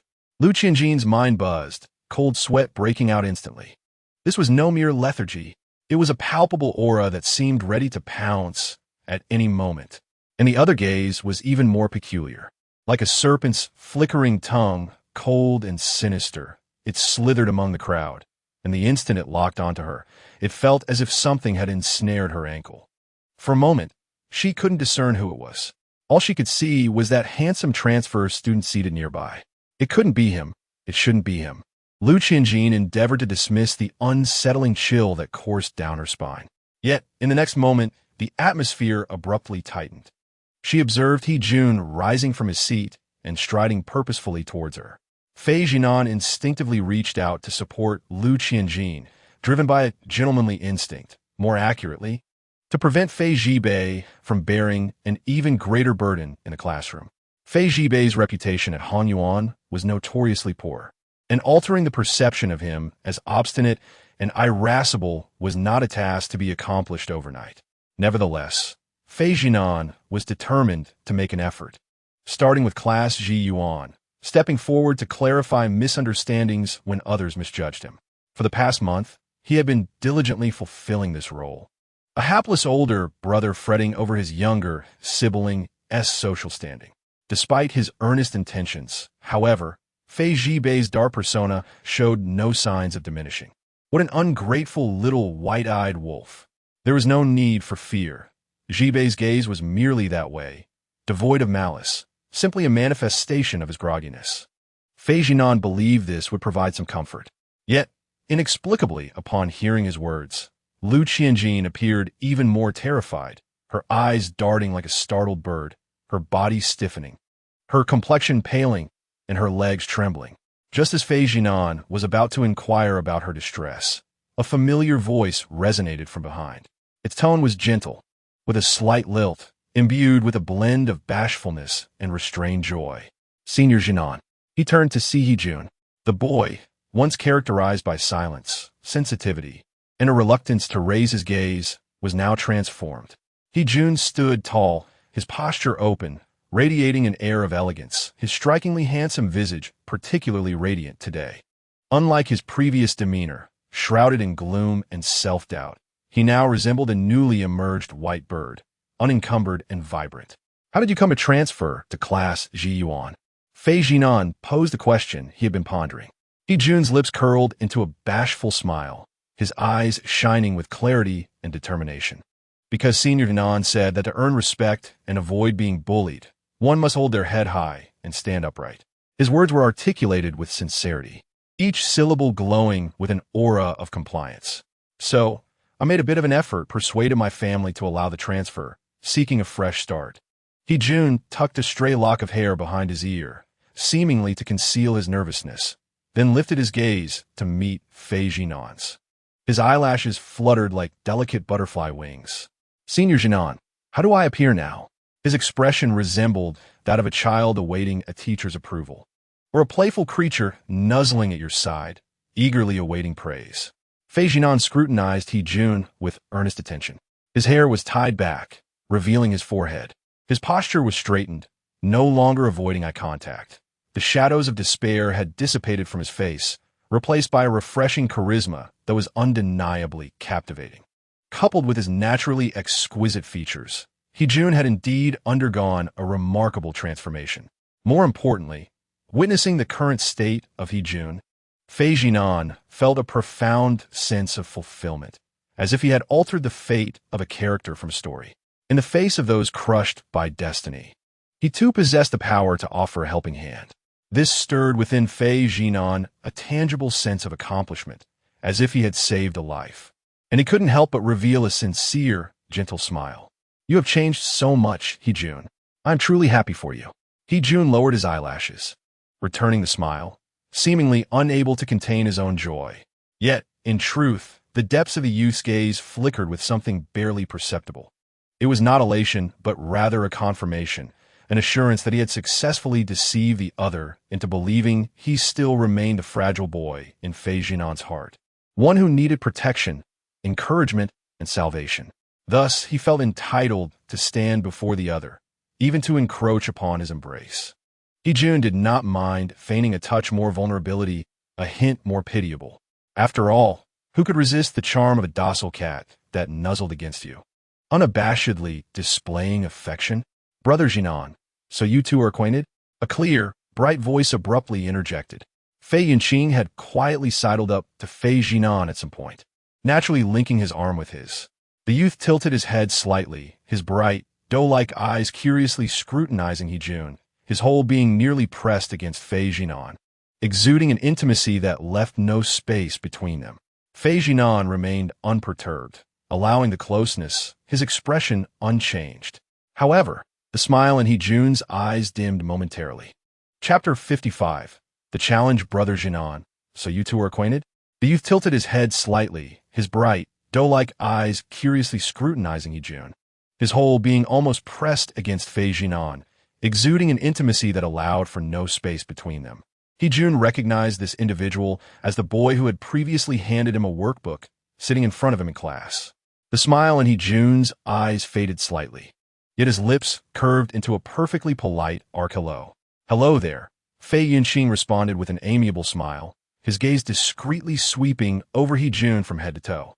This individual was undeniably handsome, with a warm smile and innocent, clear eyes that exuded a purity that compelled one to look twice. Quite disarming indeed. Ever since Fei Jinan had assisted someone, Fei Yinqing had been attentively observing, particularly as he witnessed Fei Zhinan engage in a seemingly effortless conversation with the transfer student. The familiarity and ease between the two stirred discomfort within Fei Yinqing, especially the way he looked at brother Zhinan. One could tolerate a brother like Fei Zhibei. Like himself, was a younger sibling deserving of attention. Fei Yinqing had managed to endure that. But now, another He Jun had emerged. The crucial point was that brother Zhinan was actively praising him and smiling at him.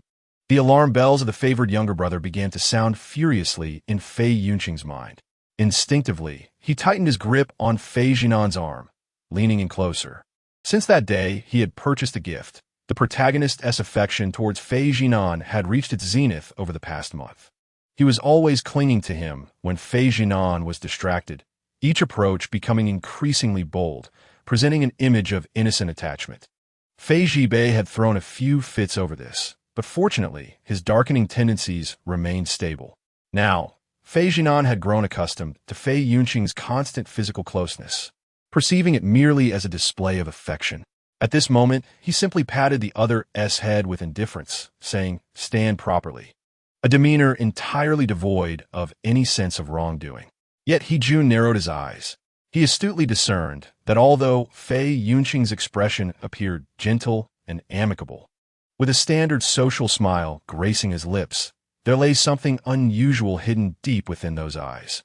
It was not mere curiosity or scrutiny, but rather an observant gaze tinged with wariness. He Jun maintained a smile. "Senior Zhinan, may I ask who this is?" "My younger brother, Fei Yinqing." Fei Zhinan replied casually. "Xiao Qing, this is He Jun." His tone was unremarkable, yet inadvertently revealed an intimate bond through his choice of address. He Jun's fingers slowly curled into a tighter fist at his side, his face still adorned with a smile, his eyes arched pleasantly, presenting an image of politeness and courtesy. However, beneath the surface, a shadow of somber emotion surged within him like the tide. Aside from the explosive and fierce Fei Zhibei, Fei Zhinan surprisingly had such a soft and adorable younger brother, in stark contrast to the ruthlessness and sharpness of Fei Zhibei. This younger sibling evidently excelled at feigning innocence and charm, skillfully navigating loopholes. He Jun's gaze subtly narrowed, an undercurrent of gloom swirling in his eyes. His entire existence had long been consumed by monotony and fatigue. Countless times, he had walked the precipice of self-destruction, experimenting with various forms of demise, merely to escape this tedious performance known as living.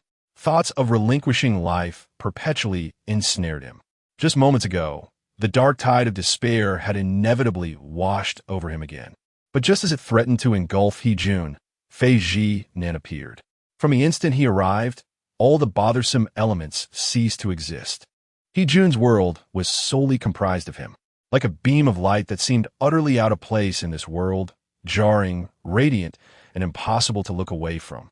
A fleeting hint of a sinister glint passed through He Jun's eyes, vanishing almost instantaneously, only to be veiled by his customary gentle smile. He spoke softly, "Hello, I am He Jun."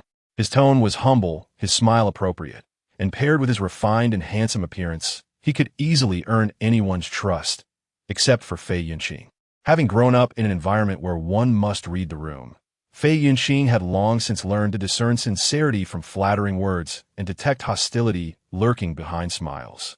In that instant, he felt an inexplicable chill, as if the depths of the other person's eyes concealed an abyss. Instinctively, Fei Yinqing shrank closer into Fei Zhinan's embrace, a slight shiver coursing through him. "What's wrong?" Fei Zhinan noticed his movement. Fei Yinqing blinked, quickly suppressing his emotions. But his smile was slightly more rigid than before. "It's nothing," just suddenly felt a bit cold. No sooner had he spoken than a dark voice interjected. "Fei Yinqing, let go of his hand." Fei Zhibei approached with an expressionless demeanor, his tone laced with the usual sarcasm and tension. "Haven't you weaned? Must you cling to him wherever you go?"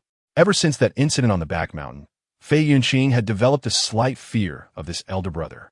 Once the facade of brotherly affection shattered, Fei Zhibei had become increasingly dangerous and elusive in his eyes. In everyday life, Fei Yinqing would avoid confrontation whenever possible. Yet at this moment, with no avenue for retreat, she reluctantly released Fei Zhinan's hand, pouting as she muttered under her breath, "You don't cling. Yet you want to allow others to." It was then that Fei Zhibei slowly shifted his gaze toward the side, where He Jun stood, pausing momentarily and narrowing his eyes. "Who are you?" Fei Zhibei inquired. This kid probably slept through the entire last class, and thus has no clue what is going on, Fei Zhinan sighed, offering a reluctant introduction. "This is He Jun, the new transfer student." Fei Zhibei's expression shifted instantly, disbelief flashing in his eyes as he scrutinized He Jun from head to toe, his face painted with incredulity. Is this the gloomy specter? Surely he hasn't employed some sorcery. He Jun remained unfazed, maintaining his smile. "Thank you for the compliment, senior. What part of that sounded like a compliment to you?" Fei Zhibei clicked his tongue, unceremoniously yanking He Jun by the collar and pulling him aside. With a cold glance, he intimidated the nearby students into retreat. Once they were alone, Fei Zhibei spoke. "What brings you here?" "Of course, I am here to attend school," He Jun replied calmly. "Don't feign ignorance," Fei Zhibei retorted coldly. "Tell me your true intentions." He Jun's smile faded at last, his gaze sharpening with a familiar, ominous intensity as he looked directly at Fei Zhibei. "It is precisely because of certain individuals who are utterly useless that they cannot protect anyone." "What did you say?" Fei Zhibei's expression darkened. "Am I mistaken?" He Jun countered leisurely, a chilling arc forming at the corner of his mouth. "With your inability to even guard someone, what would you call yourself?" Fei Zhibei, enraged to the point of laughter, felt the veins on his hand bulge as he gripped He Jun's collar tightly. "Did you come here specifically to provoke me?" Having learned from past encounters, He Jun remained entirely unfazed by being tugged at the collar. He glanced over Fei Zhibei's shoulder toward the other side of the classroom where Shui Baichuan sat. The youth in white sat quietly, engrossed in his book, his demeanor cool and detached, as if oblivious to the happenings around him. Yet it was precisely this seemingly ethereal individual who, unnoticed in the shadows, had stealthily ensnared classmates, administered potions, and laid traps, nearly obliterating the very essence of He Jun's existence. He had come perilously close to losing Fei Zhinan, just a hair's breadth away from extinguishing that hard-won light. Such an act was unforgivable. He Jun withdrew his gaze, his eyes deep as the night. "Thus, starting today, I shall personally deal with him." Chapter 56, who are you planning to deal with? Fei Zhibei scoffed, a smirk of unabashed derision on his face. "Do you think you're some mother hen guarding her chicks?" He carelessly released He Jun's collar, brushing off his clothes as if discarding some filth, his expression dripping with contempt. "I thought you intended something significant, but it appears you are merely tallying trivial grievances." Leaning languidly against the edge of the desk, his tone laced with disdain, he mocked, "Do you truly consider yourself a protector? Protecting whom?" Fei Zhinan. He appeared to have heard the most ludicrous of jokes. What is there to protect him? Is it his capricious temperament that changes faster than the turning of a page? Or is it that morose visage, as if the world owes him a billion? Fei Zhibei's tone was nonchalant, as if he were discussing a trivial farce. Yet only he knew to whom that dismissive remark was directed. What worth does that fellow possess that warrants protection? Regardless of what that surname Shui intends to pursue, as long as it does not stray into the realm of excess, I can hardly be bothered. Fei Zhibei's tone was sharp, yet there was an inexplicable heaviness in his gaze. He was, of course, reluctant to admit that a twinge of irritation arose within him as he spoke these words. The vindictive, petty nature, the incessant need to compete for supremacy, the sense of superiority that yearned for the world to revolve around him. Does such a person deserve guardianship? Fei Zhibei lifted his gaze, his tone growing colder. Our collaboration was never intended to safeguard him. It was merely to prevent him from plummeting to the depths too swiftly. Moreover, he shrugged, offering a careless smile. Wasn't that last incident as if nothing had transpired? The photograph sent to the surname Shui was sufficient to silence him for a while, unless he intended to avoid the world for the rest of his life. He wouldn't act recklessly anytime soon. After speaking, Fei Zhibei scoffed. Your relentless fixation on him is truly making a mountain out of a molehill. He spoke lightly, Yet Jun showed no sign of agreement. His gaze darkened, shrouded in an almost cruel calmness. I truly cannot discern whether you are genuinely foolish or feigning ignorance. Fei Jibei narrowed his eyes dangerously. Jun's tone remained eerily calm, reminiscent of reciting a text. Yet each word was as cold as ice. A wolf does not cease its assault merely because you have threatened its cubs. It will only wait longer and strike harder. With each word Jun uttered, his tone grew heavier, his inflection as venomous as a snake's hiss. If you believe a single threatening message could deter him, it only signifies that you're not on the same level as he. Fei Jibei's gaze darkened incrementally. What do you mean? Jun looked deeply into his eyes, his voice low as a blade's whisper. I finally comprehend why you were so easily outmaneuvered last time. Fei Jibei's expression faltered. Because you are fundamentally no match. As soon as the words left his lips, the atmosphere froze. Fei Jibei's gaze turned icy. What did you say? I said. Jun repeated languidly, deliberately enunciating each word. You are a single-celled fool who cannot even make the most basic of predictions. The air between them grew taut, the tension and hostility almost palpable. In the next moment, Fei Jibei abruptly narrowed his eyes, the malevolence within him poised like a leopard before the pounce. With a malicious smile gracing his lips, Fei Jibei articulated each word with precision. Jun, brace yourself. I am going to strike you now. The seriousness in the other's eyes was unmistakable, his towering figure already advancing towards him. The correction, a single-celled fool who only knows how to resort to violence to solve problems. Jun, expressionless, mentally redefined the situation, his gaze weary and inadvertently sweeping past Fei Jibei's shoulder. Then, his expression momentarily froze. The previous seat occupied by the young man in white is now inexplicably vacant. Jun's nerves instantly tightened, and his pupils dilated. This is bad. Where is Shui Baichuan? Almost simultaneously with this thought, a sudden force from behind propelled him forcefully forward. Caught off guard, Jun was thrust ahead, colliding with Fei Jibei, who had been about to approach. Fei Jibei, taken aback by the sudden impact, stumbled backwards, crashing against the desk behind him with a loud thud. In an instinctive attempt to prevent falling, Jun reached out to steady himself against the desk. The two were momentarily stunned, then raised their gazes, locking eyes at an alarmingly close distance, so near that they could almost perceive the agitation reflected in each other's pupils. The atmosphere felt as though it had been muted. The earlier cacophony echoed like thunder, capturing the attention of the entire class. However, when the onlookers shifted their focus to the source of the noise, the scene before them was nearly blinding. Between the desks stood two strikingly handsome youths of equal height, one above the other. The more ethereal youth supported himself on either side of the desk, his elongated arms almost enveloping the other boy entirely. Sunlight poured in from the window, casting a romantic glow upon them, as if fate had orchestrated this moment of misaligned romance. This should have been an exceedingly intimate posture. Yet due to the identities of the two involved, it transformed into a scene of violent confrontation. Fei Jibei's expression was cold and unyielding, leaning against the desk with an icy gaze, as if contemplating which bone to break first. Jun maintained a stoic expression, his hands braced against the desk, veins on his temple pulsating with intensity. The peculiar nature of the situation, the proximity, and their expressions created an atmosphere that was unsettlingly perfect, and the tension was palpable. The silence persisted until a nearby classmate, who had been engrossed in a piece of bread, inadvertently spewed crumbs from his mouth. Gradually, the air began to circulate once more. Fei Yunqing's wide, doe-like eyes were filled with astonishment. Amidst this strange silence, a hesitant voice broke through. So, your relationship is actually this close? The familiar voice, though soft, resonated like a thunderbolt, igniting the awkward tension.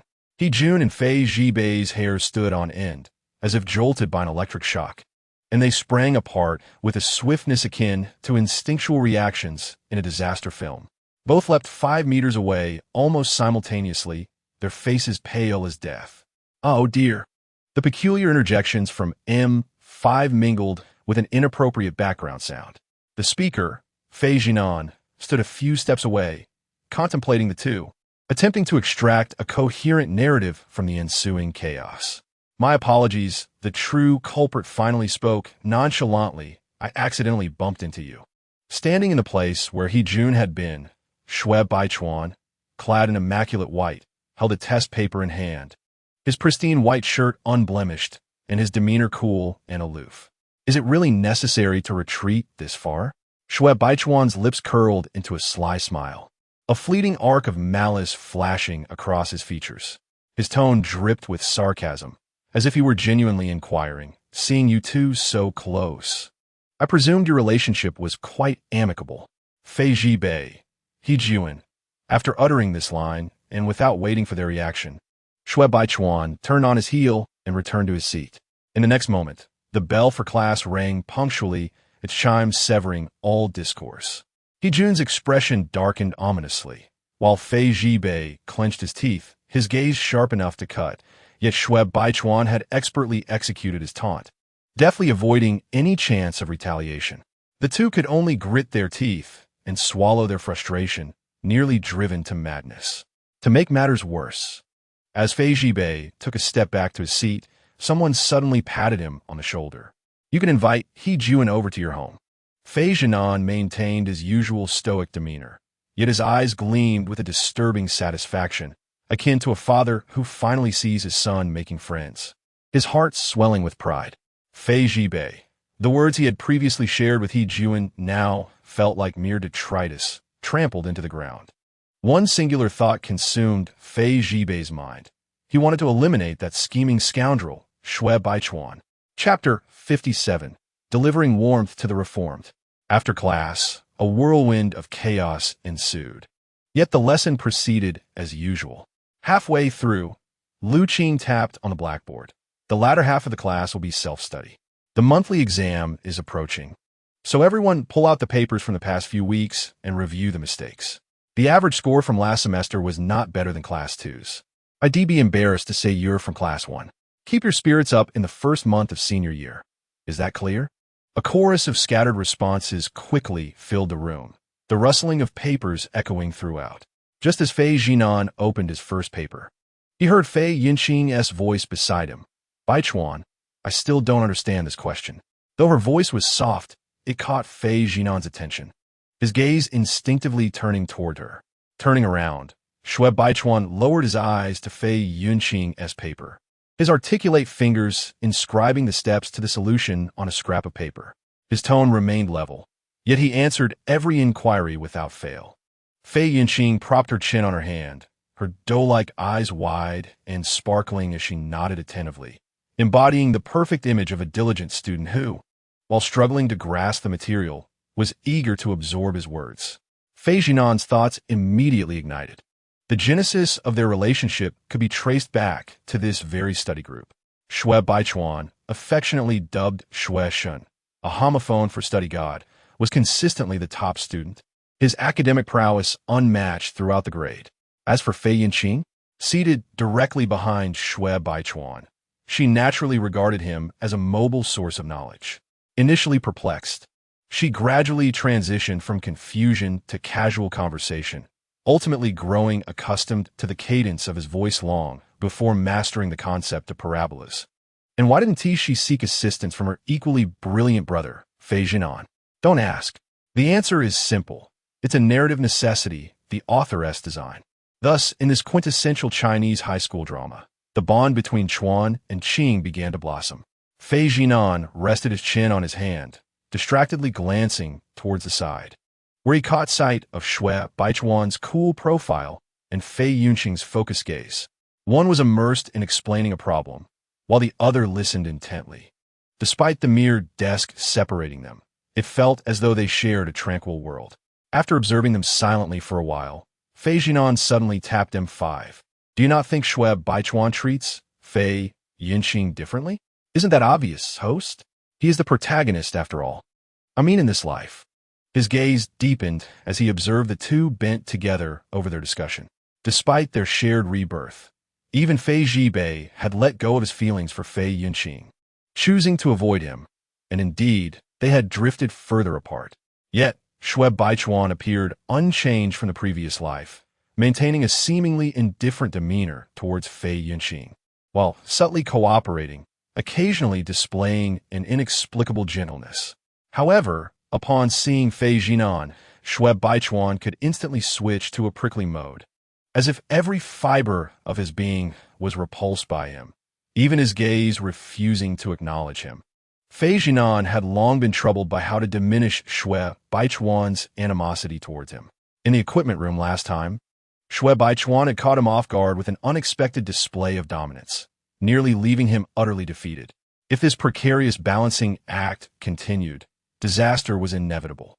Yet just moments ago, witnessing Shui Baichuan's gentle demeanor while explaining to Fei Yunqing sparked an epiphany, as if he had grasped a crucial clue.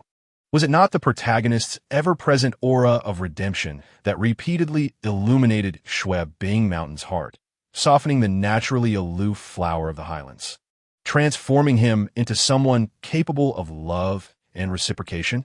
What does this imply? It suggests that Shui Baichuan responds to this approach. Fei Zhinan's eyes suddenly gleamed with determination. I have devised a way to reduce his hostility. Understanding the rebellious nature hidden beneath Shui Baichuan's gentle facade, M5 immediately became wary. Host, what do you intend to do? It's not about me. Fei Zhinan gestured subtly. Let Fei Yunqing take the lead. M5 appeared even more perplexed. What do you mean? You know, when gray wolves give birth, they become especially docile due to hormonal influences. Are you suggesting Shui Baichuan should have children? Fei Zhinan replied, You're insane. What I mean is, Fei Yunqing can play that role. Shui Baichuan perceives me as an enemy, instinctively arming himself against me. Currently, he is an impenetrable fortress, impossible to sway. However, he holds a different stance towards Fei Yunqing. Even if he verbally denies it, his body betrays him. He exhibits remarkable patience, even when he misexplains problems, which is a manifestation of affection. Thus, we can strategically encourage Fei Yunqing to draw closer to him, gradually softening the protective shell. Once Shui Baichuan becomes complacent and lowers his guard, I shall make my entrance, making it less likely for me to be stabbed in the back. But didn't he explicitly state in the equipment room that it's impossible to repeat the past? I know. Fei Zhinan sighed. I don't expect them to rekindle their old romance. I merely wish for Shui Baichuan to harbor a bit more kindness towards this world. Most importantly, I seek to reduce his murderous intent towards me. Consider it a preliminary offering of a carrot to tame a beast. Oh, now I see. Host, you truly wield the term tool with remarkable finesse. Exuding a certain autoritative aura. Fei Zhinan, with a stoic expression, tapped his forehead lightly. He conceded that, on a motivational level, utilizing the protagonist's vulnerability to accomplish a task was indeed somewhat unprincipled. After a brief silence, he assured, Do not worry. I shall compensate Xiaoqing. How will you compensate? Take him out for a day of fun? Are you comforting an 8-year-old? Yet, Xiao Zhibei seemed genuinely delighted each time. I doubt she is happy every time. How would you know? You're not her. Just as Fei Zhinan and M5 engaged in an internal debate, a resounding clap echoed from the podium. Slap. This sound seemed to cleave the very air in two, plunging the classroom into an immediate silence. Not only Shui Baichuan and Fei Yunqing, but everyone who had been engrossed in their papers lifted their heads. Except for one individual, Fei Zhibei. Stand up. Chapter 58. The Little Dog's Self-Strategy. Fei Zhibei. Stand up. Lu Qing's sharp voice erupted with fury. Fei Yunqing hurriedly nudged Fei Zhibei, who had unknowingly dozed off on the desk once again. Fei Zhibei sluggishly opened his eyes, still in a daze, yet he stood up instinctively, revealing a habit that had become second nature. His disheveled black hair resembled that of an individual who had just jumped from a rooftop and was then tousled by the wind below. Fei Zhinan sighed in resignation. Here we go again. Fei Zhinan could not fathom why this young lad, who seldom displayed much energy, appeared perpetually fatigued. Upon entering the classroom, it was as if he stepped onto a hypnotic trap. The moment he touched the desk, he would automatically shut down, seemingly at odds with the classroom's very essence. Fei Zhibei resembled the typical NPC seated at the back of every school anime. Whenever the camera panned to the classroom, all that was ever shown was his unruly hair. Lu Qing was evidently reaching her breaking point. I did not specifically name you, did I? Your average score last semester was lower than Class 2's. And you bear significant responsibility. Sleeping in Chinese class, dozing in math, slumbering through English, and even napping during physical education. Do you aim to equalize your sleep across every subject? How can you possibly sleep at your age? Since the last time Xiao Zhinan had publicly put her in a difficult position, Lu Qing had refrained from speaking up for quite some time, allowing Fei Zhibei to act without fear of reprimand. Xiao Zhinan had not anticipated that his authoritative intervention would lead Lu Qing to become reticent, lacking even the courage for basic criticism. Realizing the situation was untenable, he sought Lu Qing out in the office for a discussion, which yielded minor improvements. Alas, the progress remained negligible. Fei Zhibei had long been disinterested in Lu Qing's admonitions, and now he dismissed her words entirely, standing there as she passionately lectured him, seemingly drifting into slumber. At last, Xiao Zhinan could bear it no longer. With a swift motion, he raised his hand. Smack! A piece of eraser flew from his fingertips, striking Fei Zhibei's forehead with precise force. The class gasped, and even Lu Qing stood momentarily stunned. Fei Zhibei furrowed his brow, awakening abruptly. He rubbed his forehead, lowered his gaze to retrieve the offending eraser, and with a dark expression, cast a scrutinizing glance around the classroom. Who threw this?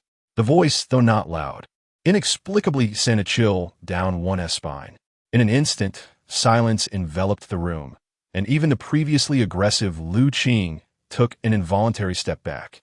A calm voice broke the stillness. I threw it. Xiao Zhinan leaned against the back of his chair, one brow slightly arched, gazing at Fei Zhibei with an air of nonchalance, as if to say, I did throw it, what of it? The atmosphere became tense for a fleeting moment. Fei Zhibei's icy gaze settled on Xiao Zhinan, his fingertips pressing down on the small eraser with a slow, deliberate force, as if he were on the verge of hurling it back to knock someone's head off. The tension in the air was taut like a drawn bowstring. At that moment, whispers from the corner of the classroom broke through. Xiao Zhinan is quite assertive. Isn't it natural for a brother to discipline his younger sibling? Concern indicates care. After all, I've never seen Xiao Zhinan reprimand anyone. Indeed, one only disciplines those they hold dear. Fei Zhibei, however, had everyone holding their breath in anticipation. With a sharp motion, he flung the eraser back onto the desk, his actions laced with irritation. He muttered under his breath, insane, and then fell silent, visibly displeased.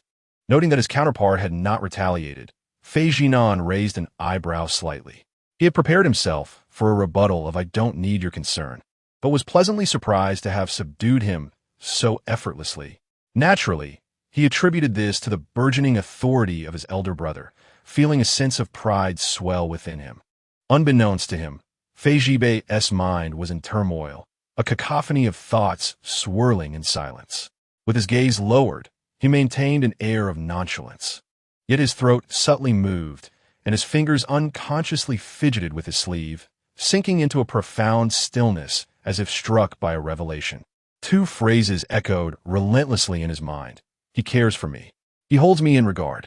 This realization came unbidden, laden with an unfamiliar yet sticky weight that lodged in his chest, akin to an ill-timed sweet dream.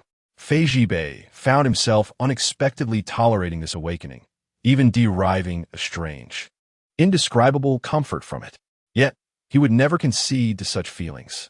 Is this all over? Lu Qing anxiously waited for a moment, only to discover that the matter had seemingly passed without further incident. She promptly cleared her throat and steered the conversation back to the main topic. Of course, we cannot solely focus on criticizing the underperforming students. We must also commend those who have shown improvement, such as classmate Fei Yunqing. Her tone lifted, and her gaze fell upon the diligent figure seated in the middle of the classroom, prompting many classmates to glance in that direction as well. Fei Yunqing instinctively straightened her posture, her ears betraying a hint of crimson. While her grades had not been particularly stellar, her recent progress had been notable. I consulted with the subject teacher, and the feedback has been overwhelmingly positive, especially since forming a study group with Shui Baichuan, which has significantly enhanced her learning efficiency. She is truly an exemplary model. As Lu Qing spoke, her gaze once more landed on Fei Zhibei, standing at the podium. Look at your younger brother. As a member of the Fei family, he understands the importance of striving for excellence and being inquisitive. What about you? The fact that I would award you a certificate for staying awake in class for 5 minutes speaks volumes. Fei Zhibei's slender fingers impatiently tapped against the table. His brow furrowed in irritation. Yet Lu Qing continued her endless discourse. Of course, the most significant acknowledgement was owed to the selfless assistance of Xue Baichuan, whose efforts fostered collective progress among the students, exemplifying the spirit of class cohesion and embodying the principle of elevating the weaker through the strength of the capable. As Lu Qing eloquently delivered her speech, Xue Baichuan remained detached, his gaze fixed on the textbook, seemingly oblivious to the praise he received as a model student. However, Fei Zhinan felt an unsettling familiarity in the words being spoken. They were strikingly reminiscent. Within a mere 3 seconds, the plot of the original story erupted in his mind. To salvage Class 1's dismal average score, Lu Qing had resolved to implement an unconventional strategy, forcibly integrating the lethargic Fei Zhibei into the study group. Under the guise of mutual support and encouragement, the original protagonist could hardly bear to watch as her 2 rivals took the lead. She boldly intervened, transforming their intimate duo into a chaotic 4-way clash, resulting in quite the uproar. Ultimately, it remained uncertain whether Fei Zhibei's grades improved. However, the turmoil within Class 1 escalated dramatically. Now, Lu Qing's discussion veered towards the notion that this study group was remarkably successful and could benefit from expanding its membership to enhance accountability, allowing for questions and solutions to arise collaboratively. This was alarming. The narrative had stealthily approached their doorstep. A pulse throbbed at Fei Zhinan's temple, his mind racing with urgency, recalling the earlier plan to influence Xue Baichuan. If they were to revisit the original storyline's chaos now, how could Fei Yinqing ever hope to sway Xue Baichuan? No, it was imperative to eradicate this at its roots, to stifle it in its cradle. Thus, I propose that Fei Zhibei also join teacher. Fei Zhinan suddenly raised his hand, his voice crisp and clear, asserting, I can form a study group with Fei Zhibei. The air grew thick with silence. Lu Qing blinked in surprise. You too? Indeed. Fei Zhinan replied calmly, maintaining his composure. Brotherly support and mutual assistance are the esteemed values of the Fei family. Such values do not exist. Unbeknownst to anyone, Xue Baichuan, engrossed in his book, had paused his fingers delicately on the edge of a page. The open textbook had not turned a single page since. Chapter 59, The Study Group. Teacher, I can form a study group with Fei Zhibei. As those succinct words echoed, the classroom fell into an unexpected hush. Xue Baichuan, who had been reading, momentarily halted his hand mid-turn. The page remained static, his gaze finally lifting, though he did not regard the speaking Fei Zhinan. Instead, it fell upon the rigid expression of Fei Yinqing. Yinqing, what troubles you? He inquired, his tone steady, as though it were a casual question. Fei Yinqing froze for a moment, as if jolted awake, and upon regaining her composure, managed to muster a faint smile. I'm fine.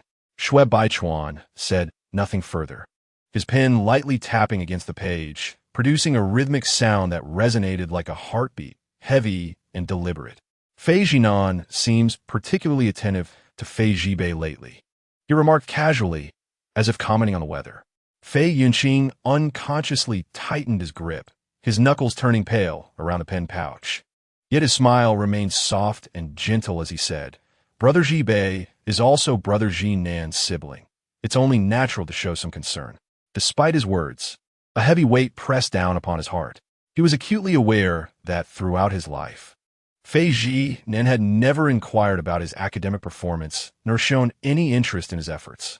Even during the tender moments in their relationship, all he ever said was, Little Qing, I'm all you need.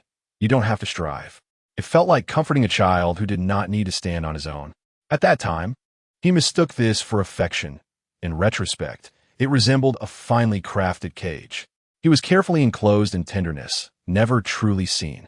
He was merely nurtured, not expected to flourish. This was also the reason why Fei Yunqing had never sought Fei Zhinan's guidance on his studies. He wished to rely on himself. He aspired to be so exceptional that the voices questioning his status as an illegitimate child would be silenced, and so outstanding that Fei Zhinan would have no choice but to acknowledge him. Yet now, as he observed Fei Zhinan's effortless intervention with Fei Zhibei, a surge of indescribable emotion welled up within him, suffocating, fervent, like a pot of water on the verge of boiling over, churning restlessly in his chest. It was neither jealousy nor anger, but rather a sense of injustice. Why had he never been treated this way? Fei Yunqing bit his lip, unable to suppress his pride, and added, "Brother Zhinan is very gentle with me too." Before he could untangle this emotion, a voice from across the room interjected coolly. "Gentleness is not the same as genuine concern." Shui Baichuan continued to lower his head, his tone unperturbed, merely marking an option on the paper with a crisp stroke of his pen, as if effortlessly erasing irrelevant emotions. Thud! It was as if a dull stone had suddenly plunged into the depths of water, stirring up waves of profound silence. Fei Yunqing was taken aback, his pupils slightly constricting. Shui Baichuan's unassuming words fell like a blade concealed in the clouds, quietly severing the long-accumulated dark waters within Fei Yunqing's heart. It dawned on him that what he had been yearning for was indeed that very concern, yet it had never been granted. Fei Yunqing finally grasped the source of his discontent. It stemmed from the imbalance of being treated differently, the grievance of never being deemed worthy of expectation. He comprehended the disparity in Fei Zhinan's treatment towards them. With Fei Zhibei, there was unflinching criticism and direct intervention, a brotherly duty that conveyed the message of worthiness to be taught and to improve, whereas with him, it was always a stagnant tenderness, like a canary placed under a glass dome, extremely protected yet never touched. Even in intimacy, it felt like still water. He had once believed this to be a good thing, a sign of favoritism. Only now did he realize it was a form of exquisite suffocation. Within this tenderness, he had never found a place to grow.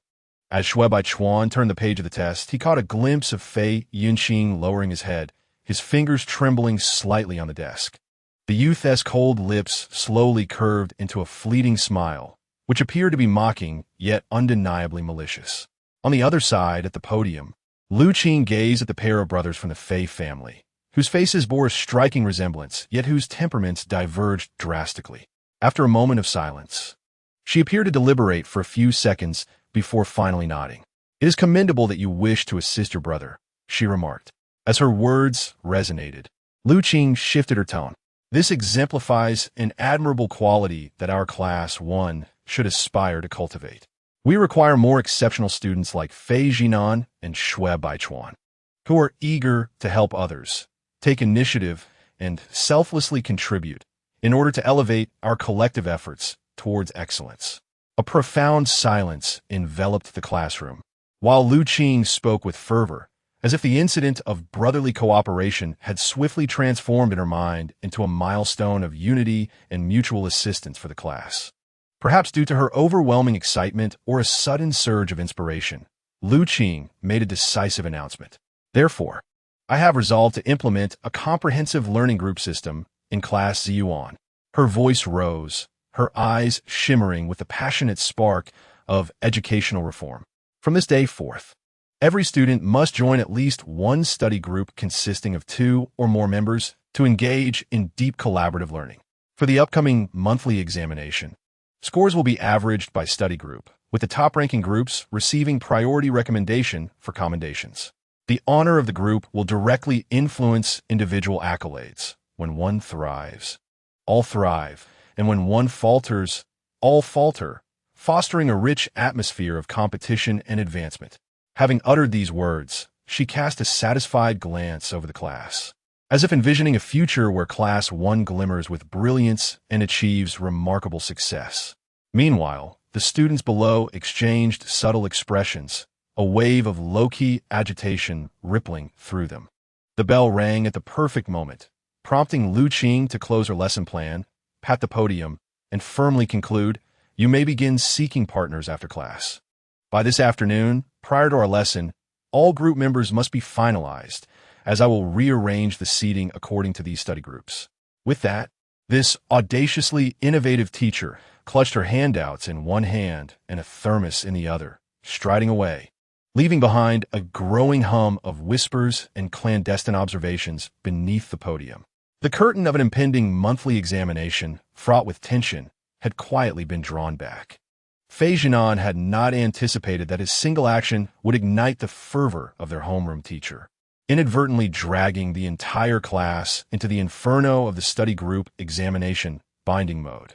Before he could fully process this development, a vivid barrage of thoughts erupted in his mind. Host! Xiao Zhibai is leaving. Xiao Zhinan abruptly looked up to see the tall, defiant figure of his brother already standing with his bag, unhesitatingly making his way out of the classroom. Xiao Zhinan sprang to his feet and called out, "Xiao Zhibai, where are you going?" Without turning back, Xiao Zhibai replied, his tone imbued with an inherent coldness and irritation. "Mind your own business." It was evident that he had long since dismissed Lu Qing's discourse on study groups and unity. Xiao Zhinan furrowed his brow and reminded him, "We are in the same study group now. Let us head to the library after school. I want to take a look at your weekly test paper from last week." Although his initial willingness to raise his hand had been compelled by circumstance, Xiao Zhinan indeed harbored a genuine intent to amend Xiao Zhibei's languid and indifferent demeanor. As an older brother, it was his responsibility to guide his younger sibling. However, Xiao Zhibai was not appreciative. Although he felt an inexplicable sense of gratification from Xiao Zhinan's concern, this did not equate to a willingness to be managed by him. Accustomed to his own ways, he resolutely refused to comply. With a rebellious spirit, Xiao Zhibai swung his backpack over one shoulder, regarding Xiao Zhinan with a look akin to that of someone observing a fool whose mind had suddenly rusted. A scornful smile graced his lips as he firmly declared, "I shall not." With those words, he strode out with determination. Stubborn fool. Xiao Zhinan gritted his teeth, preparing to chase after him. However, just as he rose, he collided with someone. The other party reacted swiftly, steadying him. "Zhinan, be careful," came the gentle voice of Yijun, whose handsome features met his gaze. "Where are you headed, senior?" Yijun's tone remained consistently warm and considerate. Xiao Zhinan sighed. "That guy Xiao Zhibai refuses to join the study group. I need to convince him. If he continues like this, my father might truly throw him out after the upcoming monthly exam." He paused before adding, "Aren't you on good terms with him? Perhaps you could help me persuade him?" Yijun smirked inwardly, contemplating the idea of urging him to drop out instead. Nevertheless, his countenance remained amiably composed, as persuading him to join the study group wouldn't be overly challenging. "Oh," Xiao Zhinan's interest was piqued. "Do you have a plan?" Yijun smiled softly. "Just join my group." "Huh?" Xiao Zhinan was momentarily taken aback. In the next moment, Yijun raised his voice, his tone melodious and natural. "Zhinan, I'll look forward to your guidance in our study group." The entire class turned their attention towards them. Everyone had been calculating who would score high or low, and who could ensure their safety by pairing up. Upon hearing that the consistently top-ranking Xiao Zhinan would be in a group with the capable Yijun, a frenzy erupted as students eagerly attempted to join this elite study team. "Xiao, my grades are also quite good. May I join as a third member?" "Yijun, does your group need a girl? I organize notes exceptionally quickly. Do you remember me?" "Xiao, I was the one who reminded you to grab the wires during our last physics experiment." As the crowd engaged in a fierce battle for the coveted positions, a heavy backpack unceremoniously thudded onto Xiao Zhinan's desk, producing a dull thump. The room fell silent for a moment before turning toward the source of the sound. Xiao Zhibai had returned unexpectedly, his expression dark as he stood before the desk. Without uttering a word, his gaze sliced through each person gathered around the table like a sharp blade. It was as if a silent predator was delineating its territory, exuding an intimidating presence. In the next moment, I just remembered I promised to join XX's group. "Hey, didn't you just say you feared mathematics the most? I'm good at it. Let us team up. I think I'll check with my front row desk mate. We sit quite close." Within 30 seconds, the area was cleared. Only Yijun remained, steadfast and unyielding, his smile unwavering against the wind. Xiao Zhibei's gaze turned dangerously sharp as he fixated on him. "What are you still doing here?" Yijun smiled. I am in a group with Senior Zhinan. Of course, I must stand here. But what about you? Did you not say you wouldn't join? Fight C by Sneelt. Who said I wouldn't join? He Jun replied, oh. Fei Zhinan, observing the unfolding drama, could hardly contain his amusement and whispered, how very understandable. What did you say? Fei Zhibei's gaze turned icy. Ahem. Fei Zhinan cleared his throat, swiftly changing the subject. Never mind, it's settled then.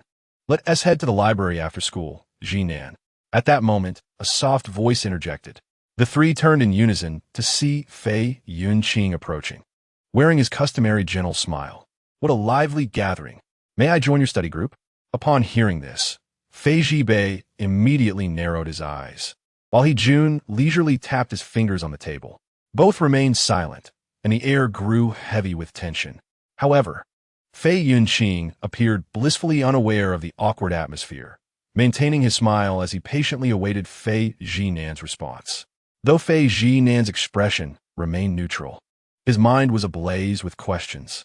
The newly conceived plan involving Shui by Chuan was issuing frantic alerts. He forced his voice to remain calm. Xiao Qing, aren't you paired with Shui by Chuan? Your recent progress has been commendable. The teacher even praised you just now. I'm truly happy for you. Fei Yunqing gently interrupted. I've already spoken with Bai Chuan. He agreed to join us. His tone was gentle, yet the content struck like a blow. Fei Zhinan was taken aback. Not only did you come on your own, but you also managed to recruit Shui by Chuan. How could he possibly agree? This defies logic. He wouldn't even spare me a glance.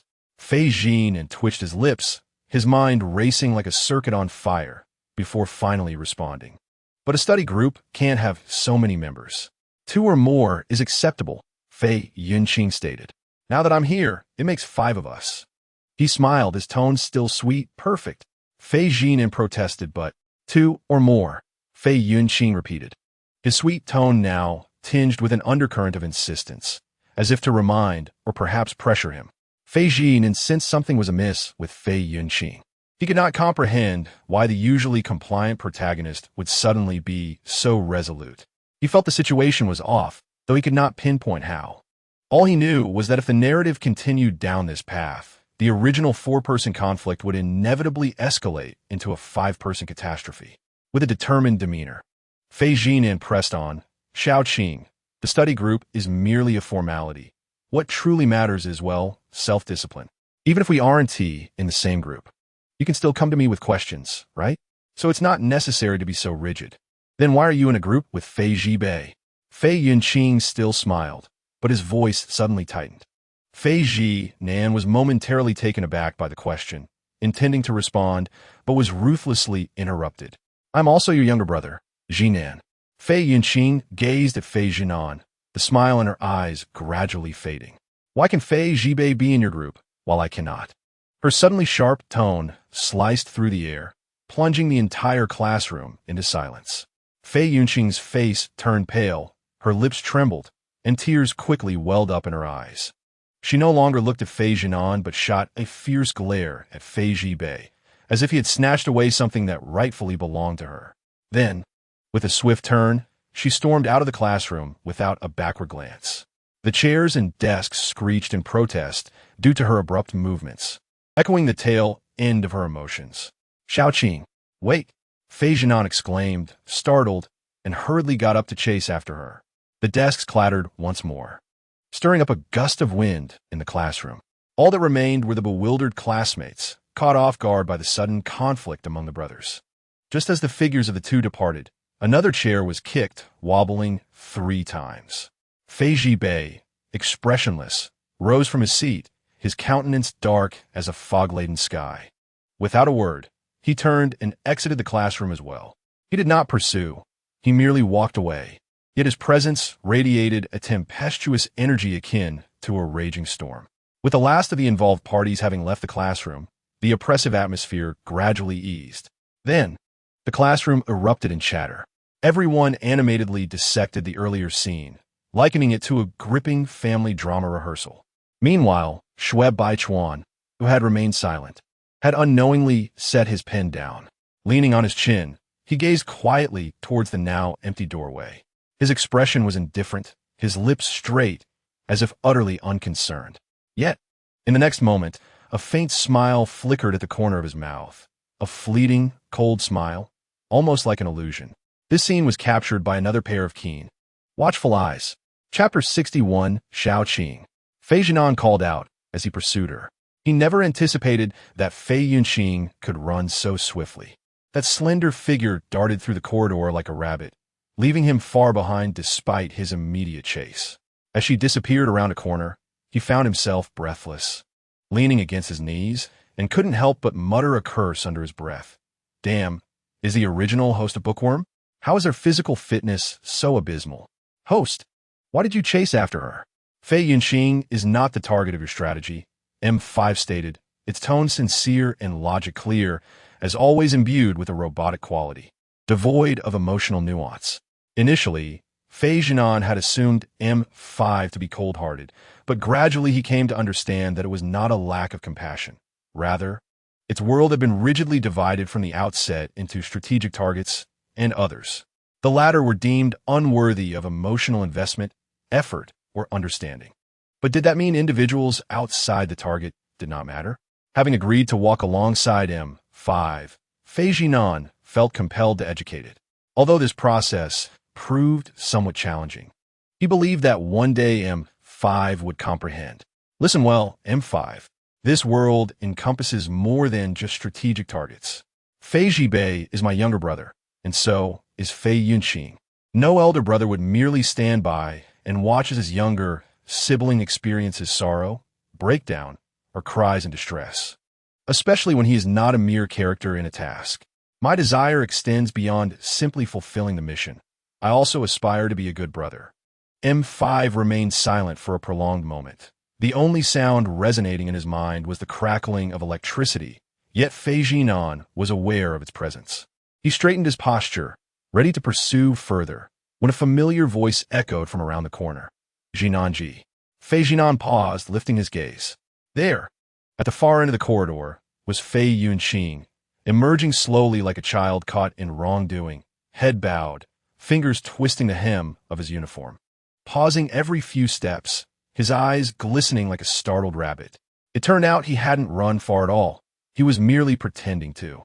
Fei Zhinan did not delve deeper into the implications. He simply felt relieved that his brother was safe and hurried forward, softening his tone. Xiao Qing, what is the matter? Why did you suddenly? I'm sorry. Zhinanji, interrupted the delicate voice of the youth. Fei Yunqing kept his head down, his words barely above a whisper, as light as a feather falling. I don't know what happened. I just felt so sad when I heard you didn't want to be in the same group as me. He glanced up at Fei Zhinan briefly before lowering his gaze again, his doe-like eyes glistening with tears, his voice muffled. You've been focusing on Zhibei Ji lately. Spending time with him, helping him with his studies, advocating for him. I understand he is your brother too, and that it's natural for you to want to guide him, especially considering his past behavior. But then, Fei Yunqing dropped his eyelashes, his voice barely above a murmur. Almost as if speaking to himself. You used to care about me too, to notice when I was unhappy, but now it seems that it's faded. After uttering this, he stood still, fingers gripping the hem of his clothing, as if striving to suppress something within. In the next moment, he suddenly sniffled, lifting his head with great effort to muster a gentle smile. I'm sorry, Zhinanji, I shouldn't have spoken to you like that. You have always treated me well. It's my fault for being so willful. I know you are not biased against me, nor do you ignore me. I truly understand. He blinked, attempting to hold back his tears. However, midway through his words, his voice quivered unexpectedly, and a tear fell with a soft plop. But I really thought you hated me. That quiet sob struck Fei Zhinan's heart like a thunderclap. He was utterly unprepared for such a combination of emotions. His heart raced. And in a moment of impulsiveness, he exclaimed, Xiao Qing, don't think like that. Fei Zhinan awkwardly patted Fei Yunqing's back, his voice gentle. How could I ever dislike you? You will always be my brother. I just worry you might become too reliant on me. I want you to be more independent. Besides, Haven T, I've always been attentive to you. I felt so happy when the teacher praised you in class today. He continued to reassure him, fearful that this fragile little deer before him would crumble once more. Observing the tear-streaked face, struggling to appear composed, Fei Zhinan suddenly realized he might have made an egregious mistake. How could he be so oblivious to such a simple matter? From a moment he contemplated sending Fei Yunqing to influence Shui Baichuan, he failed to consider Fei Yunqing's feelings, fixating solely on his own strategy. This was manifestly unfair to Fei Yunqing. When he expressed himself, it was not an act of forgiveness, but rather a compromise aimed at preserving their intimate bond. That expression of restrained grievance, akin to the sharpest of blades, made Fei Zhinan suddenly realize that he had committed a grave error. How audaciously he had previously proclaimed to M5 his intention to be a good brother. Taking a deep breath, Fei Zhinan chose to set aside his insincere rhetoric about fostering independence, gently wiping away the tears at the corners of Fei Yunqing's eyes. "Little Qing," he said, "if you wish to join our study group, then do so. Even if it requires a recalibration of our plans. Even if we cannot advance Shui Baichuan's darkening value for a while, I accept it." Upon hearing this, Fei Yunqing immediately lifted his head, his tear-streaked, doe-like eyes sparkling like stars illuminating the night sky. Yet, in the next moment, that starlight dimmed timidly, replaced by a cautious expression. "Will I be causing trouble for Brother Zhinan?" His voice was as soft as cotton, imbued with a palpable fear of rejection. "How could that be?" Fei Zhinan ruffled his soft hair. "You are my brother. Is that not reason enough? So please do not cry." Though Fei Yunqing's eyes remained red, it seemed he was holding back his emotions, yet the tension in his gaze quietly began to ease. However, just as a smile began to grace his lips, his eyes caught a familiar tall figure striding toward them. Fei Zhibei. The man's breath was still unsteady, evidently having just arrived, his shoulders slightly heaving. Yet his gaze was as frigid as ice, fixed intently in their direction. Jealousy was an emotion he could not conceal. Fei Zhibei felt it. So did he. Fei Yunqing slowly averted his gaze, as if unaware of the newcomer, the suppressed sorrow in his eyes resurfacing. He could not help but softly ask Fei Zhinan, "Brother, could you hold me for a moment?" Fei Zhibei halted in his tracks, his dark eyes turning icy. Chapter 62. Comforting both sides, the suppressed sorrow in Fei Yunqing's eyes reemerged, yet he did not speak immediately, merely lowering his head slightly, casting a barely perceptible glance toward the distance. He noticed Fei Zhibei standing not far down the corridor. Then, as if launching a premeditated attack, Fei Yunqing gently shifted his gaze, feigning ignorance of a newcomer, and suddenly spoke softly, "Zhinan, you truly do not dislike me." Fei Zhinan, oblivious, continued to reassure him. "How could I ever dislike little Qing?" Then, "Brother, could you hold me?" The request was so soft it seemed less like a plea and more like a gentle coaxing, laced with an uncontrollable tremor. The moment those words left his lips, the air seemed to still for a heartbeat. Fei Zhinan paused, instinctively inclined to refuse. Yet upon glancing down, he found Fei Yunqing sporting a look of pitiful distress, resigned to his own making. He sighed in defeat and opened his arms to envelop Fei Yunqing in a warm embrace. Fei Yunqing blossomed into a radiant smile, swiftly drawing close and encircling his waist. Nestling into Fei Zhinan's embrace like a vulnerable cub seeking solace. His demeanor was innocent, pure, and compliant. Not far away, Fei Zhibei had already come to a halt, standing at the corridor's end, his gaze sharp as a blade, silent and forbidding. One was ensconced in warmth, while the other stood alone in the wind. Within the oblivious cocoon of Fei Zhinan's arms, Fei Yunqing boldly met the cold, oppressive gaze that loomed from nearby. Tears still lingered on his lashes, yet the corners of his lips gradually lifted into a victorious arc. It seemed that as long as he remained in this person's embrace, he was fearless, like wild grass swaying in the wind, trembling yet thriving. He understood that his brother still belonged to him, albeit momentarily lost. In that instant, the air of the corridor felt sharp, as if it were a storm brewing, silent yet imminent. Fei Zhibei, who coldly observed the scene, finally lowered his gaze, his fingertips trembling slightly as his concealed hand clenched into a fist. He focused on the hand that gripped Fei Zhinan's waist, the unhealed wound in his heart being deliberately crushed anew. It was not that he had lacked the opportunity, but rather that he was simply not needed.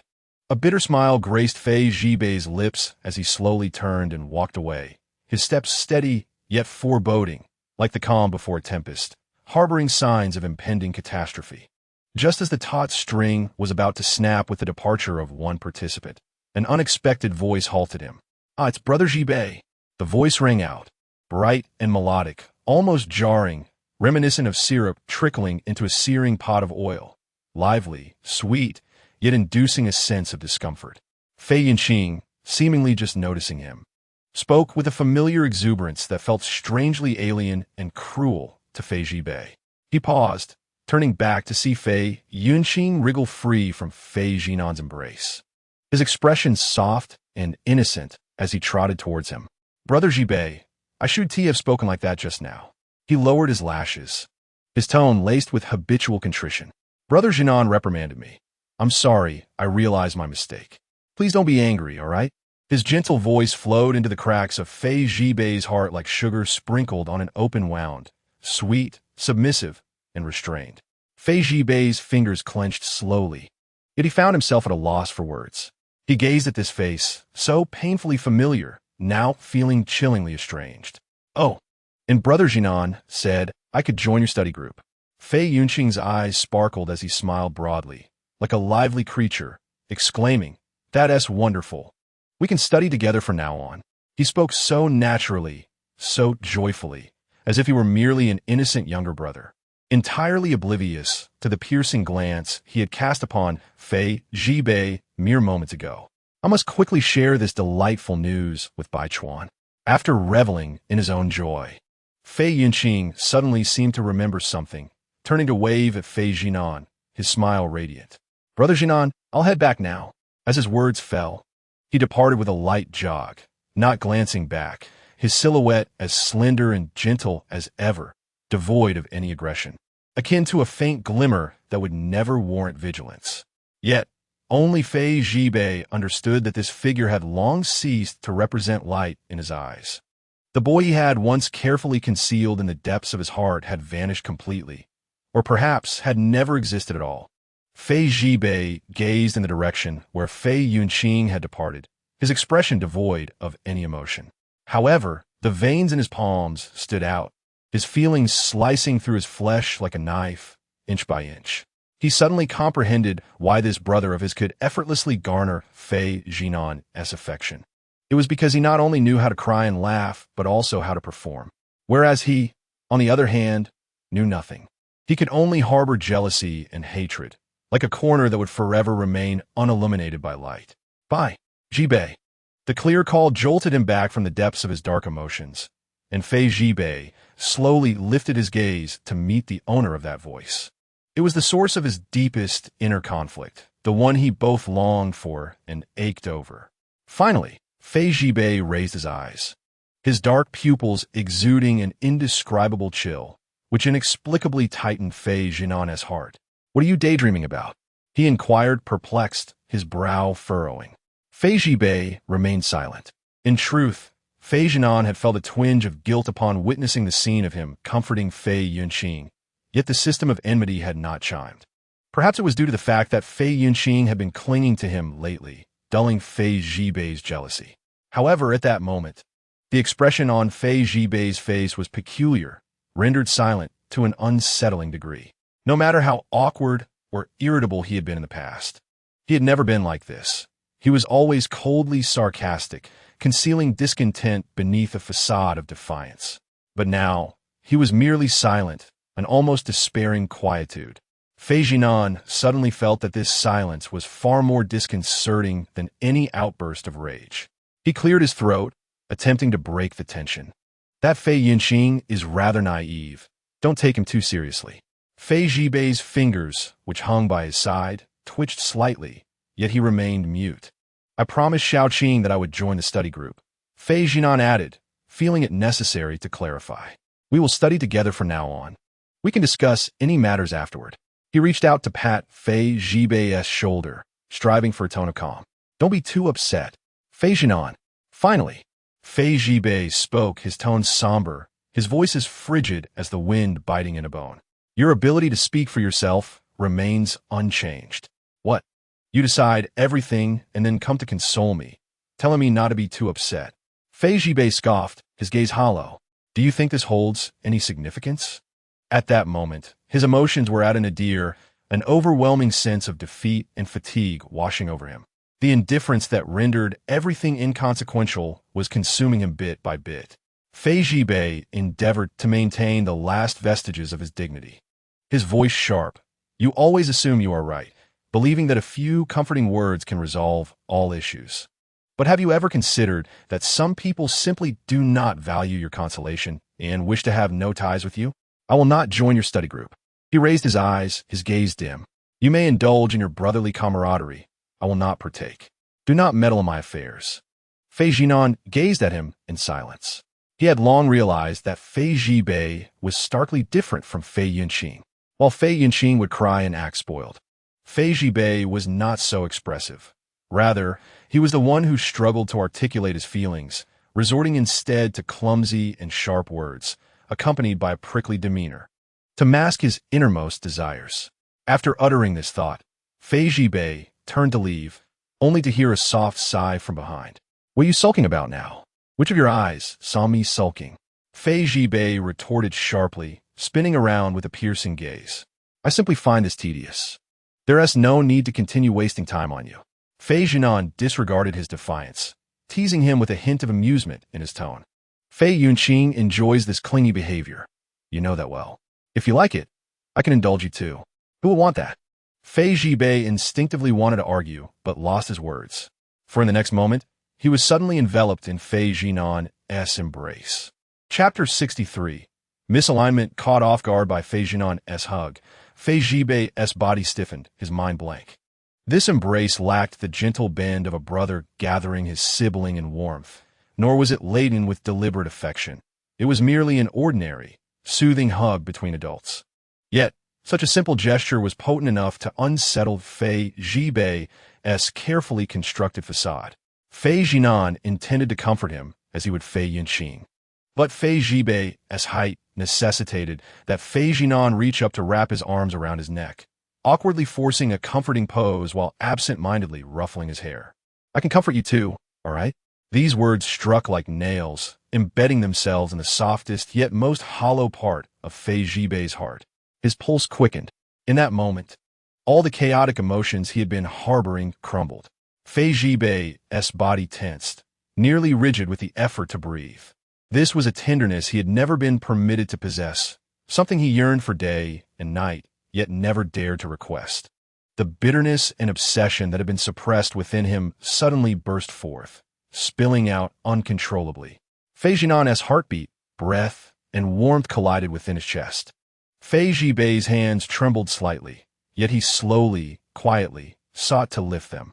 He longed to hold him, but just as his hand was about to make contact, Fei Zhinan abruptly released him. All right, stop sulking. We have class. Noticing Fei Zhibei standing motionless, he questioned curiously, what are you dawdling for? Fei Zhibei's movements halted abruptly.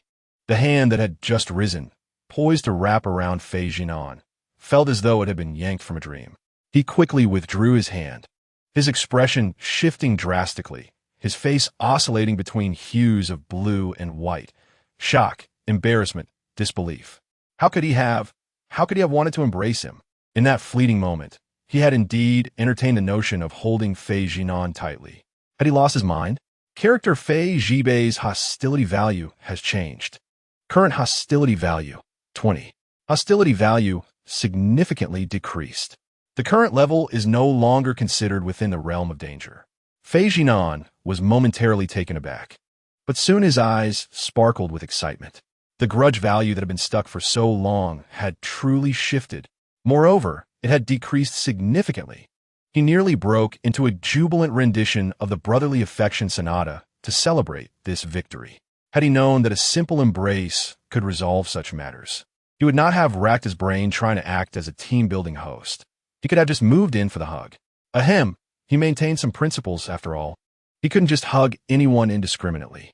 However, he accepted the expansion of the study group into a 5-person battleground, and at last, a glimmer of hope emerged from the depths of hellish mode. His spirits lifted as if he had just been comforted by an entire cup of mango latte. No pun intended. Nanan loves to drink it. With a satisfied wave of his hand, Xiao Zhinan declared, "Stop dawdling, come back to class with me." With that, he turned and left, his steps light and his demeanor carefree.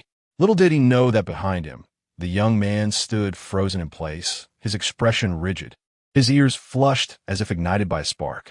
A blazing fire coursed from his chest to his throat, leaving him dazed and his thoughts in disarray. While reason was aflame, his heart surged uncontrollably. Only Xiao Zhibai was aware of his true feelings. He did not merely contemplate embracing Xiao Zhinan. He genuinely desired it. With an intensity that was almost unbearable, Xiao Zhinan entered the classroom with impeccable timing. As soon as he pushed open the door, he was struck by how completely transformed the class appeared.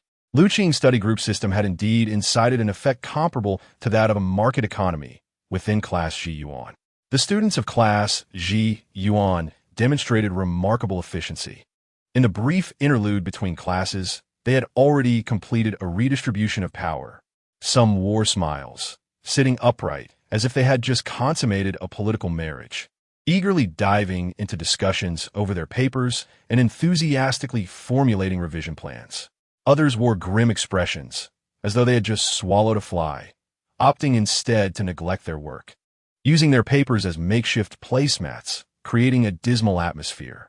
Meanwhile, the true top students had long since secured their positions at the core, exuding an air of aloofness that seemed to repel all who were not of their caliber. The classroom had distinctly divided into high-efficiency small teams, warmth-seeking groups of underperformers, and discontented lone wolves. Truly, Ji Yuan Hall had crafted a microcosm that mirrored society, even within study groups. Shi Nan Yi, Si Bai Ge. A bright voice rang out from the center of the classroom. Fei Yunqing sat at his desk, beaming with a smile as radiant as sunlight after a refreshing rain. He waved cheerfully at them, as if the previous brotherly discord had merely been a trivial farce, unworthy of consideration. The commotion in the classroom momentarily stilled, everyone holding their breath in anticipation of the sequel to the brotherly conflict. Xiao Zhibai paused at the doorway, pursing his lips in contemplation, unsure of what he was resisting, before being forcibly pulled in by Xiao Zhinan. Only as they drew closer did Xiao Zhinan notice a subtle, yet striking change. Fei Yunqing had taken a seat. "Xiao Qing, what are you doing?" Before he could finish his inquiry, He Jun from the back row interjected at just the right moment, smiling gently as he pointed to his own desk. "Zhinan, your seat is over here now." Fei Zhinan was momentarily stunned. As we engaged in our discussion, Fei Yunqing gracefully interjected, her innocent smile and melodious voice perfectly aligning with the essence of the conversation. "We unanimously agreed that you should assume the role of the leader of our study group." He Jun, with a gentle tone that cut through the air like a knife, continued, "Thus, as the backbone of the group, it is only fitting that the central position be occupied by you, allowing you to guide everyone effectively. Hence, I took the liberty of changing my seat." Fei Yunqing lifted her sparkling doe-like eyes, a hint of trepidation in her expression, her vulnerability evoking a sense of compassion. "Brother, you want to hold it against me, will you?" The two harmonized seamlessly, arranging the seating of the study group with clarity and purpose. Meanwhile, sitting in front, Shui Baichuan remained aloof, his indifferent back resembling a stone monument, serving as an uninvolved backdrop to the unfolding scene. Fei Zhinan settled into his seat, enveloped in a haze of confusion. To his left sat the cheerful Fei Yunqing, while to his right was the stern-faced Xiao Zhibai. Directly ahead loomed the imposing figure of Shui Baichuan, whose demeanor radiated an air of unapproachability. Behind him, He Jun was engrossed in his book, the rustling pages resonating like the cadence of a heartbeat. Surrounded on all sides, Fei Zhinan felt an unshakable sense of entrapment, as if something intangible had pinned him firmly in this pivotal position. "Wait a moment," he pondered. "All I did was raise my hand to salvage the situation and inadvertently alter a fragment of the original narrative. How did it escalate to this? Shouldn't the spotlight be on the protagonist, Fei Yunqing, as she basked in the admiration of her peers? Why, then was he encircled instead, as a mere scapegoat thrust into this realm with arduous tasks? Why was he now subjected to the scrutiny of a collective gaze? Xiao Zhinan's mind raced with a barrage of thoughts. You must have mistaken me. This is not the script of the original story. I'm not the moon you wish to exalt. He fixated on the tabletop, resembling an unfortunate actor cast upon the wrong stage, maintaining a stoic facade while internally collapsing under the weight of confusion. M5. What on earth is happening here? Chapter 64. The first study session in the afternoon. Lu Qing expressed satisfaction with the group arrangements, though her expression briefly shifted upon noticing the only 5-member group in the class, yet she refrained from commenting. The afternoon classes passed without incident, and the students of class Yuan were not idle. This statement holds true at any time, but it was particularly emblematic during the first study group session after school. As the bell rang, the Hanyuan library experienced an extraordinary influx, unlike any other day.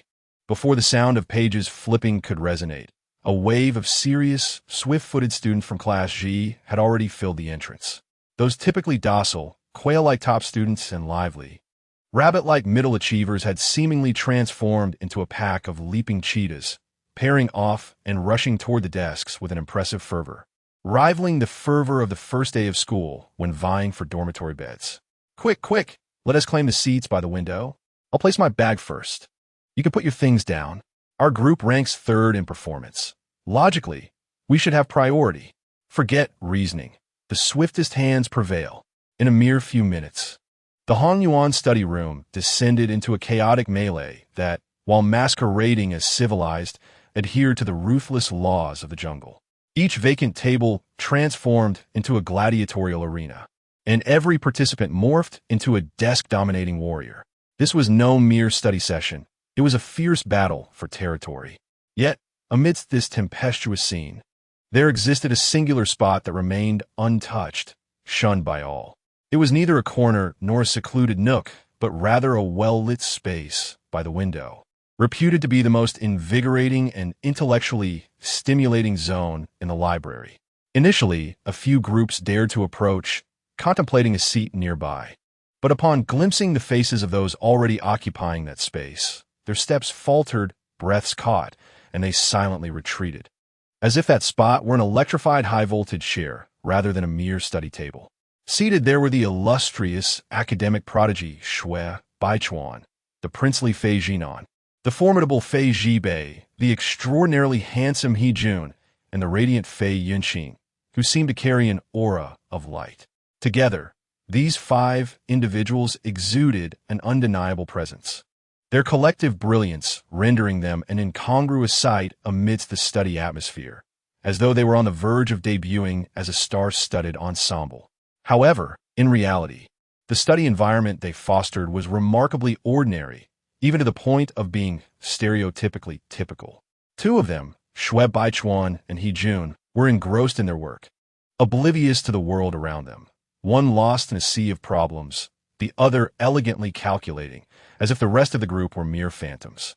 Then there was Fei Yunqing, the embodiment of determination, who wrote with such fervor that it appeared as though he were in a race against time, his expression earnest as he endeavored to infuse each page with the weight of diligence.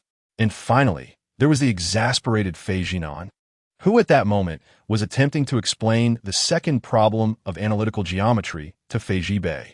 First, draw this auxiliary line. The area of the triangle can be approached from these 2 angles. Just convert this angle drawing the auxiliary line is a waste of time. Fei Zhibei interjected impatiently.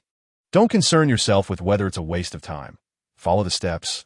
Xiao Zhinan replied, taking a deep breath.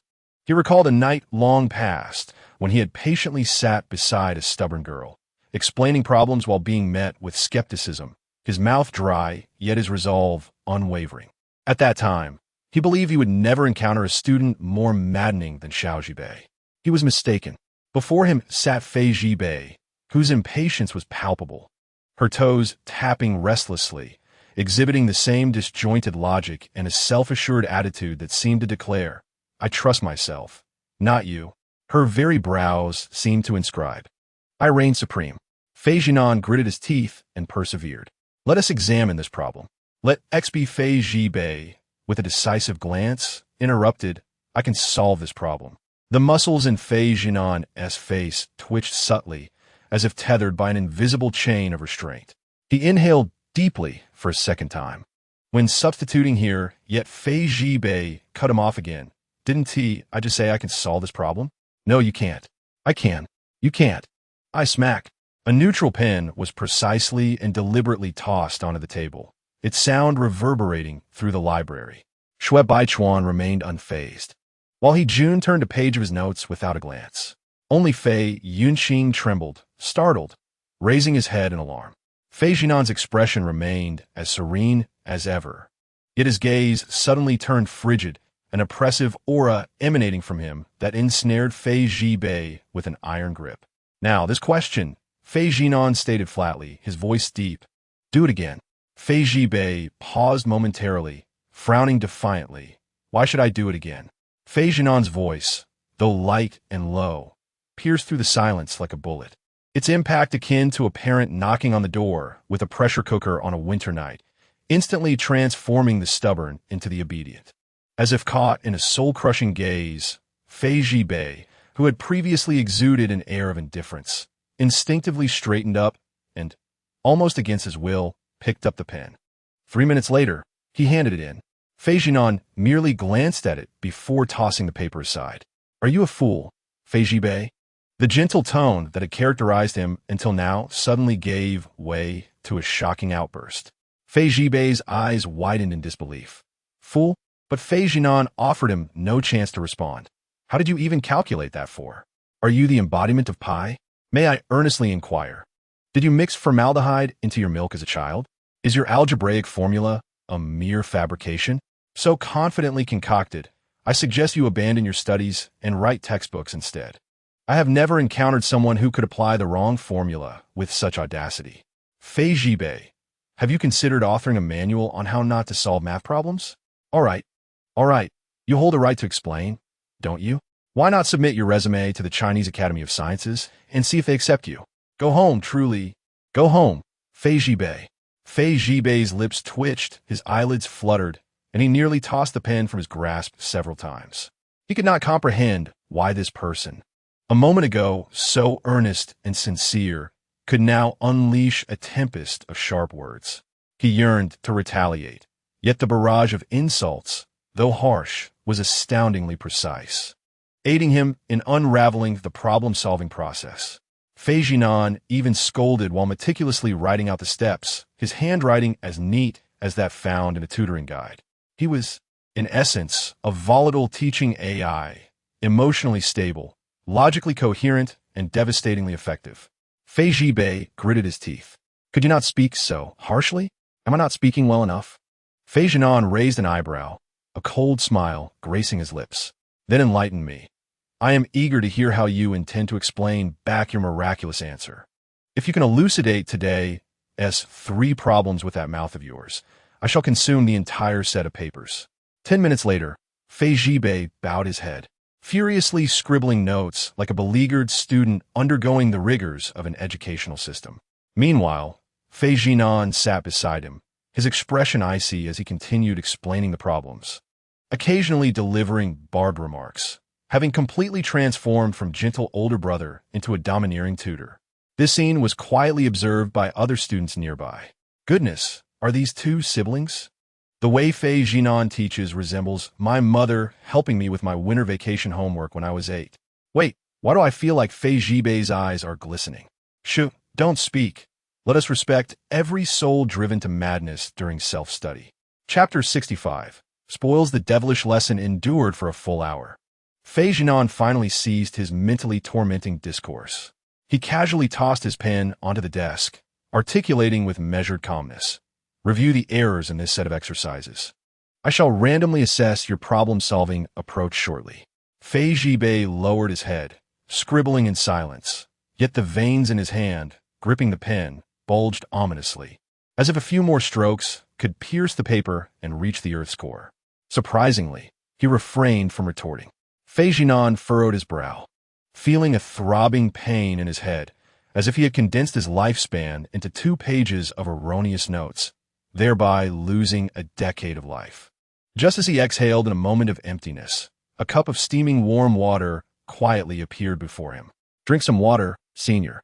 The voice was gentle and restrained, like a night breeze brushing past under the moonlight, soothing yet subtly considerate. "Thank you, Hee-jun," Fei Zhinan replied, his tone softening slightly as he accepted the water. As he sipped, he belatedly noticed the unusual quiet surrounding him and raised his eyes.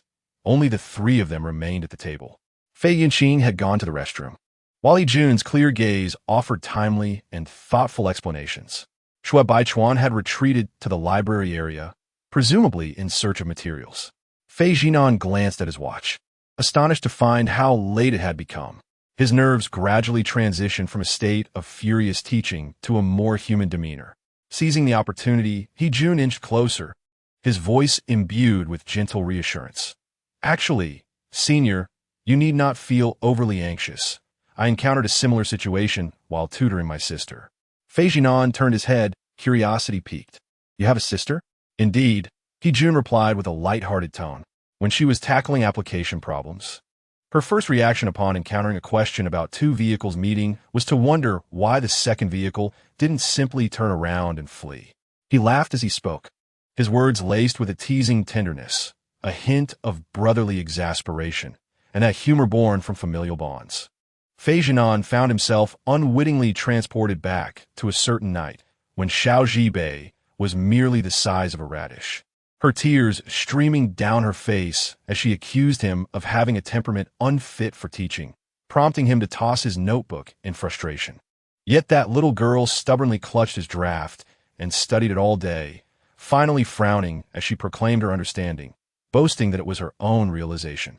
A flicker of a smile played at the corners of Fei Zhinan's mouth, his brows relaxing as laughter unexpectedly bubbled forth.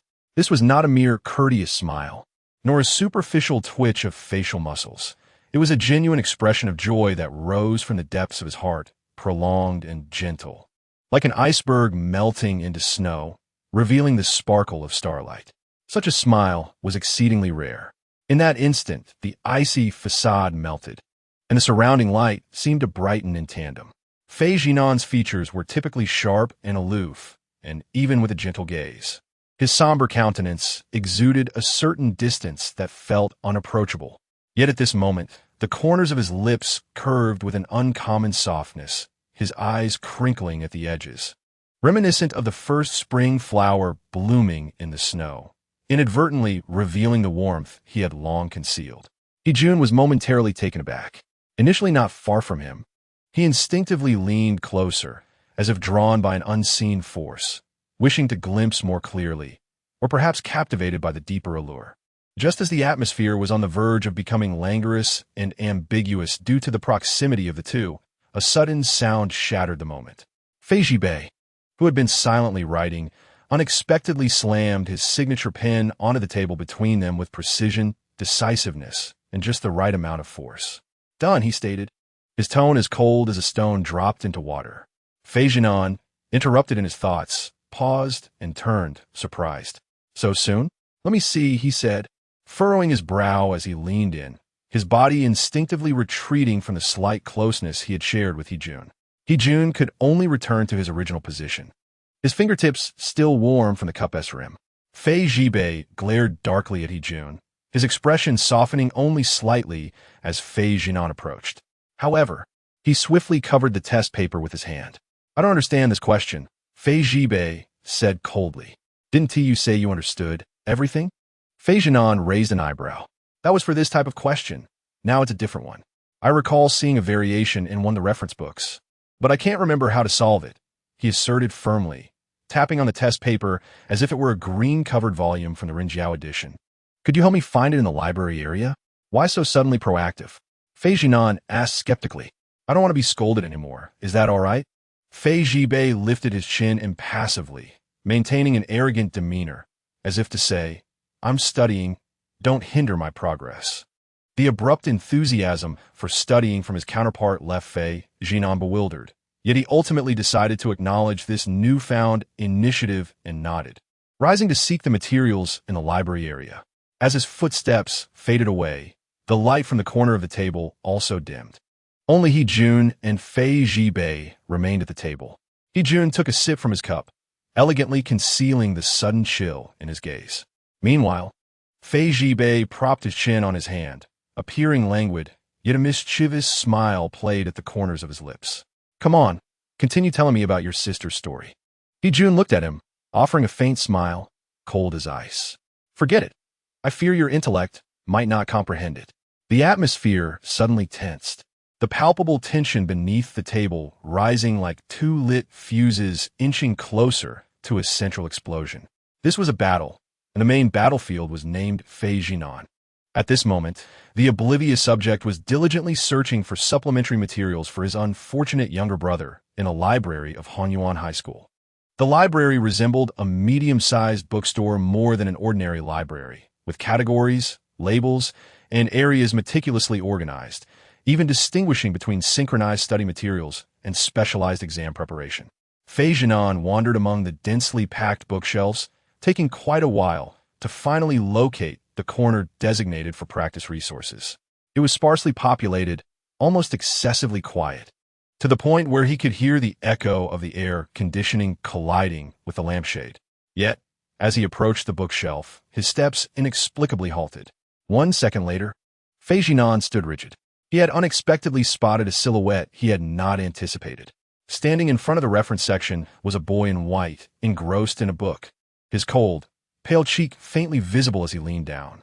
The dim spotlight cast a cold glow upon his shoulders, rendering him ethereal and hauntingly beautiful, reminiscent of a tranquil, artistic poster that epitomizes the essence of youth and pain, truly a template for the male protagonist on the cover of a poignant literary work. In that moment, Fei Zhinan felt his nerves tautened to their breaking point upon encountering Shui Baichuan. Chapter 66. Hidden marks the instant he laid eyes on Shui Baichuan. A prickling sensation seized the crown of his head. Instinctively, he took a step back, his hair standing on end. Although Shui Baichuan had maintained a cold demeanor towards him over the past fortnight, practically devoid of communication or interaction, even avoiding eye contact, the underlying issue was that this coldness was not synonymous with forgetting the animosity. Fei Zhinan's mind involuntarily replayed the harrowing events in the equipment room. The abduction, the drugging, the overwhelming hatred, and the abyss-like depths of Shui Baichuan's gaze. Moreover, the present environment was constricted, a narrow aisle flanked by bookshelves that barely allowed for two individuals to turn around. In that fleeting moment, his reason emitted a warning akin to a pop-up alert. "Danger. Please vacate the area immediately." He was utterly unprepared to share a confined space with this psychologically unstable purveyor of vengeance. Thus, Fei Zhinan decisively resolved to exit the aisle, feigning a mistake in his navigation, intending to wander elsewhere until Shui Baichuan departed. Yet, before turning away, he could not resist casting one last glance back. That fleeting gaze nearly sent his heart into arrhythmia, compelling him to flee on the spot. For Shui Baichuan was staring at him with an expressionless face. Fei Zhinan could not ascertain when he had raised his head or how long he had been observing him. Shui Baichuan maintained his reading posture, a textbook spread open in his hands, yet his gaze pierced through the air like a blade, unwaveringly fixed upon Fei Zhinan. It was a stare devoid of emotion, neither surprise nor anger, nor words spoken. He simply gazed, separated by a row of textbooks and the expanse of air. One cold and rigid, they resembled two blocks of liquid nitrogen colliding abruptly due to excessive heat. Time momentarily froze in that instant. Neither party uttered a word, neither moved. Fei Zhinan's expression remained impassive, yet his soul galloped with alarm, sirens blaring in his mind. In that moment, myriad options flashed through his thoughts. Pretend not to see, retreat the way he came, or pivot to seek another bookshelf. Ultimately, he compelled himself to muster a stiff smile and uttered, "What a coincidence," striving for a tone of calmness as if he had chanced upon an old classmate in the library, rather than confronting a high-risk figure of vengeance who had haunted him for the past fortnight. Regrettably, Shui Baichuan's gaze upon him stirred no ripples of reaction. He held his book, his eyelashes lowered, quietly regarding Fei Zhinan for 3 seconds before slowly bowing his head and returning to the textbook in his grasp. That exclamation of "what a coincidence" fell like a droplet into a stagnant lake, failing to create even a single ripple. Now that he had been seen, retreat was no longer an option, nor could he linger. Fei Zhinan could only curse Fei Zhibei internally, followed by a reprimand of his own misfortune. Before gritting his teeth and stepping forward, he resolved to expedite the encounter. Amidst the tranquil rows of bookshelves, two individuals silently perused their volumes, enveloped in an atmosphere so still it was almost unnerving. The only sound that punctuated the silence was the soft rustle of turning pages. Fei Zhinan had initially thought that in such a spacious library, some passerby might disrupt this eerie ambience. Yet, as minutes slipped by without a single soul appearing, it felt as if an unseen force had isolated this entire area, rendering it a realm solely inhabited by him and Shui Baichuan. Even more perplexing was the elusive reference book that Fei Zhinan sought, a variant examination guide that his elder brother had mentioned. No matter how diligently he searched, it remained beyond his grasp. Meanwhile, Shui Baichuan remained as immovable as a mountain, showing no inclination to leave. The absurdity of the situation weighed heavily on Fei Zhinan, leaving him feeling as though he were standing on a bed of nails, a fishbone lodged in his throat.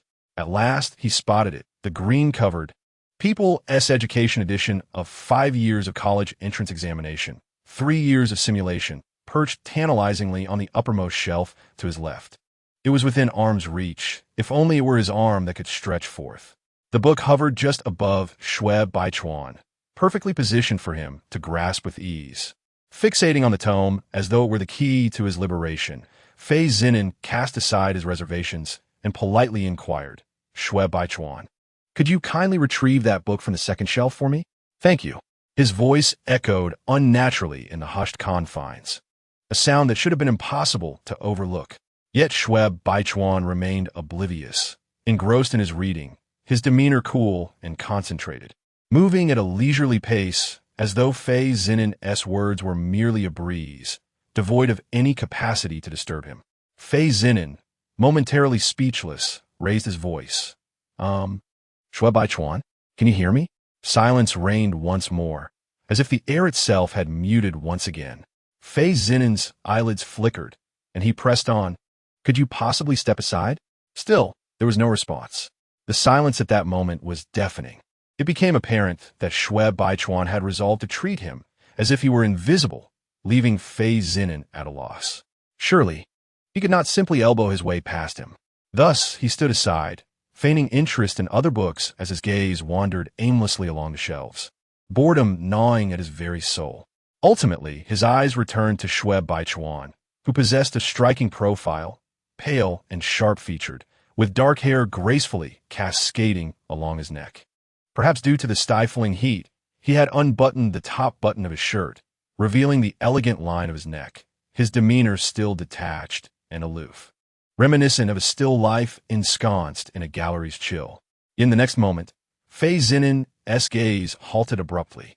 He noticed, partially obscured by Shui Baichuan's hair, several jagged, distorted scratch marks marring the pale skin of his neck, long and glaringly evident. Were these remnants from that incident in the equipment room? No, that couldn't be right. He distinctly remembered that though Shui Baichuan had struggled fiercely, he had not actually broken the skin. The marks from that time had been shallow and had long since faded. But these scratches were deep, with bloodied scabs still visible, placed haphazardly as if inflicted by a desperate, forceful grip. Fei Zhinan's breath caught in his throat, his gaze narrowing with mounting trepidation. A more dire possibility loomed in the mind of Shui Baichuan. Perhaps in this past month, he had once again endured that phantom pain. It was heavier, longer, and more inescapable than that fateful night in the equipment room. The scars upon his body were marks he had inflicted upon himself in the throes of that pain. A desperate measure to survive a hell only he could perceive. In the span of a mere month, it was the second time. In that fleeting moment, all tension and inner turmoil seemed to be severed, and the world around him fell into silence. Fei Zhinan's thoughts abruptly reversed, uncontrollably replaying each scene from that night in the equipment room. The struggle, the impact against the wall, being bound, and the low cries of mom from Shui Baichuan, whose trembling body was utterly shattered. That was the visage of Shui Baichuan crying out in pain within his embrace. It was the first time he had witnessed a person stripped of dignity, reduced to mere instinct for survival. Yet now, the fragile scars that should have remained hidden resurfaced silently, like an alarm signaling the reemergence of an old wound, striking at his heart.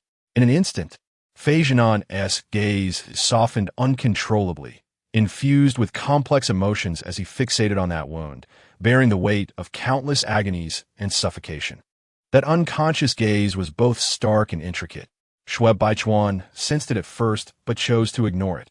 However, that stare pierced him like a nail, prodding at a vulnerable spot within.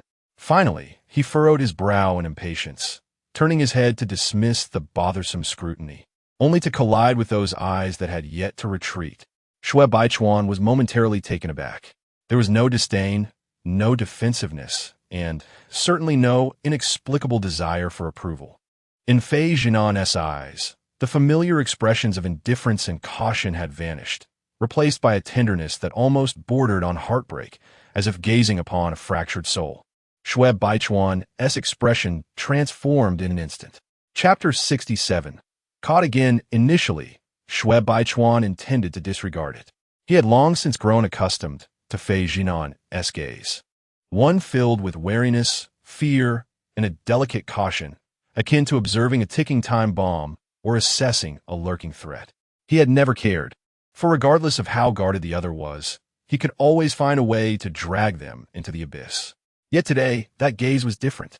At first, Shui Baichuan felt only annoyance, as if tiny needles were incessantly pricking the nape of his neck, reminding him of the presence of that person standing not far away.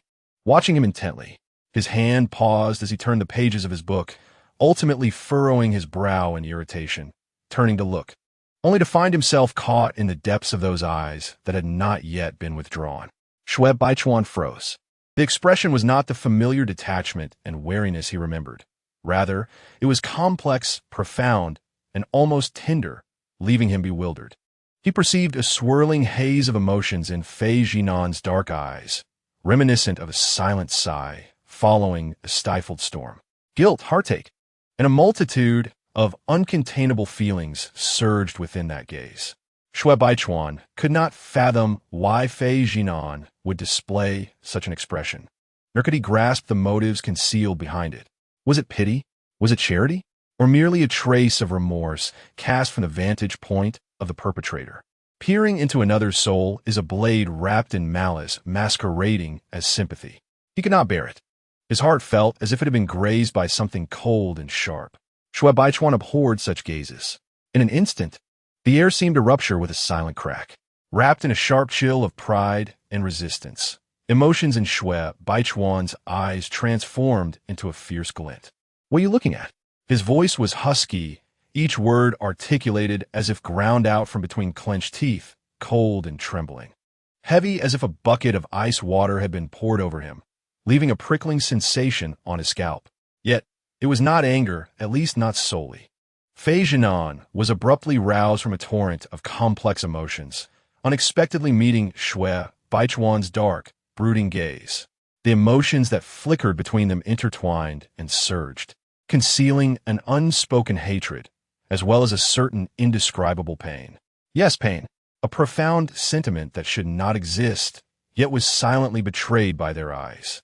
Shui Baichuan observed Fei Zhinan's expression momentarily falter, as if he had just extricated himself from some intense emotion, his gaze tinged with a barely perceptible panic, akin to being caught in a compromising secret.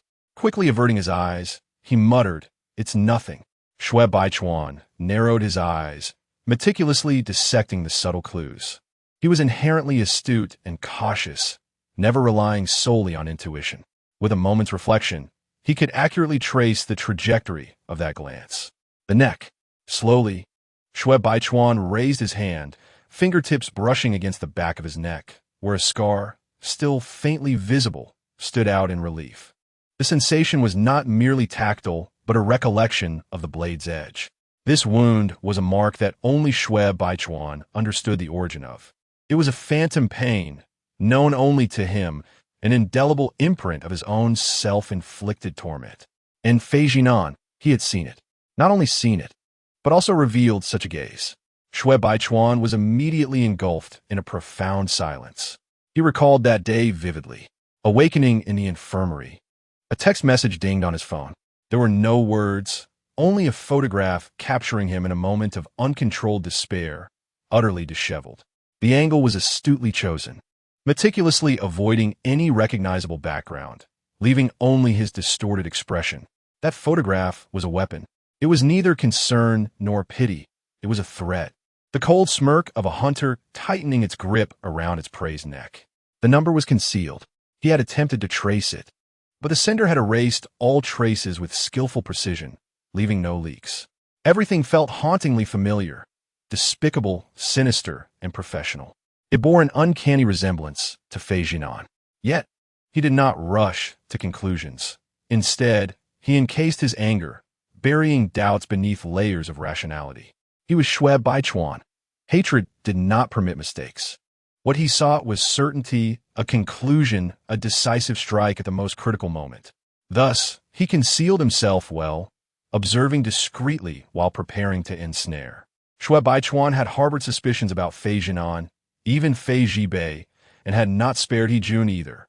He dissected the entire world before him, methodically peeling away layers of possibility to distill them into the coldest of judgments. But now, there was no need for further deliberation. Xiao Zhinan's gaze was unmistakably revealing. It mirrored the sudden emergence of a hypocritical and cheap tenderness after witnessing his battered and pitiful state. That gaze pushed him to the precipice, not with a biting cold wind, but with the soft whispers of sympathy and pity. The architect of all his misfortunes, seeing his disarray, still dared to feign a facade of heartache.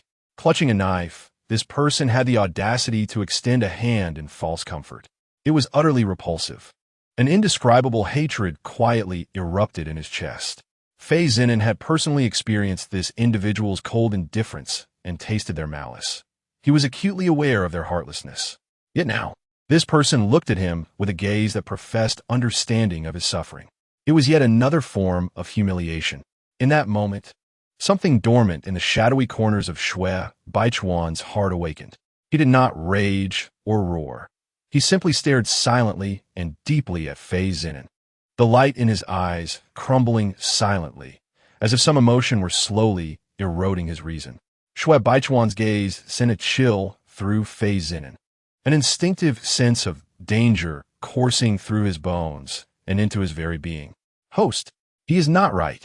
Run now, M5 screamed in his mind, bursting like a firework as it frantically devised escape plans, even mapping out a route for him to flee through the window. Xiao Zhinan needed no such reminder. He felt an ineffable sense of threat, like icy water flooding his marrow, causing cold sweat to erupt from his spine. He instinctively shifted backward, attempting to create distance. But Shui Baichuan was swifter. Already positioned at the edge of the bookshelf, he was unbound by spatial constraints, moving like a leopard launching an attack, swift as a shadow, closing the critical distance in a single step.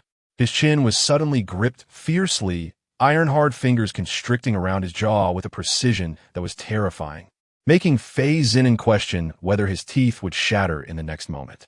Before he could utter even a sound, footsteps echoed from outside the bookshelf. Wasn't this the supplementary area for the first-year students? I recall the basic reinforcement volume is over there to the right. Of all times to arrive, why now? Just as Xiao Zhinan opened his mouth to issue a warning, a hand swiftly covered his mouth, the force entirely unyielding. In the next instant, Shui Baichuan yanked him backward, forcefully pressing him into the thick curtains deep within the bookshelf. Chapter 68 traces Shui Baichuan dragged Xiao Zhinan like prey, pulling him into the depths of the heavy curtains. Their figures instantly evaporated from the view of the outside world, leaving only a curtain that swayed slightly. Soon after, two students flipping through books approached, glancing at the curtain, their pace slowing. Did I hear something just now? Must be the wind. Let us find the exercise book. The one for special reinforcement, right? I think it has a blue cover. Outside the curtain, ordinary murmurs were exchanged without awareness. Yet within, there unfolded a dangerously oppressive game of cat and mouse.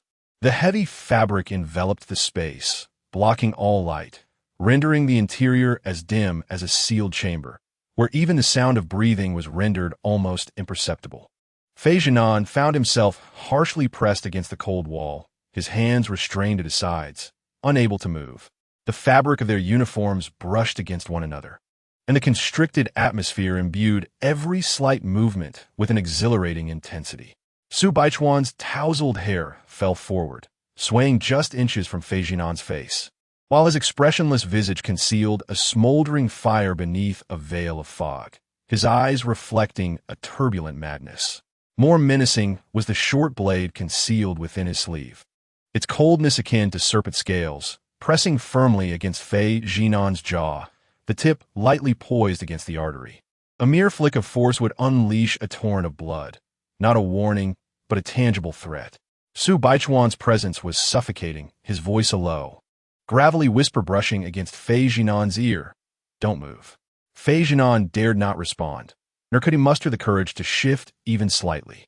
He sensed that the anger emanating from Su Baichuan was not superficial. It was a profound, cold hatred, forcefully embedded deep within his heart, gradually seeping out in thin threads. In that moment, Fei Zhinan recognized that the person before him was no longer the Su Baichuan who clung to him for support. Instead, he faced a man, battered yet resolute, who steadied the blade, waiting, concealing intentions, and strategizing, all for the opportune moment to strike. He, Fei Zhinan, was now pinned in the position of prey. The space was constricted, breaths intertwined, their postures overly intimate, and the blade's glint was chilling. In that instant, reality and illusion blurred into one. Danger, restraint, and an ambiguous illusion that was difficult to discern. Outside, there were others. "Have you found it?" "No, I'll check the upper row again." "You look over there." "All right." The curtain swayed slightly, and out of the corner of Fei Zhinan's eye, he noticed the blade shift marginally. Yet, he understood that the moment he dared to speak, the knife would move. This was a perilous game of extreme pressure. "Come on, Su, is that really necessary?" Fei Zhinan forced a breathy remark, his throat tightening. "Bring a knife to class?" Su Baichuan dismissed his feigned calmness, his grip on the blade steady and ominous, his gaze as deep and devoid of light as an abyss. The tranquility masked an unsettling malice, a quietude that suggested a madness tempered by reason, far more terrifying than outright insanity. Fei Zhinan felt the blade's tip resting against his neck, as if poised to slice through with the slightest provocation. He attempted to rouse Su Baichuan's rationality. "Put the knife down. This is no joke. If we're discovered, we'll both be the headlines tomorrow." "Discovered?" Su Baichuan finally spoke, his tone unsettlingly calm, devoid of the expected tremor, instead laced with a slow, heart-stopping cadence. "Are you afraid of being found out?" The calmness in his voice concealed an abyssal malice that sent chills down Fei Zhinan's spine. Just as he sensed the shift, Su Baichuan let out a low, chilling laugh. It was not a maniacal cackle, but a muted chuckle, pressed against his throat, each note scraping against Fei Zhinan's heart like sharp sandpaper, tinged with a disquieting sense of amusement. Su Baichuan spoke again, as if savoring a cruel secret. "So, how much do you remember about that day on the back mountain?" Fei Zhinan was momentarily taken aback, puzzled by why Shui Baichuan would suddenly pose such a question. However, before he could respond, the blade that had been resting against his neck suddenly moved. With a swift motion, the collar of his school uniform was mercilessly torn apart, buttons scattering silently to the ground. Fei Zhinan's eyes widened in shock, and he instinctively struggled, lowering his voice to hiss angrily. "What are you doing?" Without allowing any explanation, Shui Baichuan tightened his grip on Fei Zhinan once more, his eyelashes slowly drooping, his calm and unruffled gaze fixed upon the expanse of pristine skin before him. With his neck suddenly exposed to the cold air, the contours of his collarbone were sharply defined and elegant, the skin nearly translucent, devoid of any marks, glaringly white. Pure, untouchable. Yet, that skin had not always been so. Flecks of crimson marred the stark whiteness, deep red fingerprints staining the delicate surface, an ambiguous intimacy tinged with sacrilege. Shui Baichuan lightly traced the blade across that alabaster skin, the edge gliding against the nape of his neck. The icy sensation caused Fei Zhinan to involuntarily shudder. a reflexive tremor born of impending danger, which only served to heighten the sensuality of the scene. A shadow flickered in Shui Baichuan's eyes, his throat constricting as he murmured. Whether in regret or lament, the marks are gone. The knife continued to hover near Fei Zinan's collarbone, and like anyone perilously close to danger. His heart thundered in his chest, terrified that a single misstep from the other could spell his demise. When he spoke again, his voice trembled involuntarily. Shui Baichuan. Even if you've gone mad, there should be limits. This is school. He did not truly believe that the other would resort to killing him here. But the bizarre circumstances were far more disconcerting than the thought of death itself. The calm demeanor of Shui Baichuan, wielding the knife, was far more terrifying than madness. You were much quieter on the back mountain. Shui Baichuan murmured. That submissive demeanor was far more agreeable than now. His tone was chillingly indifferent, each word striking like shards of bone. Suddenly, Shui Baichuan grasped Fei Zinan's chin, forcing him to look up, exposing the line of his throat, and then methodically tapped the knife's handle against his collarbone, each touch deliberate and slow, as if counting, seemingly attempting to reclaim the rhythm of that day. This, he said softly, is the place I bit the deepest.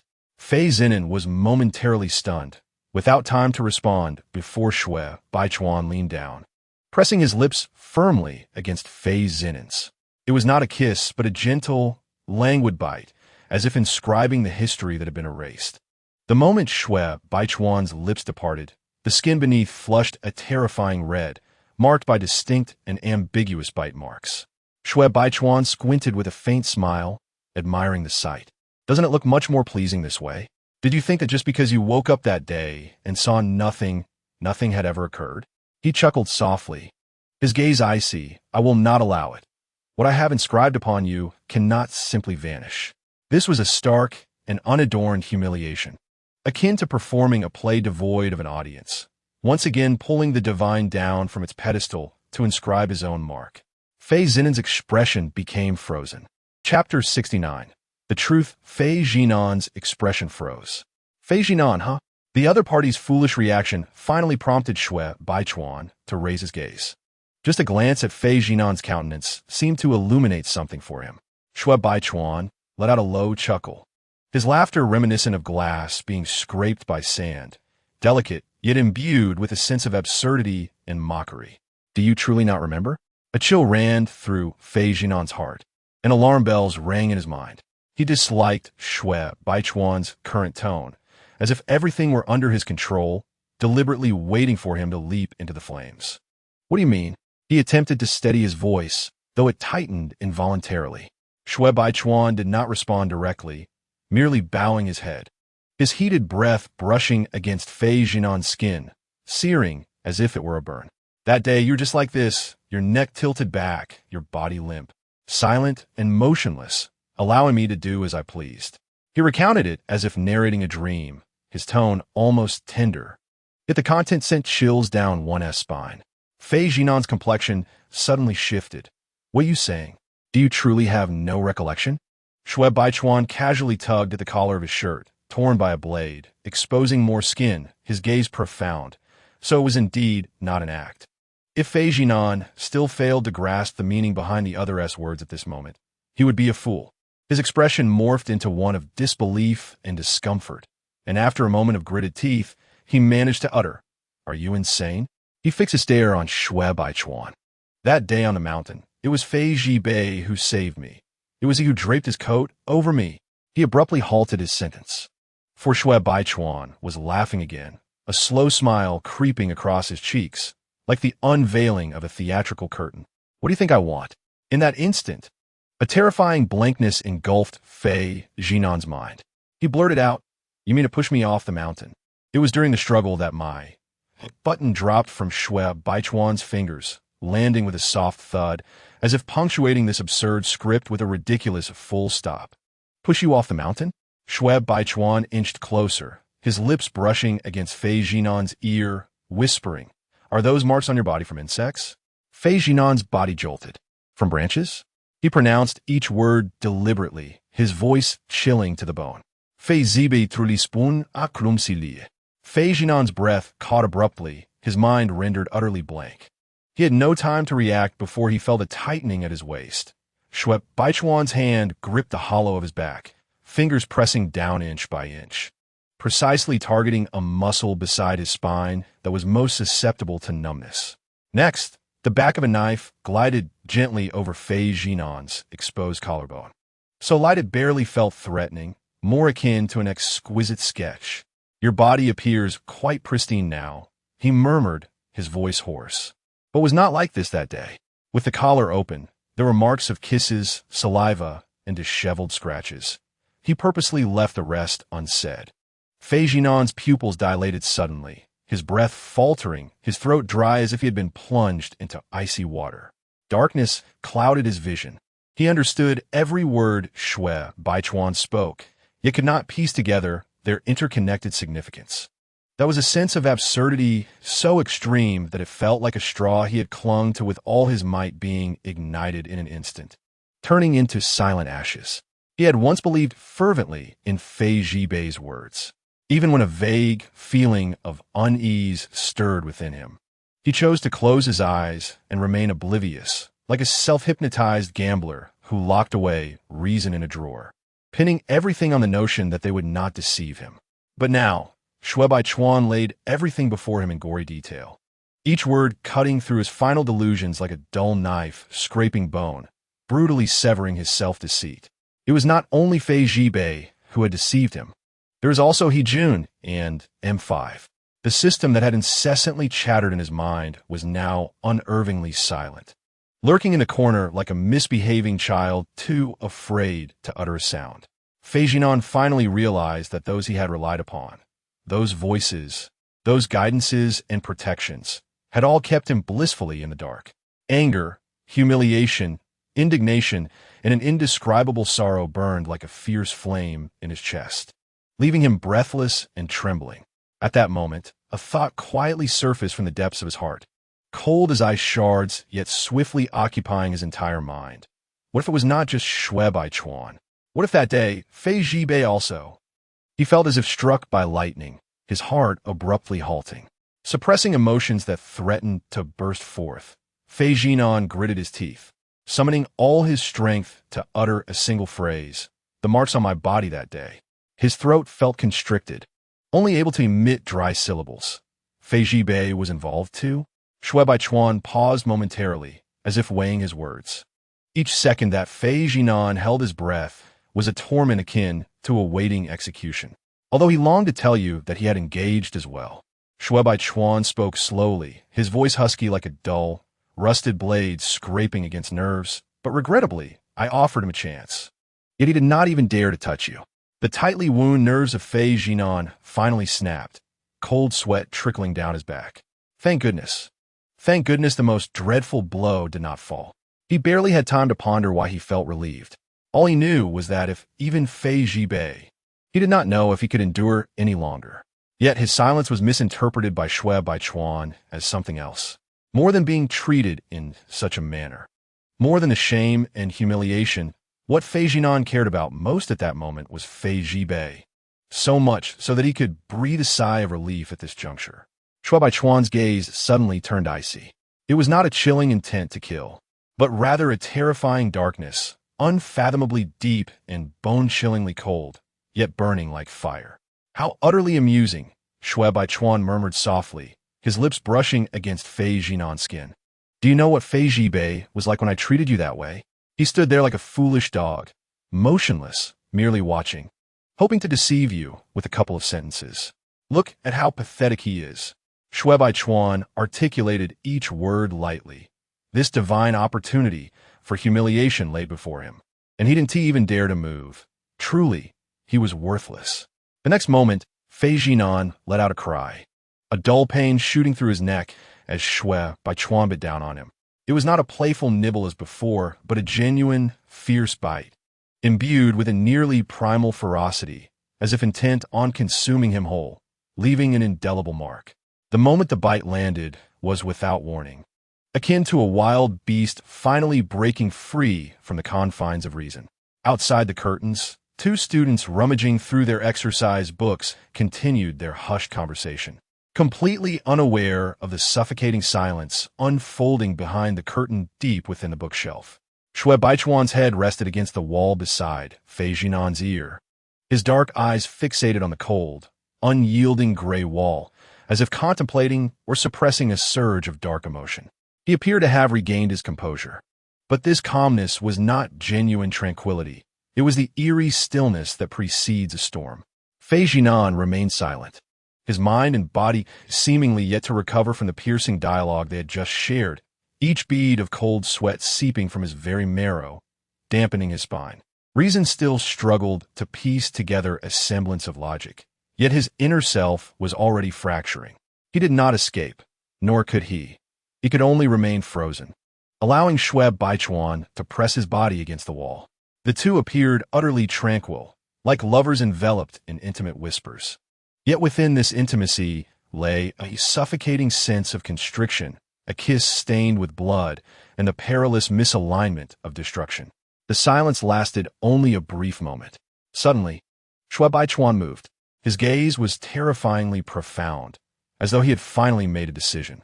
In a tone devoid of inflection, he said, "Fei Jinan, I have told you. I want to witness your life sour and decay in my hands." The tone was not one of intimidation. It was more akin to a leisurely, unwavering incantation. Each word fell like petals laced with poison, slowly and elegantly descending into hell. After uttering this cryptic statement, Shui Baichuan suddenly tilted his head, a faint, elusive smile gracing his lips. His voice dropped to a whisper, laced with a hint of mockery, malice, and an unmistakable, concealed desire, if you wish to avoid becoming tomorrow's headline at school. He deliberately paused, slowly adding near Fei Jinan's ear, "Be quiet." It was a warning before the conditioning, a declaration of possession that was gentle yet bordering on cruel. The enclosed space behind the curtain felt like a greenhouse, the heat seeping from skin to bone, suffocating. In that moment, as Shui Baichuan lowered his head, his dark hair fell, brushing against Fei Jinan's neck, eliciting a wave of subtle tingling. His lips grazed the edge of the other's ear, though they did not truly land, merely gliding past with an almost cruel restraint, like a prelude to a hunt that could erupt at any moment. Fiery kisses and ambiguous nibbles fell densely upon Fei Jinan's neck and ear, incrementally igniting a tingling and trembling within his body. Shui Baichuan's fingers landed brutally yet precisely on every sensitive spot on Fei Jinan, igniting a scorching heat inch by inch. There was no mercy in the teasing, the mockery, the possession, the ignition. Fei Jinan's form was rigid as a bow, his breath caught in his throat. He heard the two individuals outside, still flipping through the pages. Were they beneath that reference book? You search over there, and I will search here. Fei Jinan was acutely aware that he could not utter even the slightest sound, for any noise could shatter everything. He could only bite his lip tightly, straining to suppress his rapid breaths, closing his eyes in shame. Yet Shui Baichuan deliberately sought to provoke a sound from him. The man's fingertips, like flames, lightly pressed against the small of his back, his lips brushing against an inch of skin on his neck, whispering softly, "Have I kissed this spot? All right, you probably don't even remember where I kissed you." Shui Baichuan's tone was languid, akin to a lover's whisper, yet it carried a chilling malice and sharpness. Fei Jinan's breath hitched suddenly, paralyzed with fear of even the slightest movement that might stir the curtain. His fingers wandered slowly beneath the fabric, the motions deliberate yet maddeningly precise. A fine sheen of sweat broke out on Fei Jinan's forehead. His legs felt as though they were treading water, straining to keep himself from slipping down. Behind the curtain, shadows entwined. Shui Baichuan no longer concealed his malicious intent and controlling desire, deliberately grinding against Fei Jinan's most sensitive spot with slow, torturous movements. He understood that this individual possessed remarkable endurance, prideful to the point of provoking irritation. The more he resisted, the more Shui Baichuan yearned to breach his defenses, coaxing a sound from him amidst the depths of shame. Finally, a muffled groan, nearly impossible to suppress, escaped from the depths of Fei Jinan's throat, trembling with resonance. The sound was faint, yet it reverberated like thunder amidst the serene shelves, slicing through the air. In the next instant, a clear voice emerged from beyond the curtain. "Hmm? Did you hear something?" Xiao Zhinan felt his vision blur, blood rushing back to his heart in a torrent. Was it really behind that curtain? His mind went blank, nerves taut like strings on the verge of snapping. The figure was truly approaching. The footsteps echoed, clack, clack, one step after another.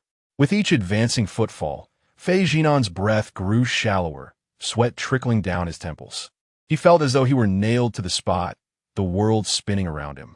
Yet Shui Baichuan showed no intention of relenting, even allowing a disturbingly sickly smile to curve his lips, as if eagerly anticipating the impending exposure. He leaned closer to Xiao Zhinan's ear, maliciously whispering, "What do you think they would say if they saw you like this now?" Xiao Zhinan bit his lip fiercely, nearly swallowing the blood that pooled in his throat. The footsteps drew nearer, just a few steps away from the curtain. With a gentle tug, everything here would be laid bare under the harsh light of day. He would be completely exposed before two unfamiliar classmates. And in this moment of life and death, another voice rang out. "What are you doing over there?" The footsteps halted. "I found a practice book." "Oh." The footsteps gradually receded. "Damn, it's right here. Were you even searching properly?" Sorry. Sorry. I truly didn't notice." The footsteps of the two students finally faded away, and tranquility returned outside the curtain. Yet within, it felt as though they had just traversed a harrowing trial. Shui Baichuan chuckled softly, his voice a mere whisper, akin to a blade gliding gently past Xiao Zhinan's ear. "Xiao Zhinan, you have never been flawless. You simply remain unaware that my methods of control surpass your imagination." Upon finishing his words, Shui Baichuan leisurely released the person beneath him, akin to concluding an exhilarating hunt. He stood upright, casting his gaze down upon the figure sprawled in the shadows. Xiao Zhinan maintained the posture of one who had just endured torment, collapsing weakly against the cold wall. His head bowed, disheveled hair obscuring his eyes, an eerie silence enveloping him. Once imperious and aloof, his penetrating gaze capable of intimidating anyone, Xiao Zhinan now appeared disheveled. His attire in disarray, his body marked, exuding an intoxicating chaos. This state rendered it nearly impossible to discern whether he had been conquered or had relinquished all hope.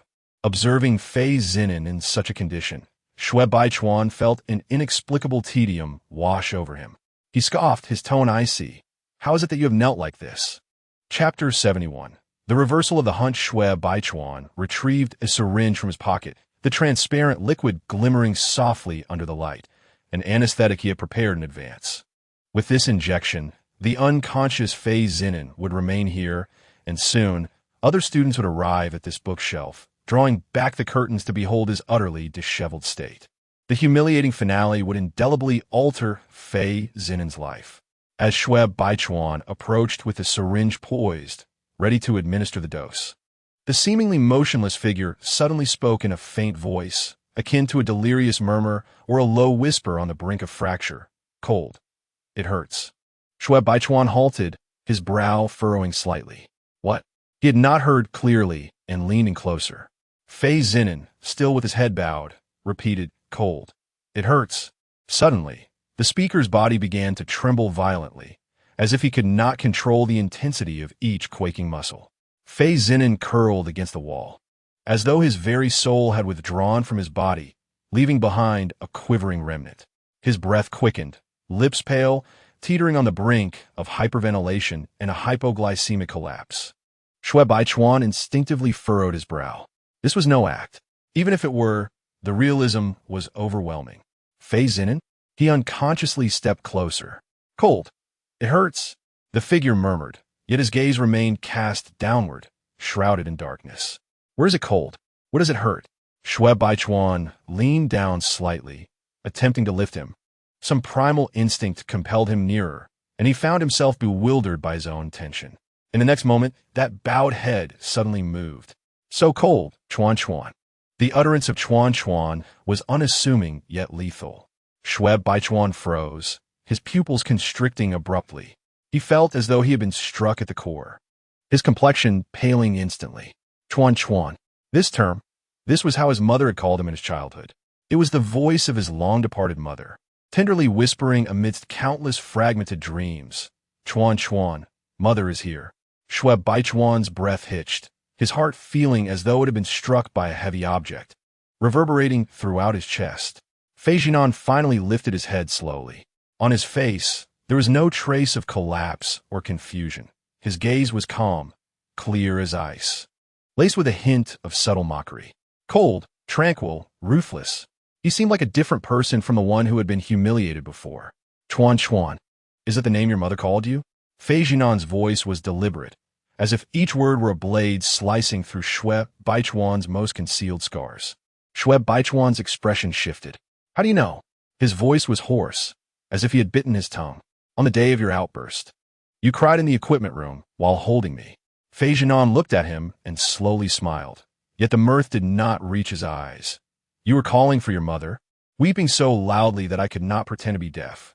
You said you felt cold, in pain. Shui Baichuan's complexion turned ashen as paper. In that moment, all hidden secrets were awakened like a nightmare.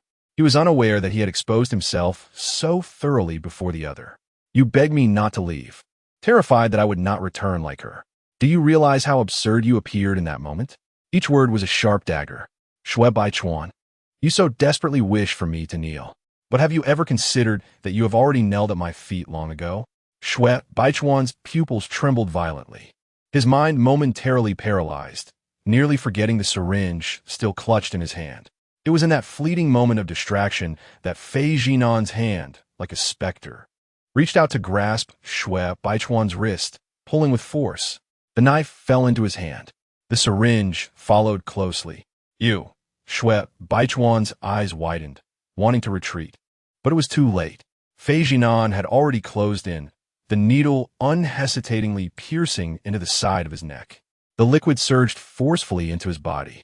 This was a complete reversal of the hunt, as well as the judgment delivered by the one who had been mercilessly pursued, now grasping the blade tightly. Shui Baichuan collapsed to the ground, his pupils rapidly dilating under the influence of the syringe, the figure before him becoming indistinct, resembling the shadow of his mother leaving that night. It mirrored a past he wished never to recall. In the instant of losing consciousness, Shui Baichuan heard a familiar voice, one that carried the warmth he longed for in dreams, whispering in his ear, "Good night, Chuan Chuan." When Fei Zhinan emerged from the library area, he appeared as though he had been pulled from icy waters, his complexion pale, lips devoid of color, a few strands of hair damply clinging to his forehead. The school uniform's tie was missing, the buttons of his shirt askew, and his jacket hung half-heartedly on his shoulder, as if it might slip off at any moment. Yet, his steps were remarkably steady as he walked towards the study area. The three individuals at the table simultaneously looked up. Just moments before, they had been quietly speculating about why Fei Zhinan had been gone for so long and whether he had encountered any trouble. Their conversation abruptly halted. Fei Zhibei, who had already been looking exceedingly grim, his fingers fidgeting under the table, was about to stand and head towards the library area. However, the instant he caught sight of Fei Zhinan's appearance, his concern burst like a balloon, instantly transforming into indifference.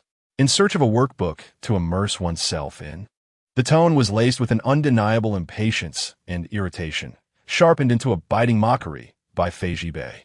While I am here, tackling problems, where have you gone to catch some sleep? Yet, Fei Zhinan remained silent, as if oblivious to the words spoken. Jun stood up first, quickening his pace to approach. Senior, what troubles you? His brow furrowed as he scrutinized Fei Zhinan's pallid countenance. Are you unwell? Fei Yunqing also hurriedly joined them, asking, Zhinan, where's Baichuan? Wasn't he in the study area as well? Why did you not come out together? However, all expressions of concern seemed to crash against an invisible barrier. Fei Zhinan's demeanor appeared frozen, his gaze vacant and frigid. He made no halt, offered no reply, merely passing through the two and returning to his seat, bowing his head to organize his backpack. Jun's frown deepened, while Fei Yunqing opened his mouth, ultimately saying nothing. Throughout this exchange, Fei Zhinan resembled a silent specter, his gaze never lingering on Fei Zhibei for even a fleeting moment. Finally, unable to endure the silence, Fei Zhibei's voice emerged, low and heavy. Are you leaving? Fei Jinan's fingers continued to methodically zip up his pencil case, his actions deliberate and unhurried, without a word of response. Fei Jinan, did you hear me? Fei Jibei abruptly stood, striding over to him, grasping his arm. You. With a sudden jerk, Fei Jinan's arm was wrenched free, the force of it audible to those nearby. Do not touch me. His voice, frigid as steel, sliced through the air. Fei Jibei stood momentarily stunned, frozen in place. Raising his gaze, he met Fei Jinan's eyes. Those were orbs of piercing cold, devoid of any emotion. A thud echoed within Fei Jibei's chest, his heart plummeting, as if his very blood had momentarily stagnated. Yet, before he could utter a word, Fei Jinan had already turned away, shouldering his bag and departing the study room without a backward glance. A disembodied electronic voice suddenly erupted in his mind. Beep. Reconnection successful. Woo-woo. Host. I have returned. I have no idea what just transpired, but Shui Baichuan's resentment level spiked, severing the entire system link. I nearly plummeted into a temporary data black hole. Are you all right? Did he do anything to you? Are you hurt? How do you feel now? I'm truly worried about you. M5 chattered away in a flurry, its tone imbued with an unprecedented urgency and distress. Yet, only the oppressive silence answered. Fei Jinan offered no response. Not even a cursory acknowledgement. The wind swept through the corridor, lifting a corner of the white curtain. It was as though Fei Jinan had never heard the voice echoing within his mind, as if he were severed from this world entirely. M5's voice gradually faded away. Host. Knock knock. Is anyone still reading this? If this piece has brought you joy, might I kindly ask you to lend a hand and offer it a rating? Each little star you give illuminates the path of creation. Chapter 72.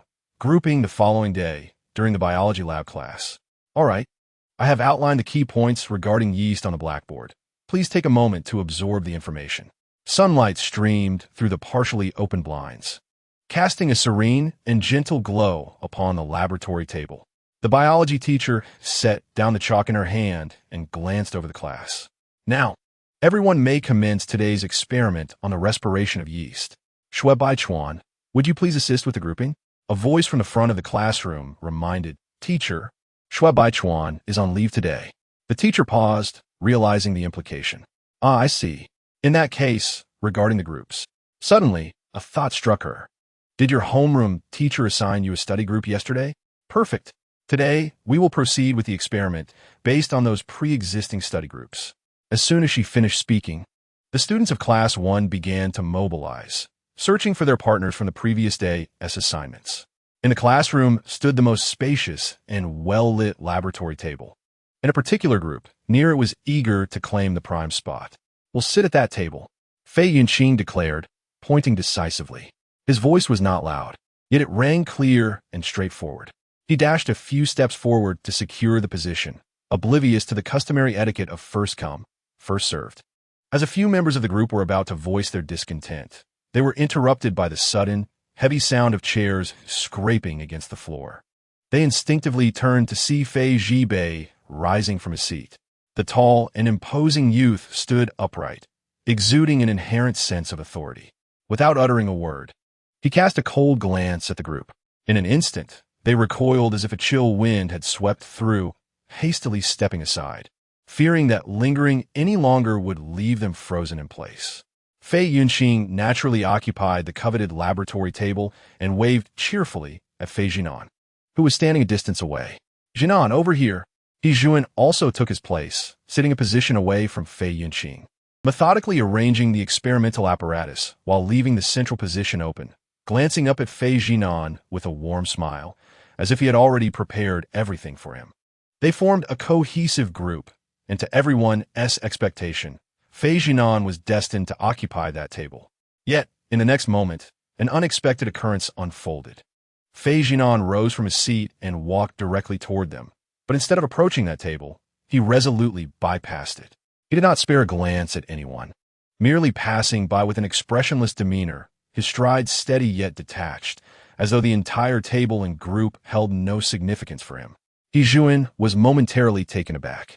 Tightening his grip around the beaker, Fei Yunqing, poised to invite Fei Jinan to sit, found his voice trapped in his throat, staring blankly at his retreating figure. Just then, Fei Zhibei rounded the other side and collided with Fei Zhinan, who was moving backward. Instinctively, he grasped the other's arm. "Where are you going?" "Your seat is here." Only then did Fei Zhinan halt, slowly turning around. His gaze was devoid of emotion, revealing a pair of eyes that emanated an icy chill. There was no warmth, no reaction, nor any intent to explain, only a profound coldness. Just as yesterday in the library, the last glance cast in his direction was silent, yet chilling enough to send tremors through the heart. Fei Zhibei seemed to be struck instantaneously, his entire being frozen for a fleeting second. Fei Zhinan uttered not a word, decisively shaking off his hand with a swift motion that, while not forceful, was resolute. The silent withdrawal stirred an uncomfortable ripple through the classroom air. Fei Zhinan strode past the stunned Fei Zhibei, heading towards the back row without offering an explanation or a backward glance, as if the three individuals behind him had never existed. The spacious, experimental table fell into an abrupt silence. Hewan still clutched a beaker, and the warmth in his eyes gradually faded, a barely perceptible frown creasing his brow. Fei Yunqing stared blankly at Fei Zhinan's retreating figure, opening his mouth but failing to produce a sound. Meanwhile, Fei Zhibei remained rooted in place, his fingertips trembling slightly, his expression darkening by the moment. No one spoke further. The temperature in the classroom seemed to plummet with the departure of that solitary figure, much like the icy gaze that refused to look back, sealing off the heart. Aside from this, most groups had already tacitly accepted one another as experimental partners, merely needing to pair up according to seating arrangements. However, in a corner of the classroom, a trio remained frozen in place, their expressions subtly complex. This group comprised three boys who consistently ranked at the bottom of their class, forced together not by choice, but by circumstance, as they had no other options. Typically reticent, they approached exercises as if facing a formidable foe, let alone undertaking experimental tasks. Presently, they watched the bustling groups around them, their minds consumed by a singular thought: we're doomed to fail again. Why don't we just do it ourselves? After all, no one wants to team up with us. One murmured softly, the tone already laced with resignation. How can we complete the experiment with one person short? We'll be the ones losing points. So what? It's already like this. Let us just make do. Just as the three shared a knowing glance, reaching a tacit consensus to embrace their impending failure, a cool, clear voice resonated behind them. The tone was not loud, but possessed an innate elegance that instinctively straightened their spines. "Excuse me, are you in need of another member for your group?" The trio was momentarily taken aback, turning in unison. Before them stood a youth clad in a crisp uniform, his demeanor aloof and posture upright, a pair of cold, indifferent eyes sweeping over their table before settling on them. They widened their eyes in shock. Fei Zhinan, the most discussed name in Ji Yuan building. The epitome of an exemplary student whose looks, grades, background, and aura seemed to belong to an entirely different realm than their own. Yet, here he stood calmly before them, politely inquiring, "May I join your group?" Fei Zhinan's tone was courteous, devoid of any flattery or further elaboration. The boys instinctively nodded, their minds a blank slate. Yes, yes. We are indeed short one person. Of course you can join. It would be wonderful to have you. They hardly dared to question the reason for his choice, hastily tidying their table, nearly toppling a test tube in their flurry. What an unexpected turn of events. The chosen prince personally descending to form a team? Like a star that has unexpectedly fallen into an unremarkable corner of a mundane world, it descends without reason. It is akin to divine grace, the benevolence of deities, or an immortal descending to aid humanity. This group of neglected underachievers suddenly transforms into a group of fortunate stars, drawing the attention of all. One among them nearly sheds tears, grateful that their experimental scores have been secured. Yet, their elation lasts but 3 fleeting seconds. In the next moment, several cold glances, akin to an abrupt chill, envelop them in an inexplicable winter. 3 piercing gazes from the direction of the main experiment table simultaneously fixate upon their small table. The smile on Fei Yunqing's face freezes entirely, her bright eyes resembling a crystal or marred by subtle cracks after the rain. Jun stares at the scene with a solemn expression, his once gentle demeanor now overshadowed by a palpable darkness. Meanwhile, Fei Jibei's countenance is the most dismal, his eyes brimming with anger, confusion, and intense repression, as if he is struggling to contain something within. The veins in his arms bulge slightly, as if he might crush the glass table's edge. Though no words are exchanged among the three, the palpable hostility and displeasure loom like an impending storm, pressing heavily upon the underachiever group. Do they want to kill us? One whispers, "It seems so, but did we do anything wrong?" Another recoils, "Did we dream too loudly?" The third covers their face. They stand rigidly, wanting to escape, yet paralyzed with fear, resembling three mice caught in the lion's domain. Yet, at the eye of the storm, Fei Zhinan appears oblivious, taking a seat at the empty space beside their table. His voice is steady as he inquires, "What is the matter? Let us begin the experiment." It is as if the gazes and emotions swirling around him are of no concern. Only the onlookers sense that this seemingly ordinary experiment class conceals some unusual undercurrents. The fissures within the five-member group silently begin to spread across the tabletop. The wind has already begun to stir. To all investors, dear investors, greetings. As a narrative reaches a pivotal juncture, we interrupt with an urgent stock market update. In this chapter, we will witness the first major assessment of the stock market. Voting method. In the discussion area of this chapter, comment under your chosen stock character name. Each vote you cast is a powerful force propelling it towards a surge. This will be a crucial determinant of whether this stock will yield rewards or face adversity in the future. The stock market carries risks. Investment relies on one's own capabilities. It is time to showcase true skill. Come forth and rally for your chosen one. Chapter 73. Review. It has been proven that wherever Fei Zhinan is present, mediocrity cannot thrive. Despite the same team, a habitual slacker, a person who errs at the slightest touch, and an absurd individual who even dares to misconsume reagents. Within a mere 40 minutes of Fei Zhinan's involvement, this experiment group, once doomed to the bottom, undergoes a remarkable transformation. With precise proportions, standardized procedures, and clear data, the conclusions drawn were logically sound. Throughout the entire process, Fei Zhinan calmly assigned tasks, guiding operations with deft movements, each step executed with calm precision, as if he were the true lecturer of this course. Initially, the trio each had their own reasons for apathy, yet today, it seemed they had been suddenly baptized by a divine force. Some quietly transcribed the experimental steps. Others meticulously verified the measurements on the pipettes, carefully wiping the edges of each beaker with a tissue. Still others took the initiative to queue for weighing solutions, returning to thoughtfully label each with a pencil. They were unaware of the source of their newfound vigor, only that Fei Zhinan stood among them, his posture upright, movements agile.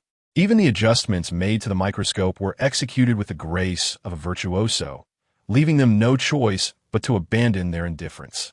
The experiment was completed swiftly and accurately, with results recorded neatly and beautifully, prompting even the teacher to nod in approval. Excellent. The data is clear, and the operations are standardized. The biology teacher rarely displayed a satisfied smile, indicating that this collaborative model of the study group was indeed effective. Keep up the good work. Upon hearing this, the previously underperforming trio nearly burst into tears. Having studied diligently for so long, it was the first time they were publicly praised for their achievements, and in front of the entire class. Gratefully, they glanced at Fei Zhinan, who remained steadfast and composed, his expression indifferent, their gazes shifting from divine blessing to that of Savior. Fei Yi, you are our beacon of hope, brother. From now on, we will heed your every word. The once gloomy group of underachievers was illuminated in that moment, transforming from the darkest corner into the brightest spot. The air was infused with the sweet scent of osmanthus. Sunlight streamed through the window onto their table, and the center of the classroom had undoubtedly shifted. In stark contrast, the other group resembled the shadows cast by this radiance. Silence reigned, the atmosphere akin to that of a graveyard. Fei Yinxing fiddled despondently with a microscope. Jun recorded silently, while Fei Jibei's countenance darkened, words unspoken. as if on the verge of an explosion. A palpable tension filled the air, resembling a heavy storm cloud pressing down on their chests, causing even the nearby groups to discreetly inch their chairs away, wary of being tainted by such low pressure. Although the trio appeared calm on the surface, their minds had long since wandered from the experiment, resulting in a disjointed process. Ultimately, Jun accidentally knocked over a bottle of dye, staining the experimental materials. Fei Jibei attempted to rectify the situation, only to topple the microscope, prompting Fei Yunqing to rush over for assistance, nearly causing chaos. One side basked in applause and accolades, while the other was engulfed in disaster. The contrast was stark and tragic. This atmosphere of repression and frustration persisted into physical education class. The PE teacher, as boisterous as ever, announced, "Today we will practice physical assessments organized by groups according to yesterday's study teams for ease of scoring and recording collaborative performance." As these words were spoken, Fei Jibei's already taught expression deepened further. Fei Yunqing remained silent, slowly stretching his legs with such force it seemed he might snap them. Jun continued to smile, but it was a smile devoid of warmth, like a porcelain doll wearing a mask. A silence as imposing as an iceberg, a tranquility akin to thunderclouds, and a smile sharp as a blade. Someone muttered, "It seems the sun isn't as warm today." The dichotomy of light and darkness, glory and despair, crystallized at this moment. A minor division quietly precipitated a structural collapse. The physical training commenced under the blazing sun, with only the sparse coolness of shade cast by the trees in the southeast corner. Fei Jibei, Jun, and Fei Yunqing stood in that shadowy refuge. Resembling three somber statues, their gazes fixated on the other side where the struggling students congregated, laughing and chatting in a seemingly harmonious manner. The atmosphere resembled that of a prince descending to grant benevolence to the masses. Fei Zhinan occupied the center, encircled by the trio, never casting even a glance in their direction. Witnessing this tableau, Fei Jibei's expression darkened to an inky hue, while Jun and Fei Yunqing wore equally dismal visages. They were not fools. They were acutely aware of their ostracism. What troubled them most was the utter lack of understanding regarding the cause of this exclusion. No one had informed them of the events transpiring, leaving them inexplicably abandoned. The air was thick with resentment and agitation. Finally, someone broke the silence. What are they gloating about? Fei Yunqing bit down on his teeth, his voice tinged with uncontainable grievance and bitterness. "We were supposed to be in the same group as Zhinan. Ever since we returned from the study room yesterday, Zhinan has been acting strangely, sulking in his own world." I lowered my gaze, my tone sinking again. When we got home, he barely spoke to us, and, after a few bites at the dinner table, he retreated to his room. This morning, when I knocked on his door, I found he had already left without waiting for us, as he usually would. As he spoke, his voice gradually softened, as if the pangs of isolation had pierced his heart. "Did we do something wrong?" Jun pondered for a moment, eschewing trivialities, and reasoned logically, "It may not be our fault." Zhinan's character doesn't seem to lend itself to unprovoked hostility. His assertion was resolute, indicating that the crux of the matter undoubtedly lay in whatever transpired yesterday in the library. What could possibly happen in the library? Fei Yunqing grimaced. "It's not a horror film set." Just then, he involuntarily lamented, if only Bai Chuan hadn't taken leave. He was in the library yesterday, and might have known something. No sooner had he spoken than Jun fell into a contemplative silence.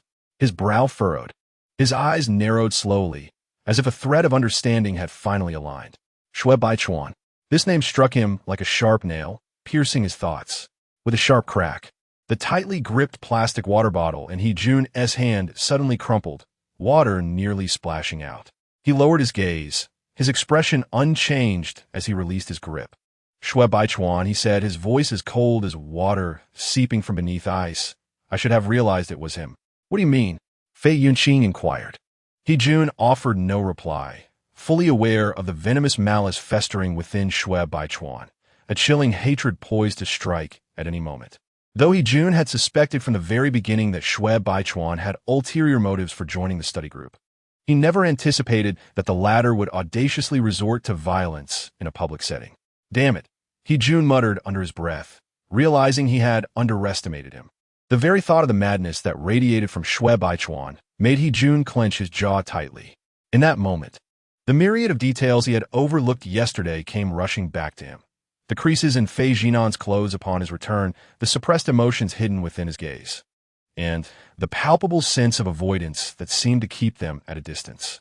He Jun's expression darkened, his eyes as black as congealed ink. The tall youth stood in the shadows of a tree, his lips barely twitching, a fleeting flash of ferocity crossing his eyes.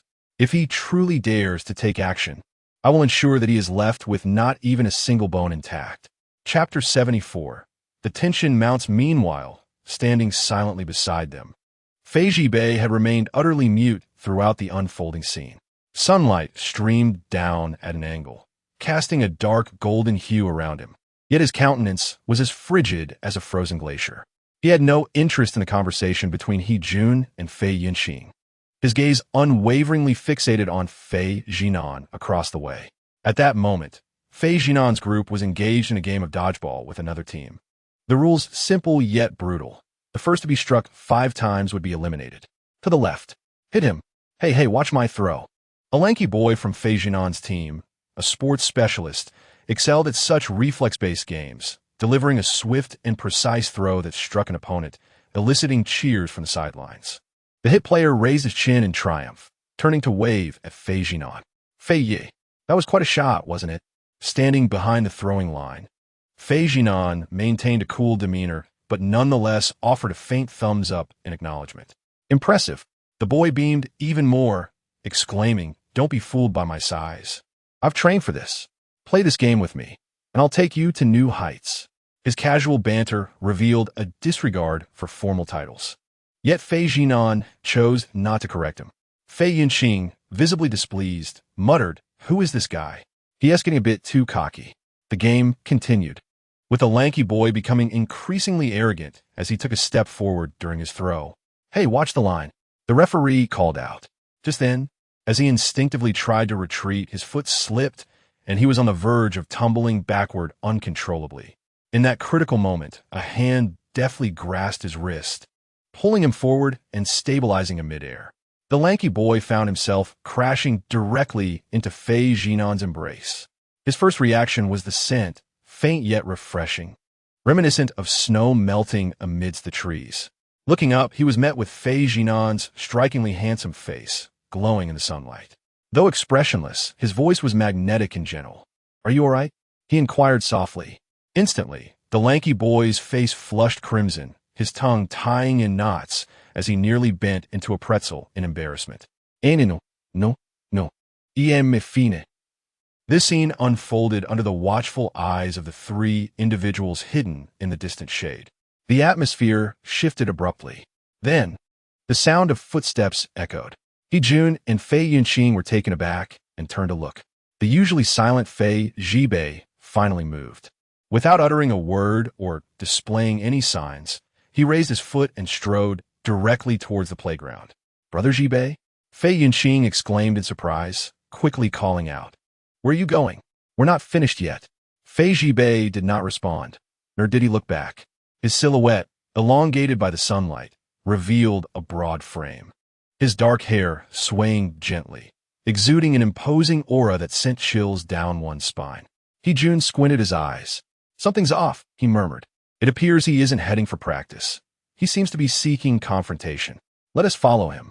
His voice was low, reminiscent of a storm brewing before the tempest. The two hurriedly quickened their pace to catch up. Ahead, Fei Jibei's towering figure sliced through the interplay of light and shadow like a blade. Inching closer to that ever-composed figure, Fei Jinan. Though he said nothing, a tempest brewed within his eyes, an unstoppable force. "All right, this group can proceed. Let us change the scene." The PE teacher was about to call the next group when footsteps echoed from the other end of the playground. Fei Jibei approached with steady steps and a cool demeanor. "We should go first," he asserted, his tone brooking no argument yet restrained to the point of perfection. He Jun and Fei Yunqing followed closely behind, both unable to glean any emotion from Fei Jibei's face, silently accompanying him with an impassive air. The other group members fell silent at the sight of Fei Jibei, as if doused in icy water, their expressions filled with trepidation. No one dared to respond. Fei Zhibei's gaze shifted to a tall, thin student, a flicker of a smile dancing in his eyes. He slowly lifted his lips, revealing a smile that could almost be deemed amicable. Xiao, right? His voice was as gentle as a breeze in early spring. I heard you were on the school team in middle school. I was impressed by your performance earlier. Fei Zhibei paused, a hint of amusement curling at the corner of his mouth. I would like to spar with you if that is all right. His words were exceedingly polite, his tone sincere. Yet his gaze remained fixed on the distant, indifferent figure of Fei Zhinan, who, however, did not spare him a glance. Fei Zhibei spoke again, his tone still gentle. Xiao hesitated, unsure how to refuse. Okay. The PE teacher, seeing no objections from either side, signaled for the match to begin. This time, it was Fei Zhibei's group that would throw, while Fei Zhinan's group would evade. As soon as the whistle blew, Fei Zhibei's demeanor shifted dramatically. The warmth drained from his expression, leaving only the cold, focused intensity of a predator. He locked his gaze on Xiao, each throw precise and ruthless, resembling not a friendly spar, but a calculated hunt. Initially, Xiao managed to evade, but soon he realized he was being targeted. Several near misses sent cold sweat cascading down his back, his movements becoming increasingly frantic. Each sandbag came hurtling towards him with an overwhelming sense of pressure, the sound of wind accompanying them, as if they were aimed directly at his nerve endings. Fei Zhibei's wolf-like eyes never wavered, his muscles taut, veins bulging as he unleashed one sandbag after another upon the tall, thin student, executing an unyielding onslaught akin to a merciless private execution. The surrounding observers gradually sensed that something was amiss. The teammates wore expressions of tension, and the physical education teacher furrowed his brow slightly. However, Fei Zhibei did not halt. Instead, his strikes became increasingly precise and ferocious. Each second was a torment filled with sweat, labored breaths, and the sound of the sandbag brushing against his cheek. Xiang's rhythm was completely disrupted. His steps grew chaotic, and evading the blows became ever more strenuous. At that moment, another sandbag hurtled toward him. This strike bore greater force and a more cunning angle, leaving him almost no time to react. Xiang realized he was out of time. His breath caught, his pupils constricted, and his legs felt as though they were weighed down by lead, rendering him immobile as he could only watch helplessly as the blow approached. Just at that critical juncture, a figure suddenly surged in from the side. Bang! The sandbag struck with force, but it did not hit Xiang. He fell to the ground, staring in bewilderment. It was Fei Zhinan. He reached out and pushed Xiang aside, but he himself took the full brunt of the sandbag. Squarely on his arm, Fei Zhibei's gaze trembled imperceptibly at the sight of Fei Zhinan. A dull thud echoed. Fei Zhinan staggered slightly, his brow furrowing, and his complexion noticeably paled. The intensity of that blow was clearly beyond what an ordinary game could muster. Had he not intervened, that strike would likely have sent someone to the infirmary. The air fell silent for 3 seconds. Fei Zhinan was taken aback by the severity with which Fei Zhibei had struck. He glanced down at his arm, feeling a surge of heat rise within him, igniting a furious rage. Finally, he lifted his head for the first time today, meeting Fei Zhibei's eyes directly. His gaze was frigid, akin to the edge of a frost-coated blade on a winter night. Fei Zhibei spoke, his voice low and subdued, as if the calm before a volcanic eruption. Have you had your fill of chaos? The arena fell into silence. The sandbag rolled to the ground, coming to a halt after a few spins. Fei Zhibei slowly retracted his arm and cast a glance at him. That fleeting look was difficult to define. Was it disappointment or confusion? Yet in the next moment, it was overtaken by profound scorn. A sardonic, dark smile crept across Fei Zhibei's lips. So, you finally see me, brother? His tone was gentle yet deliberate, as if suppressing an emotion he was reluctant to unleash, but each word struck like blood-soaked nails, embedding themselves in the bones. The atmosphere began to ripple, reminiscent of turbulent clouds brewing before storm. A tempest was upon them. It is hereby announced that, in light of the fervent stock market surrounding Shui Baichuan, we shall bestow a generous benefit upon our esteemed shareholders. At exactly 8 p.m. tonight, we will urgently release a special chapter entitled Exclusive Benefits for Shui Baichuan, consisting of a remarkable 4,000 words. Please note, this is a benefit chapter, not limited to Shui stocks. It is sure to bring delight. We kindly ask all shareholders to collect this at the appointed time, as it is a well-deserved dividend for you all. Thank you once again for your investments. We shall reconvene at midnight for the main storyline. Remember, while the stock market carries risks, love remains eternally valuable. Chapter 75. The break. Fei Zhibei's and Fei Zhinan's tones were low, reminiscent of the silence just before a volcanic eruption. Have you caused enough trouble? The words fell like a bolt of lightning, instantly chilling the atmosphere. Fei Zhibei fixed his gaze upon him, his expression grave, and, after a moment, a sardonic and shadowy smile crept across his lips.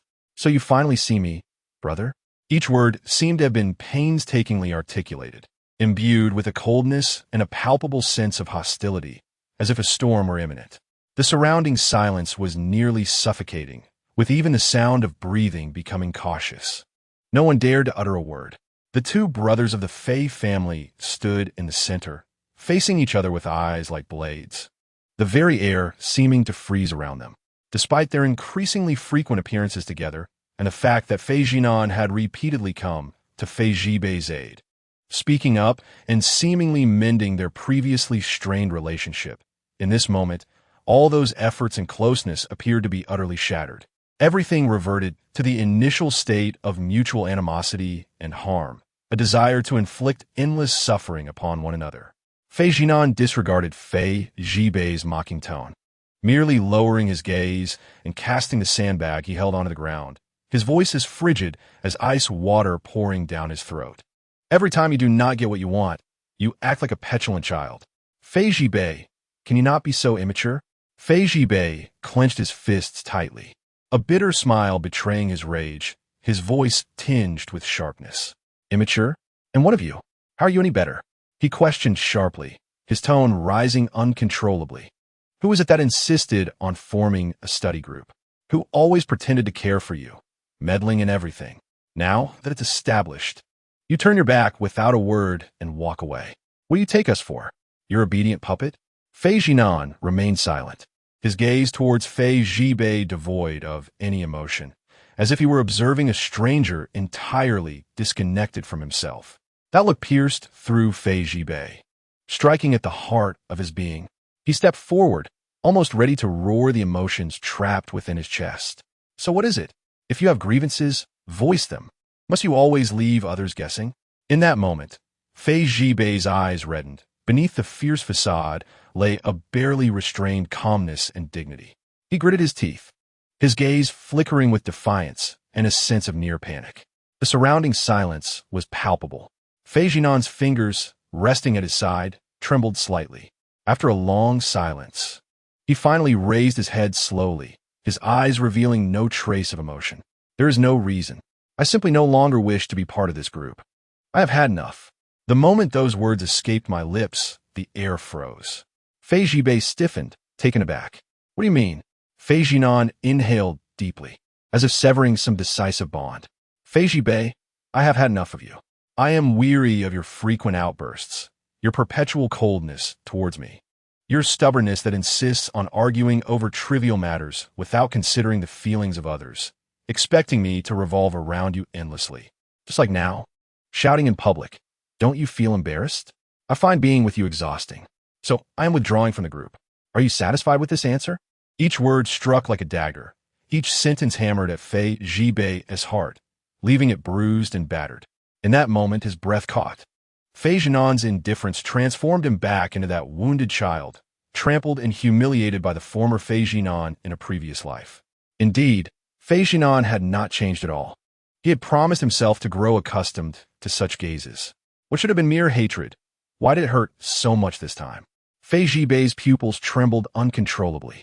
For a fleeting instant, the once arrogant and defiant youth revealed a glimmer of helplessness. Yet that moment of vulnerability was quickly suppressed. He could not crumble, at least not in front of Fei Zhinan. Fei Zhibei straightened, lifting his gaze to the blinding sunlight, which felt as though it could not reach him at all. After a brief pause, he let out a low laugh, a sound more sorrowful than tears. In the end, you simply despise me, don't you? His voice softened, no longer fierce, but rather self-reflective. Then I implore you, please refrain from your meddling in the future. Do not speak on my behalf in class. Do not secretly plead for me before the teachers. Do not pressure me to make friends, and cease those hollow words of concern. Also, do not come smiling to me, pretending to be a good older brother. The stubborn light in Fei Zhibei's eyes dimmed inch by inch. If you were unwilling to associate with me from the outset, do not tread upon my heart with your insincere kindness. It is truly repulsive. For the first time, a flicker of emotion crossed Fei Zhinan's face.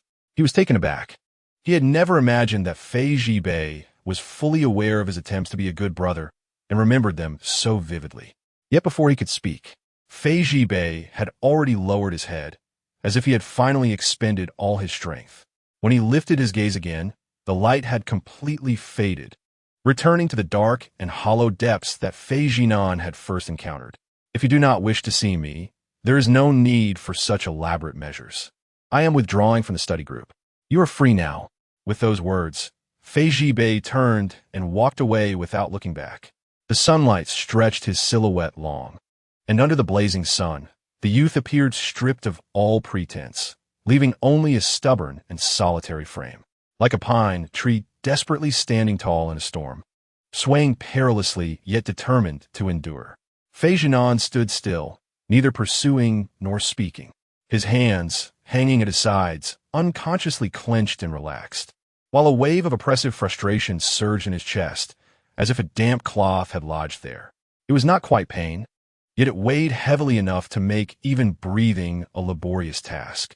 Since his arrival in this world, whether he had devoted himself to persuading his targets or endeavored to be a good brother, Fei Zhinan believed he had acted with a clear conscience. But what had he ultimately received in return? His straightforward life had been utterly shattered, only to discover that those he had genuinely trusted conspired to deceive him, rendering him a complete fool, unwittingly playing the role of a jester in a farcical drama. Thus, he grew weary and chose silence, opting to withdraw from this tiresome script where the mighty clashed and the innocent suffered. He longed to be willful just once. What fault lay in that? After a prolonged silence, Fei Zhinan slowly raised his hand, gently pressing it against his heart, as if to extinguish a restless emotion. The sunlight bathed his handsome profile, yet failed to warm the depths of his gaze. He exhaled softly, murmuring, "I have not claimed to be wronged, yet you appear to feel aggrieved." Chapter 76, Shui Baichuan's Side Story. The Shui residence, 7:30 in the evening. The sound of the front door lock clicking echoed. The living room was softly illuminated, steam rising from a white porcelain teapot. Shui Qinghe had been seated on the sofa for quite some time, perusing a newspaper, his demeanor calm and warm, resembling a typical parent waiting for their child to return home from school. Upon hearing the door, he looked up. Is Baichuan back? He seems to have come home rather late. Did something happen at school? Shui Baichuan changed his shoes, standing tall and straight, his steps measured. He placed his backpack on an entryway cabinet, his tone steady. Today, our class formed study groups to prepare for the monthly exam, and we had impromptu self-study sessions in groups.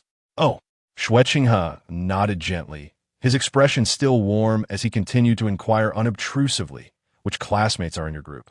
The three Fei brothers, along with a transfer student named Hejun Shui Baichuan, responded with poise and clarity. The Fei family? Shui Qinghe repeated, his tone remaining light, though a hint of inscrutability glimmered in his eyes. Is the eldest son of the Fei family also present? That is quite good. I've heard that Fei Nanshan intends to pass the family business to him. In that case, it would be wise for you to cultivate a closer relationship and seek his counsel. Do not miss the opportunity to make friends.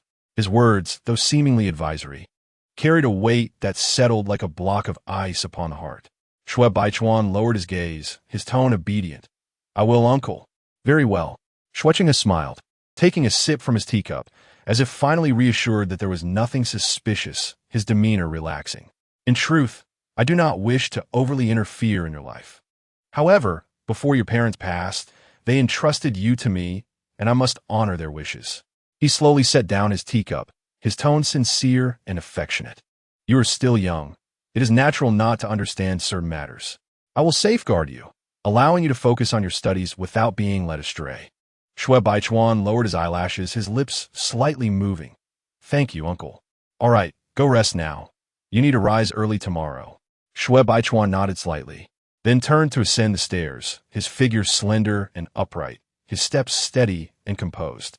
Shui Qinghe leaned against the sofa, his gaze seemingly drifting along the silhouette that receded into the distance, the once joyful glimmer in his eyes gradually fading under the soft glow of the lights.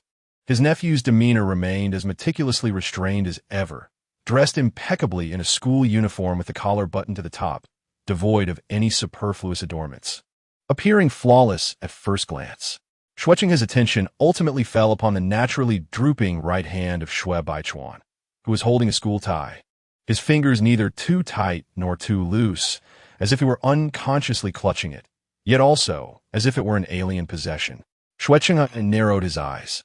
He recalled that upon entering, Shui Baichuan had indeed been wearing a tie, its collar perfectly arranged and buttoned high, concealing no hint of a bow tie. Yet now, he still clutched another one in his hand. Shui Baichuan had brought back an extra tie. The smile at the corner of Shui Qinghe's lips slowly dissipated as he sank back into the sofa, his gaze profound, akin to ink swirling in water, expanding in ripples. I will verify with the teacher. Yes, Mr. Shui. In the living room, only the still warm tea in the kettle remained, the steam lingering, quietly enveloping the air with a sense of heaviness. At the end of the staircase, the door clicked shut, severing all sounds from below. The room was engulfed in darkness, with Shui Baichuan opting not to turn on lights. Leaning against the door, his once upright back slumped suddenly, as if the very bones in his shoulders had been drained, leaving only an empty shell leaning silently against the wooden door. The hand still gripping the tie that did not belong to him slowly drifted downward, the black fabric swaying gently, reluctant to fall. As his eyes gradually adjusted to the darkness, Shui Baichuan's shadow remained motionless, resembling a statue. After a few moments, he finally stirred. He slowly raised his right hand, the cuff sliding down to reveal uneven red marks on his wrist, reminiscent of something having constricted him, eerily echoing the color of the tie he held. When the effects of the drug wore off and consciousness returned, Shui Baichuan found himself firmly bound by the tie behind the curtains in the reading area. His skin pressed against the cold window frame, the daylight a washed-out gray. His captor had even placed a knife within his reach, as if returning a claw to a beast. It was neither humiliation nor restraint, but rather a condescending permission and disdainful charity. He could have severed the tie with the knife, which would have aligned with his usual decisiveness. Yet he refrained. With a deft maneuver, he managed to loosen the knot with his bare hands. Ironically, his captor had never truly intended to bind him. As the memories faded, the room fell silent once more. Shui Baichuan gazed down at the tie in his hand, the red marks on his wrist, and the black fabric composing a lingering sense of confinement. His expression turned cold, the warmth leaving his features in an instant. He did not comprehend why he had brought this tie back. Perhaps it was a warning, perhaps a punishment, or perhaps a manifestation of some morbid attachment. Remember today's blunder. He admonished himself internally, word by word. The cost of being careless with anyone could be fatal, especially with Fei Zhinan. His plan for revenge could not afford any flaws. He could not allow himself to be led astray, not even for a second. However, Chuan, is it your mother calling your name? Shui Baichuan. You wish for me to kneel, but have you ever considered that you have already knelt beneath me? An oppressive wave of emotion surged forth, akin to viscous ink exploding in the lake of his heart. Hatred, humiliation, and anger intertwined and climbed to the forefront of his mind. The fabric in his hand was fiercely clenched, only to be released in an instant. That black tie fell from his grasp, silently unfurling on the floor, losing its significance. Shui Baichuan did not spare a glance as he turned, his expression devoid of emotion, and walked towards the bathroom. Yet at that moment, a familiar, terrifying pain enveloped him once more. Like an invisible serpent, it slithered from his spine into his marrow, dragging him inch by inch towards the icy abyss. Shui Baichuan collapsed to the ground, his face ashen. Fingers gripping the floor desperately, his chest heaving violently, breath coming in chaotic gasps, low and suppressed wheezes escaping his throat. This marked the third episode within a month. Far too frequent and intense, leaving him unable to predict when he would be overwhelmed. Shui Baichuan wished to endure it, as he had before. But this time was different. The sensations of gnawing, suffocation, and a chill intertwined with flames, as if countless phantom hands were simultaneously rending his nerve from within and without, dragging him into the abyss's dark void. His consciousness fragmented, his throat constricted, silencing any cries for help that the room, this house, would not permit. Instinctively trembling, he reached out in search of something, but all he found was the cold air and the desolate cage-like space. It was too cold, too painful. At the brink of consciousness shattering, an incongruous fragment surfaced in Shui Baichuan's mind. Not the illusory comfort of calling for his mother amid phantom pains, but a genuine tenderness that had once existed. It was an embrace, warm, breathing, with fingers weaving through his hair, a gentle voice whispering, "I am here. Hold on. It will soon be over." Who was it? He did not know. He lacked the strength to ponder. He instinctively yearned, desperately craving that warmth and softness. It was his sole grasp on humanity's redemption amidst the phantom pain. Shui Baichuan trembled as he extended his hand, blindly searching, like a beast seeking remnants of scent across a barren expanse. Finally, his unfocused gaze landed upon that black tie on the floor. Once discarded like a worthless rag, it now became his only lifeline. Inch by inch, he crawled towards it, cold sweat dampening his brow and neck. Palms pressed against the floor as he nearly crawled to the shadow of the tie. At last, his fingers brushed against the fabric. In that instant of contact, he lunged forward like a wild beast, clutching the tie tightly to his chest, his body curling inward, burying his face in the cloth that still bore the warmth and scent of another. It was Xiao Zhinan's scent. He did not know. He did not wish to know. All he understood was that this fragrance could ease his pain, allowing him to slowly rise from the brink of death. The breath quickened. The tie gripped tightly in his palm, crumpled and tugged, drawn desperately close to himself. Shui Baichuan inhaled that aroma greedily, akin to a ravenous beast detecting blood, or a dying soul seeking warmth. He gasped, forcing sounds from his depths, his throat constricted, yet involuntarily producing a suppressed, anguished bass. His body convulsed uncontrollably, heated to the brink of cramping. Shui Baichuan buried his entire face in the fabric, fervently extracting the remnants of scent and warmth, as if kissing, yet also pleading. In that fleeting moment, he was no longer Shui Baichuan, the calm, meticulous, calculating avenger, but rather a forsaken creature, wounded and tormented by suffering, on the verge of death. Yet now, pain drove him to the depths, and he could only cling desperately to that tie, huddled like a child, whimpering, as if that lingering scent could pull him back from the edge of hell. Hatred intertwined with desire, longing enveloped by resentment. Shui Baichuan yearned to incinerate the tie, to shred it into pieces, never to behold it again. But in that moment, he resembled a beast shivering in the dead of night, fiercely biting down on the fabric that carried the essence of another, drawing forth the last vestiges of warmth. "Why you?" he whispered, a mix of resentment and choking sorrow. "Why only you? You should not want this. You should desire no tenderness." Yet he had succumbed, unraveling in anguish, clinging to the scent. Silence enveloped the room, leaving only a shadow on the ground, cradling a black tie, akin to embracing a phantom, ensnared in a false tenderness from which he could not extricate himself.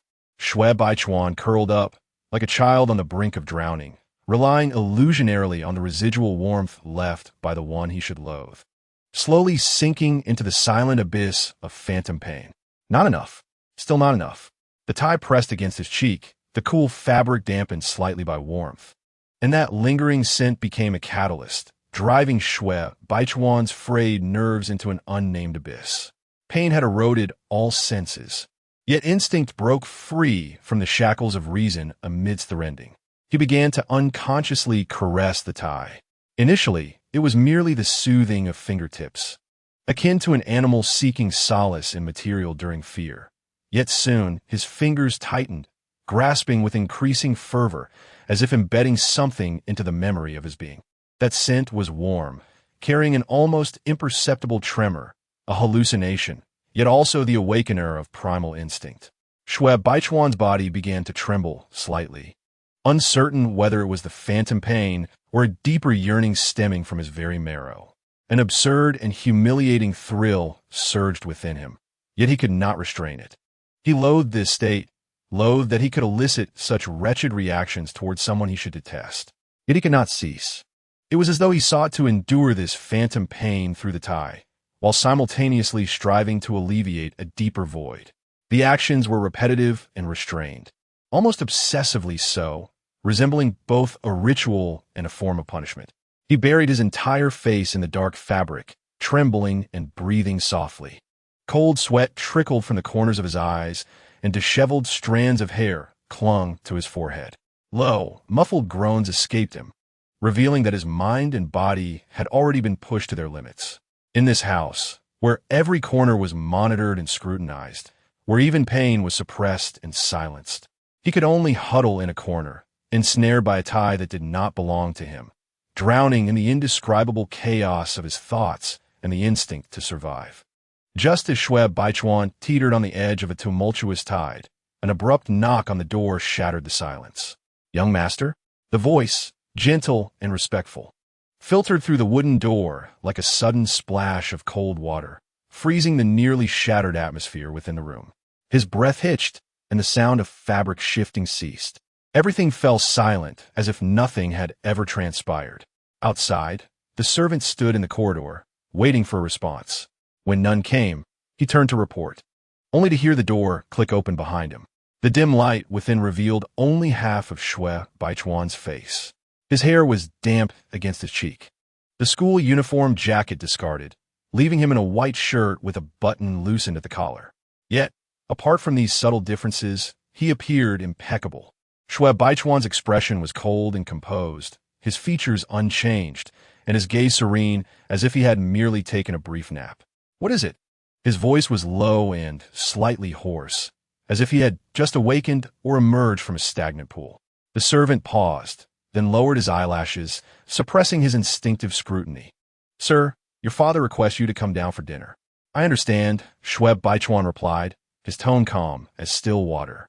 He stood at the threshold, exuding an air of composure, asceticism, and detachment, impervious to intrusion. The servant bowed and withdrew, his footsteps fading away. Shui Baichuan lingered at the door for a moment, as if waiting for something to dissipate, or perhaps straining to suppress a tumult that had yet to settle. The room remained dim, shadows obscuring clarity. His right hand remained concealed behind him, fingers slightly curved, the long, pale fingertips tightly gripping a black tie. The fabric was damp, soft, and sagging, as if it bore the weight of some hidden secret. The side story of Shui Baichuan concludes satisfactorily. May this 4,000-word indulgence bring joy to all shareholders. If you find this distribution satisfying, lifting the corners of your mouth in delight, then I humbly request your support, a little nourishment for love. Your donations serve as the most direct fuel for motivation, propelling the narrative into vibrant heights, producing more delightful tales. The stock market carries risks, but spoiling the author is eternally risk-free. A heartfelt thanks to my esteemed investors. Chapter 77. Torrential rain. No trace of Fei Zhibei had been seen at school, and no one knew his whereabouts. He vanished quietly, like a lone wolf licking its wounds, disappearing under the gaze of many, as if swept into the depths of a forest by the wind, without a sound. Xiao Qing. As the third lesson concluded, a familiar voice called out to him, jolting Fei Yunqing to his feet with an involuntary start. His eyes sparkled with uncontainable joy and excitement. Brother Zhinan. At last, Brother Zhinan had summoned him. However, what awaited him was not a gentle gaze, but rather Fei Zhinan's composed expression and succinct inquiry. "Can you reach Fei Zhibei by phone?" The smile on Fei Yunqing's face faltered instantly, a flicker of disappointment crossing his eyes as his exhilarated heartbeat steadied. "Is something wrong? Just give him a call and ask where he is. I can't get through." The tone of Fei Zhinan was unassuming, yet impossible to refuse. Lowering his eyelashes, Fei Yunqing hesitated momentarily before obediently retrieving his phone and dialing the familiar number. He connected, waited, silence enveloping him. I can't get through either. Indeed. Fei Zhinan nodded, appearing unfazed. Biting his lip, Fei Yunqing hesitated before asking, Brother Zhinan, why do you need to find Brother Jibei? Aren't you? His words trailed off. Yet the implication was clear. The confrontation between the two brothers had rapidly spread throughout Hanyuan within just a few hours. The crowd buzzed with excitement. Their gossiping spirits ignited as if that simple game of tossing sandbags had transcended mere competition, morphing into a brotherly rivalry worth relishing. After all, people often exhibit an inexplicable enthusiasm for trivial disputes. They delight in extracting conversational fodder from others' conflicts, peeling back layers of emotions, speculating motives, piecing together nuances. Yet few genuinely care about the scars and fissures concealed beneath the surface of such disputes.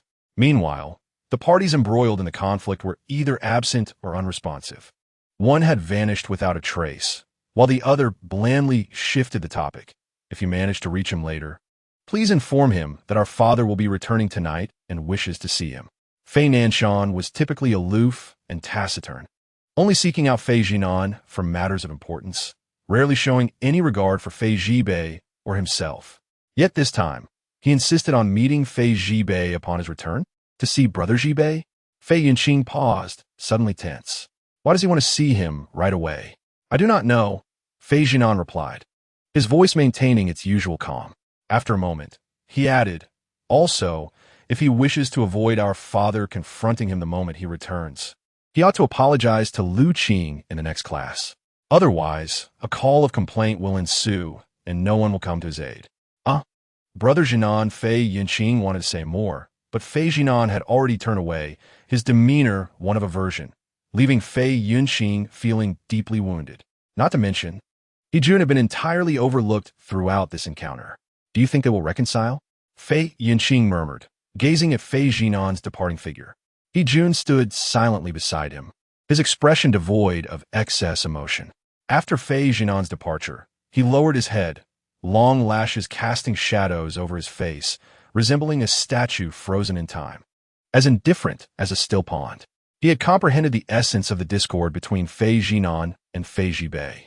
The genesis of this conflict had never merely been the few sandbags exchanged on a playground. Between them lies an entanglement of unspoken grievances accumulated over the years, a plethora of scars and resentments, and an oppressive silence that has lingered far too long. Yet, even if they were to open up, what would it matter? A fissure remains a fissure, and the truth exposed may not necessarily lead to redemption. After all, some wounds, once torn open, are destined to remain forever unhealed. A trace of barely perceptible mockery flickered in Hejun's eyes, as the corners of his lips slowly lifted into a faint arc. Fei Jibei. What a pity. It seems that the first to exit the stage is you. Fei Jibei did not return. He skipped not only the morning classes, but also the afternoon ones without exception. Lu Qing erupted in fury, vehemently declaring that since the establishment of Ji Yuan Building, no student had ever displayed such audacity, insisting that this matter could not be easily dismissed. As Fei Zhinan had predicted, a phone call to lodge a complaint was undoubtedly forthcoming. However, all the impending storms appeared to bear no relation to the individual who had vanished without a trace. Fei Jibei seemed to have evaporated entirely throughout the day, only appearing at the entrance of the Fei residence at 10 o'clock that night.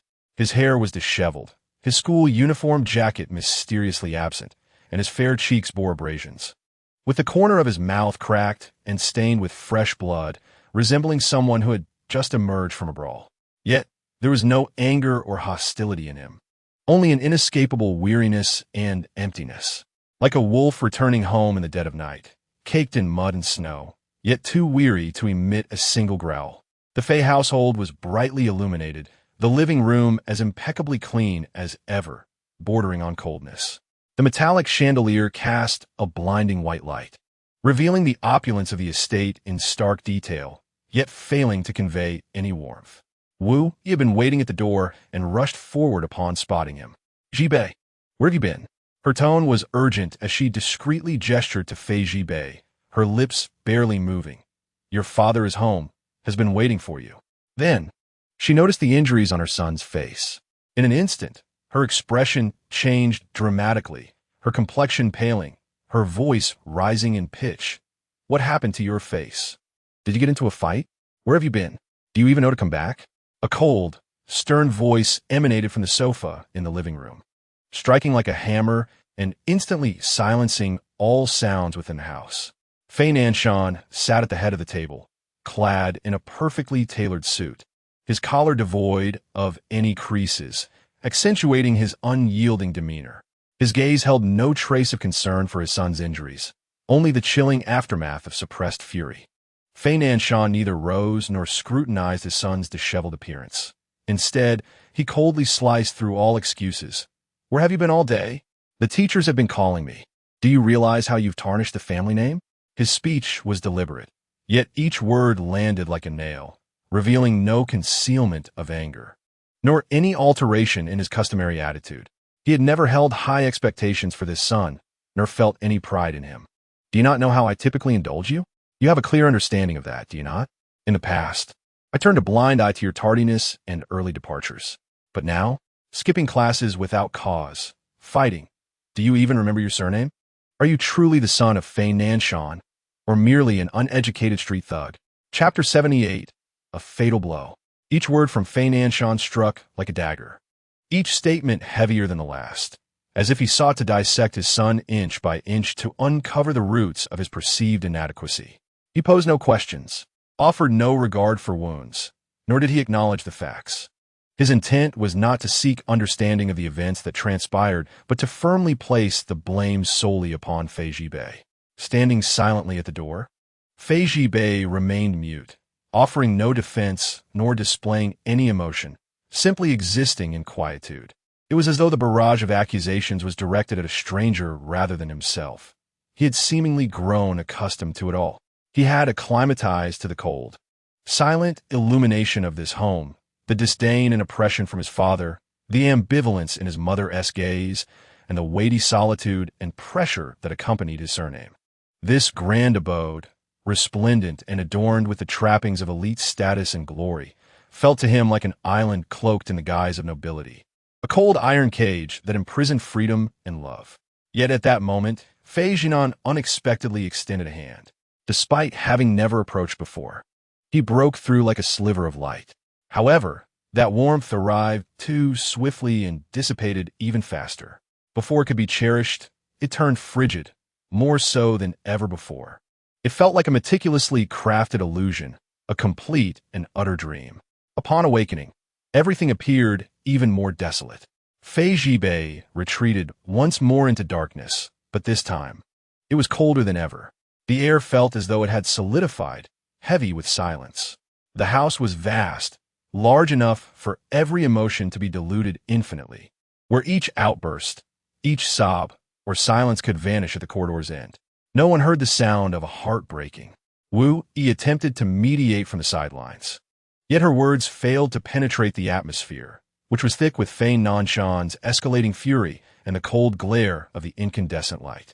This illustrious family, always presenting a facade of politeness and warmth to the outside world, now laid bare its true nature. Familial bonds here offered no solace, only pressure. Communication was replaced by command. A barely perceptible shift occurred at the corner of Fei Jibei's mouth, as if tugged by an invisible thread. He finally raised his gaze to meet that of his father, perched high above, indifferent to understanding him. His expression was devoid of emotion, and his voice was hoarse. I understand. It won't happen again. It was akin to addressing a long-absent, unfamiliar superior. Having uttered those words, Fei Jibei gently turned aside, circumventing Wu Yi and Fei Nanshan alike, trudging up the stairs with weary steps, not daring to glance back.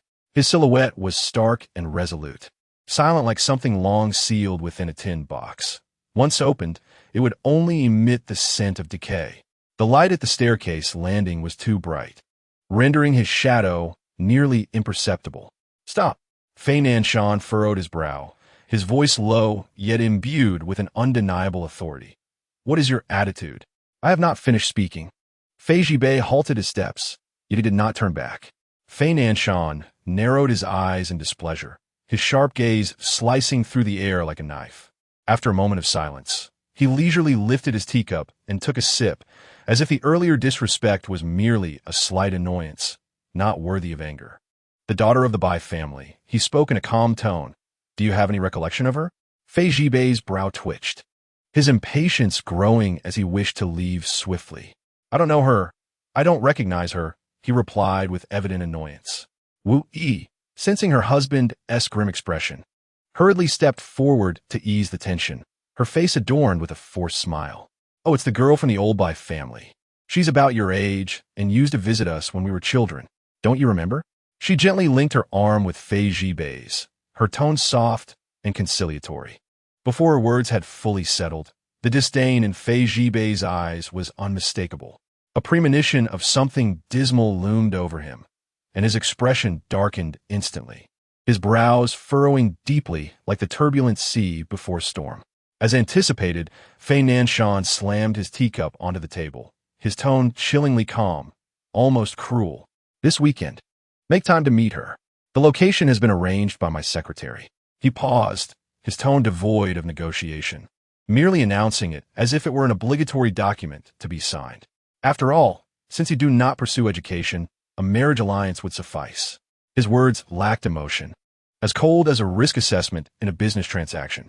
Fei Jibei remained silent, yet the hand hanging by his side clenched subtly, his fingertips turning white, joints clearly visible, his entire being taut like a string on the verge of snapping. Wu Yi, noticing his unsettling demeanor, discreetly tugged at his hand, whispering a reminder, do not oppose your father. In that moment, Fei Jibei found the entire situation utterly absurd. Fei Nanshan was laughable, and so was Wu Yi. This life felt like a poorly scripted play, with each character following a predetermined path, while he alone remained ensnared in a dream. He numbly curled his lips into a semblance of a smile, a mix of self-mockery and an acceptance of his powerlessness, which had become as ingrained as dust. The cacophony around him gradually faded into the background until his peripheral vision accidentally caught sight of the railing on the second-floor balcony. In that instant, it was as if a bucket of ice water had been poured over him. Fei Zhinan stood there, perhaps for an eternity. His elder brother was gazing in this direction, standing straight, his demeanor indifferent, his eyes devoid of any emotion. That gaze was tranquil, cold, and marked by a clear detachment, as if everything unfolding before him, be it arguments, insults, or the impending marriage that would determine Fei Jibei's fate, was nothing more than a trivial farce, unworthy of his attention. That single glance shattered the last bastion of psychological defense Fei Jibei had managed to uphold. The fleeting glimmer of warmth that Fei Zhinan once brought him had been extinguished entirely. Fei Zhinan's indifference, his father's oppression, his mother's submission, and the shackles of fate all converged upon him like a tidal wave at that moment. Anger, pain, and despair surged within him, like three streams of dark water flooding into his heart, consuming him whole. Fei Jibei stood motionless, resembling a soulless husk, with only a pair of lifeless eyes fixated on the indifferent figure on the second floor. A string in his mind snapped suddenly. At last, Fei Jibei spoke, but it was merely a cold laugh. Are you done? Have you issued enough commands? The atmosphere tightened instantly. Fei Nanshan furrowed his brow, pausing in the act of lifting his teacup, his voice laced with suppressed fury. What did you say? Fei Jibei turned around, his gaze deep and frigid. He had reached the limit of his patience. Is it my turn to speak now? You have never regarded me as your son. To you, I am merely a tool, a pawn in your hand, a prop you use to maintain appearances and barter for your interests. You deem me a disgrace and worthless. Well, I too believe you are unworthy of being a father.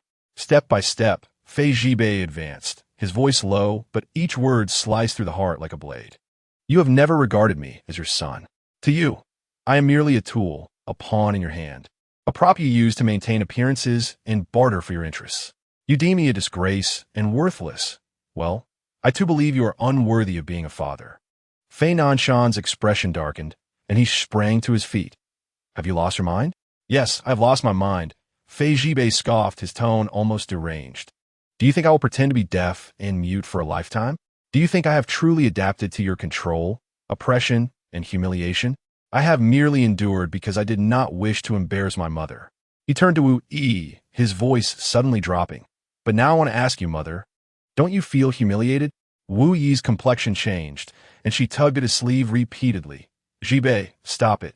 You have feared his anger, feared his denial of me. You have lived in fear your entire life. Fei Zhibei clenched his teeth, his eyes reddening. Glaring at her, do you think your silence and compliance will earn you his respect? Do you realize how you have lived these years? Wu Yi's face turned pale, her voice trembling as she called his name. Zhibei, stop calling me. Yet in Fei Zhibei's eyes was an unyielding coldness that cut to the bone. From the moment you urged me to endure, to obey, and to understand, you ceased to be merely my mother. He took a deep breath and looked once more at the man he called father. Fei Nanshan, do you believe you are successful? Do you think you have crafted an obedient son by your standards? Let me tell you, my life is not only painful, but also revolting. You proclaim daily in the media that the Fei family values education and emphasizes familial heritage. Yet have you ever truly cared about who I am? You control me, suppress me, sow discord among us brothers through differential treatment, viewing me as worthless, all the while watching my decline and sneering. Indeed, he is not worth anything. How incredibly clever of you. Now you wish to dictate my life with a marriage alliance. By what right? Fei Nanshan hurled a teacup at him, shouting furiously, Get out of my sight this instant. I, Fei Nanshan, have no son like you. Wu Yi screamed as the teacup grazed Fei Zhibei's cheek, shattering violently against the picture frame. Fine, Fei Zhibei replied with a faint smile, his eyes now completely frozen. If you do not chase me away, I still intend to leave. Just as Fei Nanshan's fury reached its zenith, poised on the brink of expelling someone from the house, a calm voice descended from the upper floor. Father, please calm down. Fei Zhinan, clad in his school uniform jacket, descended with a serene demeanor, his presence akin to a gentle splash of warm water quelling the impending eruption of a volcano. He approached Fei Zhibei, effortlessly positioning himself between his brother and their father, his actions subtle yet unmistakably delineating a line of defense. Fei Nanshan furrowed his brow. Are you also going to speak on his behalf? It is not a matter of speaking for him, Fei Zhinan replied, maintaining a tranquil smile while deftly seizing the reins of the conversation, but rather to clarify the situation regarding Zhibei. His eloquence was methodical, deliberately withholding any concession as he offered a gentle pretext. Zhibei has not been feeling well today. He suffered from heat stroke during gym class and twisted his ankle. I had intended to excuse him, but I lost track of time amidst the student council meeting this afternoon, my oversight. He was also running a slight fever and feeling unwell, which may have caused him to speak out of turn. It was not his intention to confront you. His tone was as casual as if discussing trivial matters, effortlessly transforming Zhibei's earlier accusations into mere misunderstandings born of heated emotions, without granting Fei Nanshan the opportunity to further escalate the situation. Fei Zhinan smoothly transitioned into the next phase of persuasion.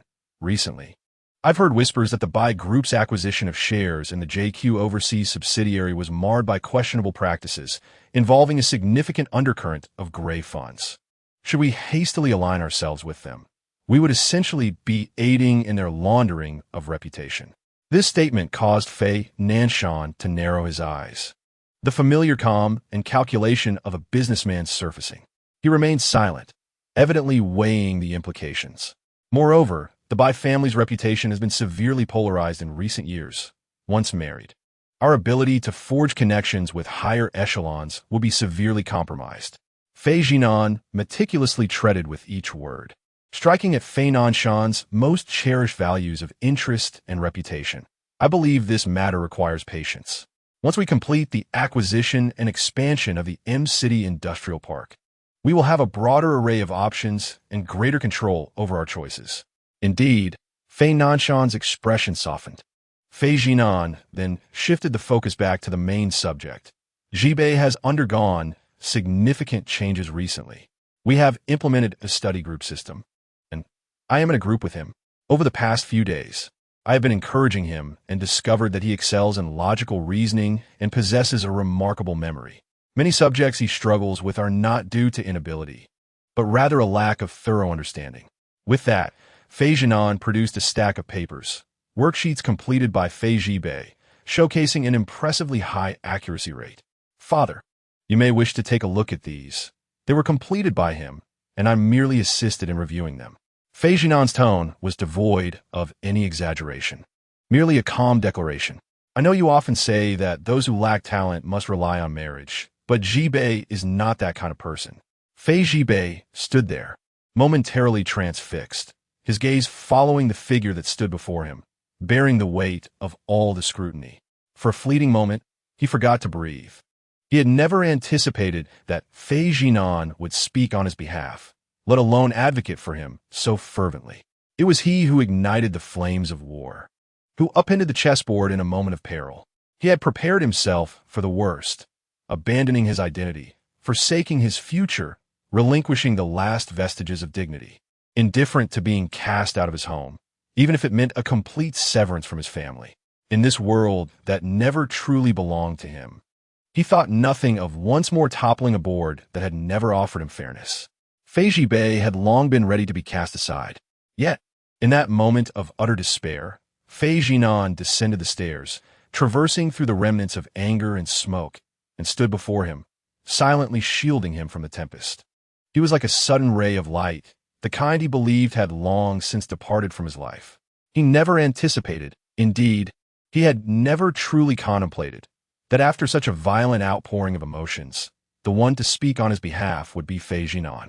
The very brother whom he had once loathed to the core stood up for him.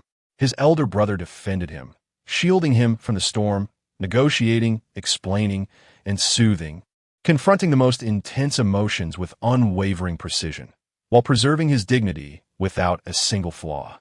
Light re-emerged upon him, the light that had once warmed him before cruelly departing, the light that had evoked warmth and jealousy, closeness and aversion, shone upon him once more. It dazzled Bei to the point of dizziness, as if his heart were suddenly immersed in something scalding, gradually warming from shattered corners, nebulous, chaotic, surging. He heard Xiao Zhinan's calm voice, apologize to father. Bei could scarcely comprehend how those words penetrated his mind. He froze. The turmoil that had surged to his throat was abruptly stifled by that singular phrase. Just then, a hand grasped his, steady and warm, its tenderness almost unbelievable. Concealed in the blind spot of Xiao Zhinan's gaze, it quietly held him. Bei jolted, his body instinctively tensing, incredulously casting his eyes downwards. He could not discern Xiao Zhinan's expression, only the interlaced knuckles of their hands. That long, fair hand, with its distinct joints, gripped his tightly.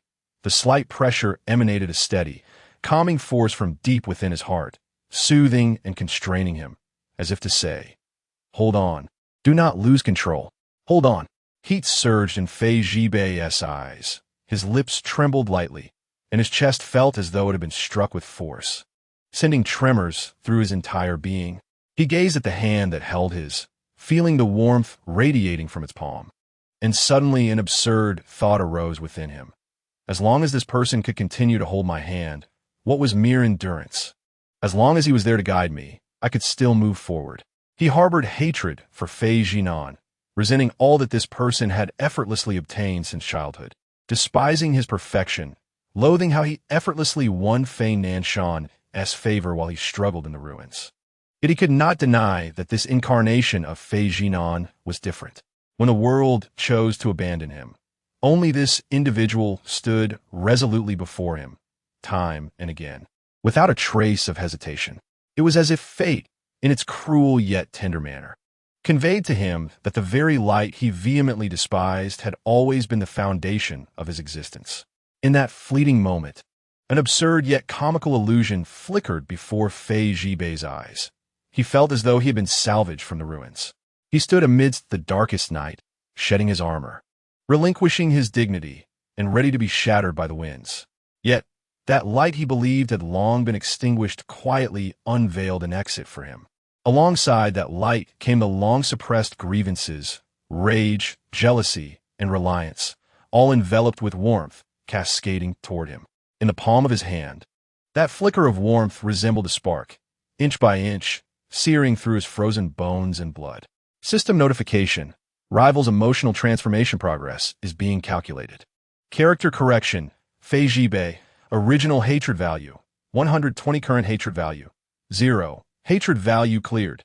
Congratulations, host.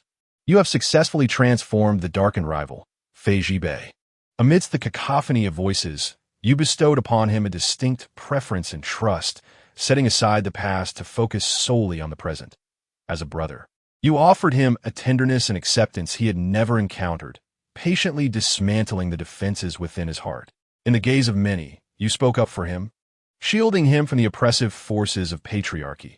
It was a torrential storm, yet he was no longer alone. You have triumphed in this wager of gentleness against obsession, earning the trust and reliance of a tormented youth. Proceed onward, host. We anticipate your continued journey of love and light, as you bring each soul back from the brink of despair. Chapter 80.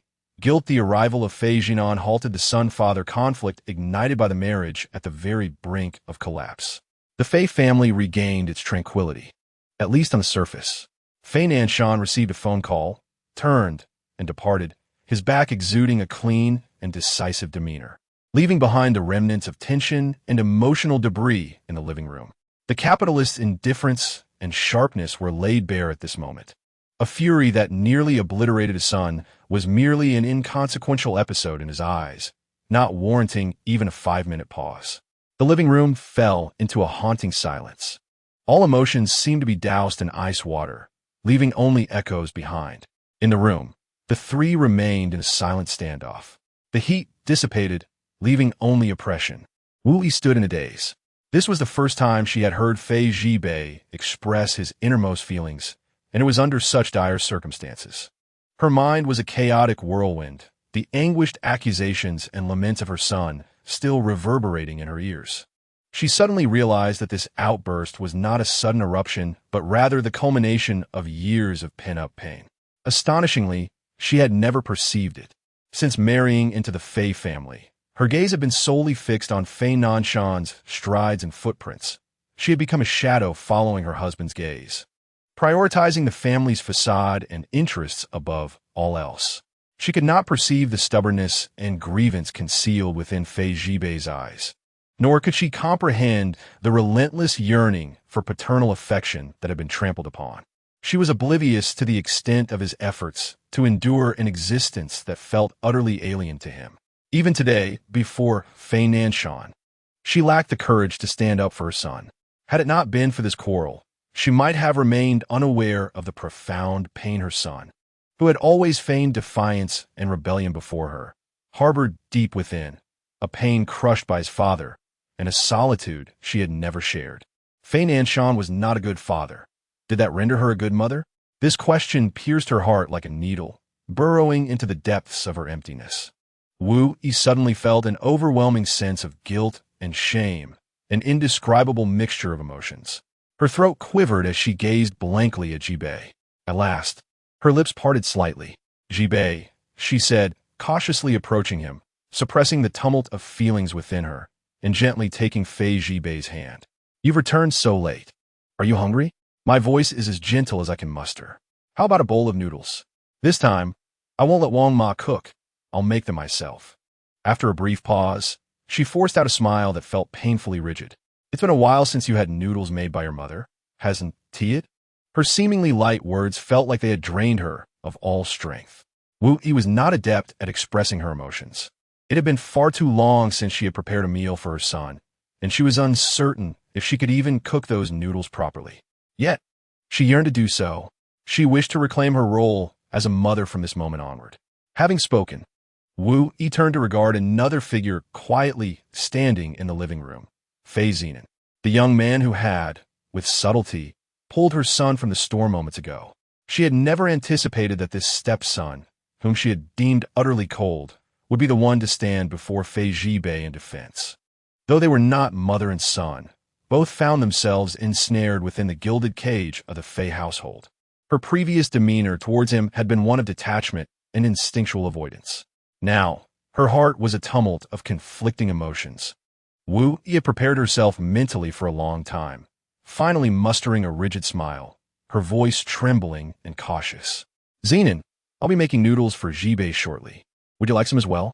This was her first genuine attempt to reach out to Fei Zhinan, not out of formality, not because Fei Nanshan was present, nor to maintain a facade of familial harmony, but from a fundamental gratitude as a mother. No, I've already eaten. Thank you, Aunt Wu. Fei Zhinan replied in a tone both cool and distant.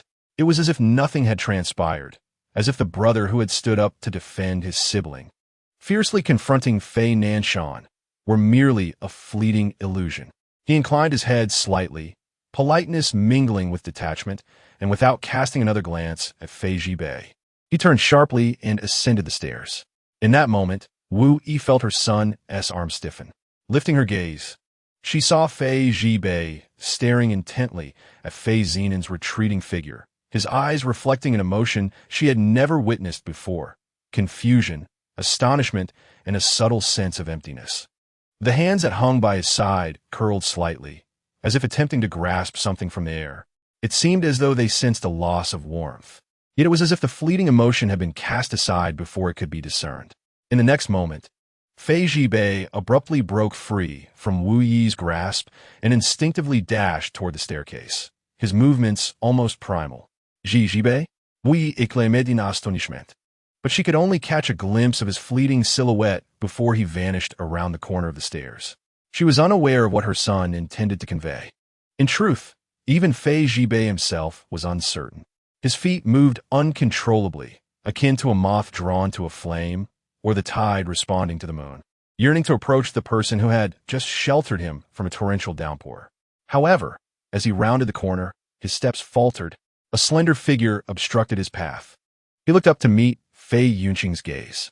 The young man stood beneath the dim light at the staircase's bend, half of his face shrouded in shadow, exuding an unsettling tranquility.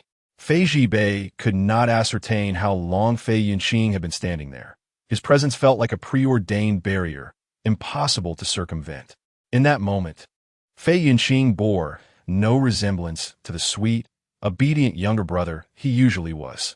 Whether it was the dim lighting or the cold aura, Fei Jibei momentarily failed to recognize him.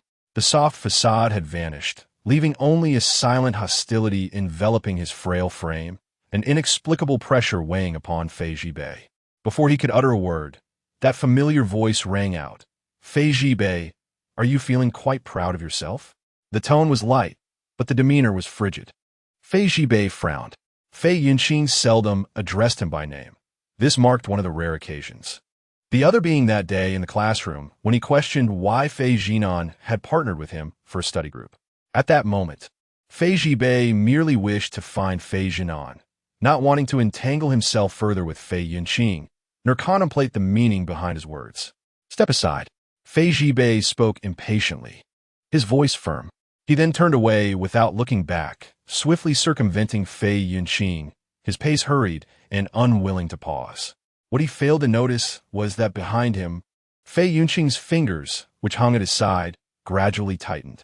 The youth remained in the shadow at the staircase's entrance, the light behind him resembling an unlit flame, unable to illuminate the emotions that flickered in his eyes, nor mask the slight twist of anger at the corners of his lips. Attention, dear readers. This is the author's command center. We have an extremely important manuscript that has gone missing in a data storm.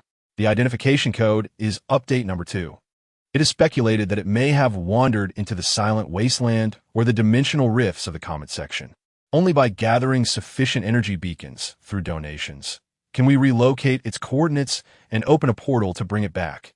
Manuscript Rescue Mission Objective: Ignite 50 units of energy beacons, including heartfelt contributions. Progress 050. Successful rescue reward. Immediate sharing of the entire manuscript content. Update. It is vital to us. We request support. I repeat, we request support. Chapter 81. Brother Fei Zhinan. Just as he approached the door, Urgent footsteps echoed behind him. It was Fei Zhibei. Fei Zhinan's movements momentarily faltered, but he ultimately refrained from turning back. He stood still, his silhouette as indifferent as ever, as if he had never harbored a trace of affection for his younger brother. Fei Zhibei halted a few steps behind him, maintaining a distance that was neither too far nor too close, mirroring his habitual demeanor, drawn near, yet unwilling to yield, yearning yet stubbornly clinging to pride. Instinctively, he had pursued, yet upon confronting the figure before him, he was suddenly at a loss for words. From a young age, Fei Zhibei possessed an immense sense of pride, never willing to bow or admit fault, let alone utter words of vulnerability such as thank you or I'm sorry. Unlike Fei Yinqing, he would not sweetly call out brother or feign ignorance, hoping to erase the tension with a mere display of affection. Moreover, they had only just quarreled vehemently on the playground that very morning, nearly coming to blows. How could he now lower himself? Fei Zhibei felt as if his throat was constricted, unable to voice his thoughts or swallow his pride. Observing his prolonged silence, Fei Zhinan clearly had no intention of waiting any longer. He had already reached for the doorknob, intending to retreat to his room. Fei Zhinan, sensing his brother's impending departure, Fei Zhibei instinctively called out again, his tone tinged with urgency. What was he truly doing? Fei Zhinan finally turned around, his expression marked by annoyance, as if his time was being wasted by trivialities. Fei Zhibei's pupils contracted slightly, and he instinctively attempted to maintain his facade, lifting his chin defiantly. I have a question about a problem I cannot solve. As soon as the words left his lips, he regretted them. The excuse felt exceedingly feeble, yet his pride would not allow him to reveal his turmoil, compelling him to articulate this hollow justification, clumsily seeking closeness. Noticing Fei Zhinan's lack of response, Fei Zhibei clenched his teeth and decided to bring up the incident from the living room as a pretext. Didn't you mention to Fei Nanshan that you would help me with my studies? Surely, you must make some effort. Otherwise, he will accuse me of idleness and throw those ridiculous marriage proposals at me. He endeavored to appear as though he was reasoning, yet his gaze involuntarily fell upon the doorknob in Fei Zhinan's hand, alternating between tense and relaxed, revealing his inner turmoil. In the past, Fei Zhinan had always understood the sincerity hidden beneath his brother's awkward exterior, graciously accommodating him. His pride, his stubbornness, all his clumsy pretenses had never escaped the warmth and understanding of the other's gaze. Fei Zhibei assumed this time would be no different. Yet this time was different. Tomorrow, let someone else teach you. Fei Zhinan replied calmly, devoid of the slightest ripple, his eyes lacking any warmth. That remark was meant for Fei Nanshan. I do not wish for our family to become embroiled in further discord, as it would ultimately be my burden. Do not overthink it. With that, he raised his hand and pushed the door open, leaving no opportunity for Fei Zhibei to offer an explanation. Fei Zhibei stood frozen in place, as if doused with a bucket of cold water, his entire being rendered motionless. The other party's words were resolute and cold, as if the brother who once sheltered him from the storm had once again erected a formidable wall of defense, causing Fei Zhibei's heart to plummet. The door before him seemed to close in slow motion, the figure of the other party growing smaller and smaller, as if the entire world was gradually fading away. Just moments ago, that person had stood before him, speaking on his behalf. Just moments ago, that hand had clasped his, warm and strong. They had drawn a little closer. Yet how had they regressed? Fei Zhibei's lips stiffened slightly, his fingers unconsciously tightening, the knuckles turning pale, as if trying desperately to hold onto the last remnants of warmth. At that moment, the image of Fei Zhinan standing in the living room, shielding him from the storm, resurfaced in Fei Zhibei's mind. Was it all a performance? Was the moment of being shielded merely an illusion? Did the warmth he held even exist? No, that warmth was real. Even though Fei Zhinan had unceremoniously cast him outside, that warmth still burned in the palm of his hand, searing his recently softened heart. Thus, in the next moment, Fei Zhibei suddenly moved. As Fei Zhinan entered the room without looking back and casually closed the door, just as it was about to shut completely, a soft thud echoed, as if someone had pressed against it. In the next instant, the door was forcefully pushed open, crashing against the wall with a resonant sound. Before he could turn around, a familiar, icy scent tinged with bitterness enveloped him.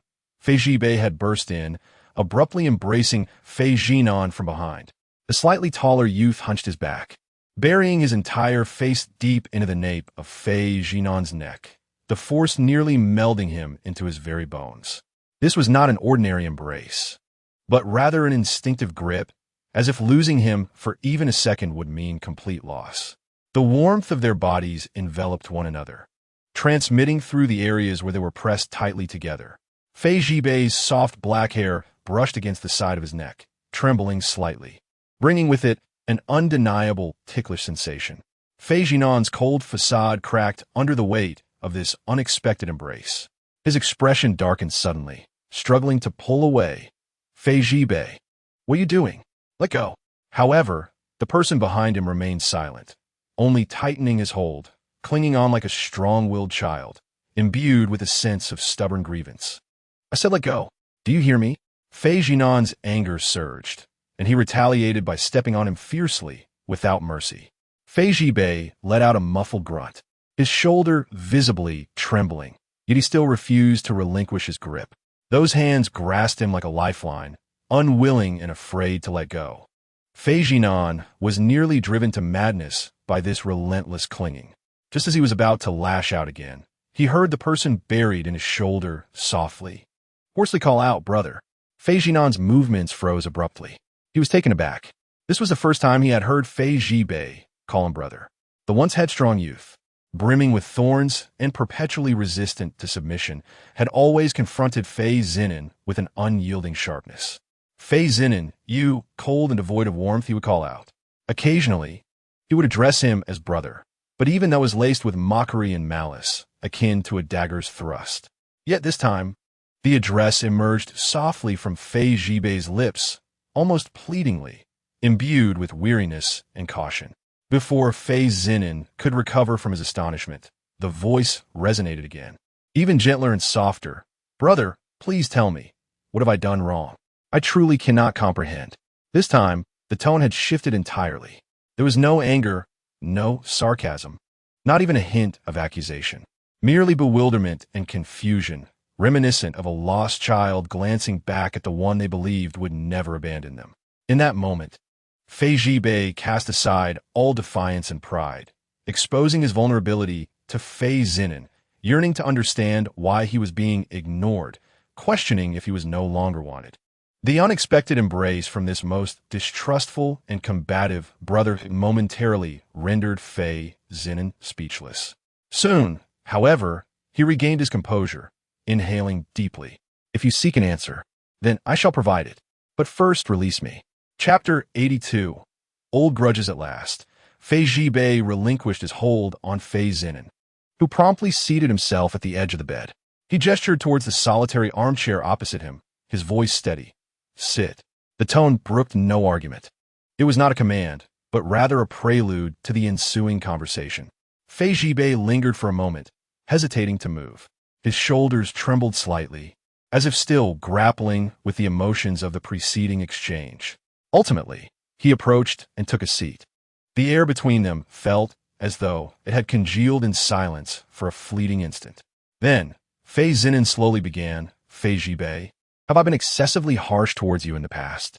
The question came as a jarring surprise, slicing through the atmosphere like a sharp blade, leaving Fei Zhibei momentarily paralyzed. However, Fei Zhinan did not await his reply, his tone nearly self-mocking. You need not respond. I am acutely aware that I was a dreadful brother. His gaze fell, his words deliberate and measured, striking at Fei Zhibei's heart with each syllable. From the moment you entered the Fei household, I instinctively loathed you. I openly and covertly disregarded you, suppressed you, and seized opportunities to torment you at school. Even when I knew you were being bullied, I feigned ignorance. To say I was biased would be an understatement. I scarcely regarded you as my brother. Fei Zhinan lifted his eyes to meet Fei Zhibei's. His gaze so composed it sent shivers down one's spine. I believed your mother to be the interloper, the one who usurped my mother's place, shattering the family I once had. You are her son, and thus, you ought to bear the consequences. The suffering you endured was deserved. Your unhappiness brought me a sense of peace. The words, once spoken, seemed to strip the room of its facade. The polished, harmonious image of the Fei family was laid bare, revealing the rotting truth beneath. Fei Jibei's fingers intertwined tightly, his palms turning pale. He did not interrupt. He simply listened quietly, like a long-dried scar being slowly torn open, yet devoid of any pain. You hate me, and rightly so. Fei Zhinan chuckled softly and murmured. At that time, I truly believed I was in the right. He paused to gather his thoughts before continuing in a hushed tone. The moment I truly recognized the wrongness of it all was in Lin County.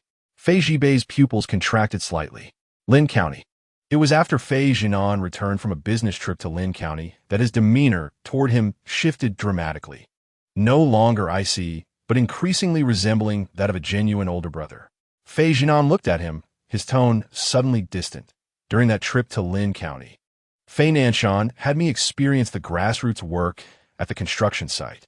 I was trapped in a steel cold storage for 6 or 7 hours, with no signal on my phone, screaming for help but unheard, nearly freezing to death. And it was in that cold storage that Xiao Zhinan also awakened. Upon opening his eyes, he was enveloped in a chill, his limbs stiff, as if every bone in his body belonged to another. In that moment, he was unaware of what had transpired. He only sensed an overwhelming silence around him, as if it were a continuation of some grave destiny. He felt alien to this world, yet distinctly perceived the residual emotions left by the original owner. Anger, sorrow, fear, loss of control, and a profound despair. Driven to madness by this family, he had attempted to shake off these emotions, yet the closer he drew to Fei Jibei, the more he confronted the ruins of this family, the more he understood the hidden tragedies behind the identity of the original owner. Thus, he hesitated, lowering his eyelashes as he recalled the original owner's feelings. That night, I resented my father, resented your mother, resented you, resented this family, all the way to resenting myself. I suddenly felt that perhaps this was retribution, a consequence of becoming increasingly like the kind of person my father was. This was not a performance, nor memories he had lived through, yet it had grown within him as sensations and feelings. My father bestowed upon me many things: power, resources, expectations. Yet he never offered me love. He only demanded my competence, urged me to trample you underfoot, to become the heir he envisioned. In that moment, I realized that you were blameless. The fault lay with this family, this gilded cage. If the original owner bore no hatred or awareness, he could not have left behind such a potent and complex emotional rift. He followed that rift, weaving it together in his own way into a coherent character arc. In the final hours of my life, my mind was devoid of hatred or complaints. I simply thought that if I survived, I would strive to do something different. I wished, if given another chance, to truly be a brother. When Fei Zhinan uttered these words, his voice was slightly hoarse, not as if he were confessing, but rather as though he were stating a fact. So, after returning to life, I began to gradually attempt change, to offer you fairness, to extend you kindness, to embody the role of an older brother. The air fell silent for a moment. All the anger and grievances were subdued by the weight of those words, returning to life. Finally, Fei Jibei moved. He leaned forward slightly, his lips quivering as he spoke in a low voice, tinged with disbelief. So you were never acting from the very beginning? Fei Zhinan gazed at him, nodding earnestly. I am neither performing nor seeking atonement. I am merely undertaking something that has been long overdue. I understand that no matter what I do now, it cannot compensate for the suffering you have endured over the years, but I wish to attempt it. Endeavor to cease being the brother you despise. This expresses, from his perspective as a newcomer, the inheritance of the original identity, while also reshaping the role of a brother. Having spoken, Fei Zhinan remained seated, silently observing Fei Jibei. The room was enveloped in tranquility, punctuated only by the sound of their breathing. Fei Jibei stared at Fei Zhinan for an extended period, emotions swirling within him like an impending tempest. His lips quivered. Eventually, Fei Jibei's voice faltered, his eyes glistening with unshed tears, yet he stifled his emotions, refusing to let them surface. He yearned to express a multitude of thoughts. He wanted to inquire why he had chosen now to embrace the role of a brother, whether he felt any remorse and desperately wished to scream, questioning where he had been all this time. Yet in that moment, he could only utter his name, not with a sharpness, nor with a mocking tone, but simply as Fei Zhinan, a name he had never truly vocalized, laden with significance. However, Fei Zhinan did not afford Fei Zhibei the opportunity to speak. I believed I had exerted considerable effort. His voice was hoarse, yet it bore an almost twisted calmness. I comprehend that the harm inflicted is irreparable. I have never dared to hope for your forgiveness, nor did I imagine you would accept me. Fei Zhinan paused, his gaze fixated on Fei Zhibei, heavy as iron. But I did not anticipate that you would harbor such hatred for me. Fei Zhibei's expression faltered, an indescribable sense of foreboding surging within him. He had never witnessed this side of Fei Zhinan. In those eyes, there was no anger, no questioning, only a silence akin to the stillness of death, like ashes covering the remnants of warmth. What do you mean? Fei Zhibei instinctively asked. Yet, Fei Zhinan did not respond directly. Instead, he regarded him with a gaze that was almost devoid of emotion, his tone calm to the point of indifference. Fei Zhibei, tell me honestly, that day, when you and Shui Baichuan lured me to the back mountain, what exactly did Shui Baichuan do to me after I lost consciousness? The question struck like a thunderbolt, causing Fei Zhibei's complexion to drain of color, as if all blood had been siphoned away in an instant. He finally comprehended that the veil he believed he could conceal for a lifetime had been ruthlessly torn away. Fei Zhinan observed his changing countenance, maintaining a tone that was gentle yet serene, as if merely stating a trivial matter, if Shui Baichuan had not revealed the truth. Did you intend for me to remain blissfully ignorant for eternity? Fei Zhibei's face turned ashen, his pupils constricting to pinpricks. Fei Zhinan, I did not. Fei Zhinan coldly interrupted his defense, his tone sharp as a knife scraping against bone. You did not act, but you stood there and watched as Shui Baichuan did those things to me, remaining silent. You witnessed my humiliation. You did nothing. Fei Zhibei's lips parted, his throat constricting. Yet not a single word escaped. Do you know why I have never pressed you for answers? Fei Zhinan continued, his tone growing increasingly subdued, because I believed in you. I had thought you would offer me even a vague reminder. A mere glance would suffice. Yet you said nothing, deceiving me by claiming he merely pushed me, leaving me to appear as a mindless fool. Fei Zhinan cast his gaze upon his trembling fingers, a self-deprecating smile gracing his lips. You and Shui Baichuan conspired to knock me out. I accept that as retribution for the times I bullied you in our youth. I can endure a beating, I truly can. But I never anticipated you would stand by and watch me be humiliated. You did nothing. His voice suddenly dropped, his knuckles tightening slowly. You merely observed, indifferent. Fei Zhinan's tone became sharp, laced with boundless rage and anguish, causing Fei Zhibei to tremble. I, Fei Zhinan, would one day endure such humiliation. Can you not see? Ever since returning from Ling County, I have strived to amend my ways, to make amends, to be a brother. All my efforts, in your eyes, were nothing but crocodile tears, hypocritical charity, mere jokes. This is why you treated me thus, is it not? The wounded expression in Fei Zhinan's eyes, coupled with his heart-wrenching accusations, carved a gaping wound into the once impenetrable fortress of Fei Zhibei's heart. In that instant, Fei Zhibei found himself breathless under the weight of Fei Zhinan's gaze. After a prolonged moment, he could no longer bear it, rising to his feet, for the first time unable to maintain the facade of pride, dignity, and strength, his voice trembling involuntarily.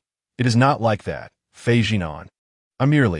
Fei Zhibei suddenly found himself at a loss for words. What could he possibly say? He certainly harbored hatred. A tempest of rage resided within him, nurtured by the carefully laid traps of the previous life, a reminder of the years spent in disgrace, struggling to survive. He recalled that humiliation, the eyes that watched him fall. Yet that was in a past life. In this one, Fei Zhinan knew nothing, even having altered his demeanor, aspiring to treat himself well, to be a brother who compensates for past wrongs. He approached cautiously, with hesitation and repeated patience, each word and glance conveying, I recognize my mistakes. I am changing. Fei Zhibei believed it to be an act, assumed Fei Zhinan was merely pretending, and unjustly sentenced him to death, thus harboring a heart full of fury and suspicion. He interpreted every tentative gesture as yet another scheme, responding with harsh retaliation and cold indifference. In this moment, Fei Zhibei truly grasped his own culpability. The memories of being bullied in childhood were indeed valid. He had the right to be angry. However, he possessed no right to unleash the torment of the gymnasium, the deepest hatred, the sharpest blades upon this brother, who knew nothing and was already striving to reform. This was the point of no return, where words failed him. Fei Zhibei ultimately recognized that he was not enacting revenge. He was inflicting harm.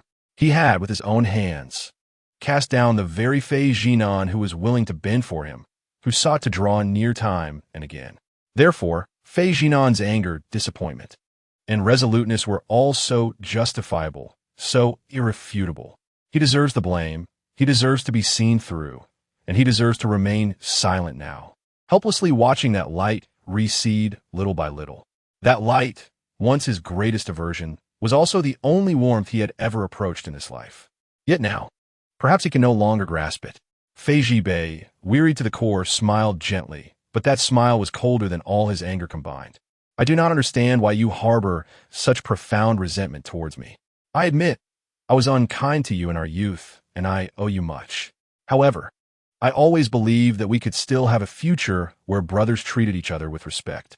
As Fei Zhinan spoke, his eyes momentarily glistened with tears, but quickly, they grew cold again. Yet you have demonstrated through your actions that you do not desire this future at all. Fei Zhibei opened his mouth, but could not utter a sound. His mind was blank, his complexion drained of color, and he began to tremble even while standing. He yearned to say something, but his tongue felt rusted, and his throat was parched and painful. Fei Zhinan did not wait for his explanation. He stood, his expression calm, then bowed deeply to the pale-faced boy across from him. I am sorry. At that moment, Fei Zhibei felt as if struck by lightning, his mind ringing with disbelief. He could not accept that Fei Zhinan would truly bow, apologize, and concede. Did this mean that his brother, once exalted and imperious, who would gaze at him with gentle eyes, was about to turn away from him? This was not merely an apology. It was a farewell. Fei Zhibei's pupils trembled uncontrollably. Please don't say that. But Fei Zhinan's voice, soft as the curtain falling on a farcical brotherly play, continued about the matters of our childhood. I am sorry. For the past, I also apologize. Each word pierced Fei Zhibei's heart. If you cannot forgive me, I can accept